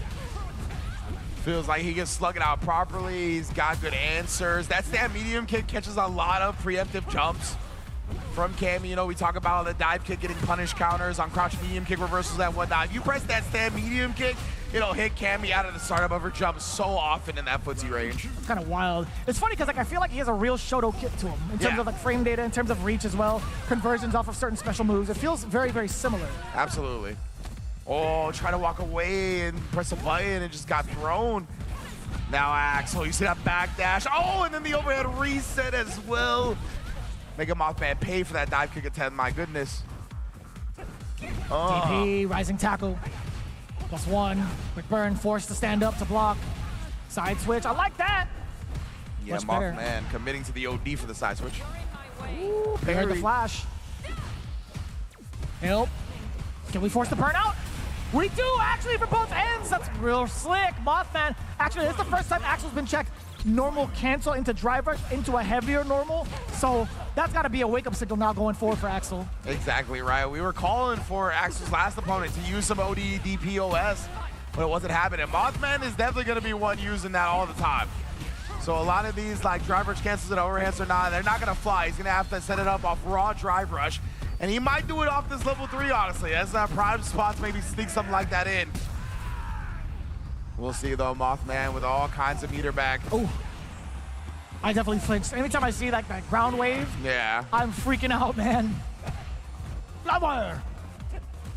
Oh, damn! Traded. Oos. And then clipped as well. The drive rush follow-up here. Putting the boots to Cammy for Axel to take game 1. Oh, a little bit too far that time. Wanted to crouch medium push, but Mothman snipes. Oh my goodness, the meat lovers crouch heavy. Pepperoni, sausage, you name it. Yes, got some ham sir. on that. Especially now, we do get the punish counter. Jump out the rest of the gauge. You don't need that level 1, baby. Forward roundhouse, she wasn't even done yet. Damn, son. He was on the runway with that combo, posing left and right. The way he did it for Mothman to bounce back, but oh, setting up the whip punish right there. Axel hitting out the butt and then getting huge whip punish. Mothman, though, already firing back. Counter hit. Yeah. Actually? Damn. Yeah, it was not a combo, I but was gonna nonetheless, say. yeah. I was like, wait, don't you, like the most you get is like what, +7 or something like that? Yeah, you can link the level 1. That's like his big reward off the counter hit stand medium kick. That's kind of tricky then. Like you would think like, oh, level 1's coming and you walk away. Yeah. Oof. Oh, and Axel once again. I gotta double check the frame data on that actually. I'm actually kind of. Yeah, it is +7. I was right. Okay. Right? Yeah, so usually, yeah, you get the level 1 link. I don't see much else because, yeah, in the way of 7 frame moves, he doesn't have much that reaches from that range. Right. Oof. Damn. Dude, that roundhouse really clips far above him, too. Yeah, it does. Knocking on the door, changing the timing up with a medium. Yeah, it's part of why I think Terry's pretty decent in this matchup because that crowd or the stand heavy kick as well can catch a Cammy trying to dive kick, snipes him with a crouch medium kick. Oh my goodness. OD crack shoot rising tackle level 3 combo. Make a fill it with the violence. What a beast. He just impales you with that energy, brother. And then he smiles to the crowd afterwards. Don't you feel bad at all? And Mothman going back to the character select, right? You would think, right? You would think he would feel bad, but he don't. No, he definitely doesn't. Like, he immediately smiles to the crowd. He's like, I gotta get out of here. Yeah. My train's here. Why is he always on a train, dude? What the hell? Terry, you gotta get a better mode of transportation, dog. He's like literally all over the country. Train. I forgot what those are called. Like those cargo transit trains kind of thing, too. But it's always like the wooden ones. I'm like, dude, how are these even in service still? You feel me? Just sneaking on to random trains, It's bro. weird, brother. This man hasn't paid for a ticket a day in his life. He's cheating the system. Yeah, he can afford this jacket. I don't know, man. It's weird. That should be him. His storyline with Alex is being like, yo, you cost the subway so much money. Yeah, dude. And you're fighting here? Yeah, get out of here, get brother. Get the hell out of here, bro. This is my territory. You're ruining the service. Oh, that was a real DTP. Oh, and then, yeah. Just the way he's sequencing a lot of the pressure right there. It's very anti-dive kick as well, as you see right there. The jab also shutting it down. Overhead does get blocked. Acting out now, Mothman trying to take the turns. That was so far to get that crouching short after the drive rush. Now, like this too, Axel's like forcing like the fake driver's cancel pressure when Mothman is at 2 bars, right? So he's like, if you want to OD DPOS, you're gonna burn out if you do it. Oh. Ooh, stop it. Bro, so many dive kicks have been shut down by just Terry hitting normals. Oh, I like that, just dump out the damage. I like that very much so for Mothman to get that round, to stay alive for the rest of this set. Word, Yeah. You caught the spin knuckle? A little surprised Cammy actually didn't come out on top of that. Oh, the plus frames for days right there. Caught Mothman going away. Axel committed to the target combo as well. That was mad meat on the crouching medium punch too. I'm surprised he didn't get any sort of conversion off of that. I guess with the timing, I'd have to check that out. Ugh. Yo, he puts everything into that roundhouse, bro. When it's punish counter, they just like actually just, they lose consciousness. The lean back, the reel back. Oh my goodness, they got a level 3. Tries to Mothman back to the wall, but it won't be quite gone just yet. Damn, son. Defying gravity and all. 3 shorts? Why? Oh, beautiful okay. button. It's such a good button, man. It like is. the hitbox behind it in terms of like counter poking. Again, he's got the Shoto package. That specifically is the same tool that a lot of other Shoto characters have to prevent normals from coming out. Yeah, exactly right. Ken, that's one of his best buttons. The crouch strong as a counter poke, just like that. Oh, scary. Damn, it's so active. Overhead blocked again. Still plus. You saw a counter hit. Oh, indeed. Called Mothman trying to press on him. And 8-frame crouch medium, that was enough. Trying to hesitate, puts out the quick burn as well. Oh, the spacey trap right there. Punishes Mothman outright, dodges the DP, and closes out the set. 3-0. Well done from Axel right there. Gonna be getting into losers finals. I see what you're doing there. 3-0, Cammy, UK, on the UK stage. Hold that, bro. Quite true, innit? Type beat. What was it? Oh, my. Oh, safe. Safe, bro. Safe, bro. Safe, bro. Yeah. Yeah, bad damage, innit? Bad damage. Bad damage, brother. Bad damage. My man Axel is chilling, composed. Yeah, gotta be waiting for Enzo.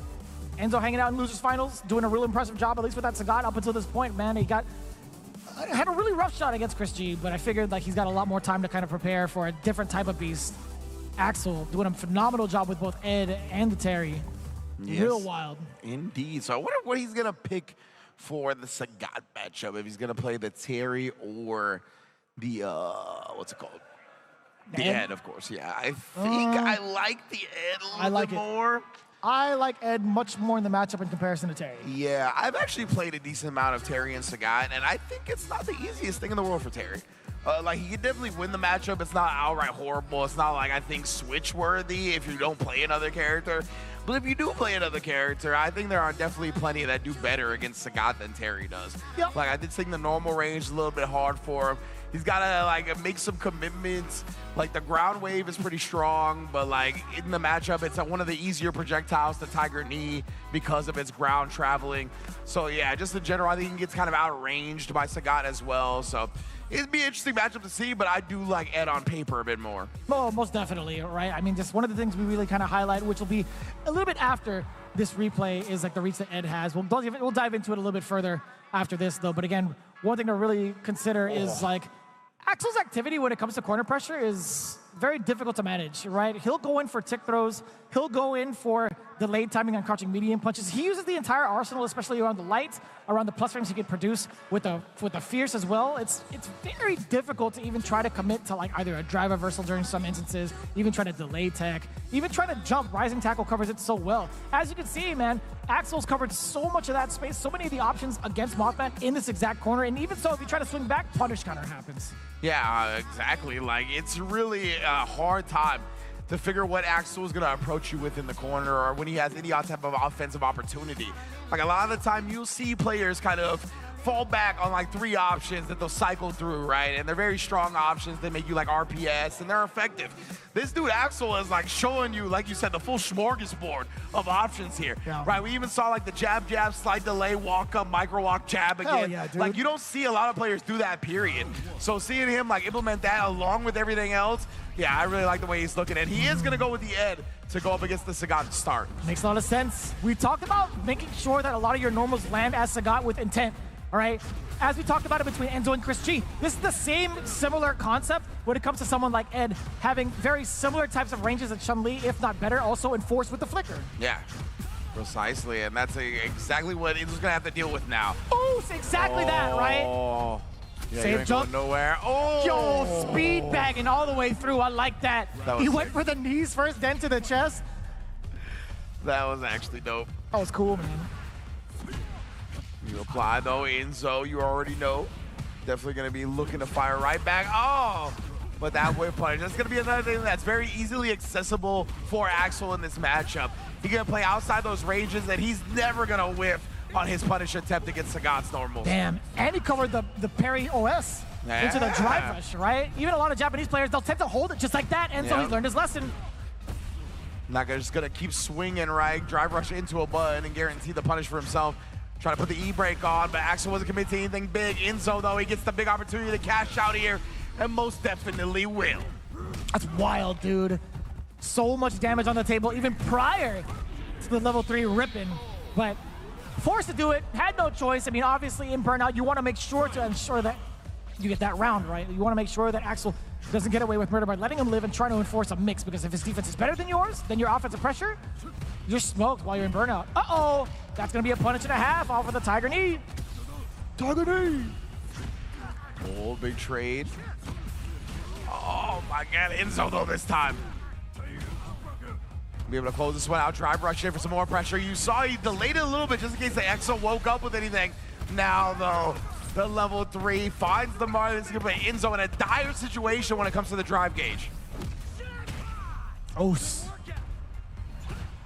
man, talking about workouts, bro. Oh, what the hell was that? Did you see that? That was kind of sick.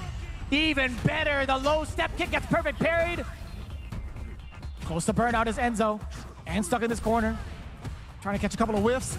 Oh my goodness, exactly what he finds here. Axel tries to go low, great block from Enzo, and a great tech throw. You gotta be kidding me, son. This guy's sick. ODDP straight through the Tiger shot. Axel, what a way to start this set, man. Going up 1-0. Oh. Can't get to jump out on the other side. I don't trust trying to even DPing in that situation. It's just way too much startup on that. Are we really getting the theme song mid-match? Straight up. Let me hear it, bruh. Oh, and now Enzo beats him to the button yet again here. Those lengthy Sagat options. Big backdash, though. Not going to let it establish the throw loop. Instead, gets your butt in the corner. Oh. You can't. Punish it again. Trying to go for the parry OS. Yeah, it is so easy for Ed to actually call that out and punish it when he's charging flicker like that. Uh-huh. You just let go when you see the flash. Yeah. Or at least, you know, the screen flash. You know what I'm saying. Oh. Enzo. Yo, ball up. Oh. Ball up top. Jesus. Halitosis. This is so funny to hear the song, dude. Not gonna lie to you. Double fucking down, almost up to the plate. Yeah, in the middle of the match is crazy. Going down. Hell yeah. Duffed. Oh, and then Enzo immediately tried to press button on the ground there. Axel not committing to anything big though. With all this meter, I would have liked to see a drive rush cancel. Enzo now is going to be the one that does it and takes control. Oh. What an interruption against the drive rush. Yeah, Axel is trying to get over aggressive at this point. Look at the smother Enzo. You got it. Easy, nice and easy. Enzo absolutely ready for any sort of approach too. Yeah, you can tell. I think Axel smelled a little bit of blood in the water. He was trying to overwhelm Enzo with the pace and the offensive aggression, but Enzo, he'd be weathering those storms, man. He's got very fast processing speed. Snipes him though with the crouch heavy kick. Talking about processing speed. What a confirm there from Axel. Couldn't tell if it was a really big buffer, honestly. Like, it's hard to tell for me when it comes to like Ed buffering, but damn. No, I agree with you. It's difficult for sure. Oh, nice job with the throw. I like the little Takani frame kill. Tries to bait something out right there. Ooh-wee. And we got the punish. Nice work. Yo, the Hall. Uh-oh. He thought he was within range. You could definitely link a crouch jab after the low medium kick hits. Precisely. He just thought the full combo was going to work rather than the normal before the DP whiffing. That one don't whiff, though. Using the OD version. Tries to bait something out again. Knows he can't swing into the DI. Didn't have enough health to survive. Oh, but he snipes him with the crouch medium punch. He sends the drive rush cancel, puts him on life support, but didn't kill. Jumps the DP Enzo. The confidence on this young man. It's so smart, too, because if he sat there and blocked it or even tried to bait the DP, he wouldn't have enough life to hold on to it. Precisely. He would get chipped out. Had to jump. Now we're slowing down a little bit here as both players looking to establish a lead. Uh-oh. Too scary. Axel's been hounding down a lot of the fireballs so far. Does land that throw against Enzo, except for that one. High Tiger shot right to the grill of the drive rush. Give it to me. A lot of harassment coming out from both sides right now. Oh, and Enzo finds the low off that, and he gets the back throw. Huge swing in this round. Oh, right back at you, though. One more. Dash up. That's a gut check. No conversion. You might actually be hella, no, what do I mean might? Hella dead after that. Oh, man, that is a heartbreaker for Axel, because I imagine if he finds the routing that he was looking for, that's a kill on Sagat in that round. Instead, not only does he lose the round, but that was the second one for Enzo. Yeah. Which means it's a 2-0 lead. That is a tough spot to have a drop in. I still 2-1 think, lead, sorry. I still think Sagat should do the little peekaboo when he knocks somebody down right before the uppercut. You know? Reveal the eye patch, right, underneath. Reveal it. The empty socket. Actually, I have no idea what's under the eye patch. I think it might be because I think, yeah, I think Dan's father, like, ripped it out, apparently. Snatched it out. Yeah. Oh, yeah, exactly. Kill Bill, Volume 2. Bam. I love Ed's combos, man. If he wasn't so hard to play, I would definitely try to play this character. Yeah, he's one of my favorite characters in the game free.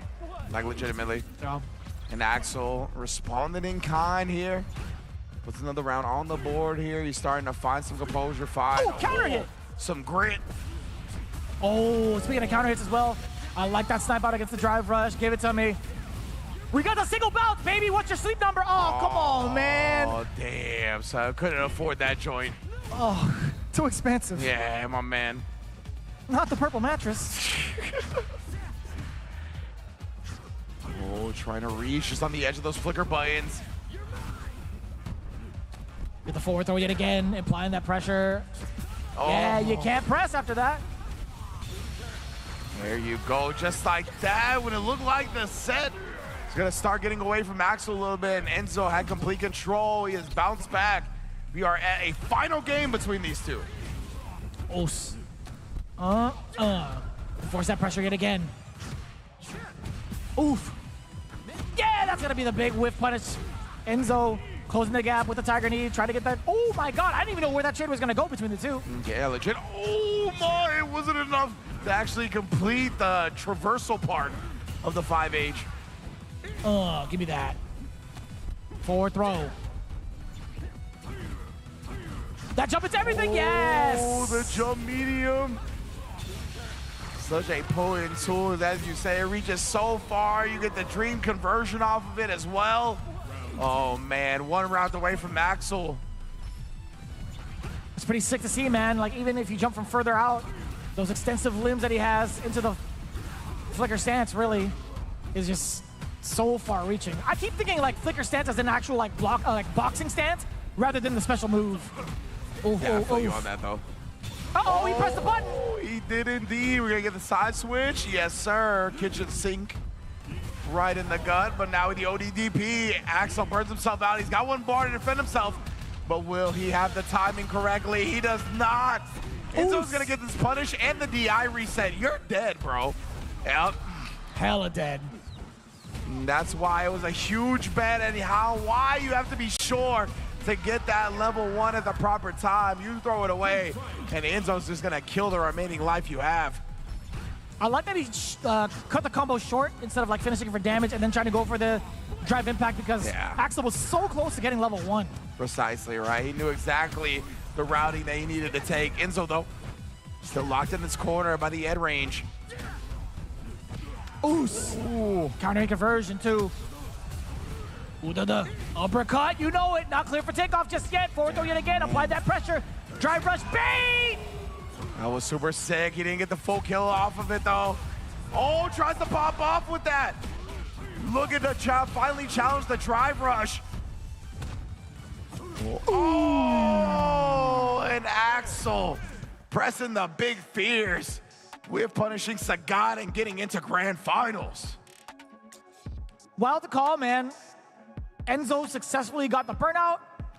He got himself into that safe jump territory as well. It's just so difficult to keep somebody locked down, too. I mean, it's tough when Sagat doesn't have necessarily the biggest conversions that lead into any sort of driver scenario. Yeah. Like low medium kick is not going to be cancelable, right? Yeah. He's going to be way too far to do anything stand short, crouching short, stand jab to actually get like a chain going to a drive rush, right? Yeah. So like, I think it was really smart from Axel's behalf to understand that risk, no pun intended, to just walk back out of the situation after the safe jump. Yeah, I think that's a great identification, right? He really, what we were talking about in previous sets where players kind of betting big on reads rather than working for an optimal, better position overall, right? And that's exactly what he adjusted. He was looking for a lot more of just putting himself at optimal spaces to win the subsequent moments rather than win the moment that's happening right then and there. So I really like his adjustment and just overall approach to the game plan. And honestly, for Enzo, like, I don't even know what to say because it feels like his opponents were just super right against him all the time.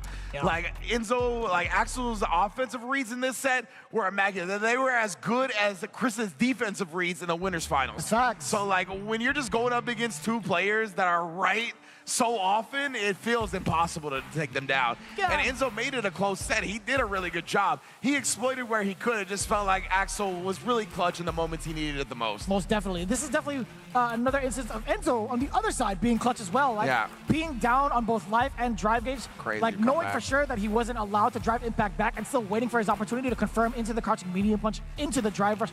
That alone is nuts, man. That kind of discipline on a young man. And also to bait out the ODDP. There was so much going right for Enzo, but it's just too high of a mountain to climb when you see all that life. And you see, even for a split second, he ducked just in case the crouching short was coming, which is mad smart to think about. Super, super smart right there. Man, oh man. So we have arrived. It is grand finals time. It is going to be ONIC Chris G going up against Axel. And hey, this is a run back as well, right? Chris G's the one that put Axel into losers in that first part of winner's side top 8 in a 3-0 fashion. So we'll see if Axel has gathered some intel, is going to be making this a close competitive set, or if Chris is going to walk away with another one of those 3D printed trophies from our lovely sponsors.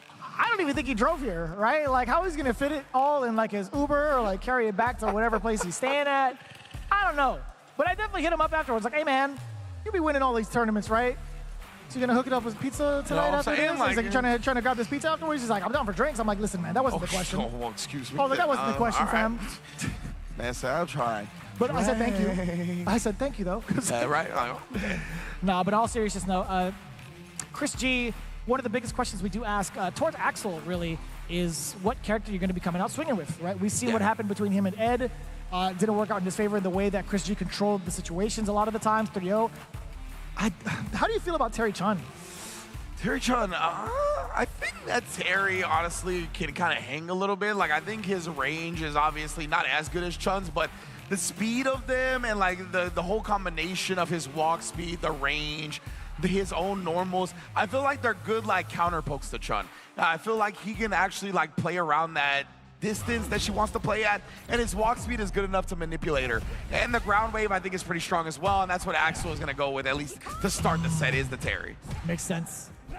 And like those two projectiles don't clash with each other, right? If I'm not mistaken. Yeah, they don't. The ground wave will go under the Kokopian, so that's another thing that's helpful for Terry in the matchup. And I think having access to the bird knuckle is a little bit of a jump scare. It helps you play ground game a bit more up against Chun-Li, and man, that heavy kick as well. Always such a huge reward. Big risk being taken from Chris G already. Using that OD 10 choke kicks, excellent read against Axel. Again, we talked about this earlier. What the hell? Okay. Dude, that thing is mad difficult to punish, Yeah. dude. That's the good thing about the rising tackle coming out on accident is that most of the time the opponent's not going to punish. Just recovers so fast. Like, why? Reminds me of the old school DPs, like from like Street Fighter 2 and whatnot. Brother. Like just extremely quick recovering DPs. You know, you're not wrong. Like, it definitely feels that way, too. Ooh, throw. Knocking on the door a little bit, take advantage of the burnout scenario. Oh my goodness, and yeah, all the way through, right? A slight hezzy from Axel. Just enough time to catch Chris pressing a button. Confirms it for the full rising tackle punish. Nice job. Oh, whoops. That was actually mad lucky. Like, that's usually a big parry bait. Yeah. Where you get to, like, drive rush after the ground wave dissipates and you get to throw. But funny enough, it's just barely out of range for both. Yeah, the throws are plus on whiff, never forget. True. +2. Yeah. I'm just making a number up. Sorry, guys. Guys, good things can be plus on whiff, so don't get fooled by us trolling. Dude, people be eating that up, man. That's why I don't be, like, BSing like that. Damn! Hella damage to the chip. Hold up. Oh, nice. Side switch. Success. Oh, per knuckle, even bigger success. So we talked about, right, kind of bringing that out as a challenge to the different options that Chili was presenting the neutral. What a hesitation right there. That was actually number 77 for that ass. Got you reaching at the top of the 3. Easy layup, Axel, 1-0. That looks like a pretty big dunk to me, though. Axel on the board for the first time. Facing off against Chris G. That was such a sick hesitation to blow him up with that stand fierce. That's stagger too, and that's a hefty normal, man. It is. I actually want to double check like what it is. At least on startup. I want to say 9. It might be 10. Bro, it's as fast as Kimberly's. Get out of here, bro. Yeah, bro. 9 framer. Yeah, I was gonna say 9. It's really good. Ooh. Oh, the jab. Wow, that actually comboed into the medium punch too. It was meaty. Oh my goodness. Oh, it just gets out of range. The SBK's not enough damage just yet. Drive reversal. Axel wants to keep Chris locked in this corner here. Beautiful, perfect parry. My man says, back up. Legit. Ooh. Oh, the double dash was one too many. Chris descending with an active hitbox. Oh. Dude, I want to say like Axel's timing in terms of like him creeping up on his opponent and throwing out these standing jabs for counter hits have been very difficult to challenge, man. It's so hard to tell like what space he's gonna be at and what buttons he's gonna choose, because even just outside of the ranges where you want to poke his Chun-Li, he'll whip punish with the roundhouse. No way. Oh, Chris, so smart. Always throwing in these situations where his opponent can't just throw a projectile for free.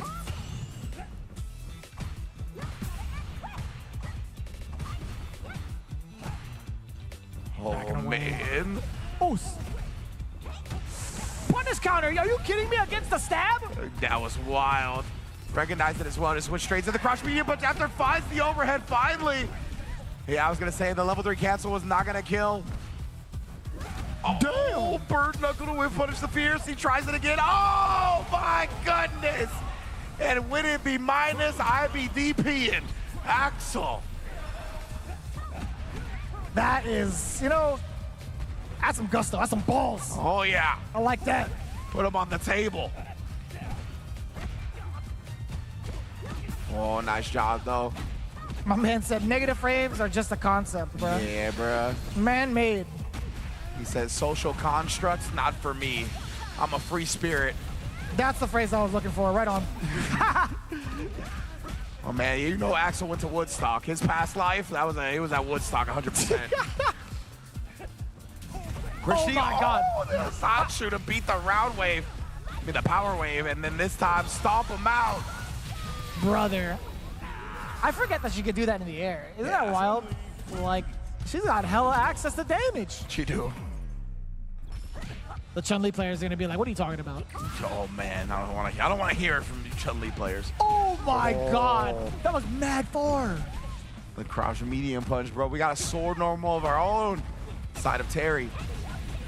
I don't know about a sword, but that's definitely a brick, dude. That thing just be clobbering people. Told Virgil, right brick on my brick. Yeah, that's what I'm saying, man. Be bricking. Oh my God. Delayed. Oh. Back to back. I mean, if it was a drive rush for version of it, it was blocked. Like, why not, right? Indeed.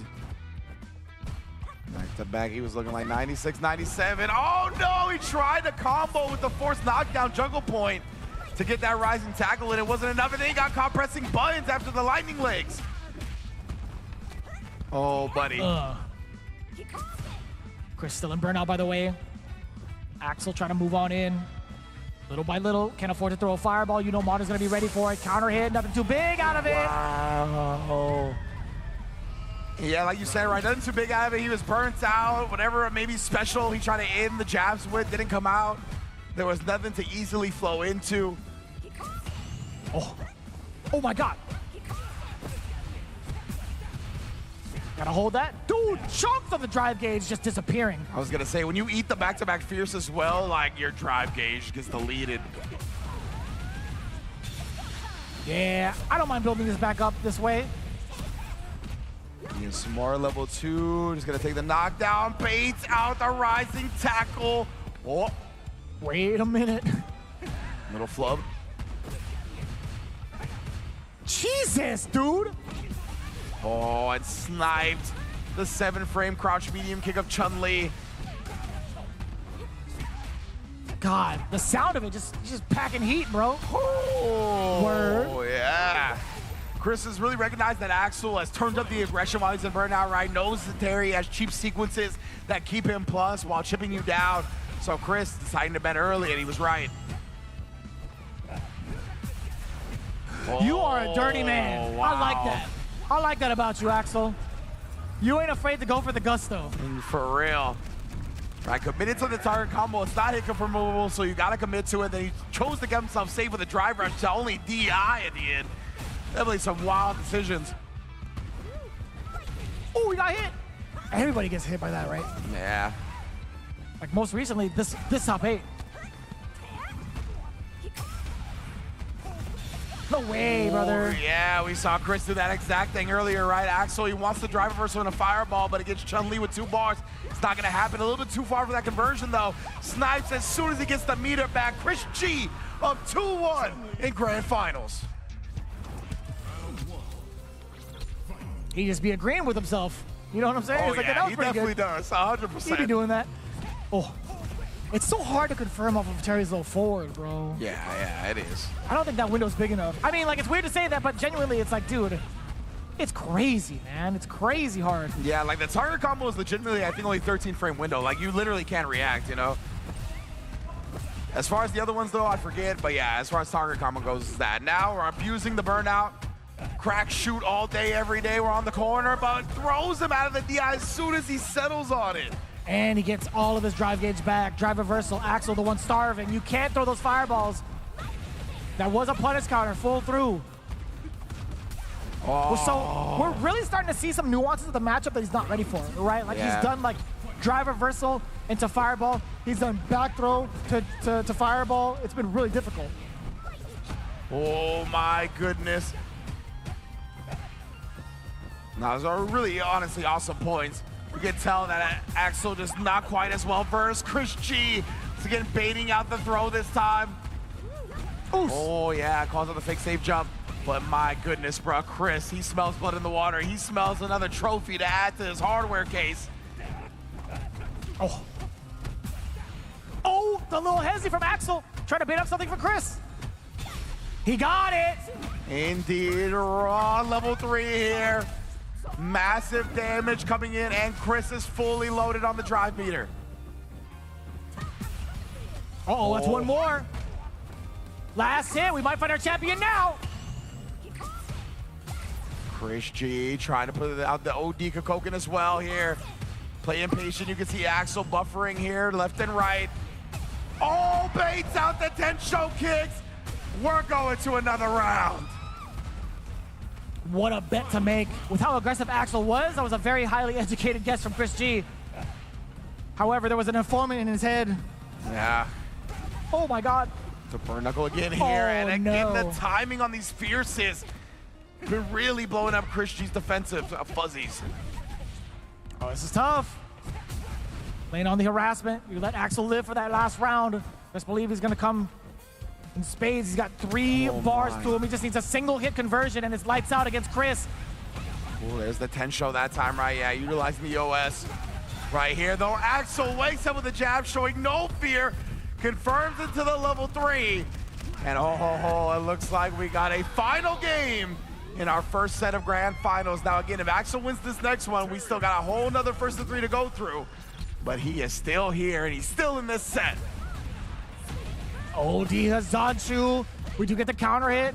No conversion. He tried to go for a throw. Chris G tried to walk up. Axel was already holding left, just walking back out of range. Indeed. Oh, he actually still dodged the air legs. He was still crouching by the time the air legs descended from that crouch medium kick.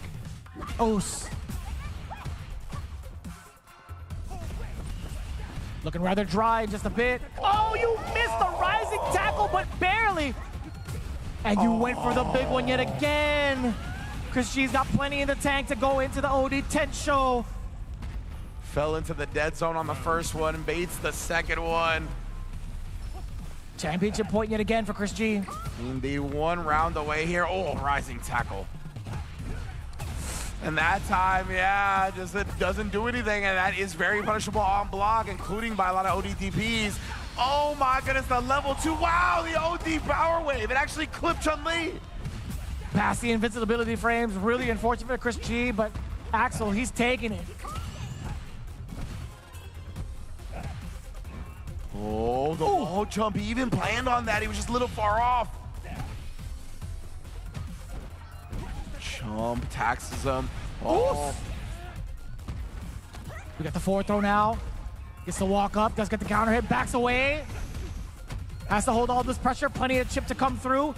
Axel trying to go for a tick throw as well. Chris G's defense definitely on it. Immaculate defense again from Chris. Oh, but just as he gets his bar back, gets thrown, and we are in a final round of our first set. My man Axel had to trim his nails real quick too. Yeah, boy. This intensity, oh my goodness, though, Chris baits out the rising tackle nice and early here. Do it again. Huge life lead. A single hit now for Chris G. It will lead to a very fat confirm. Axel, you have to keep it string tight. You have to make sure your offense doesn't go punished. Indeed, right. Oh, he was too far to get the conversion. Chris, he should be able to close this one out. He goes into the level 3. Will it be enough damage here? Not quite. Axel's still alive, but he's burnt out. He's got CA on deck. He cannot afford the fireball. And man, Chris G takes RISC 2025, not only for Fatal Fury, but also for Street Fighter 6. Incredible stuff. Let's go to Daniel in the ring. Very shortly, he was going to talk to Chris, who has become a 2-time RISC 2025 champion.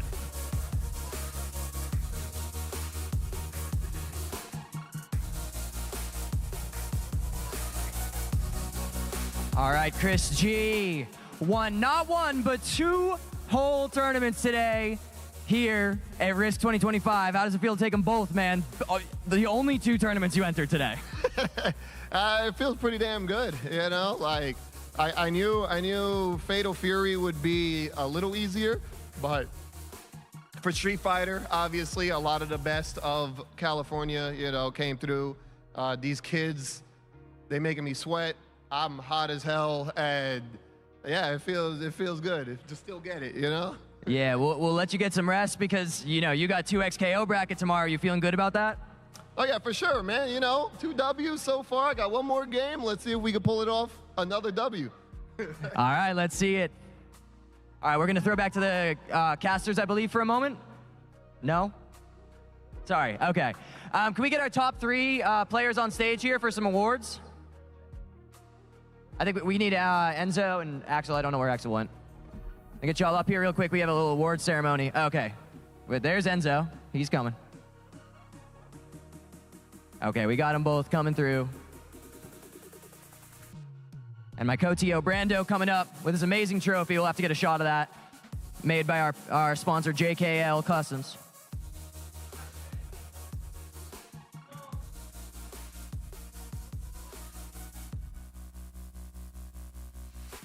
All right, y'all, in third place, the one, the only, the young gun, Enzo.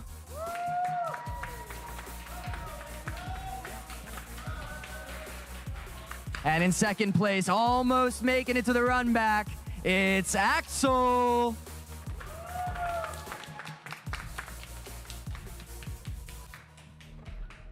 And of course, in first, you already heard it. He already won 2 out of the 3 events we had here today. It's Chris G. Take a look at that trophy.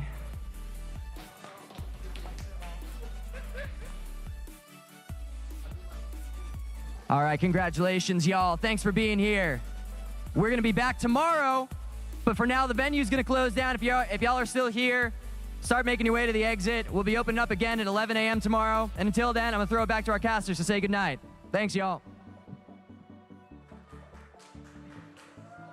Well done. 2 are not only our top 3, but the entirety of our top 8 and all the competitors that came out for RISC 2025 on day 1, right? We put a bunch of tournaments in the books, but we still got 2XKO tomorrow and all kinds of good stuff going down this weekend. Let's take a proper shout out to the folks over in top 8 for Street Fighter 6. One more time, let's take a look at that bracket and see how it all went down, just in case you missed it, right? We had so many high-end competitors, so many different levels of players, player knowledge, player flexibility in regards to like counter picks as well. Again, this is how it went down in the winter semis. Enzo taking it down over Mothman 3-1. Chris G, the 3-0 initially against Axel. Who could have thought it would have went that way, right? Then, of course, Enzo and Chris G fought off. It was rather tough, I will say, but Enzo, like when we say 3-0s, it was still rather close in regards to like the back and forth between the two. And then you saw the loser side. Big representation all the way through, right? Sushi Heaven versus Sean Y, Big SoCal on SoCal, then Crazy Diamond versus Chump Slayer. Kind of wild, I'm not gonna lie to you. Yeah, the electricity for that match was super sick, right? Then we got losers quarters, Sushi Heaven and Mothman. Mothman was able to clutch it out a very 6-7 in that one as well. Axel taking down Chump Slayer to get into that losers finals where he took down Mothman to get into losers where he's able to take down Enzo as well. An amazing loser side run from Axel after going down to Chris G. And it was incredibly close in that grand finals, right?